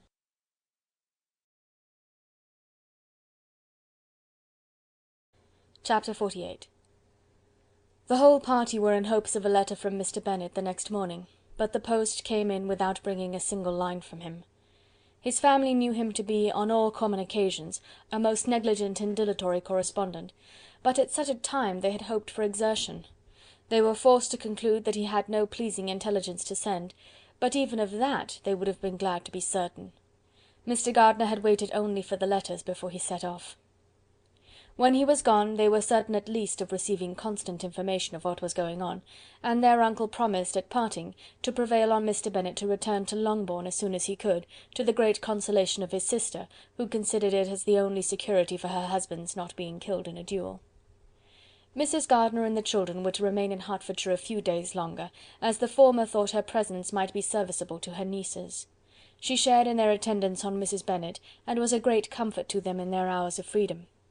Their other aunt also visited them frequently, and always, as she said, with the design of cheering and heartening them up, though, as she never came without reporting some fresh instance of Wickham's extravagance or irregularity, she seldom went away without leaving them more dispirited than she found them. All Meryton seemed striving to blacken the man who, but 3 months before, had been almost an angel of light. He was declared to be in debt to every tradesman in the place, and his intrigues, all honoured with the title of seduction, had been extended into every tradesman's family. Everybody declared that he was the wickedest young man in the world, and everybody began to find out that they had always distrusted the appearance of his goodness. Elizabeth, though she did not credit above half of what was said, believed enough to make her former assurance of her sister's ruin more certain, and even Jane, who believed still less of it, became almost hopeless, more especially as the time was now come when, if they had gone to Scotland, which she had never before entirely despaired of, they must in all probability have gained some news of them. Mr. Gardiner left Longbourn on Sunday. On Tuesday his wife received a letter from him. It told them that, on his arrival, he had immediately found out his brother, and persuaded him to come to Gracechurch Street; that Mr. Bennet had been to Epsom and Clapham before his arrival, but without gaining any satisfactory information, and that he was now determined to inquire at all the principal hotels in town, as Mr. Bennet thought it possible they might have gone to one of them on their first coming to London, before they procured lodgings.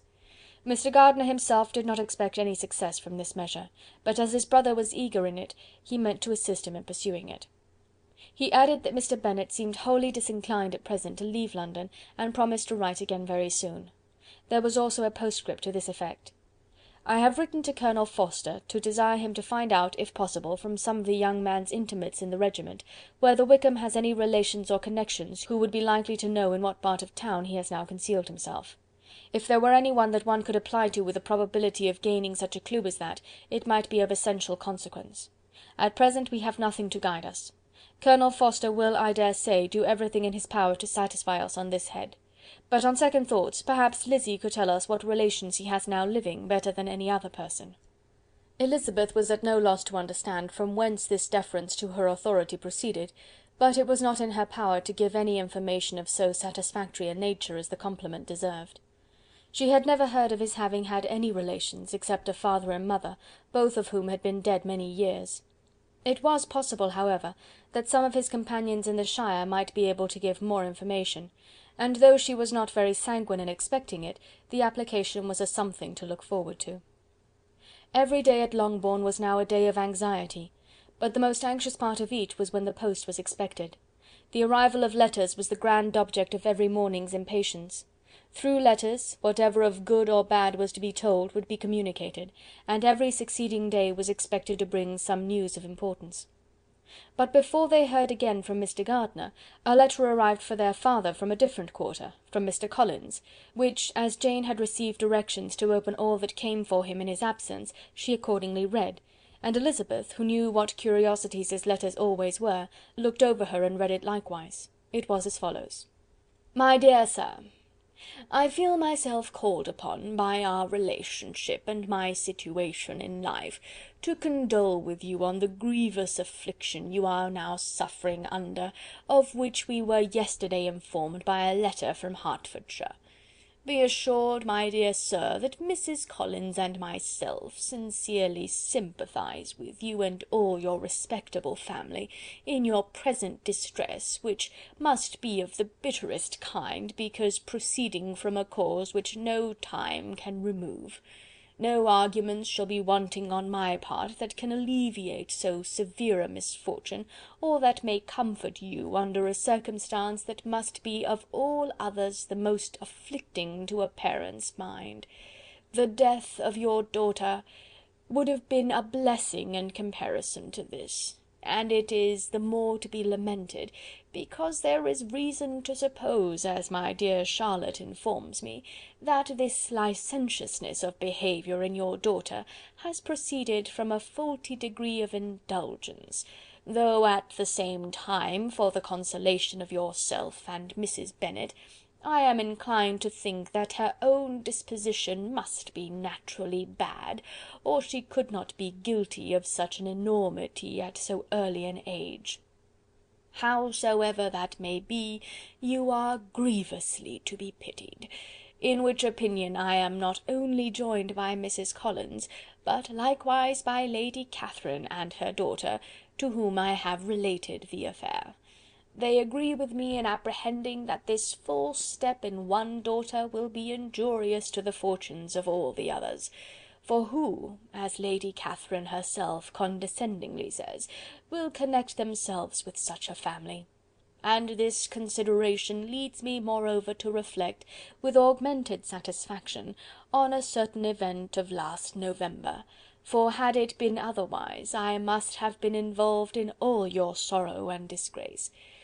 Let me then advise you, dear sir, to console yourself as much as possible, to throw off your unworthy child from your affection for ever, and leave her to reap the fruits of her own heinous offence.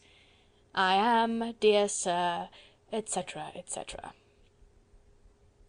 Mr. Gardiner did not write again till he had received an answer from Colonel Forster, and then he had nothing of a pleasant nature to send. It was not known that Wickham had a single relationship with whom he kept up any connection, and it was certain that he had no near one living. His former acquaintances had been numerous, but since he had been in the militia it did not appear that he was on terms of particular friendship with any of them. There was no one, therefore, who could be pointed out as likely to give any news of him, and in the wretched state of his own finances there was a very powerful motive for secrecy, in addition to his fear of discovery by Lydia's relations, for it had just transpired that he had left gaming debts behind him to a very considerable amount. Colonel Forster believed that more than £1,000 would be necessary to clear his expenses at Brighton. He owed a good deal in town, but his debts of honour were still more formidable. Mr. Gardiner did not attempt to conceal these particulars from the Longbourn family. Jane heard them with horror. "A gamester!" she cried. "This is wholly unexpected. I had not an idea of it." Mr. Gardiner added in his letter that they might expect to see their father at home on the following day, which was Saturday. Rendered spiritless by the ill success of all their endeavours, he had yielded to his brother-in-law's entreaty that he would return to his family, and leave it to him to do whatever occasion might suggest to be advisable for continuing their pursuit. When Mrs. Bennet was told of this, she did not express so much satisfaction as her children expected, considering what her anxiety for his life had been before. "What! Is he coming home, and without poor Lydia?" she cried. "Sure he will not leave London before he has found them. Who is to fight Wickham and make him marry her if he comes away?" As Mrs. Gardiner began to wish to be at home, it was settled that she and the children should go to London at the same time that Mr. Bennet came from it. The coach therefore took them the first stage of their journey, and brought its master back to Longbourn. Mrs. Gardiner went away in all the perplexity about Elizabeth and her Derbyshire friend that had attended her from that part of the world. His name had never been voluntarily mentioned before them by her niece, and the kind of half-expectation which Mrs. Gardiner had formed, of their being followed by a letter from him, had ended in nothing. Elizabeth had received none since her return that could come from Pemberley. The present unhappy state of the family rendered any other excuse for the lowness of her spirits unnecessary. Nothing, therefore, could be fairly conjectured from that, though Elizabeth, who was by this time tolerably well acquainted with her own feelings, was perfectly aware that, had she known nothing of Darcy, she would have borne the dread of Lydia's infamy somewhat better. It would have spared her, she thought, one sleepless night out of two. When Mr. Bennet arrived, he had all the appearance of his usual philosophic composure.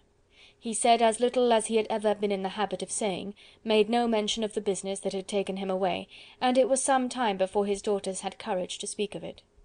It was not till the afternoon, when he had joined them at tea, that Elizabeth ventured to introduce the subject, and then, on her briefly expressing her sorrow for what he must have endured, he replied, "Say nothing of that. Who should suffer but myself? It has been my own doing, and I ought to feel it." "You must not be too severe upon yourself," replied Elizabeth. "You may well warn me against such an evil. Human nature is so prone to fall into it. No, Lizzy, let me once in my life feel how much I have been to blame. I am not afraid of being overpowered by the impression. It will pass away soon enough." "Do you suppose them to be in London?" "Yes. Where else can they be so well concealed?" "And Lydia used to want to go to London," added Kitty. "She is happy then," said her father drily, "and her residence there will probably be of some duration." Then, after a short silence, he continued, "Lizzy, I bear you no ill will for being justified in your advice to me last May, which, considering the event, shows some greatness of mind." They were interrupted by Miss Bennet, who came to fetch her mother's tea. "This is a parade," he cried, "which does one good. It gives such an elegance to misfortune. Another day I will do the same. I will sit in my library, in my nightcap and powdering gown, and give as much trouble as I can, or perhaps I may defer it till Kitty runs away." "I am not going to run away, papa," said Kitty fretfully. "If I should ever go to Brighton, I would behave better than Lydia." "You go to Brighton! I would not trust you so near it as Eastbourne for £50. No, Kitty, I have at last learnt to be cautious, and you will feel the effects of it. No officer is ever to enter into my house again, nor even to pass through the village. Balls will be absolutely prohibited, unless you stand up with one of your sisters, and you are never to stir out of doors till you can prove that you have spent 10 minutes of every day in a rational manner." Kitty, who took all these threats in a serious light, began to cry. "Well, well," said he, "do not make yourself unhappy. If you are a good girl for the next 10 years, I will take you to a review at the end of them." Chapter 48.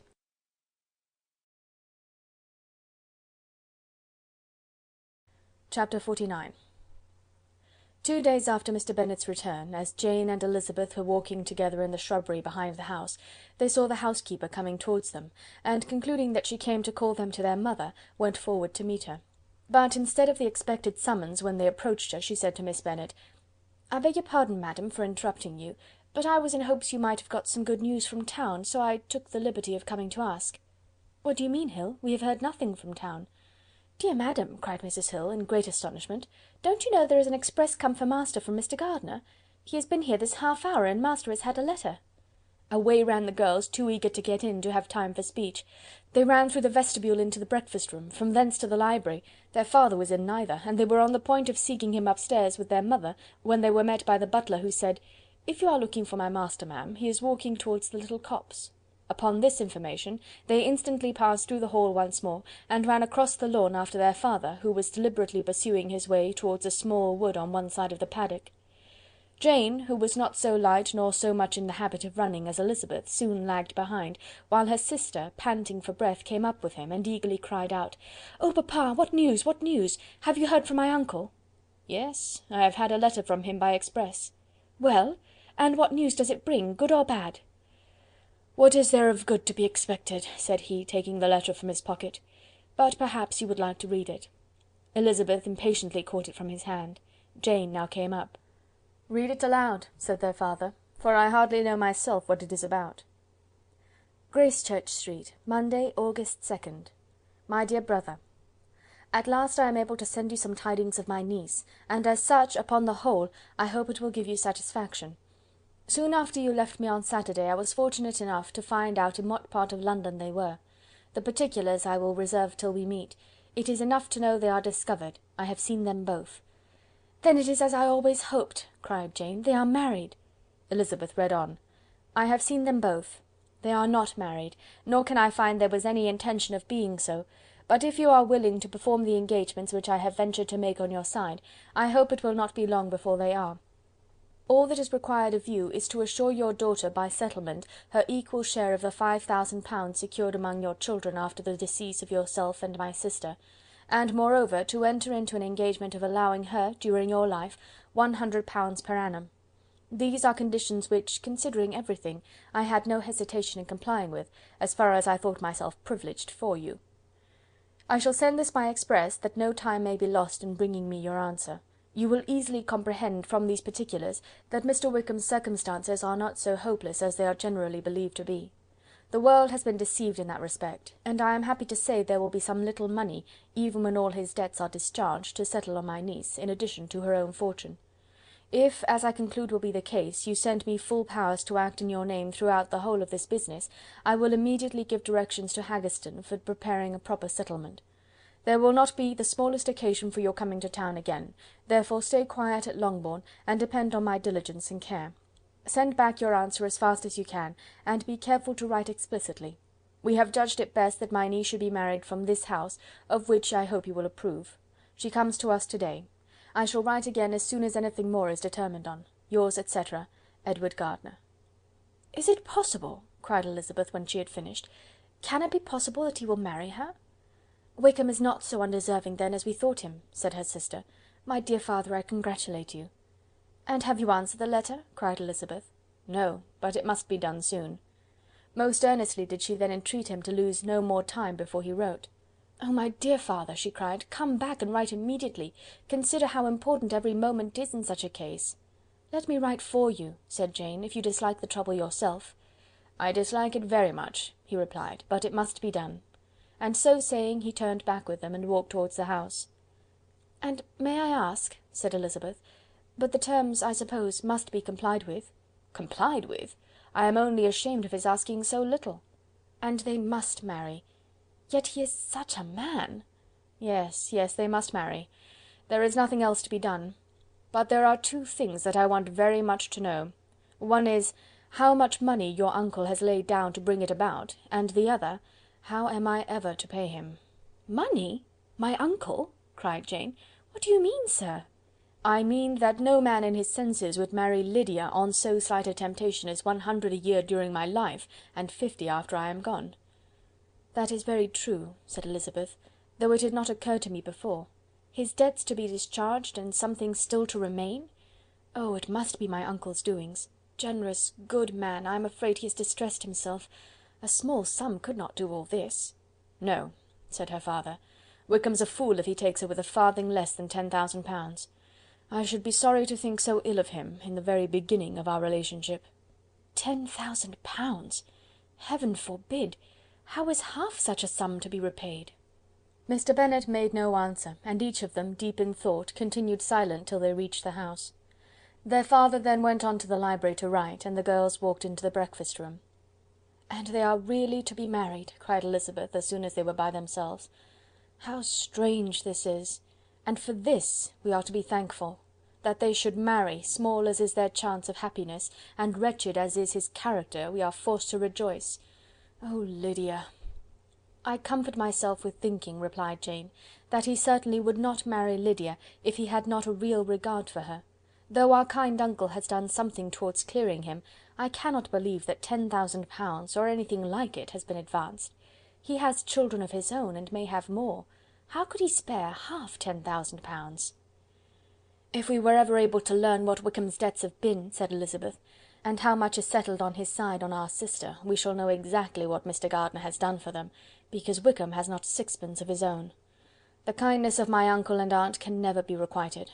Their taking her home and affording her their personal protection and countenance is such a sacrifice to her advantage as years of gratitude cannot enough acknowledge.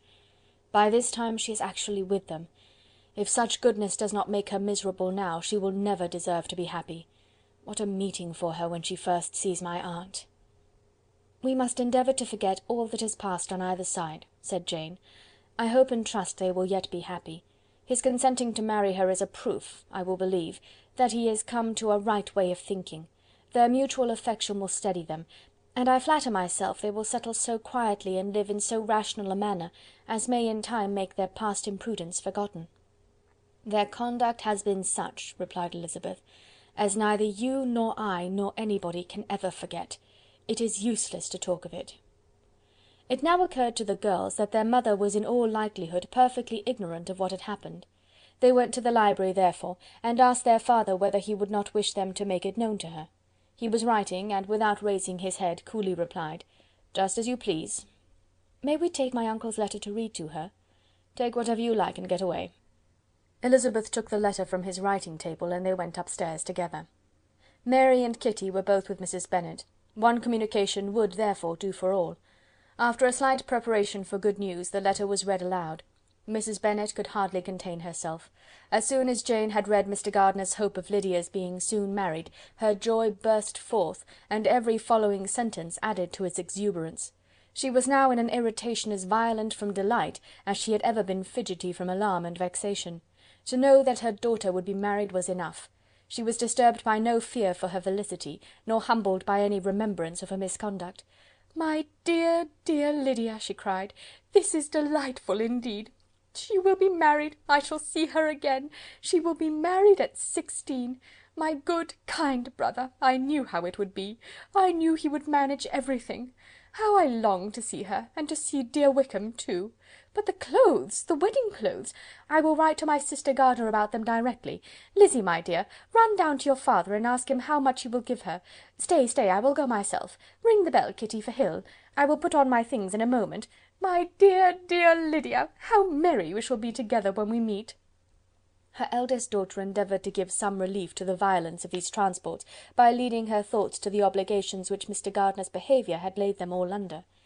"For we must attribute this happy conclusion," she added, "in a great measure to his kindness. We are persuaded that he has pledged himself to assist Mr. Wickham with money." "Well," cried her mother, "it is all very right. Who should do it but her own uncle? If he had not had a family of his own, I and my children must have had all his money, you know, and it is the first time we have ever had anything from him, except a few presents. Well, I am so happy! In such a short time I shall have a daughter married. Mrs. Wickham! How well it sounds! And she was only 16 last June. My dear Jane, I am in such a flutter that I am sure I can't write, so I will dictate and you write for me. We will settle with your father about the money afterwards, but the things should be ordered immediately." She was then proceeding to all the particulars of calico, muslin, and cambric, and would shortly have dictated some very plentiful orders, had not Jane, though with some difficulty, persuaded her to wait till her father was at leisure to be consulted. One day's delay, she observed, would be of small importance, and her mother was too happy to be quite so obstinate as usual. Other schemes, too, came into her head. "I will go to Meryton," said she, "as soon as I'm dressed, and tell the good news to my sister Phillips, and as I come back I can call on Lady Lucas and Mrs. Long. Kitty, run down and order the carriage. An airing would do me a great deal of good, I am sure. Girls, can I do anything for you in Meryton? Oh, here comes Hill. My dear Hill, have you heard the good news? Miss Lydia is going to be married, and you shall all have a bowl of punch to make merry at her wedding." Mrs. Hill began instantly to express her joy. Elizabeth received her congratulations among the rest, and then, sick of this folly, took refuge in her own room, that she might think with freedom. Poor Lydia's situation must, at best, be bad enough, but that it was no worse she had need to be thankful. She felt it so, neither rational happiness nor worldly prosperity could be justly expected for her sister. In looking back to what they had feared only 2 hours ago, she felt all the advantages of what they had gained. End of chapter 49.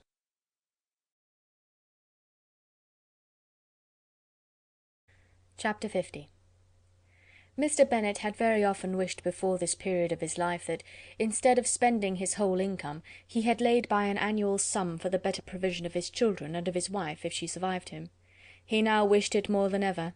Had he done his duty in that respect, Lydia need not have been indebted to her uncle for whatever of honour or credit could now be purchased for her. The satisfaction of prevailing on one of the most worthless young men in Great Britain to be her husband might then have rested in its proper place. He was seriously concerned that a cause of so little advantage to anyone should be forwarded at the sole expense of his brother-in-law, and he was determined, if possible, to find out the extent of his assistance, and to discharge the obligation as soon as he could. When first Mr. Bennet had married, economy was held to be perfectly useless, for of course they were to have a son. The son was to join in cutting off the entail as soon as he should be of age, and the widow and younger children would by that means be provided for. 5 daughters successively entered the world, but yet the son was to come; and Mrs. Bennet, for many years after Lydia's birth, had been certain that he would. This event had at last been despaired of, but it was then too late to be saving. Mrs. Bennet had no turn for economy, and her husband's love of independence had alone prevented their exceeding their income. £5,000 were settled by marriage articles on Mrs. Bennet and the children, but in what proportions it should be divided amongst the latter depended on the will of the parents. This was one point, with regard to Lydia at least, which was now to be settled, and Mr. Bennet could have no hesitation in acceding to the proposal before him. In terms of grateful acknowledgment for the kindness of his brother, though expressed most concisely, he then delivered on paper his perfect approbation of all that was done, and his willingness to fulfil the engagements that had been made for him. He had never before supposed that, could Wickham be prevailed on to marry his daughter, it would be done with so little inconvenience to himself as by the present arrangement. He would scarcely be £10 a year the loser by the 100 that was to be paid them; for, what with their board and pocket allowance, and the continual presents in money which passed to her through her mother's hands, Lydia's expenses had been very little within that sum. That it would be done with such trifling exertion on his side, too, was another very welcome surprise, for his wish at present was to have as little trouble in the business as possible. When the first transports of rage which had produced his activity in seeking her were over, he naturally returned to all his former indolence. His letter was soon dispatched, for, though dilatory in undertaking business, he was quick in its execution. He begged to know further particulars of what he was indebted to his brother, but was too angry with Lydia to send any message to her. The good news spread quickly through the house, and with proportionate speed through the neighbourhood. It was borne in the latter with decent philosophy. To be sure, it would have been more for the advantage of conversation had Miss Lydia Bennet come upon the town, or, as the happiest alternative, been secluded from the world in some distant farmhouse. But there was much to be talked of in marrying her, and the good-natured wishes for her well-doing which had proceeded before from all the spiteful old ladies in Meryton lost but a little of their spirit in this change of circumstances, because with such a husband her misery was considered certain. It was a fortnight since Mrs. Bennet had been downstairs, but on this happy day she again took her seat at the head of her table, and in spirits oppressively high. No sentiment of shame gave a damp to her triumph. The marriage of a daughter, which had been the first object of her wishes since Jane was 16, was now on the point of accomplishment, and her thoughts and her words ran wholly on those attendants of elegant nuptials, fine muslins, new carriages, and servants. She was busily searching through the neighbourhood for a proper situation for her daughter, and, without knowing or considering what their income might be, rejected many as deficient in size and importance. "Hay Park might do," said she, "if the Gouldings could quit it, or the great house at Stoke, if the drawing-room were larger. But Ashworth is too far off. I could not bear to have her 10 miles from me. And as for Pulvis Lodge, the attics are dreadful." Her husband allowed her to talk on without interruption while the servants remained. But when they had withdrawn, he said to her, "Mrs. Bennet, before you take any or all of these houses for your son and daughter, let us come to a right understanding. Into one house in this neighbourhood they shall never have admittance. I will not encourage the impudence of either by receiving them at Longbourn." A long dispute followed this declaration, but Mr. Bennet was firm.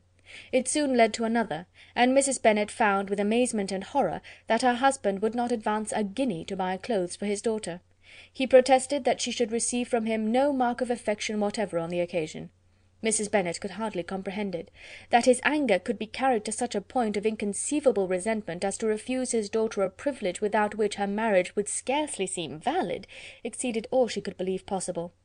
She was more alive to the disgrace which her want of new clothes must reflect on her daughter's nuptials, than to any sense of shame at her eloping and living with Wickham a fortnight before they took place. Elizabeth was now most heartily sorry that she had, from the distress of the moment, been led to make Mr. Darcy acquainted with their fears for her sister, for since her marriage would so shortly give the proper termination to the elopement, they might hope to conceal its unfavourable beginning from all those who were not immediately on the spot. She had no fear of its spreading farther through his means.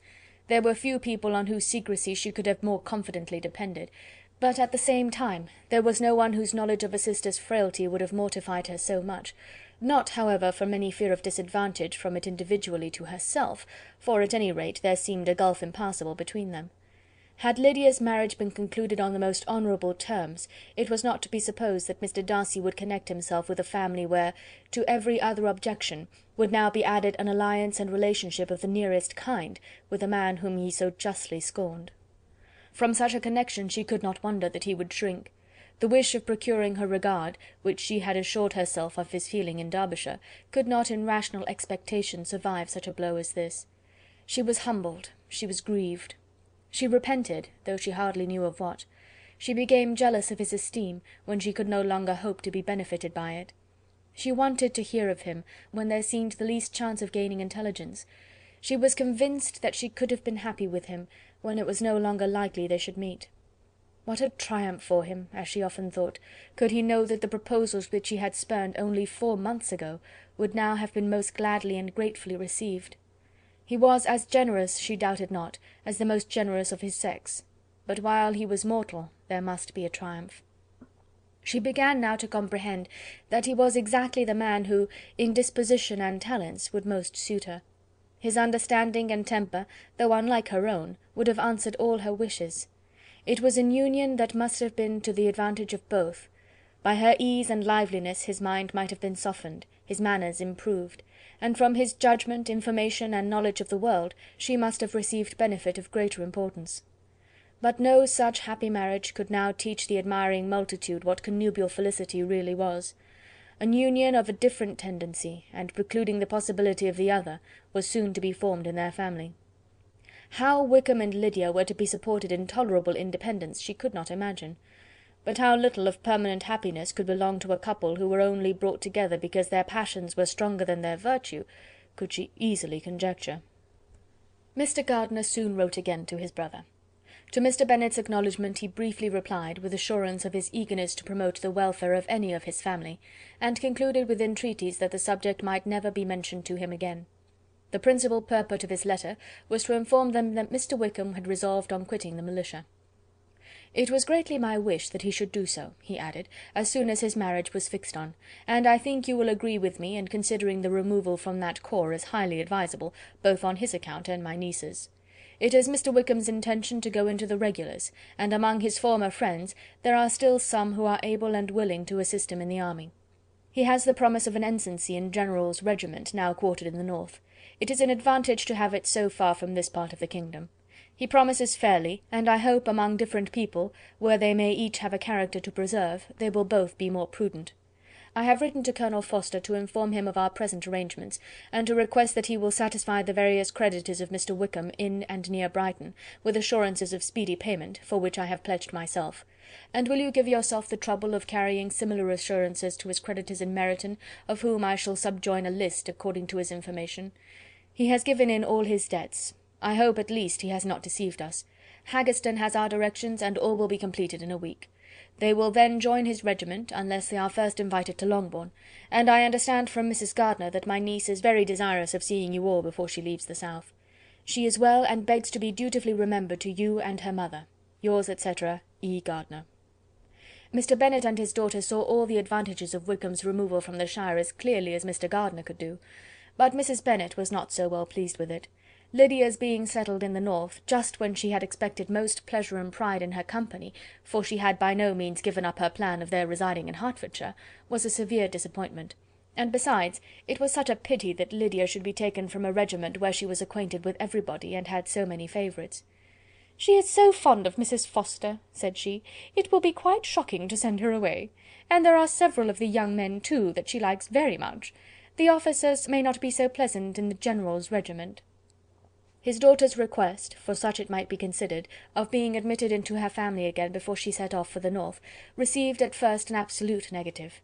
But Jane and Elizabeth, who agreed in wishing, for the sake of their sister's feelings and consequence, that she should be noticed on her marriage by her parents, urged him so earnestly, yet so rationally and so mildly, to receive her and her husband at Longbourn as soon as they were married, that he was prevailed on to think as they thought, and act as they wished. And their mother had the satisfaction of knowing that she would be able to show her married daughter in the neighbourhood before she was banished to the north.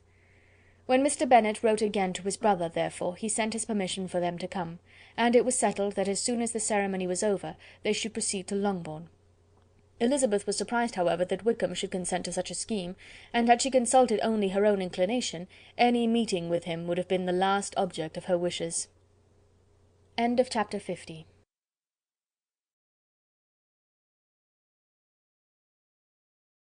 Chapter 51. Their sister's wedding day arrived, and Jane and Elizabeth felt for her probably more than she felt for herself. The carriage was sent to meet them, and they were to return in it by dinner time. Their arrival was dreaded by the elder Miss Bennets, and Jane more especially, who gave Lydia the feelings which would have attended herself, had she been the culprit, and was wretched in the thought of what her sister must endure. They came. The family were assembled in the breakfast-room to receive them. Smiles decked the face of Mrs. Bennet as the carriage drove up to the door. Her husband looked impenetrably grave, her daughters alarmed, anxious, uneasy. Lydia's voice was heard in the vestibule, the door was thrown open, and she ran into the room. Her mother stepped forwards, embraced her and welcomed her with rapture, gave her hand with an affectionate smile to Wickham, who followed his lady, and wished them joy with an alacrity which showed no doubt of their happiness. Their reception from Mr. Bennet, to whom they then turned, was not quite so cordial. His countenance rather gained in austerity, and he scarcely opened his lips. The easy assurance of the young couple, indeed, was enough to provoke him. Elizabeth was disgusted, and even Miss Bennet was shocked. Lydia was Lydia still, untamed, unabashed, wild, noisy, and fearless. She turned from sister to sister, demanding their congratulations, and when at length they all sat down, looked eagerly round the room, took notice of some little alteration in it, and observed with a laugh that it was a great while since she had been there. Wickham was not at all more distressed than herself, but his manners were always so pleasing, that had his character and his marriage been exactly what they ought, his smiles and his easy address, while he claimed their relationship, would have delighted them all. Elizabeth had not before believed him quite equal to such assurance, but she sat down, resolving within herself to draw no limits in future to the impudence of an impudent man. She blushed, and Jane blushed, but the cheeks of the two who caused their confusion suffered no variation of colour. There was no want of discourse. The bride and her mother could neither of them talk fast enough, and Wickham, who happened to sit near Elizabeth, began inquiring after his acquaintance in that neighbourhood, with a good-humoured ease which she felt very unable to equal in her replies. They seemed each of them to have the happiest memories in the world.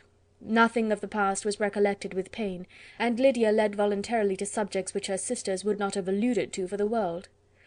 "Only think of its being 3 months," she cried, "since I went away! It seems but a fortnight, I declare, and yet there have been things enough happened in the time. Good gracious! When I went away I am sure I had no more idea of being married till I came back again, though I thought it would be very good fun if I was." Her father lifted up his eyes. Jane was distressed. Elizabeth looked expressively at Lydia, but she, who never heard nor saw anything of which she chose to be insensible, gaily continued, "Oh, mamma! Do the people hereabouts know I am married to-day?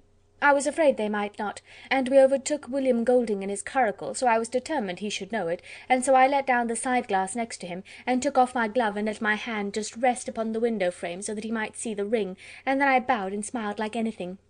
Elizabeth could bear it no longer.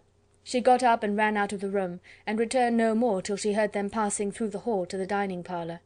She then joined them soon enough to see Lydia, with anxious parade, walk up to her mother's right hand, and hear her say to her eldest sister, "Ah, Jane, I take your place now, and you must go lower, because I am a married woman."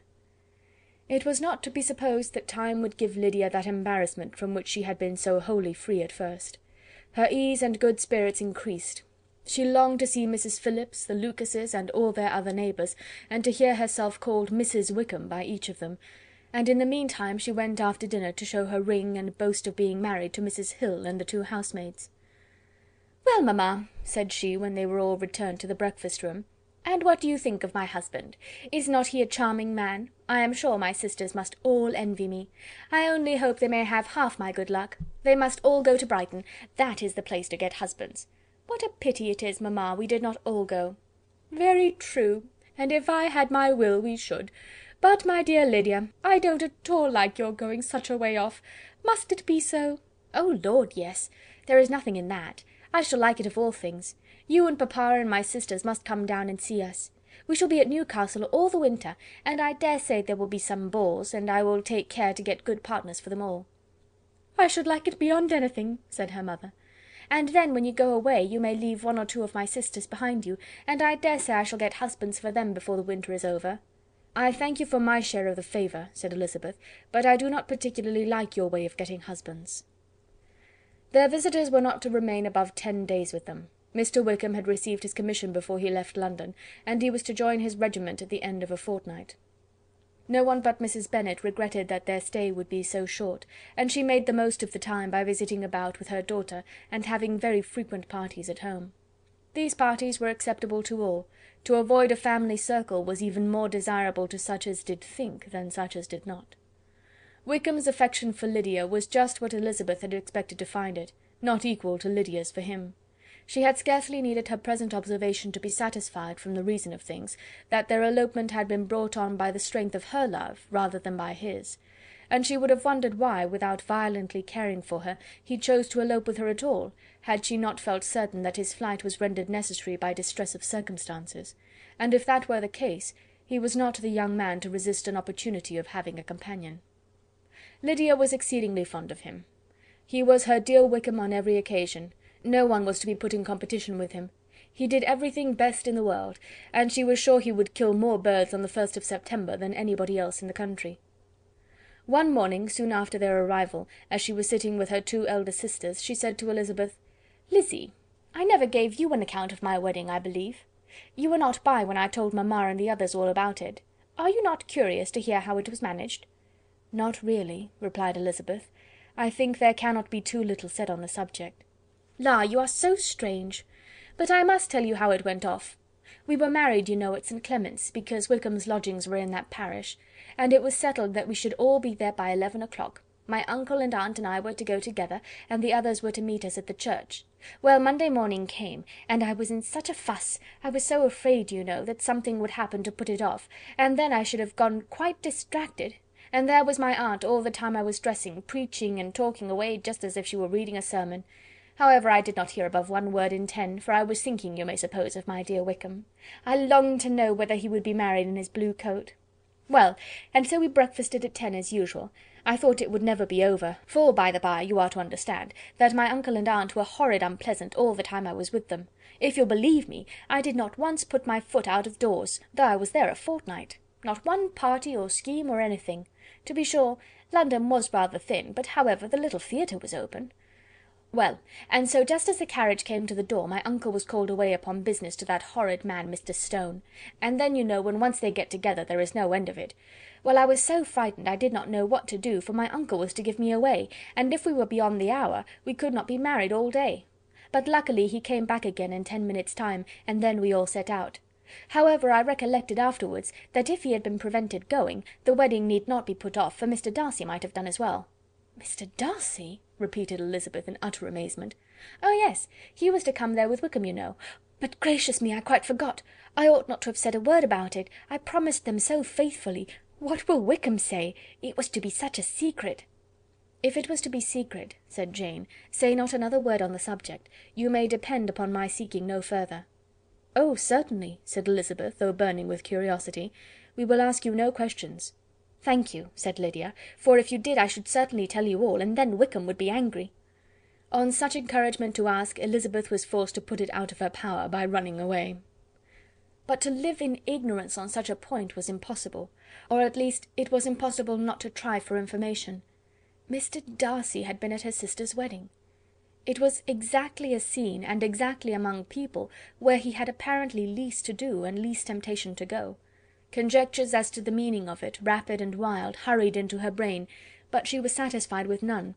Those that best pleased her, as placing his conduct in the noblest light, seemed most improbable. She could not bear such suspense, and hastily seizing a sheet of paper, wrote a short letter to her aunt, to request an explanation of what Lydia had dropped, if it were compatible with the secrecy which had been intended. "You may readily comprehend," she added, "what my curiosity must be to know how a person unconnected with any of us, and, comparatively speaking, a stranger to our family, should have been amongst you at such a time. Pray write instantly, and let me understand it, unless it is, for very cogent reasons, to remain in the secrecy which Lydia seems to think necessary, and then I must endeavour to be satisfied with ignorance. Not that I shall, though," she added to herself, as she finished the letter, "and, my dear aunt, if you do not tell me in an honourable manner, I shall certainly be reduced to tricks and stratagems to find it out." Jane's delicate sense of honour would not allow her to speak to Elizabeth privately of what Lydia had let fall. Elizabeth was glad of it. Till it appeared whether her inquiries would receive any satisfaction, she had rather be without a confidant. End of chapter 51.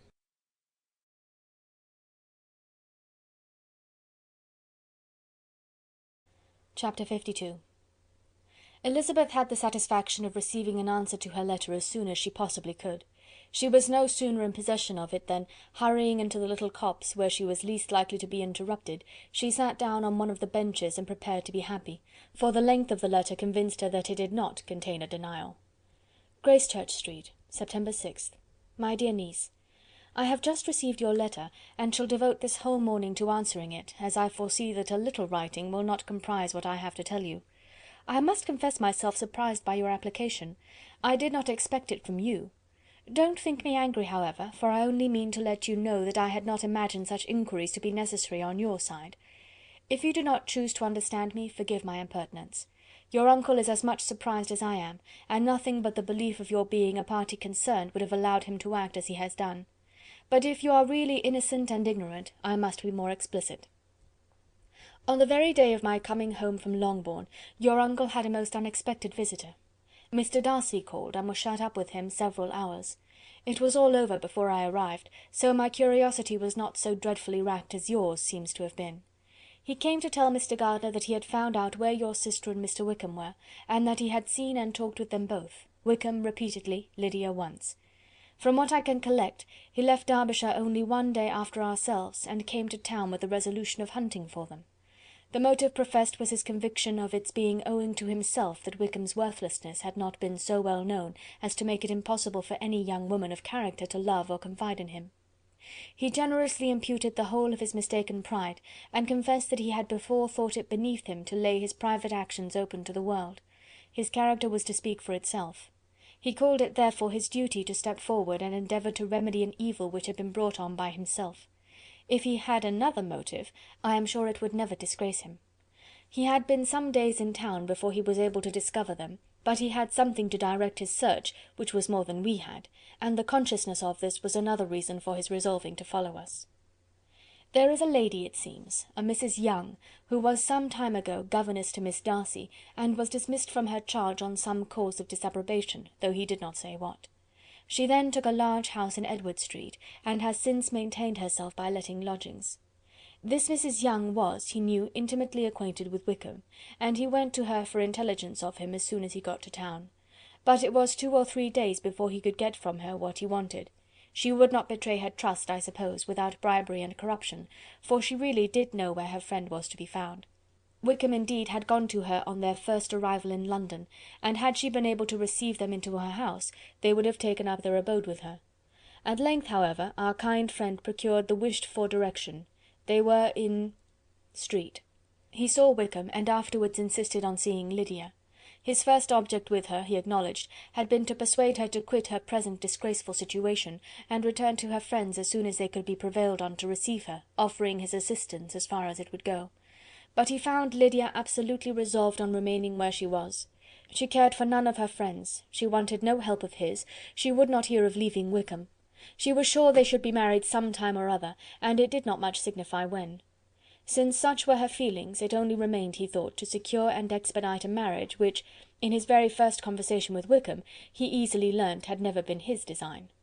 He confessed himself obliged to leave the regiment on account of some debts of honour, which were very pressing, and scrupled not to lay all the ill consequences of Lydia's flight on her own folly alone. He meant to resign his commission immediately, and as to his future situation, he could conjecture very little about it.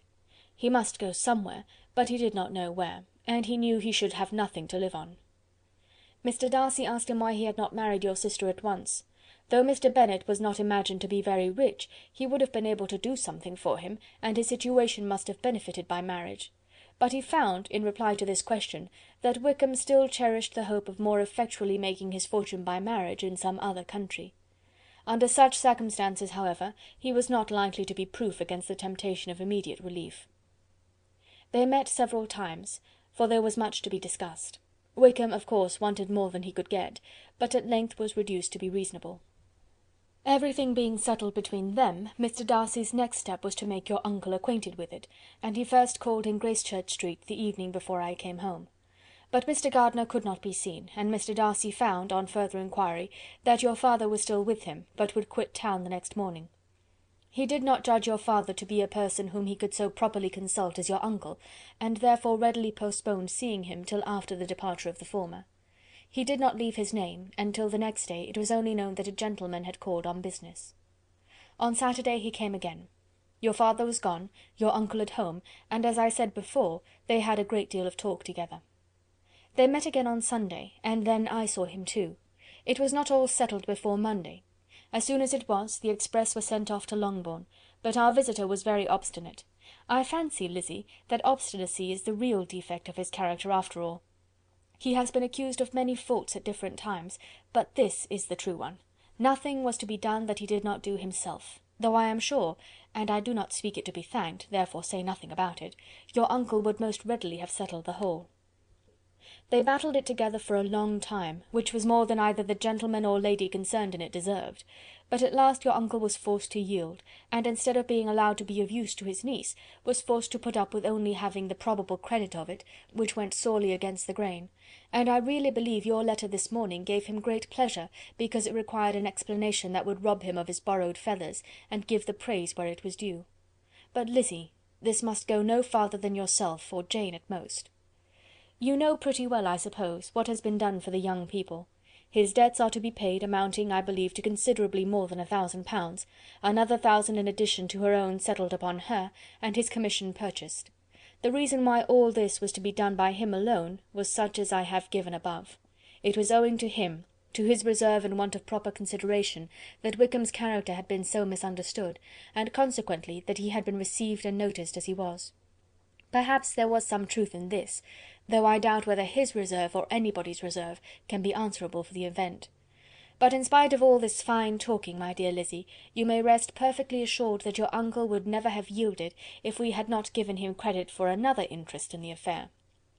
When all this was resolved on, he returned again to his friends who were still staying at Pemberley, but it was agreed that he should be in London once more when the wedding took place, and all money matters were then to receive the last finish. I believe I have now told you everything. It is a relation which you tell me is to give you great surprise. I hope at least it will not afford you any displeasure. Lydia came to us, and Wickham had constant admission to the house. He was exactly what he had been when I knew him in Hertfordshire, but I would not tell you how little I was satisfied with her behaviour while she stayed with us, if I had not perceived by Jane's letter last Wednesday that her conduct on coming home was exactly of a piece with it, and therefore what I now tell you can give you no fresh pain. I talked to her repeatedly in the most serious manner, representing to her all the wickedness of what she had done, and all the unhappiness she had brought on her family. If she heard me, it was by good luck, for I am sure she did not listen. I was sometimes quite provoked, but then I recollected my dear Elizabeth and Jane, and for their sakes had patience with her. Mr. Darcy was punctual in his return, and, as Lydia informed you, attended the wedding. He dined with us the next day, and was to leave town again on Wednesday or Thursday. Will you be very angry with me, my dear Lizzy, if I take this opportunity of saying, what I was never bold enough to say before, how much I like him? His behaviour to us has, in every respect, been as pleasing as when we were in Derbyshire. His understanding and opinions all please me. He wants nothing but a little more liveliness, and that, if he marry prudently, his wife may teach him. I thought him very sly. He hardly ever mentioned your name, but slyness seems the fashion. Pray forgive me if I have been very presuming, or at least do not punish me so far as to exclude me from P. I shall never be quite happy till I have been all round the park. A low phaeton, with a nice little pair of ponies, would be the very thing. But I must write no more. The children have been wanting me this half hour. Yours very sincerely, M. Gardiner. The contents of this letter threw Elizabeth into a flutter of spirits, in which it was difficult to determine whether pleasure or pain bore the greatest share.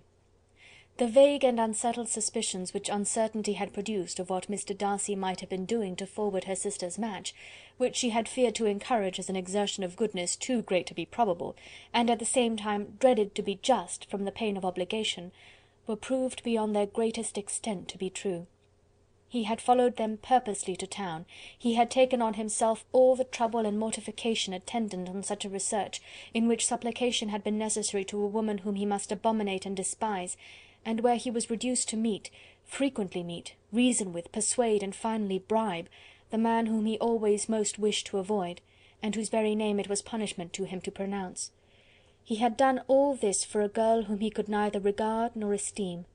Her heart did whisper that he had done it for her, but it was a hope shortly checked by other considerations, and she soon felt that even her vanity was insufficient, when required to depend on his affection for her, for a woman who had already refused him, as able to overcome a sentiment so natural as abhorrence against relationship with Wickham. Brother-in-law of Wickham! Every kind of pride must revolt from the connection. He had, to be sure, done much. She was ashamed to think how much. But he had given a reason for his interference, which asked no extraordinary stretch of belief. It was reasonable that he should feel he had been wrong. He had liberality, and he had the means of exercising it, and though she would not place herself as his principal inducement, she could perhaps believe that remaining partiality for her might assist his endeavours in a cause where her peace of mind must be materially concerned. It was painful, exceedingly painful, to know that they were under obligations to a person who could never receive a return. They owed the restoration of Lydia, her character, everything, to him. Oh, how heartily did she grieve over every ungracious sensation she had ever encouraged, every saucy speech she had ever directed towards him. For herself she was humbled, but she was proud of him. Proud that, in a cause of compassion and honour, he had been able to get the better of himself. She read over her aunt's commendation of him again and again. It was hardly enough, but it pleased her.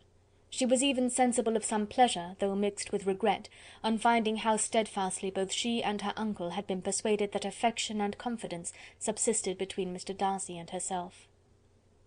She was roused from her seat and her reflections by someone's approach, and before she could strike into another path, she was overtaken by Wickham. "I am afraid I interrupt your solitary ramble, my dear sister," said he as he joined her. "You certainly do," she replied with a smile, "but it does not follow that the interruption must be unwelcome." "I should be sorry indeed if it were. We were always good friends, and now we are better." "True. Are the others coming out?" "I do not know. Mrs. Bennet and Lydia are going in the carriage to Meryton. And so, my dear sister, I find from our uncle and aunt that you have actually seen Pemberley." She replied in the affirmative. "I almost envy you the pleasure, and yet I believe it would be too much for me, or else I could take it in my way to Newcastle." "And you saw the old housekeeper, I suppose?" "Poor Reynolds, she was always very fond of me, but of course she did not mention my name to you." "Yes, she did." "And what did she say?" "That you were gone into the army, and she was afraid had not turned out well. At such a distance as that, you know, things are strangely misrepresented." "Certainly," he replied, biting his lips. Elizabeth hoped she had silenced him, but he soon afterwards said, "I was surprised to see Darcy in town last month. We passed each other several times. I wonder what he can be doing there." "Perhaps preparing for his marriage with Miss de Bourgh," said Elizabeth. "It must be something particular to take him there at this time of year." "Undoubtedly. Did you see him while you were at Lambton? I thought I understood from the Gardiners that you had." "Yes. He introduced us to his sister." "And do you like her?" "Very much." "I have heard, indeed, that she is uncommonly improved within this year or two. When I last saw her she was not very promising. I am very glad you liked her. I hope she will turn out well." "I dare say she will. She has got over the most trying age." "Did you go by the village of Kympton?" "I do not recollect that we did. I mention it because it is the living which I ought to have had. A most delightful place. Excellent parsonage house. It would have suited me in every respect." "How should you have liked making sermons?" "Exceedingly well. I should have considered it as part of my duty, and the exertion would soon have been nothing. One ought not to repine, but to be sure it would have been such a thing for me. The quiet, the retirement of such a life would have answered all my ideas of happiness. But it was not to be. Did you ever hear Darcy mention the circumstance when you were in Kent?" "I have heard from authority, which I thought as good, that it was left you conditionally only, and at the will of the present patron." "You have?" "Yes, there was something in that. I told you so from the first, you may remember. I did hear, too, that there was a time when sermon making was not so palatable to you as it seems to be at present, that you actually declared your resolution of never taking orders, and that the business had been compromised accordingly." "You did? And it was not wholly without foundation? You may remember what I told you on that point when we first talked of it." They were now almost at the door of the house, for she had walked fast to get rid of him, and unwilling, for her sister's sake, to provoke him, she only said in reply, with a good-humoured smile, "Come, Mr. Wickham, we are brother and sister, you know. Do not let us quarrel about the past. In future, I hope, we shall be always of one mind." She held out her hand. He kissed it with affectionate gallantry, though he hardly knew how to look, and they entered the house. End of chapter 52.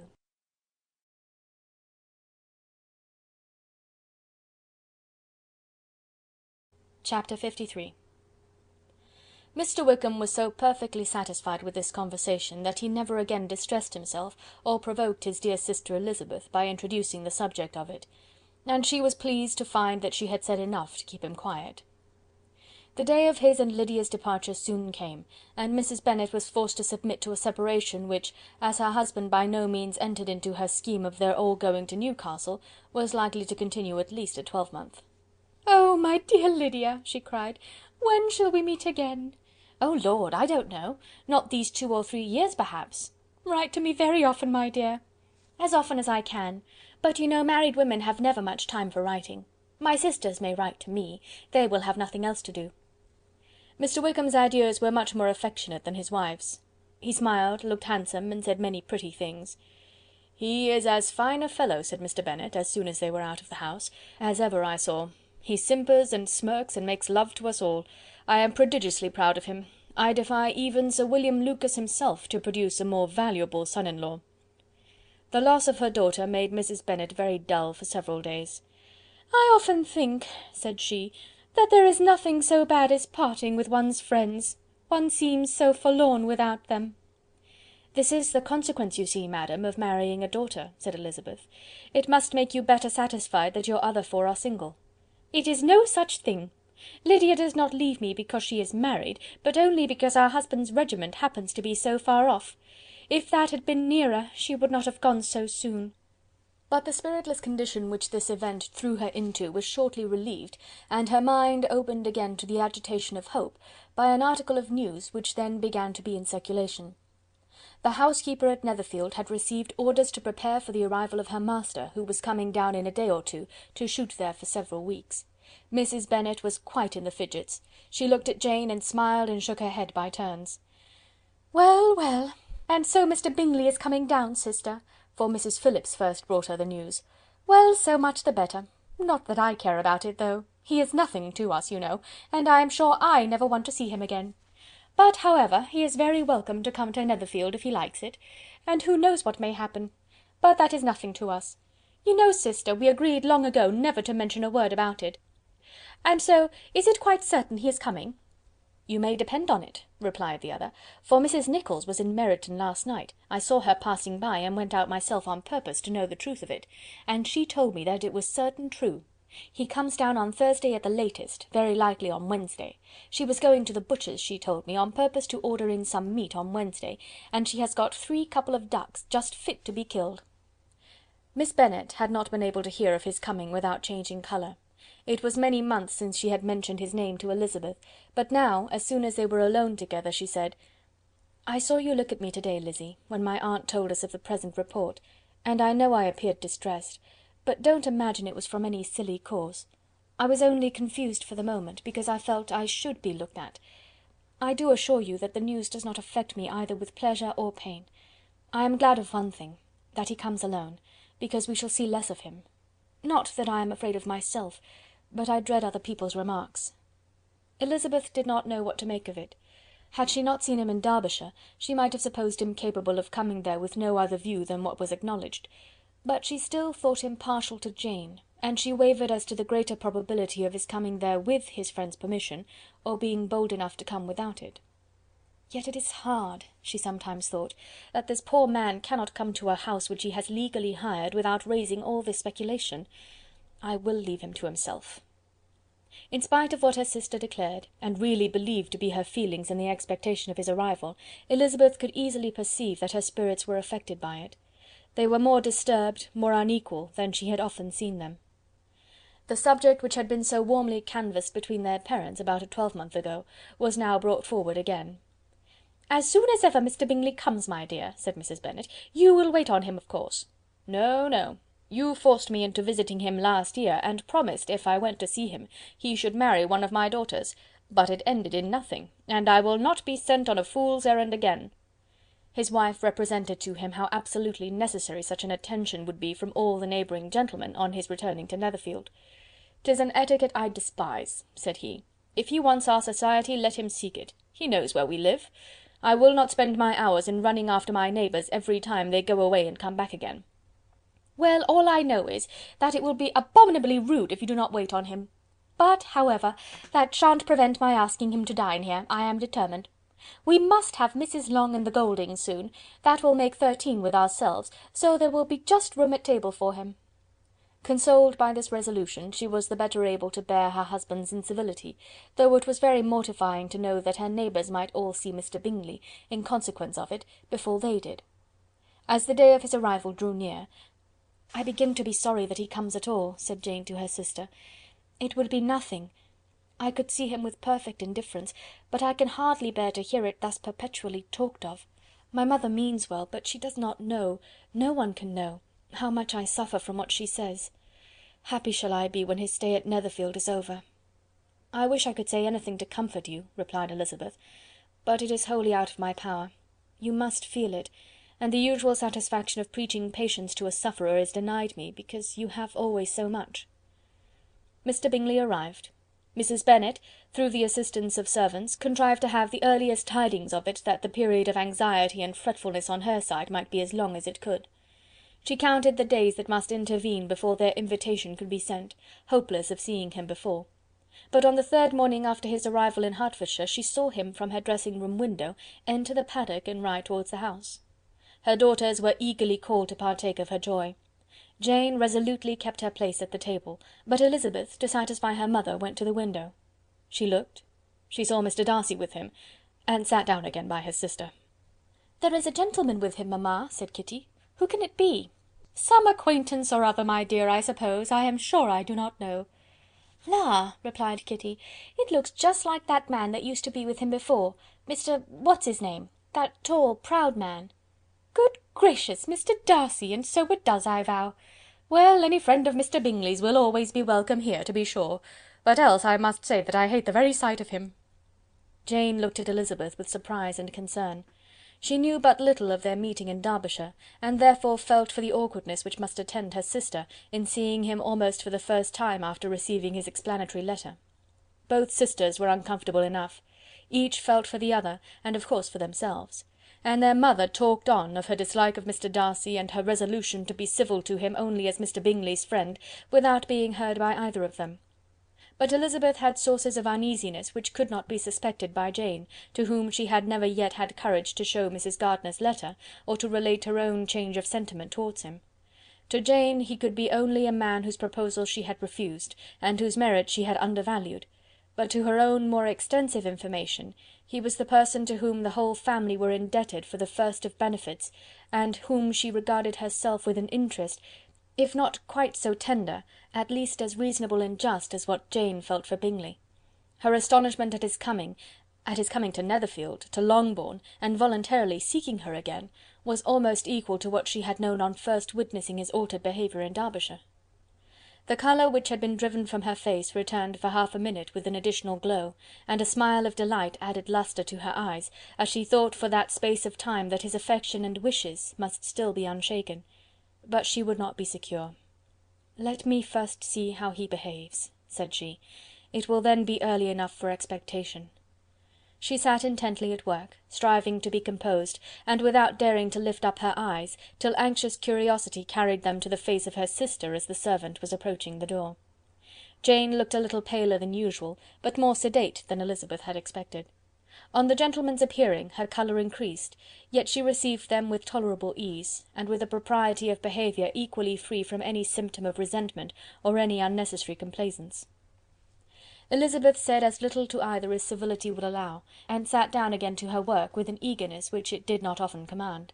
She had ventured only one glance at Darcy. He looked serious as usual, and, she thought, more as he had been used to look in Hertfordshire than as she had seen him at Pemberley.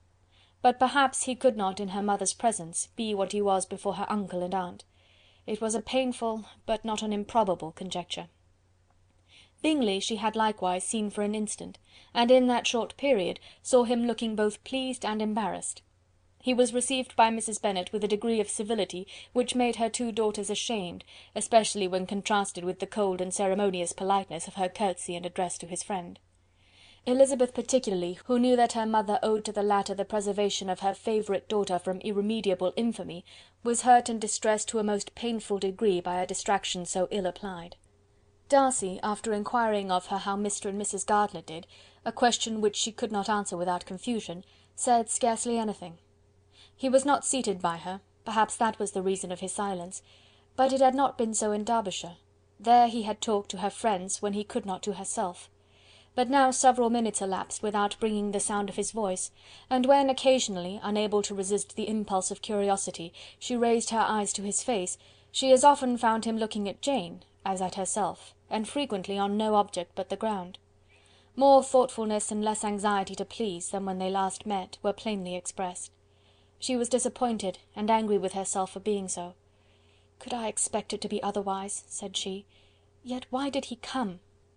She was in no humour for conversation with any one but himself, and to him she had hardly courage to speak. She inquired after his sister, but could do no more. "It is a long time, Mr. Bingley, since you went away," said Mrs. Bennet. He readily agreed to it.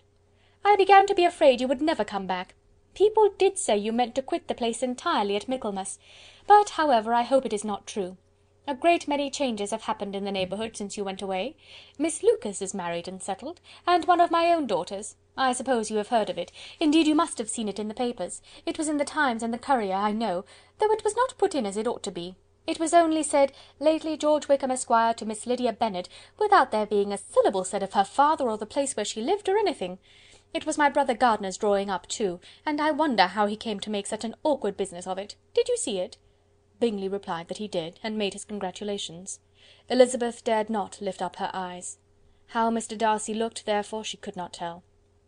"It is a delightful thing, to be sure, to have a daughter well married," continued her mother, "but at the same time, Mr. Bingley, it is very hard to have her taken such away from me.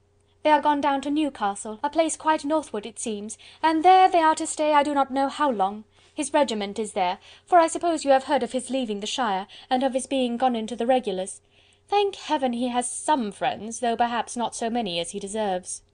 Elizabeth, who knew this to be levelled at Mr. Darcy, was in such a misery of shame that she could hardly keep her seat. It drew from her, however, the exertion of speaking, which nothing else had so effectually done before, and she asked Bingley whether he meant to make any stay in the country at present. A few weeks, he believed. "When you have killed all your own birds, Mr. Bingley," said her mother, "I beg you will come here and shoot as many as you please on Mr. Bennet's manor. I am sure he will be vastly happy to oblige you, and will save all the best of the coveys for you." Elizabeth's misery increased, at such unnecessary, such officious attention. Were the same fair prospect to arise at present as had flattered them a year ago, everything, she was persuaded, would be hastening to the same vexatious conclusion. At that instant she felt that years of happiness could not make Jane or herself amends for moments of such painful confusion. "The first wish of my heart," said she to herself, "is never more to be in company with either of them. Their society can afford no pleasure that will atone for such wretchedness as this. Let me never see either one or the other again." Yet the misery, for which years of happiness were to offer no compensation, received soon afterwards material relief from observing how much the beauty of her sister rekindled the admiration of her former lover. When first he came in, he had spoken to her but little, but every 5 minutes seemed to be giving her more of his attention. He found her as handsome as she had been last year, as good-natured and as unaffected, though not quite so chatty. Jane was anxious that no difference should be perceived in her at all, and was really persuaded that she talked as much as ever, but her mind was so busily engaged that she did not always know when she was silent. When the gentlemen rose to go away, Mrs. Bennet was mindful of her intended civility, and they were invited and engaged to dine at Longbourn in a few days' time. "You are quite a visit in my debt, Mr. Bingley," she added, "for when you went to town last winter, you promised to take a family dinner with us as soon as you returned. I have not forgot, you see, and I assure you, I was very much disappointed that you did not come back and keep your engagement." Bingley looked a little silly at this reflection, and said something of his concern at having been prevented by business. They then went away. Mrs. Bennet had been strongly inclined to ask them to stay and dine there that day, but, though she always kept a very good table, she did not think anything less than 2 courses could be good enough for a man on whom she had such anxious designs, or satisfy the appetite and pride of one who had 10,000 a year. Chapter 53.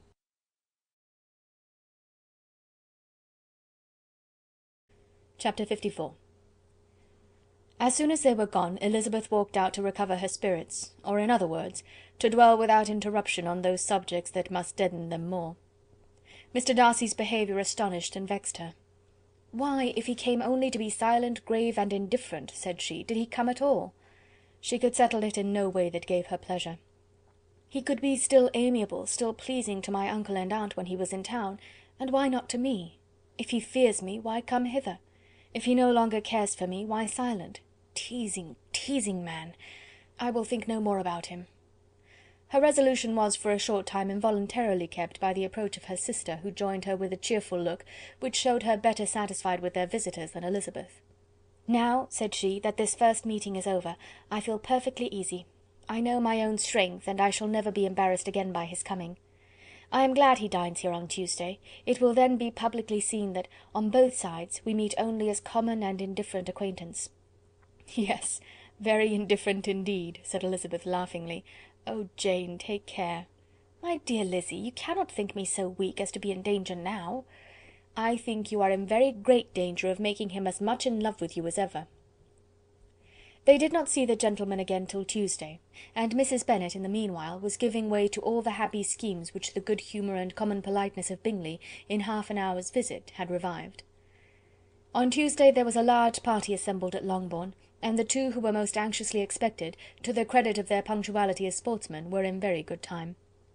When they repaired to the dining-room, Elizabeth eagerly watched to see whether Bingley would take the place which, in all their former parties, had belonged to him, by her sister. Her prudent mother, occupied by the same ideas, forbore to invite him to sit by herself. On entering the room he seemed to hesitate, but Jane happened to look round, and happened to smile. It was decided. He placed himself by her. Elizabeth, with a triumphant sensation, looked towards his friend. He bore it with noble indifference, and she would have imagined that Bingley had received his sanction to be happy, had she not seen his eyes likewise turn towards Mr. Darcy, with an expression of half-laughing alarm. His behaviour to her sister was such, during dinner-time, as showed an admiration of her, which, though more guarded than formerly, persuaded Elizabeth that if left wholly to himself, Jane's happiness and his own would be speedily secured. Though she dared not depend upon the consequence, she yet received pleasure from observing his behaviour. It gave her all the animation that her spirits could boast, for she was in no cheerful humour. Mr. Darcy was almost as far from her as the table could divide them. He was on one side of her mother. She knew how little such a situation would give pleasure to either, or to make either appear to advantage. She was not near enough to hear any of their discourse, but she could see how seldom they spoke to each other, and how formal and cold was their manner whenever they did. Her mother's ungraciousness made the sense of what they owed him more painful to Elizabeth's mind, and she would at times have given anything to be privileged to tell him that his kindness was neither unknown nor unfelt by the whole of the family. She was in hopes that the evening would afford some opportunity of bringing them together, that the whole of the visit would not pass away without enabling them to enter into something more of conversation than the mere ceremonious salutation attending his entrance. Anxious and uneasy, the period which passed in the drawing-room before the gentlemen came was wearisome and dull to a degree that almost made her uncivil. She looked forward to their entrance as the point on which all her chance of pleasure for the evening must depend. "If he does not come to me then," said she, "I shall give him up for ever." The gentleman came, and she thought he looked as if he would have answered her hopes, but alas! the ladies had crowded round the table, where Miss Bennet was making tea, and Elizabeth pouring out the coffee, in so close a confederacy that there was not a single vacancy near her which would admit of a chair. And on the gentleman's approaching, one of the girls moved closer to her than ever, and said in a whisper, "The men shan't come and part us, I am determined. We want none of them, do we?" Darcy had walked away to another part of the room. She followed him with her eyes, envied every one to whom he spoke, had scarcely patience enough to help anybody to coffee, and then was enraged against herself for being so silly. A man who has once been refused! How could I ever be foolish enough to expect a renewal of his love? Is there one among the sex who would not protest against such a weakness as a second proposal to the same woman? There is no indignity so abhorrent to their feelings. She was a little revived, however, by his bringing back his coffee cup himself, and she seized the opportunity of saying, "Is your sister at Pemberley still?" "Yes, she will remain there till Christmas." "And quite alone? Have all her friends left her?" "Mrs. Annesley is with her. The others have gone on to Scarborough these 3 weeks." She could think of nothing more to say, but if he wished to converse with her, he might have better success. He stood by her, however, for some minutes in silence, and at last, on the young lady's whispering to Elizabeth again, he walked away. When the tea things were removed and the card tables placed, the ladies all rose, and Elizabeth was then hoping to be soon joined by him, when all her views were overthrown by seeing him fall a victim to her mother's rapacity for whist players, and in a few moments after seated with the rest of the party. She now lost every expectation of pleasure. They were confined for the evening at different tables, and she had nothing to hope but that his eyes were so often turned towards her side of the room as to make him play as unsuccessfully as herself. Mrs. Bennet had designed to keep the 2 Netherfield gentlemen to supper, but their carriage was unluckily ordered before any of the others, and she had no opportunity of detaining them.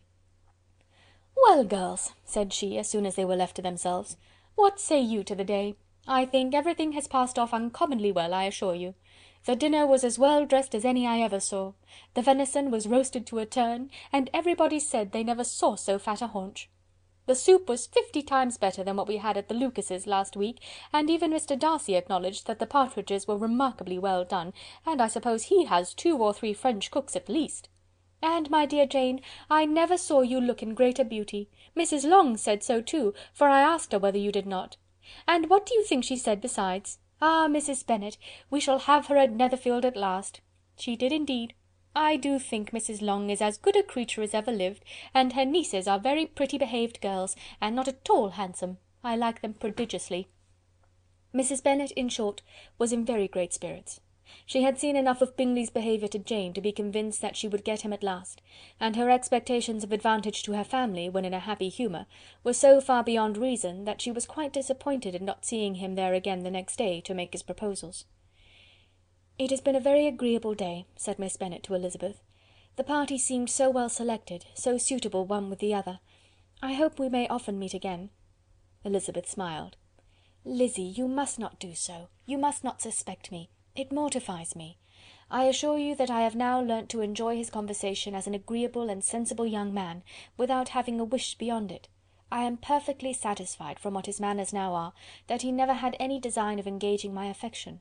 It is only that he is blessed with greater sweetness of address, and a stronger desire of generally pleasing, than any other man." "You are very cruel," said her sister.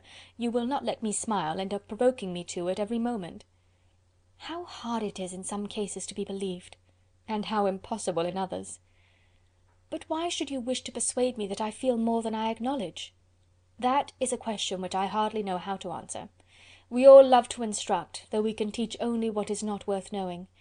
Forgive me, and if you persist in indifference, do not make me your confidante." Chapter 54.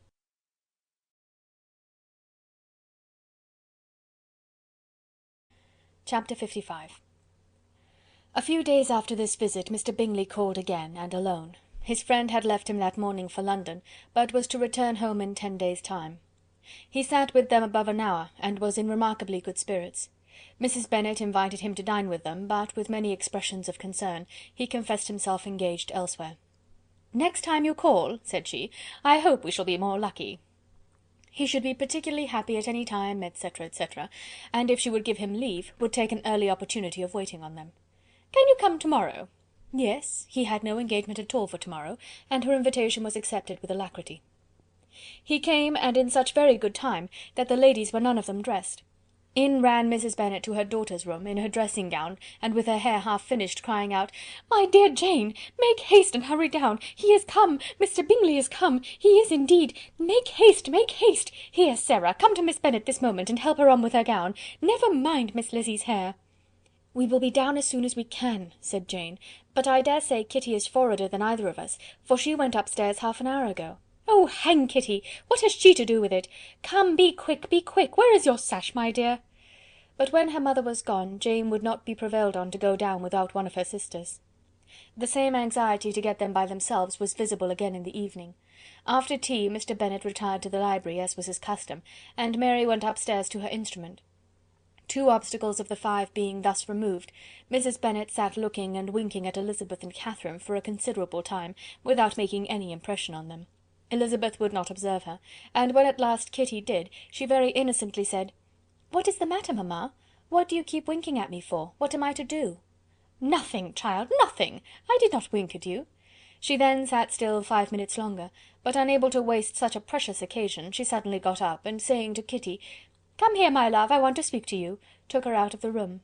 Jane instantly gave a look at Elizabeth which spoke her distress at such premeditation, and her entreaty that she would not give in to it. In a few minutes Mrs. Bennet half opened the door and called out, "Lizzie, my dear, I want to speak with you." Elizabeth was forced to go. "We may as well leave them by themselves, you know," said her mother as soon as she was in the hall. "Kitty and I are going upstairs to sit in my dressing-room." Elizabeth made no attempt to reason with her mother, but remained quietly in the hall till she and Kitty were out of sight, then returned into the drawing-room. Mrs. Bennet's schemes for this day were ineffectual. Bingley was everything that was charming, except the professed lover of her daughter. His ease and cheerfulness rendered him a most agreeable addition to their evening party, and he bore with the ill-judged officiousness of the mother, and heard all her silly remarks with a forbearance and command of countenance particularly grateful to the daughter. He scarcely needed an invitation to stay to supper, and before he went away an engagement was formed, chiefly through his own and Mrs. Bennet's means, for his coming next morning to shoot with her husband.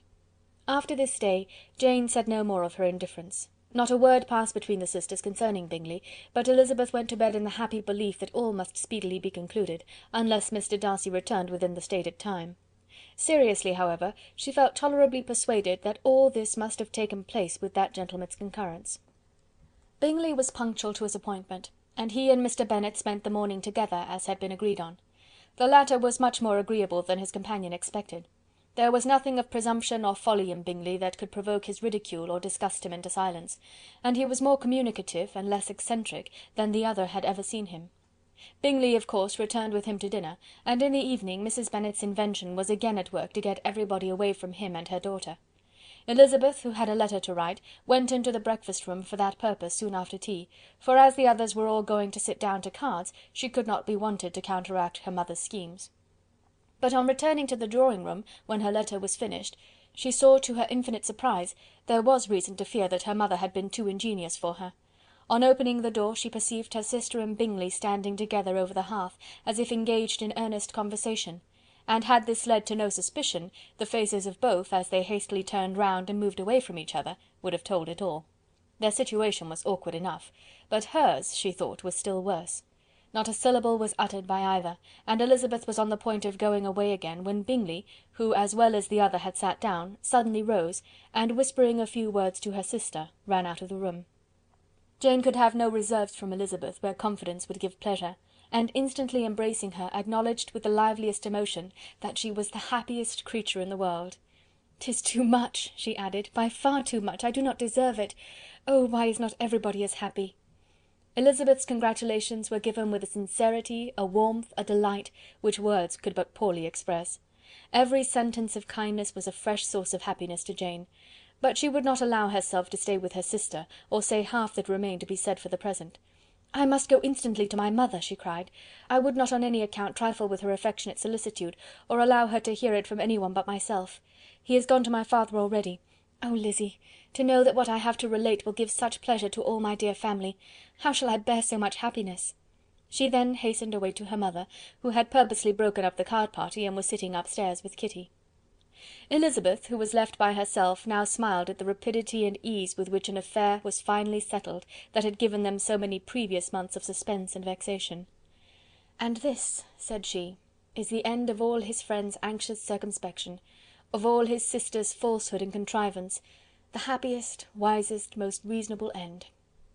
In a few minutes she was joined by Bingley, whose conference with her father had been short and to the purpose. "Where is your sister?" he said hastily, as he opened the door. "With my mother upstairs. She will be down in a moment, I dare say." He then shut the door, and coming up to her, claimed the good wishes and affection of a sister. Elizabeth honestly and heartily expressed her delight in the prospect of their relationship.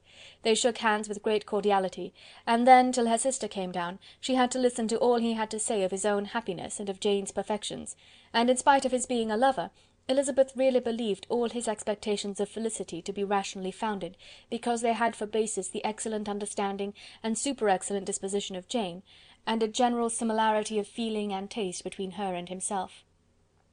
It was an evening of no common delight to them all. The satisfaction of Miss Bennet's mind gave a glow of such sweet animation to her face as made her look handsomer than ever. Kitty simpered and smiled, and hoped her turn was coming soon. Mrs. Bennet could not give her consent or speak her approbation in terms warm enough to satisfy her feelings, though she talked to Bingley of nothing else for half an hour, and when Mr. Bennet joined them at supper, his voice and manner plainly showed how really happy he was. Not a word, however, passed his lips in allusion to it, till their visitor took his leave for the night, but as soon as he was gone, he turned to his daughter and said, "Jane, I congratulate you. You will be a very happy woman." Jane went to him instantly, kissed him, and thanked him for his goodness. "You are a good girl," he replied, "and I have great pleasure in thinking you will be so happily settled. I have not a doubt of your doing very well together. Your tempers are by no means unlike. You are each of you so complying, that nothing will ever be resolved on, so easy that every servant will cheat you, and so generous that you will always exceed your income." "I hope not so. Imprudence or thoughtlessness in money matters would be unpardonable in me." "Exceed their income! My dear Mr. Bennet," cried his wife, "what are you talking of? Why, he has 4,000 or 5,000 a year, and very likely more." Then addressing her daughter, "Oh, my dear, dear Jane, I am so happy! I am sure I shan't get a wink of sleep all night. I knew how it would be. I always said it must be so at last. I was sure you could not be so beautiful for nothing. I remember, as soon as ever I saw him, when he first came into Hertfordshire last year, I thought how likely it was that you should come together. Oh, he is the handsomest young man that ever was seen." Wickham, Lydia were all forgotten. Jane was beyond competition her favourite child. At that moment she cared for no other. Her younger sisters soon began to make interest with her for objects of happiness which she might in future be able to dispense. Mary petitioned for the use of the library at Netherfield, and Kitty begged very hard for a few balls there every winter. Bingley from this time was of course a daily visitor at Longbourn, coming frequently before breakfast, and always remaining till after supper, unless when some barbarous neighbour, who could not be enough detested, had given him an invitation to dinner which he thought himself obliged to accept. Elizabeth had now but little time for conversation with her sister, for while he was present, Jane had no attention to bestow on anyone else, but she found herself considerably useful to both of them in those hours of separation that must sometimes occur. In the absence of Jane, he always attached himself to Elizabeth for the pleasure of talking of her, and when Bingley was gone, Jane constantly sought the same means of relief. "He has made me so happy," said she one evening, "by telling me that he was totally ignorant of my being in town last spring. I had not believed it possible." "I suspected as much," replied Elizabeth, "but how did he account for it?" "It must have been his sister's doing. They were certainly no friends to his acquaintance with me, which I cannot wonder at, since he might have chosen so much more advantageously in many respects. But when they see, as I trust they will, that their brother is happy with me, they will learn to be contented, and we shall be on good terms again, though we can never be what we once were to each other." "That is the most unforgiving speech," said Elizabeth, "that I ever heard you utter. Good girl! It would vex me indeed to see you again the dupe of Miss Bingley's pretended regard." Would you believe it, Lizzy, that when he went to town last November he really loved me, and nothing but a persuasion of my being indifferent would have prevented his coming down again? He made a little mistake, to be sure, but it is to the credit of his modesty. This, naturally, introduced a panegyric from Jane on his diffidence, and the little value he put on his own good qualities. Elizabeth was pleased to find that he had not betrayed the interference of his friend, for though Jane had the most generous and forgiving heart in the world, she knew it was a circumstance which must prejudice her against him. "I am certainly the most fortunate creature that ever existed," cried Jane. "Oh, Lizzy, why am I thus singled from my family and blessed above them all? If I could but see you as happy! If there were but such another man for you! If you were to give me 40 such men, I never could be so happy as you. Till I have your disposition, your goodness, I never can have your happiness. No, no, let me shift for myself, and perhaps, if I have very good luck, I may meet with another Mr. Collins in time." The situation of affairs in the Longbourn family could not long be a secret. Mrs. Bennet was privileged to whisper it to Mrs. Phillips, and she ventured, without any permission, to do the same by all her neighbours in Meryton. The Bennets were speedily pronounced to be the luckiest family in the world, though only a few weeks before, when Lydia had first run away, they had been generally proved to be marked out for misfortune. End of chapter 55.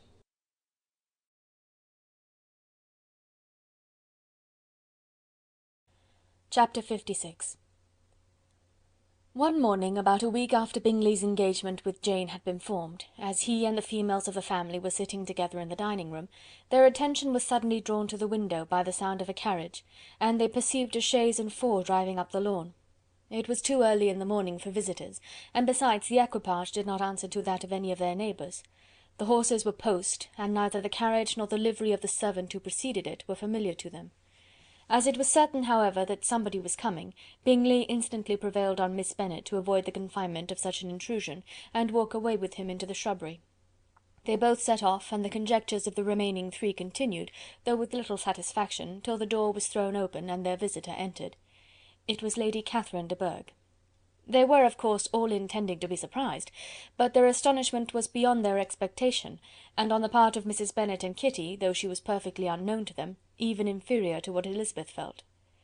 She entered the room with an air more than usually ungracious, made no other reply to Elizabeth's salutation than a slight inclination of the head, and sat down without saying a word. Elizabeth had mentioned her name to her mother on her ladyship's entrance, though no request of introduction had been made. Mrs. Bennet, all amazement, though flattered by having a guest of such high importance, received her with the utmost politeness. After sitting for a moment in silence, she said very stiffly to Elizabeth, "I hope you are well, Miss Bennet. That lady, I suppose, is your mother?" Elizabeth replied very concisely that she was. "And that, I suppose, is one of your sisters?" "Yes, madam," said Mrs. Bennet, delighted to speak to a Lady Catherine. "She is my youngest girl but one. My youngest of all is lately married, and my eldest is somewhere about the grounds, walking with a young man who, I believe, will soon become a part of the family." "You have a very small park here," returned Lady Catherine after a short silence. "It is nothing in comparison of Rosings, my lady, I dare say, but I assure you it is much larger than Sir William Lucas's." "This must be a most inconvenient sitting-room for the evening, in summer. The windows are full west." Mrs. Bennet assured her that they never sat there after dinner, and then added, "May I take the liberty of asking your ladyship whether you left Mr. and Mrs. Collins well?" "Yes, very well. I saw them the night before last." Elizabeth now expected that she would produce a letter for her from Charlotte, as it seemed the only probable motive for her calling, but no letter appeared, and she was completely puzzled. Mrs. Bennet, with great civility, begged her ladyship to take some refreshment, but Lady Catherine very resolutely, and not very politely, declined eating anything, and then, rising up, said to Elizabeth, "Miss Bennet, there seemed to be a prettyish kind of a little wilderness on one side of your lawn. I should be glad to take a turn in it, if you will favour me with your company."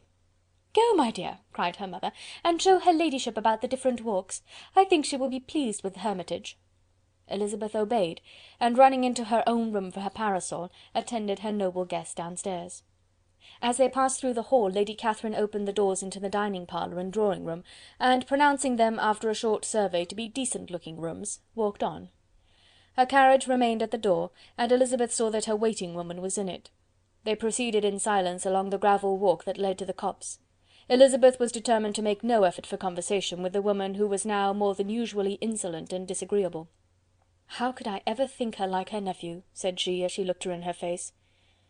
As soon as they entered the copse, Lady Catherine began in the following manner. "You can be at no loss, Miss Bennet, to understand the reason of my journey hither. Your own heart, your own conscience must tell you why I come." Elizabeth looked with unaffected astonishment. "Indeed you are mistaken, madam. I have not been at all able to account for the honour of seeing you here." "Miss Bennet," replied her ladyship in an angry tone, "you ought to know that I am not to be trifled with. But however insincere you may choose to be, you shall not find me so. My character has ever been celebrated for its sincerity and frankness, and in a cause of such moment as this, I shall certainly not depart from it. A report of a most alarming nature reached me 2 days ago. I was told that not only your sister was on the point of being most advantageously married, but that you, Miss Elizabeth Bennet, would, in all likelihood, be soon afterwards united to my nephew, my own nephew, Mr. Darcy. Though I know it must be a scandalous falsehood, though I would not injure him so much as to suppose the truth of it possible, I instantly resolved on setting off for this place, that I might make my sentiments known to you." "If you believed it impossible to be true," said Elizabeth, colouring with astonishment and disdain, "I wonder you took the trouble of coming so far. What could your ladyship propose by it?" "At once to insist upon having such a report universally contradicted." "Your coming to Longbourn to see me and my family," said Elizabeth coolly, "will be rather a confirmation of it, if indeed such a report is in existence." "If! Do you then pretend to be ignorant of it? Has it not been industriously circulated by yourselves? Do you not know that such a report is spread abroad?" "I never heard that it was." "And can you likewise declare that there is no foundation for it?" "I do not pretend to possess equal frankness with your ladyship. You may ask questions which I shall not choose to answer." "This is not to be borne. Miss Bennet, I insist on being satisfied. Has my nephew made you an offer of marriage?" "Your ladyship has declared it to be impossible." "It ought to be so, it must be so, while he retains the use of his reason. But your arts and allurements may, in a moment of infatuation, have made him forget what he owes to himself and to all his family. You may have drawn him in." "If I have, I shall be the last person to confess it." "Miss Bennet, do you know who I am? I have not been accustomed to such language as this. I am almost the nearest relation he has in the world, and am entitled to know all his dearest concerns." "But you are not entitled to know mine, nor will such behaviour as this ever induce me to be explicit." "Let me be rightly understood. This match, to which you have the presumption to aspire, can never take place. No, never. Mr. Darcy is engaged to my daughter. Now what have you to say?" "Only this, that if he is so, you can have no reason to suppose he will make an offer to me." Lady Catherine hesitated for a moment, and then replied: "The engagement between them is of a peculiar kind. From their infancy they have been intended for each other. It was the favourite wish of his mother as well as of hers. While in their cradles we planned the union, and now, at the moment when the wishes of both sisters would be accomplished in their marriage, to be prevented by a young woman of inferior birth, of no importance in the world, and wholly unallied to the family. Do you pay no regard to the wishes of his friends, to his tacit engagement with Miss de Bourgh? Are you lost to every feeling of propriety and delicacy? Have you not heard me say that from his earliest hours he was destined for his cousin?" "Yes, and I had heard it before, but what is that to me? If there is no other objection to my marrying your nephew, I shall certainly not be kept from it by knowing that his mother and aunt wished him to marry Miss de Bourgh. You both did as much as you could in planning the marriage. Its completion depended on others. If Mr. Darcy is neither by honour nor inclination confined to his cousin, why is not he to make another choice? And if I am that choice, why may not I accept him?" "Because honour, decorum, prudence, nay, interest, forbid it. Yes, Miss Bennet, interest. For do not expect to be noticed by his family or friends if you wilfully act against the inclinations of all. You will be censured, slighted, and despised by every one connected with him. Your alliance will be a disgrace. Your name will never even be mentioned by any of us." "These are heavy misfortunes," replied Elizabeth, "but the wife of Mr. Darcy must have such extraordinary sources of happiness necessarily attached to her situation, that she could, upon the whole, have no cause to repine." obstinate, headstrong girl! I am ashamed of you. Is this your gratitude for my attentions to you last spring? Is nothing due to me on that score? Let us sit down. You are to understand, Miss Bennet, that I came here with the determined resolution of carrying my purpose, nor will I be dissuaded from it. I have not been used to submit to any person's whims. I have not been in the habit of brooking disappointment. That will make your ladyship's situation at present more pitiable, but it will have no effect on me. I will not be interrupted. Hear me in silence. My daughter and my nephew are formed for each other. They are descended, on the maternal side, from the same noble line, and on the father's, from respectable, honourable, and ancient, though untitled families. Their fortune on both sides is splendid. They are destined for each other by the voice of every member of their respective houses, and what is to divide them? The upstart pretensions of a young woman without family, connections, or fortune? Is this to be endured? But it must not, shall not be. If you were sensible of your own good, you would not wish to quit the sphere in which you have been brought up. In marrying your nephew, I should not consider myself as quitting that sphere. He is a gentleman, I am a gentleman's daughter. So far we are equal. True. You are a gentleman's daughter, but who was your mother? Who are your uncles and aunts? Do not imagine me ignorant of their condition. Whatever my connections may be, said Elizabeth, if your nephew does not object to them, they can be nothing to you. Tell me once and for all, are you engaged to him? Though Elizabeth would not, for the mere purpose of obliging Lady Catherine, have answered this question, she could not but say, after a moment's deliberation, "I am not." Lady Catherine seemed pleased. "And will you promise me never to enter into such an engagement?" "I will make no promise of the kind." "Miss Bennet, I am shocked and astonished. I expected to find a more reasonable young woman. But do not deceive yourself into a belief that I will never recede. I shall not go away until you have given me the assurance I require. And I certainly never shall give it. I am not to be intimidated into anything so wholly unreasonable. Your ladyship wants Mr. Darcy to marry your daughter, but would my giving you the wished-for promise make their marriage at all more probable? Supposing him to be attached to me, would my refusing to accept his hand make him wish to bestow it on his cousin? Allow me to say, Lady Catherine, that the arguments with which you have supported this extraordinary application have been as frivolous as the application was ill-judged. You have widely mistaken my character, if you think I can be worked on by such persuasions as these. How far your nephew might approve of your interference in his affairs I cannot tell, but you have certainly no right to concern yourself in mine. I must beg, therefore, to be importuned no farther on the subject." "Not so hasty, if you please. I have by no means done. To all the objections I have already urged, I have still another to add. I am no stranger to the particulars of your youngest sister's infamous elopement. I know it all, that the young man's marrying her was a patched-up business at the expense of your father and uncles. And is such a girl to be my nephew's sister? Is her husband, is the son of his late father's steward, to be his brother? Heaven and earth! Of what are you thinking? Are the shades of Pemberley to be thus polluted?" "You can now have nothing further to say," she resentfully answered. "You have insulted me in every possible method. I must beg you to return to the house." And she rose as she spoke. Lady Catherine rose also, and they turned back. Her ladyship was highly incensed. "You have no regard, then, for the honour and credit of my nephew. Unfeeling, selfish girl! Do you not consider that a connection with you must disgrace him in the eyes of everybody?" "Lady Catherine, I have nothing further to say. You know my sentiments." "You are then resolved to have him?" "I have said no such thing. I am only resolved to act in that manner which will, in my own opinion, constitute my happiness, without reference to you, or to any person so wholly unconnected with me." "It is well. You refuse, then, to oblige me. You refuse to obey the claims of duty, honour, and gratitude. You are determined to ruin him in the opinion of all his friends, and make him the contempt of the world." "Neither duty, nor honour, nor gratitude," replied Elizabeth, "have any possible claim on me in the present instance.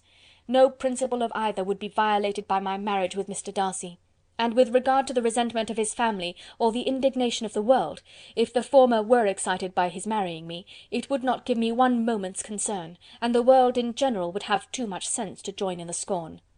"And this is your real opinion? This is your final resolve? Very well, I shall now know how to act.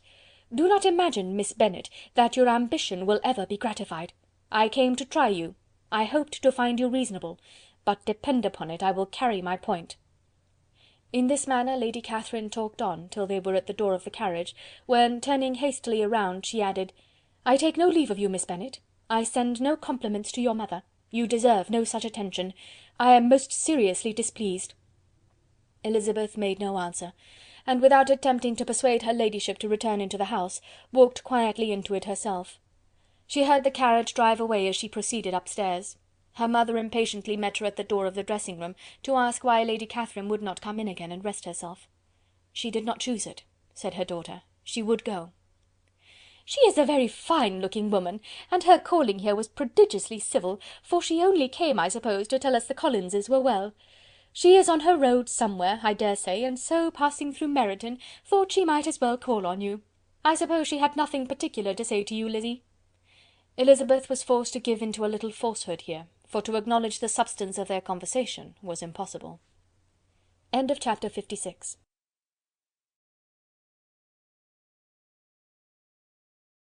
Chapter 57. The discomposure of spirits which this extraordinary visit threw Elizabeth into could not be easily overcome, nor could she for many hours learn to think of it less than incessantly. Lady Catherine, it appeared, had actually taken the trouble of this journey from Rosings for the sole purpose of breaking off her supposed engagement with Mr. Darcy. It was a rational scheme, to be sure, but from what the report of their engagement could originate, Elizabeth was at a loss to imagine, till she recollected that his being the intimate friend of Bingley, and her being the sister of Jane, was enough, at a time when the expectation of one wedding made everybody eager for another, to supply the idea.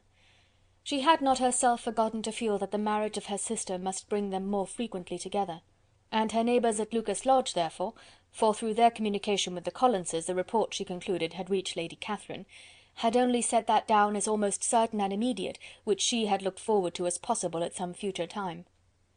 In revolving Lady Catherine's expectations, however, she could not help feeling some uneasiness as to the possible consequence of her persisting in this interference.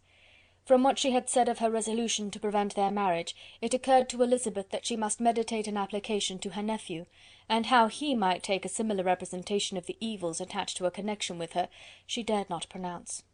She knew not the exact degree of his affection for his aunt, or his dependence on her judgment, but it was natural to suppose that he thought much higher of her ladyship than she could do, and it was certain that, in enumerating the miseries of the marriage with one whose immediate connections were so unequal to his own, his aunt would address him on his weakest side. With his notions of dignity he would probably feel that the arguments, which to Elizabeth had appeared weak and ridiculous, contained much good sense and solid reasoning. If he had been wavering before as to what he should do, which had often seemed likely, the advice and entreaty of so near a relation might settle every doubt, and determine him at once to be as happy as dignity unblemished could make him. In that case he would return no more. Lady Catherine might see him in her way through town, and his engagement to Bingley of coming again to Netherfield must give way. If, therefore, an excuse for not keeping his promise should come to his friend within a few days, she added, I shall know how to understand it. I shall then give over every expectation, every wish of his constancy. If he is satisfied with only regretting me, when he might have obtained my affections and hand, I shall soon cease to regret him at all. The surprise of the rest of the family on hearing who their visitor had been was very great, but they obligingly satisfied it with the same kind of supposition which had appeased Mrs. Bennet's curiosity, and Elizabeth was spared from much teasing on the subject. The next morning, as she was going downstairs, she was met by her father, who came out of his library with the letter in his hand. "Lizzy," said he, "I was going to look for you. Come into my room." She followed him thither, and her curiosity to know what he had to tell her was heightened by the supposition of its being in some manner connected with the letter he held. It suddenly struck her that it might be from Lady Catherine, and she anticipated with dismay all the consequent explanations. She followed her father to the fireplace, and they both sat down. He then said, "I have received a letter this morning that has astonished me exceedingly. As it principally concerns yourself, you ought to know its contents.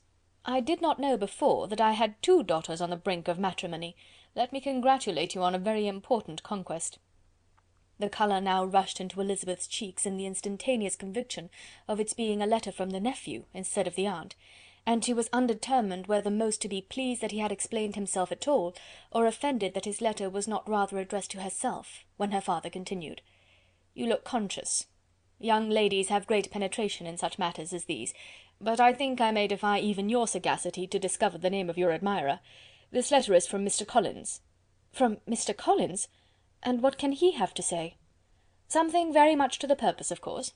He begins with congratulations on the approaching nuptials of my eldest daughter, of which, it seems, he has been told by some of the good-natured, gossiping Lucases. I shall not sport with your impatience by reading what he says on that point.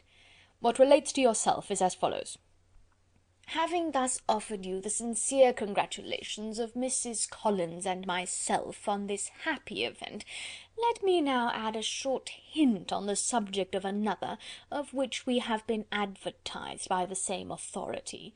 Your daughter Elizabeth, it is presumed, will not long bear the name of Bennet after her elder sister has resigned it, and the chosen partner of her fate may be reasonably looked up to as one of the most illustrious personages in this land." "Can you possibly guess, Lizzy, who is meant by this?" "This young gentleman is blessed in a peculiar way with everything the heart of mortal can most desire: splendid property, noble kindred, and extensive patronage.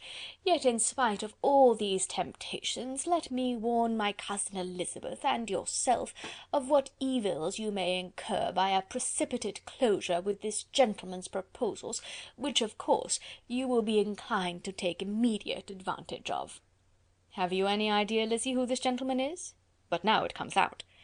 "My motive for cautioning you is as follows. We have reason to imagine that his aunt, Lady Catherine de Bourgh, does not look on the match with a friendly eye. Mr. Darcy, you see, is the man. Now, Lizzy, I think I have surprised you.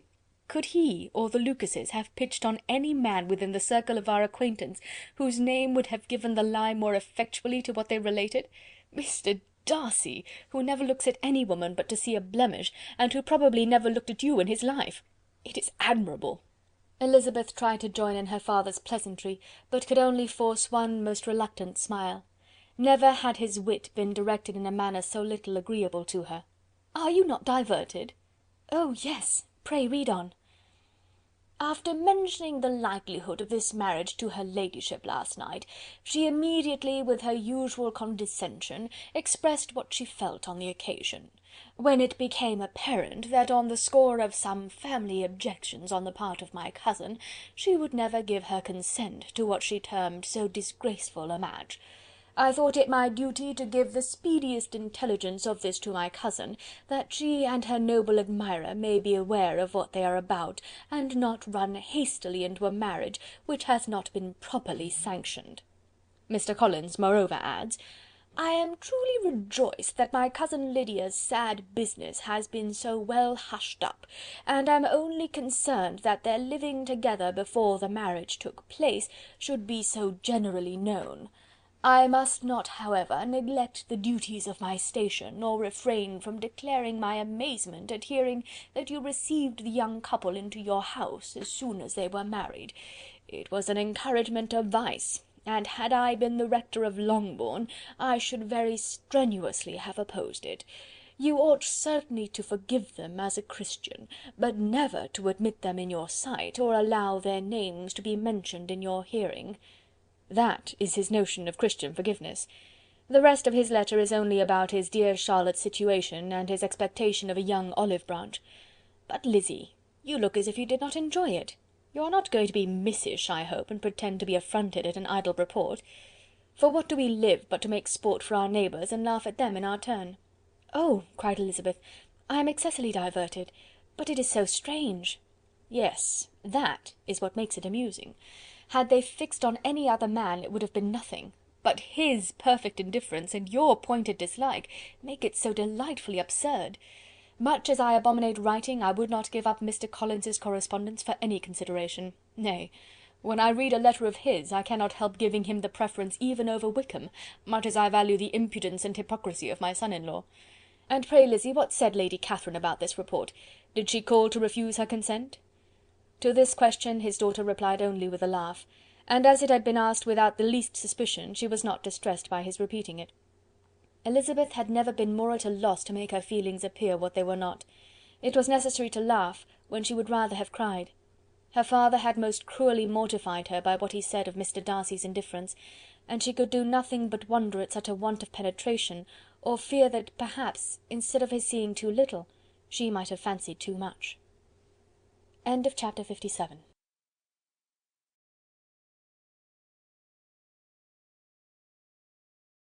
Chapter 58. Instead of receiving any such letter of excuse from his friend as Elizabeth half expected Mr. Bingley to do, he was able to bring Darcy with him to Longbourn before many days had passed after Lady Catherine's visit. The gentleman arrived early, and before Mrs. Bennet had time to tell him of their having seen his aunt, of which her daughter sat in momentary dread, Bingley, who wanted to be alone with Jane, proposed their all walking out. It was agreed to. Mrs. Bennet was not in the habit of walking, Mary could never spare time, but the remaining 5 set off together. Bingley and Jane, however, soon allowed the others to outstrip them, while Elizabeth, Kitty, and Darcy were to entertain each other. Very little was said by either.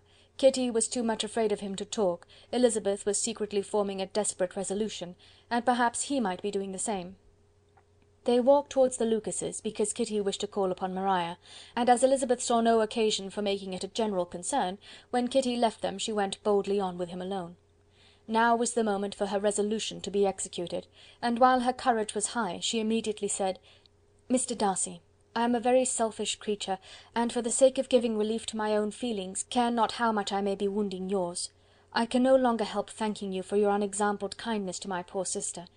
Ever since I have known it, I have been most anxious to acknowledge to you how gratefully I feel it. Were it known to the rest of my family, I should not have merely my own gratitude to express." "I am sorry, exceedingly sorry," replied Darcy in a tone of surprise and emotion, "that you have ever been informed of what may, in a mistaken light, have given you uneasiness. I did not think Mrs. Gardiner was so little to be trusted. You must not blame my aunt. Lydia's thoughtlessness first betrayed to me that you had been concerned in the matter, and of course I could not rest till I knew the particulars. Let me thank you again and again, in the name of all my family, for that generous compassion which induced you to take so much trouble and bear so many mortifications for the sake of discovering them." "If you will thank me," he replied, "let it be for yourself alone. That the wish of giving happiness to you might add force to the other inducements which led me on, I shall not attempt to deny. But your family owe me nothing. Much as I respect them, I believe I thought only of you." Elizabeth was too much embarrassed to say a word. After a short pause, her companion added, "You are too generous to trifle with me. If your feelings are still what they were last April, tell me so at once. My affections and wishes are unchanged, but one word from you will silence me on this subject for ever." Elizabeth, feeling all the more than common awkwardness and anxiety of his situation, now forced herself to speak, and immediately, though not very fluently, gave him to understand that her sentiments had undergone so material a change since the period to which he alluded, as to make her receive with gratitude and pleasure his present assurances. The happiness which this reply produced was such as he had probably never felt before, and he expressed himself on the occasion as sensibly and as warmly as a man violently in love can be supposed to do. Had Elizabeth been able to encounter his eye, she might have seen how well the expression of heartfelt delight diffused over his face became him; but though she could not look, she could listen, and he told her of feelings which, in proving of what importance she was to him, made his affection every moment more valuable. They walked on without knowing in what direction. There was too much to be thought and felt and said for attention to any other objects. She soon learnt that they were indebted for their present good understanding to the efforts of his aunt, who did call on him in her return through London, and there related her journey to Longbourn, its motive, and the substance of her conversation with Elizabeth, dwelling emphatically on every expression of the latter which, in her ladyship's apprehension, peculiarly denoted her perverseness and assurance, in the belief that such a relation must assist her endeavours to obtain that promise from her nephew which she had refused to give. But, unluckily for her ladyship, its effect had been exactly contrariwise. "It taught me to hope," said he, "as I had scarcely ever allowed myself to hope before. I knew enough of your disposition to be certain that, had you been absolutely, irrevocably decided against me, you would have acknowledged it to Lady Catherine frankly and openly." Elizabeth coloured and laughed as she replied, "Yes, you know enough of my frankness to believe me capable of that. After abusing you so abominably to your face, I could have no scruple in abusing you to all your relations. What did you say of me that I did not deserve? For though your accusations were ill-founded, formed on mistaken premises, my behaviour to you at the time had merited the severest reproof, It was unpardonable. I cannot think of it without abhorrence." "We will not quarrel for the greater share of blame annexed to that evening," said Elizabeth. "The conduct of neither, if strictly examined, will be irreproachable. But since then we have both, I hope, improved in civility. I cannot be so easily reconciled to myself. The recollection of what I then said, of my conduct, my manners, my expressions during the whole of it, is now, and has been many months, inexpressibly painful to me. Your reproof, so well applied, I shall never forget. Had you behaved in a more gentlemanlike manner, those were your words. You know not, you can scarcely conceive, how they have tortured me, though it was some time, I confess, before I was reasonable enough to allow their justice. I was certainly very far from expecting them to make so strong an impression. I had not the smallest idea of their being ever felt in such a way." "I can easily believe it. You thought me then devoid of every proper feeling, I am sure you did. The turn of your countenance I shall never forget, as you said that I could not have addressed you in any possible way that would induce you to accept me. Oh, do not repeat what I then said. These recollections will not do at all. I assure you that I have long been most heartily ashamed of it." Darcy mentioned his letter. "Did it," said he, "did it soon make you think better of me? Did you, on reading it, give any credit to its contents?" She explained what its effect on her had been, and how gradually all her former prejudices had been removed. "I knew," said he, "that what I wrote must give you pain, but it was necessary. I hope you have destroyed the letter. There was one part especially, the opening of it, which I should dread your having the power of reading again. I can remember some expressions which might justly make you hate me. The letter shall certainly be burnt, if you believe it essential to the preservation of my regard, but though we have both reason to think my opinions not entirely unalterable, they are not, I hope, quite so easily changed as that implies." "When I wrote that letter," replied Darcy, "I believed myself perfectly calm and cool, but I am since convinced that it was written in a dreadful bitterness of spirit. The letter perhaps began in bitterness, but it did not end so. The adieu is charity itself. But think no more of the letter. The feelings of the person who wrote and the person who received it are now so widely different from what they were then, that every unpleasant circumstance attending it ought to be forgotten. You must learn some of my philosophy. Think only of the past as its remembrance gives you pleasure." "I cannot give you credit for any philosophy of the kind. Your retrospections must be so totally void of reproach, that the contentment arising from them is not of philosophy, but, what is much better, of innocence. But with me it is not so. Painful recollections will intrude which cannot, which ought not to be repelled. I have been a selfish being all my life, in practice though not in principle. As a child I was taught what was right, but I was not taught to correct my temper. I was given good principles, but left to follow them in pride and conceit. Unfortunately an only son, for many years an only child, I was spoilt by my parents, who, though good themselves, my father particularly all that was benevolent and amiable, allowed, encouraged, almost taught me to be selfish and overbearing, to care for none beyond my own family circle, to think meanly of all the rest of the world, to wish at least to think meanly of their sense and worth compared with my own. Such I was from 8 to 28, and such I might still have been but for you, dearest, loveliest Elizabeth. What do I not owe you? You taught me a lesson, hard indeed at first, but most advantageous. By you I was properly humbled. I came to you without a doubt of my reception. You showed me how insufficient were all my pretensions to please a woman worthy of being pleased. Had you then persuaded yourself that I should? Indeed I had. What will you think of my vanity? I believed you to be wishing, expecting my addresses. My manners must have been in fault, but not intentionally, I assure you. I never meant to deceive you, but my spirits might often lead me wrong. How you must have hated me after that evening! Hate you? I was angry perhaps at first, but my anger soon began to take a proper direction. I am almost afraid of asking what you thought of me when we met at Pemberley. You blamed me for coming? No, indeed. I felt nothing but surprise. Your surprise could not be greater than mine in being noticed by you. My conscience told me that I deserved no extraordinary politeness, and I confess that I did not expect to receive more than my due. My object then, replied Darcy, was to show you by every civility in my power that I was not so mean as to resent the past, and I hoped to obtain your forgiveness, to lessen your ill opinion by letting you see that your reproofs had been attended to. How soon any other wishes introduced themselves I can hardly tell, but I believe in about half an hour after I had seen you." He then told her of Georgiana's delight in her acquaintance, and of her disappointment at its sudden interruption, which naturally leading to the cause of that interruption, she soon learnt that his resolution of following her from Derbyshire in quest of her sister had been formed before he quitted the inn, and that his gravity and thoughtfulness there had arisen from no other struggles than what such a purpose must comprehend. She expressed her gratitude again, but it was too painful a subject to each to be dwelt on farther.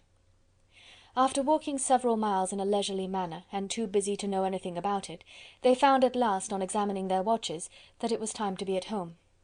What could become of Mr. Bingley and Jane, was a wonder which introduced the discussion of their affairs. Darcy was delighted with their engagement. His friend had given him the earliest information of it. "I must ask whether you were surprised," said Elizabeth. "Not at all. When I went away I felt that it would soon happen. That is to say, you had given your permission. I guessed as much." And though he exclaimed at the term, she found that it had been pretty much the case. "On the evening before my going to London," said he, "I made a confession to him, which I believe I ought to have made long ago. I told him of all that had occurred to make my former interference in his affairs absurd and impertinent. His surprise was great. He had never had the slightest suspicion.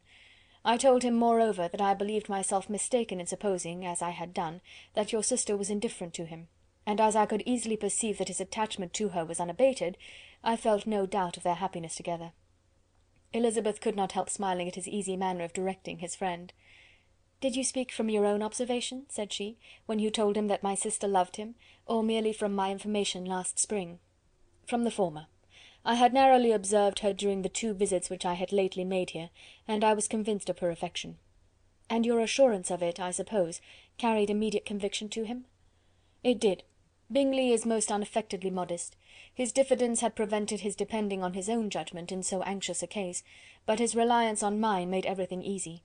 I was obliged to confess one thing, which for a time, and not unjustly, offended him.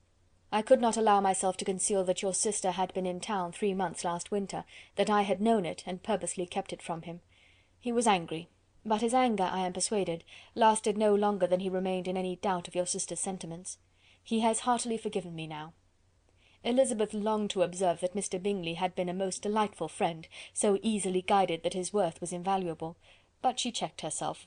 She remembered that he had yet to learn to be laughed at, and it was rather too early to begin. In anticipating the happiness of Bingley, which of course was to be inferior only to his own, he continued the conversation till they reached the house. In the hall they parted. End of chapter 58.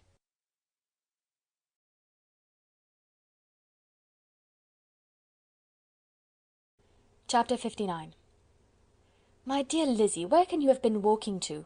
was a question which Elizabeth received from Jane as soon as she entered their room, and from all the others when they sat down to table. She had only to say in reply that they had wandered about till she was beyond her own knowledge. She coloured as she spoke, but neither that nor anything else awakened a suspicion of the truth. The evening passed quietly, unmarked by anything extraordinary. The acknowledged lovers talked and laughed, the unacknowledged were silent. Darcy was not of a disposition in which happiness overflows in mirth, and Elizabeth, agitated and confused, rather knew that she was happy than felt herself to be so, for besides the immediate embarrassment, there were other evils before her. She anticipated what would be felt in the family when her situation became known. She was aware that no one liked him but Jane, and even feared that with the others it was a dislike which not all his fortune and consequence might do away. At night she opened her heart to Jane. Though suspicion was very far from Miss Bennet's general habits, she was absolutely incredulous here. "You're joking, Lizzy! This cannot be! Engaged to Mr. Darcy? No, no, you shall not deceive me. I know it to be impossible. This is a wretched beginning indeed. My sole dependence was on you, and I am sure nobody else will believe me, if you do not. Yet indeed I am in earnest. I speak nothing but the truth. He still loves me, and we are engaged." Jane looked at her doubtingly. "Oh, Lizzy, it cannot be. I know how much you dislike him." "You know nothing of the matter. That is all to be forgot. Perhaps I did not always love him so well as I do now, but in such cases as these a good memory is unpardonable. This is the last time I shall ever remember it myself." Miss Bennet still looked all amazement. Elizabeth again, and more seriously, assured her of its truth. "Good heaven! Can it really be so? Yet now I must believe you," cried Jane. "My dear, dear Lizzy, I do congratulate you, but "Are you certain? Forgive the question. Are you quite certain that you can be happy with him?" "There can be no doubt of that. It is settled between us already, that we are to be the happiest couple in the world. But are you pleased, Jane? Shall you like to have such a brother?" "Very, very much. Nothing could give either Bingley or myself more delight. But we considered it, we talked of it as impossible. And do you really love him quite well enough? Oh, Lizzy, do anything rather than marry without affection. Are you quite sure that you feel what you ought to do?" "Oh, yes." "You will only think I feel more than I ought to do, when I tell you all." "What do you mean?" "Why, I must confess that I love him better than I do Bingley. I am afraid you will be angry." "My dearest sister, now be serious. I want to talk very seriously. Let me know everything that I am to know, without delay. Will you tell me how long you have loved him?" "It has been coming on so gradually that I hardly know when it began. But I believe I must date it from my first seeing his beautiful grounds at Pemberley." Another entreaty that she would be serious, however, produced the desired effect, and she soon satisfied Jane by her solemn assurances of attachment. When convinced on that article, Miss Bennet had nothing further to wish. "Now I am quite happy," said she, "for you will be as happy as myself. I always had a value for him. Were it for nothing but his love of you, I must always have esteemed him. But now, as Bingley's friend and your husband, there can be only Bingley and yourself more dear to me." "But, Lizzy, you have been very sly, very reserved with me. How little did you tell me of what passed at Pemberley and Lambton! I owe all that I know of it to another, not to you." Elizabeth told her the motives of her secrecy. She had been unwilling to mention Bingley, and the unsettled state of her own feelings had made her equally avoid the name of his friend. But now she would no longer conceal from her his share in Lydia's marriage. All was acknowledged, and half the night spent in conversation. "Good gracious!" cried Mrs. Bennet, as she stood at a window the next morning, "if that disagreeable Mr. Darcy is not coming here again with our dear Bingley! What can he mean by being so tiresome as to always be coming here? I had no notion but he would go a shooting or something or other, and not disturb us with his company. What shall we do with him? Lizzy, you must walk out with him again, that he may not be in Bingley's way." Elizabeth could hardly help laughing at so convenient a proposal, yet was really vexed that her mother should be always giving him such an epithet. As soon as they entered, Bingley looked at her so expressively, and shook hands with such warmth, as left no doubt of his good information, and he soon afterwards said aloud, "Mrs. Bennet, have you no more lanes hereabouts in which Lizzy may lose her way again to-day?" "I advise Mr. Darcy and Lizzy and Kitty," said Mrs. Bennet, "to walk to Oakham Mount this morning. It is a nice long walk, and Mr. Darcy has never seen the view." "It may do very well for the others," replied Mr. Bingley, "but I am sure it will be too much for Kitty. Won't it, Kitty?" Kitty owned that she had rather stay at home. Darcy professed a great curiosity to see the view from the Mount, and Elizabeth silently consented. As she went upstairs to get ready, Mrs. Bennet followed her, saying, "I am quite sorry, Lizzy, that you should be forced to have that disagreeable man all to yourself, but I hope you will not mind it. It is all for Jane's sake, you know. There is no occasion for talking to him, except just now and then, so do not put yourself to inconvenience." During their walk it was resolved that Mr. Bennet's consent should be asked in the course of the evening. Elizabeth reserved to herself the application for her mother's. She could not determine how her mother would take it, sometimes doubting whether all his wealth and grandeur would be enough to overcome her abhorrence of the man. But whether she were violently set against the match, or violently delighted with it, it was certain that her manner would be equally ill adapted to do credit to her sense, and she could no more bear that Mr. Darcy should hear the first raptures of her joy than the first vehemence of her disapprobation. In the evening, soon after Mr. Bennet withdrew to the library, she saw Mr. Darcy rise also and follow him, and her agitation on seeing it was extreme. She did not fear her father's opposition, but he was going to be made unhappy, and that it should be through her means, that she, his favourite child, should be distressing him by her choice, should be filling him with fears and regrets in disposing of her, was a wretched reflection, and she sat in misery till Mr. Darcy appeared again, when, looking at him, she was a little relieved by his smile. In a few minutes he approached the table where she was sitting with Kitty, and while pretending to admire her work, said in a whisper, "Go to your father, he wants you in the library." She was gone directly. Her father was walking about the room, looking grave and anxious. "Lizzy," said he, "what are you doing? Are you out of your senses to be accepting this man? Have you not always hated him?" How earnestly did she then wish that her former opinions had been more reasonable, her expressions more moderate! It would have spared her from explanations and professions which it was exceedingly awkward to give, but they were now necessary, and she assured him, with some confusion, of her attachment to Mr. Darcy. "Or, in other words, you are determined to have him. He is rich, to be sure, and you may have more fine clothes and fine carriages than Jane, but will they make you happy?" "Have you any other objection," said Elizabeth, "than your belief in my indifference?" "None at all. We all know him to be a proud, unpleasant sort of man, but this would be nothing if you really liked him." "I do like him," she replied, with tears in her eyes. "I love him. Indeed, he has no improper pride. He is perfectly amiable. You do not know what he really is. Then pray do not pain me by speaking of him in such terms." "Lizzy," said her father, "I have given him my consent. He is the kind of man indeed to whom I should never dare refuse anything which he condescended to ask. I now give it to you, if you are resolved on having him. But let me advise you to think better of it. I know your disposition, Lizzy. I know that you could be neither happy nor respectable unless you truly esteemed your husband, unless you looked up to him as a superior. Your lively talents would place you in the greatest danger in an unequal marriage. You could scarcely escape discredit and misery. My child, let me not have the grief of seeing you unable to respect your partner in life. You know not what you are about." Elizabeth, still more affected, was earnest and solemn in her reply, and at length, by repeated assurances that Mr. Darcy was really the object of her choice, by explaining the gradual change which her estimation of him had undergone, relating her absolute certainty that his affection was not the work of a day, but had stood the test of many months' suspense, and enumerating with energy all his good qualities, she did conquer her father's incredulity, and reconcile him to the match. "Well, my dear," said he, when she ceased speaking, "I have no more to say. If this be the case, he deserves you.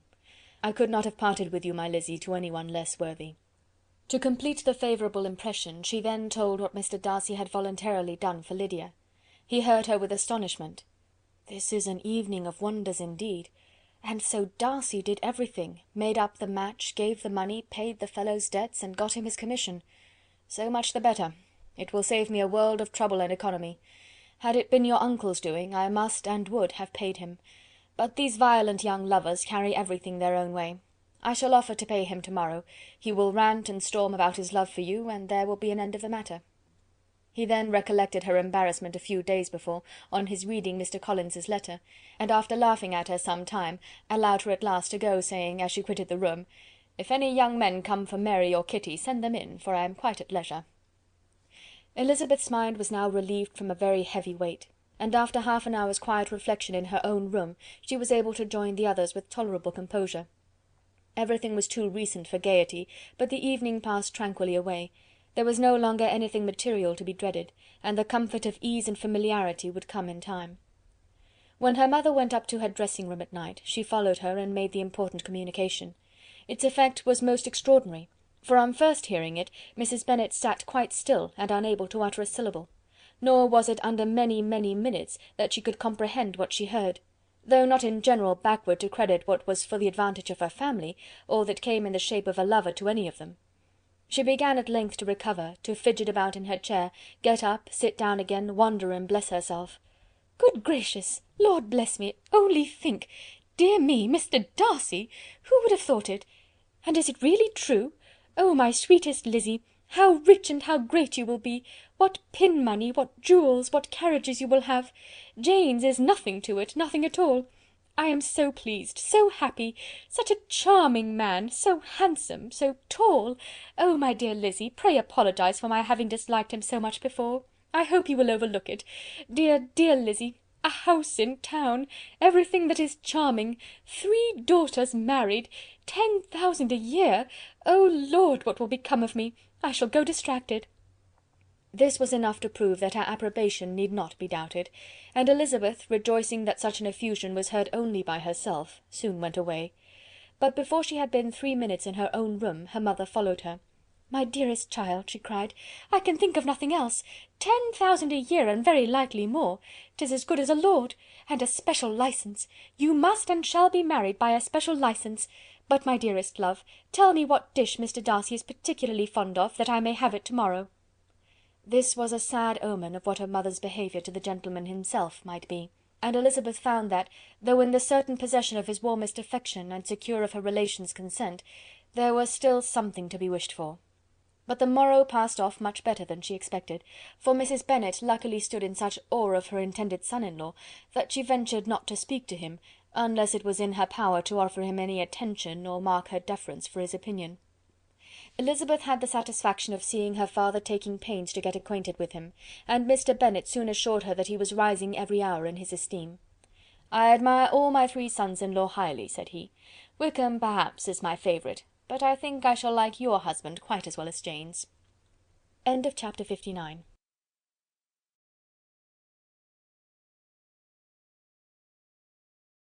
Chapter 60. Elizabeth's spirits soon rising to playfulness again, she wanted Mr. Darcy to account for his ever having fallen in love with her. "How could you begin?" said she. "I can comprehend your going on charmingly, when once you had made a beginning, but what could set you off in the first place?" "I cannot fix the hour, or the spot, or the look, or the words, which laid the foundation. It is too long ago. I was in the middle of it before I knew that I had begun. My beauty you had early withstood, and as for my manners, my behaviour to you was at least always bordering on the uncivil, and I never spoke to you without rather wishing to give you pain than not. Now be sincere. Did you admire me for my impertinence?" "For the liveliness of your mind, I did. You may as well call it impertinence at once. It was very little less. The fact is that you were sick of civility, of deference, of officious attention. You were disgusted with the women who were always speaking and looking and thinking for your approbation alone. I roused and interested you because I was so unlike them. Had you not been really amiable, you would have hated me for it, but in spite of the pains you took to disguise yourself, your feelings were always noble and just, and in your heart you thoroughly despised the persons who so assiduously courted you. There, I have saved you the trouble of accounting for it, and really, all things considered, I begin to think it perfectly reasonable. To be sure, you knew no actual good of me, but nobody thinks of that when they fall in love." "Was there no good in your affectionate behaviour to Jane while she was ill at Netherfield?" "Dearest Jane! Who could have done less for her? But make a virtue of it by all means. My good qualities are under your protection, and you are to exaggerate them as much as possible, and in return it belongs to me to find occasions for teasing and quarrelling with you as often as may be. And I shall begin directly by asking you what made you so unwilling to come to the point at last? What made you so shy of me when you first called, and afterwards dined here? Why, especially when you called, did you look as if you did not care about me?" "Because you were grave and silent, and gave me no encouragement." "But I was embarrassed." "And so was I." "You might have talked to me more when you came to dinner." "A man who had felt less might." "How unlucky that you should have a reasonable answer to give, and that I should be so reasonable as to admit it. But I wonder how long you would have gone on, if you had been left to yourself. I wonder when you would have spoken, if I had not asked you. My resolution of thanking you for your kindness to Lydia had certainly great effect.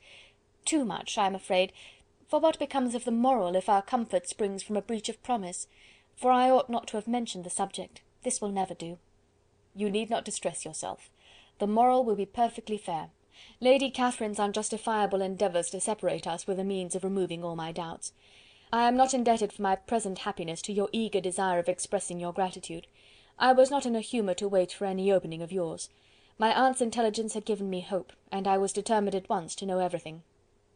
"Lady Catherine has been of infinite use, which ought to make her happy, for she loves to be of use. But tell me, what did you come down to Netherfield for? Was it merely to write to Longbourn and be embarrassed, or had you intended any more serious consequence?" "My real purpose was to see you, and to judge, if I could, whether I might ever hope to make you love me.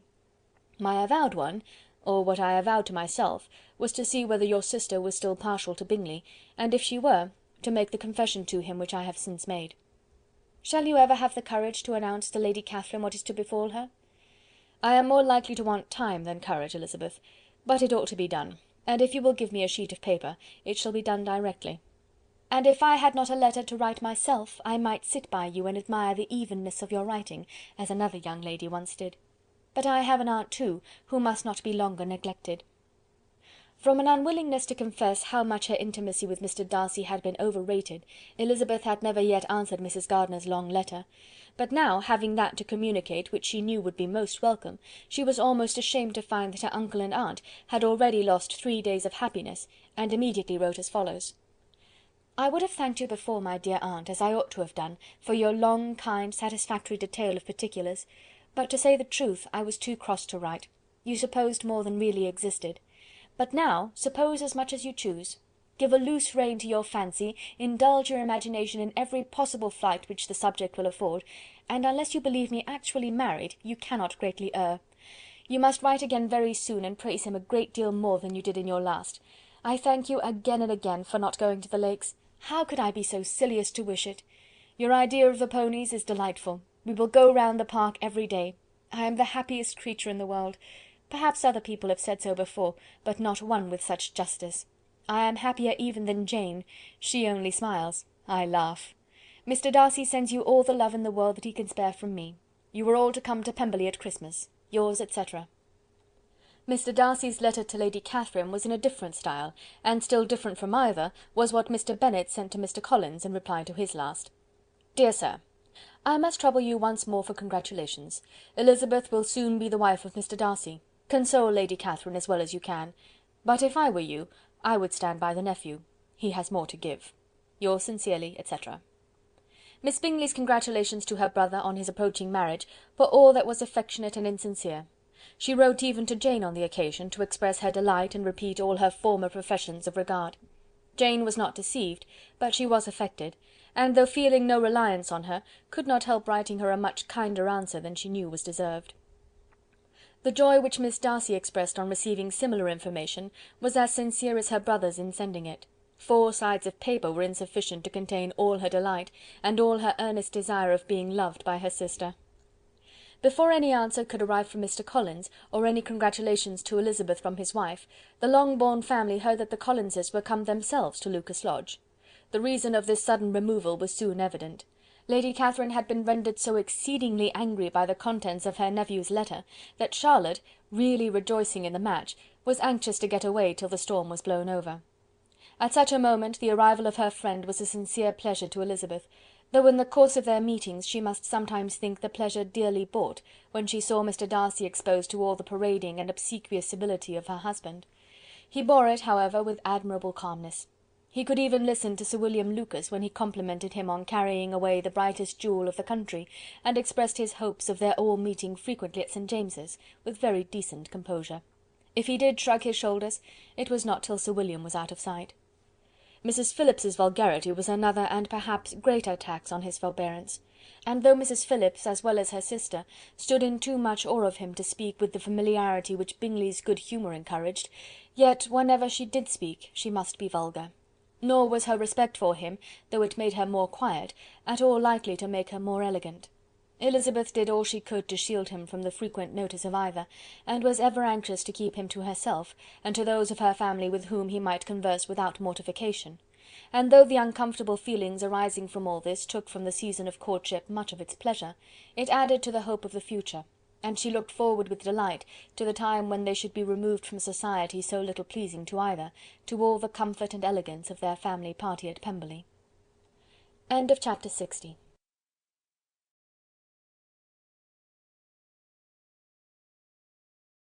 Chapter 61. Happy for all her maternal feelings was the day on which Mrs. Bennet got rid of her 2 most deserving daughters. With what delighted pride she afterwards visited Mrs. Bingley and talked of Mrs. Darcy may be guessed. I wish I could say, for the sake of her family, that the accomplishment of her earnest desire in the establishment of so many of her children produced so happy an effect as to make her a sensible, amiable, well-informed woman for the rest of her life, though perhaps it was lucky for her husband, who might not have relished domestic felicity in so unusual a form, that she was still occasionally nervous and invariably silly. Mr. Bennet missed his second daughter exceedingly. His affection for her drew him oftener from home than anything else could do. He delighted in going to Pemberley, especially when he was least expected. Mr. Bingley and Jane remained at Netherfield only a twelvemonth. So near a vicinity to her mother in merit and relations was not desirable even to his easy temper, or her affectionate heart. The darling wish of his sisters was then gratified. He bought an estate in a neighbouring county to Derbyshire, and Jane and Elizabeth, in addition to every other source of happiness, were within 30 miles of each other. Kitty, to her very material advantage, spent the chief of her time with her 2 elder sisters. In society so superior to what she had generally known, her improvement was great. She was not of so ungovernable a temper as Lydia, and removed from the influence of Lydia's example, she became, by proper attention and management, less irritable, less ignorant, and less insipid. From the further disadvantage of Lydia's society she was of course carefully kept, and though Mrs. Wickham frequently invited her to come and stay with her, with the promise of balls and young men, her father would never consent to her going. Mary was the only daughter who remained at home, and she was necessarily drawn from the pursuit of accomplishments by Mrs. Bennet's being quite unable to sit alone. Mary was obliged to mix more with the world, but she could still moralize over every morning visit, and as she was no longer mortified by comparisons between her sister's beauty and her own, it was suspected by her father that she submitted to the change without much reluctance. As for Wickham and Lydia, their characters suffered no revolution from the marriage of her sisters. He bore with philosophy the conviction that Elizabeth must now become acquainted with whatever of his ingratitude and falsehood had before been unknown to her, and in spite of everything was not wholly without hope that Darcy might yet be prevailed on to make his fortune. The congratulatory letter which Elizabeth received from Lydia on her marriage explained to her that, by his wife at least, if not by himself, such a hope was cherished. The letter was to this effect: "My dear Lizzy, I wish you joy. If you love Mr. Darcy half as well as I do my dear Wickham, you must be very happy. It is a great comfort to have you so rich, and when you have nothing else to do, I hope you will think of us. I am sure Wickham would like a place at court very much, and I do not think we shall have quite enough money to live upon without some help. Any place would do, of about 300 or 400 a year, but however, do not speak to Mr. Darcy about it, if you had rather not. Yours, etc." As it happened that Elizabeth had much rather not, she endeavoured in her answer to put an end to every entreaty and expectation of the kind. Such relief, however, as it was in her power to afford, by the practice of what might be called economy in her own private expenses, she frequently sent them. It had always been evident to her that such an income as theirs, under the direction of two persons so extravagant in their wants, and heedless of the future, must be very insufficient to their support, and whenever they changed their quarters, either Jane or herself were sure of being applied to for some little assistance towards discharging their bills. Their manner of living, even when the restoration of peace dismissed them to a home, was unsettled in the extreme. They were always moving from place to place in quest of a cheap situation, and always spending more than they ought. His affection for her soon sunk into indifference, hers lasted a little longer, and in spite of her youth and her manners, she retained all the claims to reputation which her marriage had given her. Though Darcy could never receive him at Pemberley, yet for Elizabeth's sake he assisted him further in his profession. Lydia was occasionally a visitor there, when her husband was gone to enjoy himself in London or Bath, and with the Bingleys they both of them frequently stayed so long, that even Bingley's good humour was overcome, and he proceeded so far as to talk of giving them a hint to be gone. Miss Bingley was very deeply mortified by Darcy's marriage, but as she thought it advisable to retain the right of visiting at Pemberley, she dropped all her resentment, was fonder than ever of Georgiana, almost as attentive to Darcy as heretofore, and paid off every arrear of civility to Elizabeth. Pemberley was now Georgiana's home, and the attachment of the sisters was exactly what Darcy had hoped to see. They were able to love each other even as well as they intended. Georgiana had the highest opinion in the world of Elizabeth, though at first she often listened with an astonishment bordering on alarm at her lively, sportive manner of talking to her brother.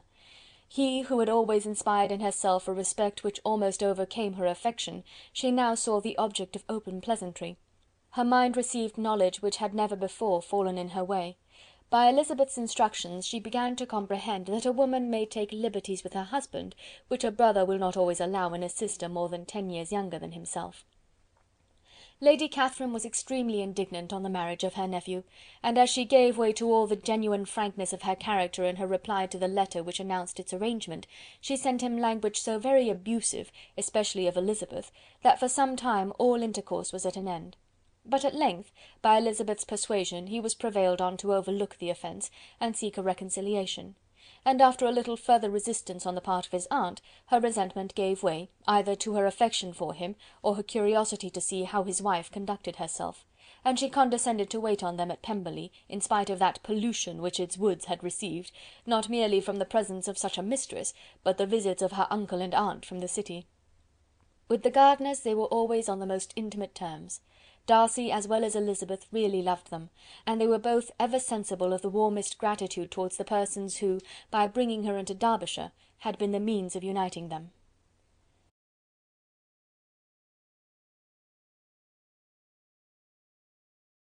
End of chapter 61. End of Pride and Prejudice by Jane Austen.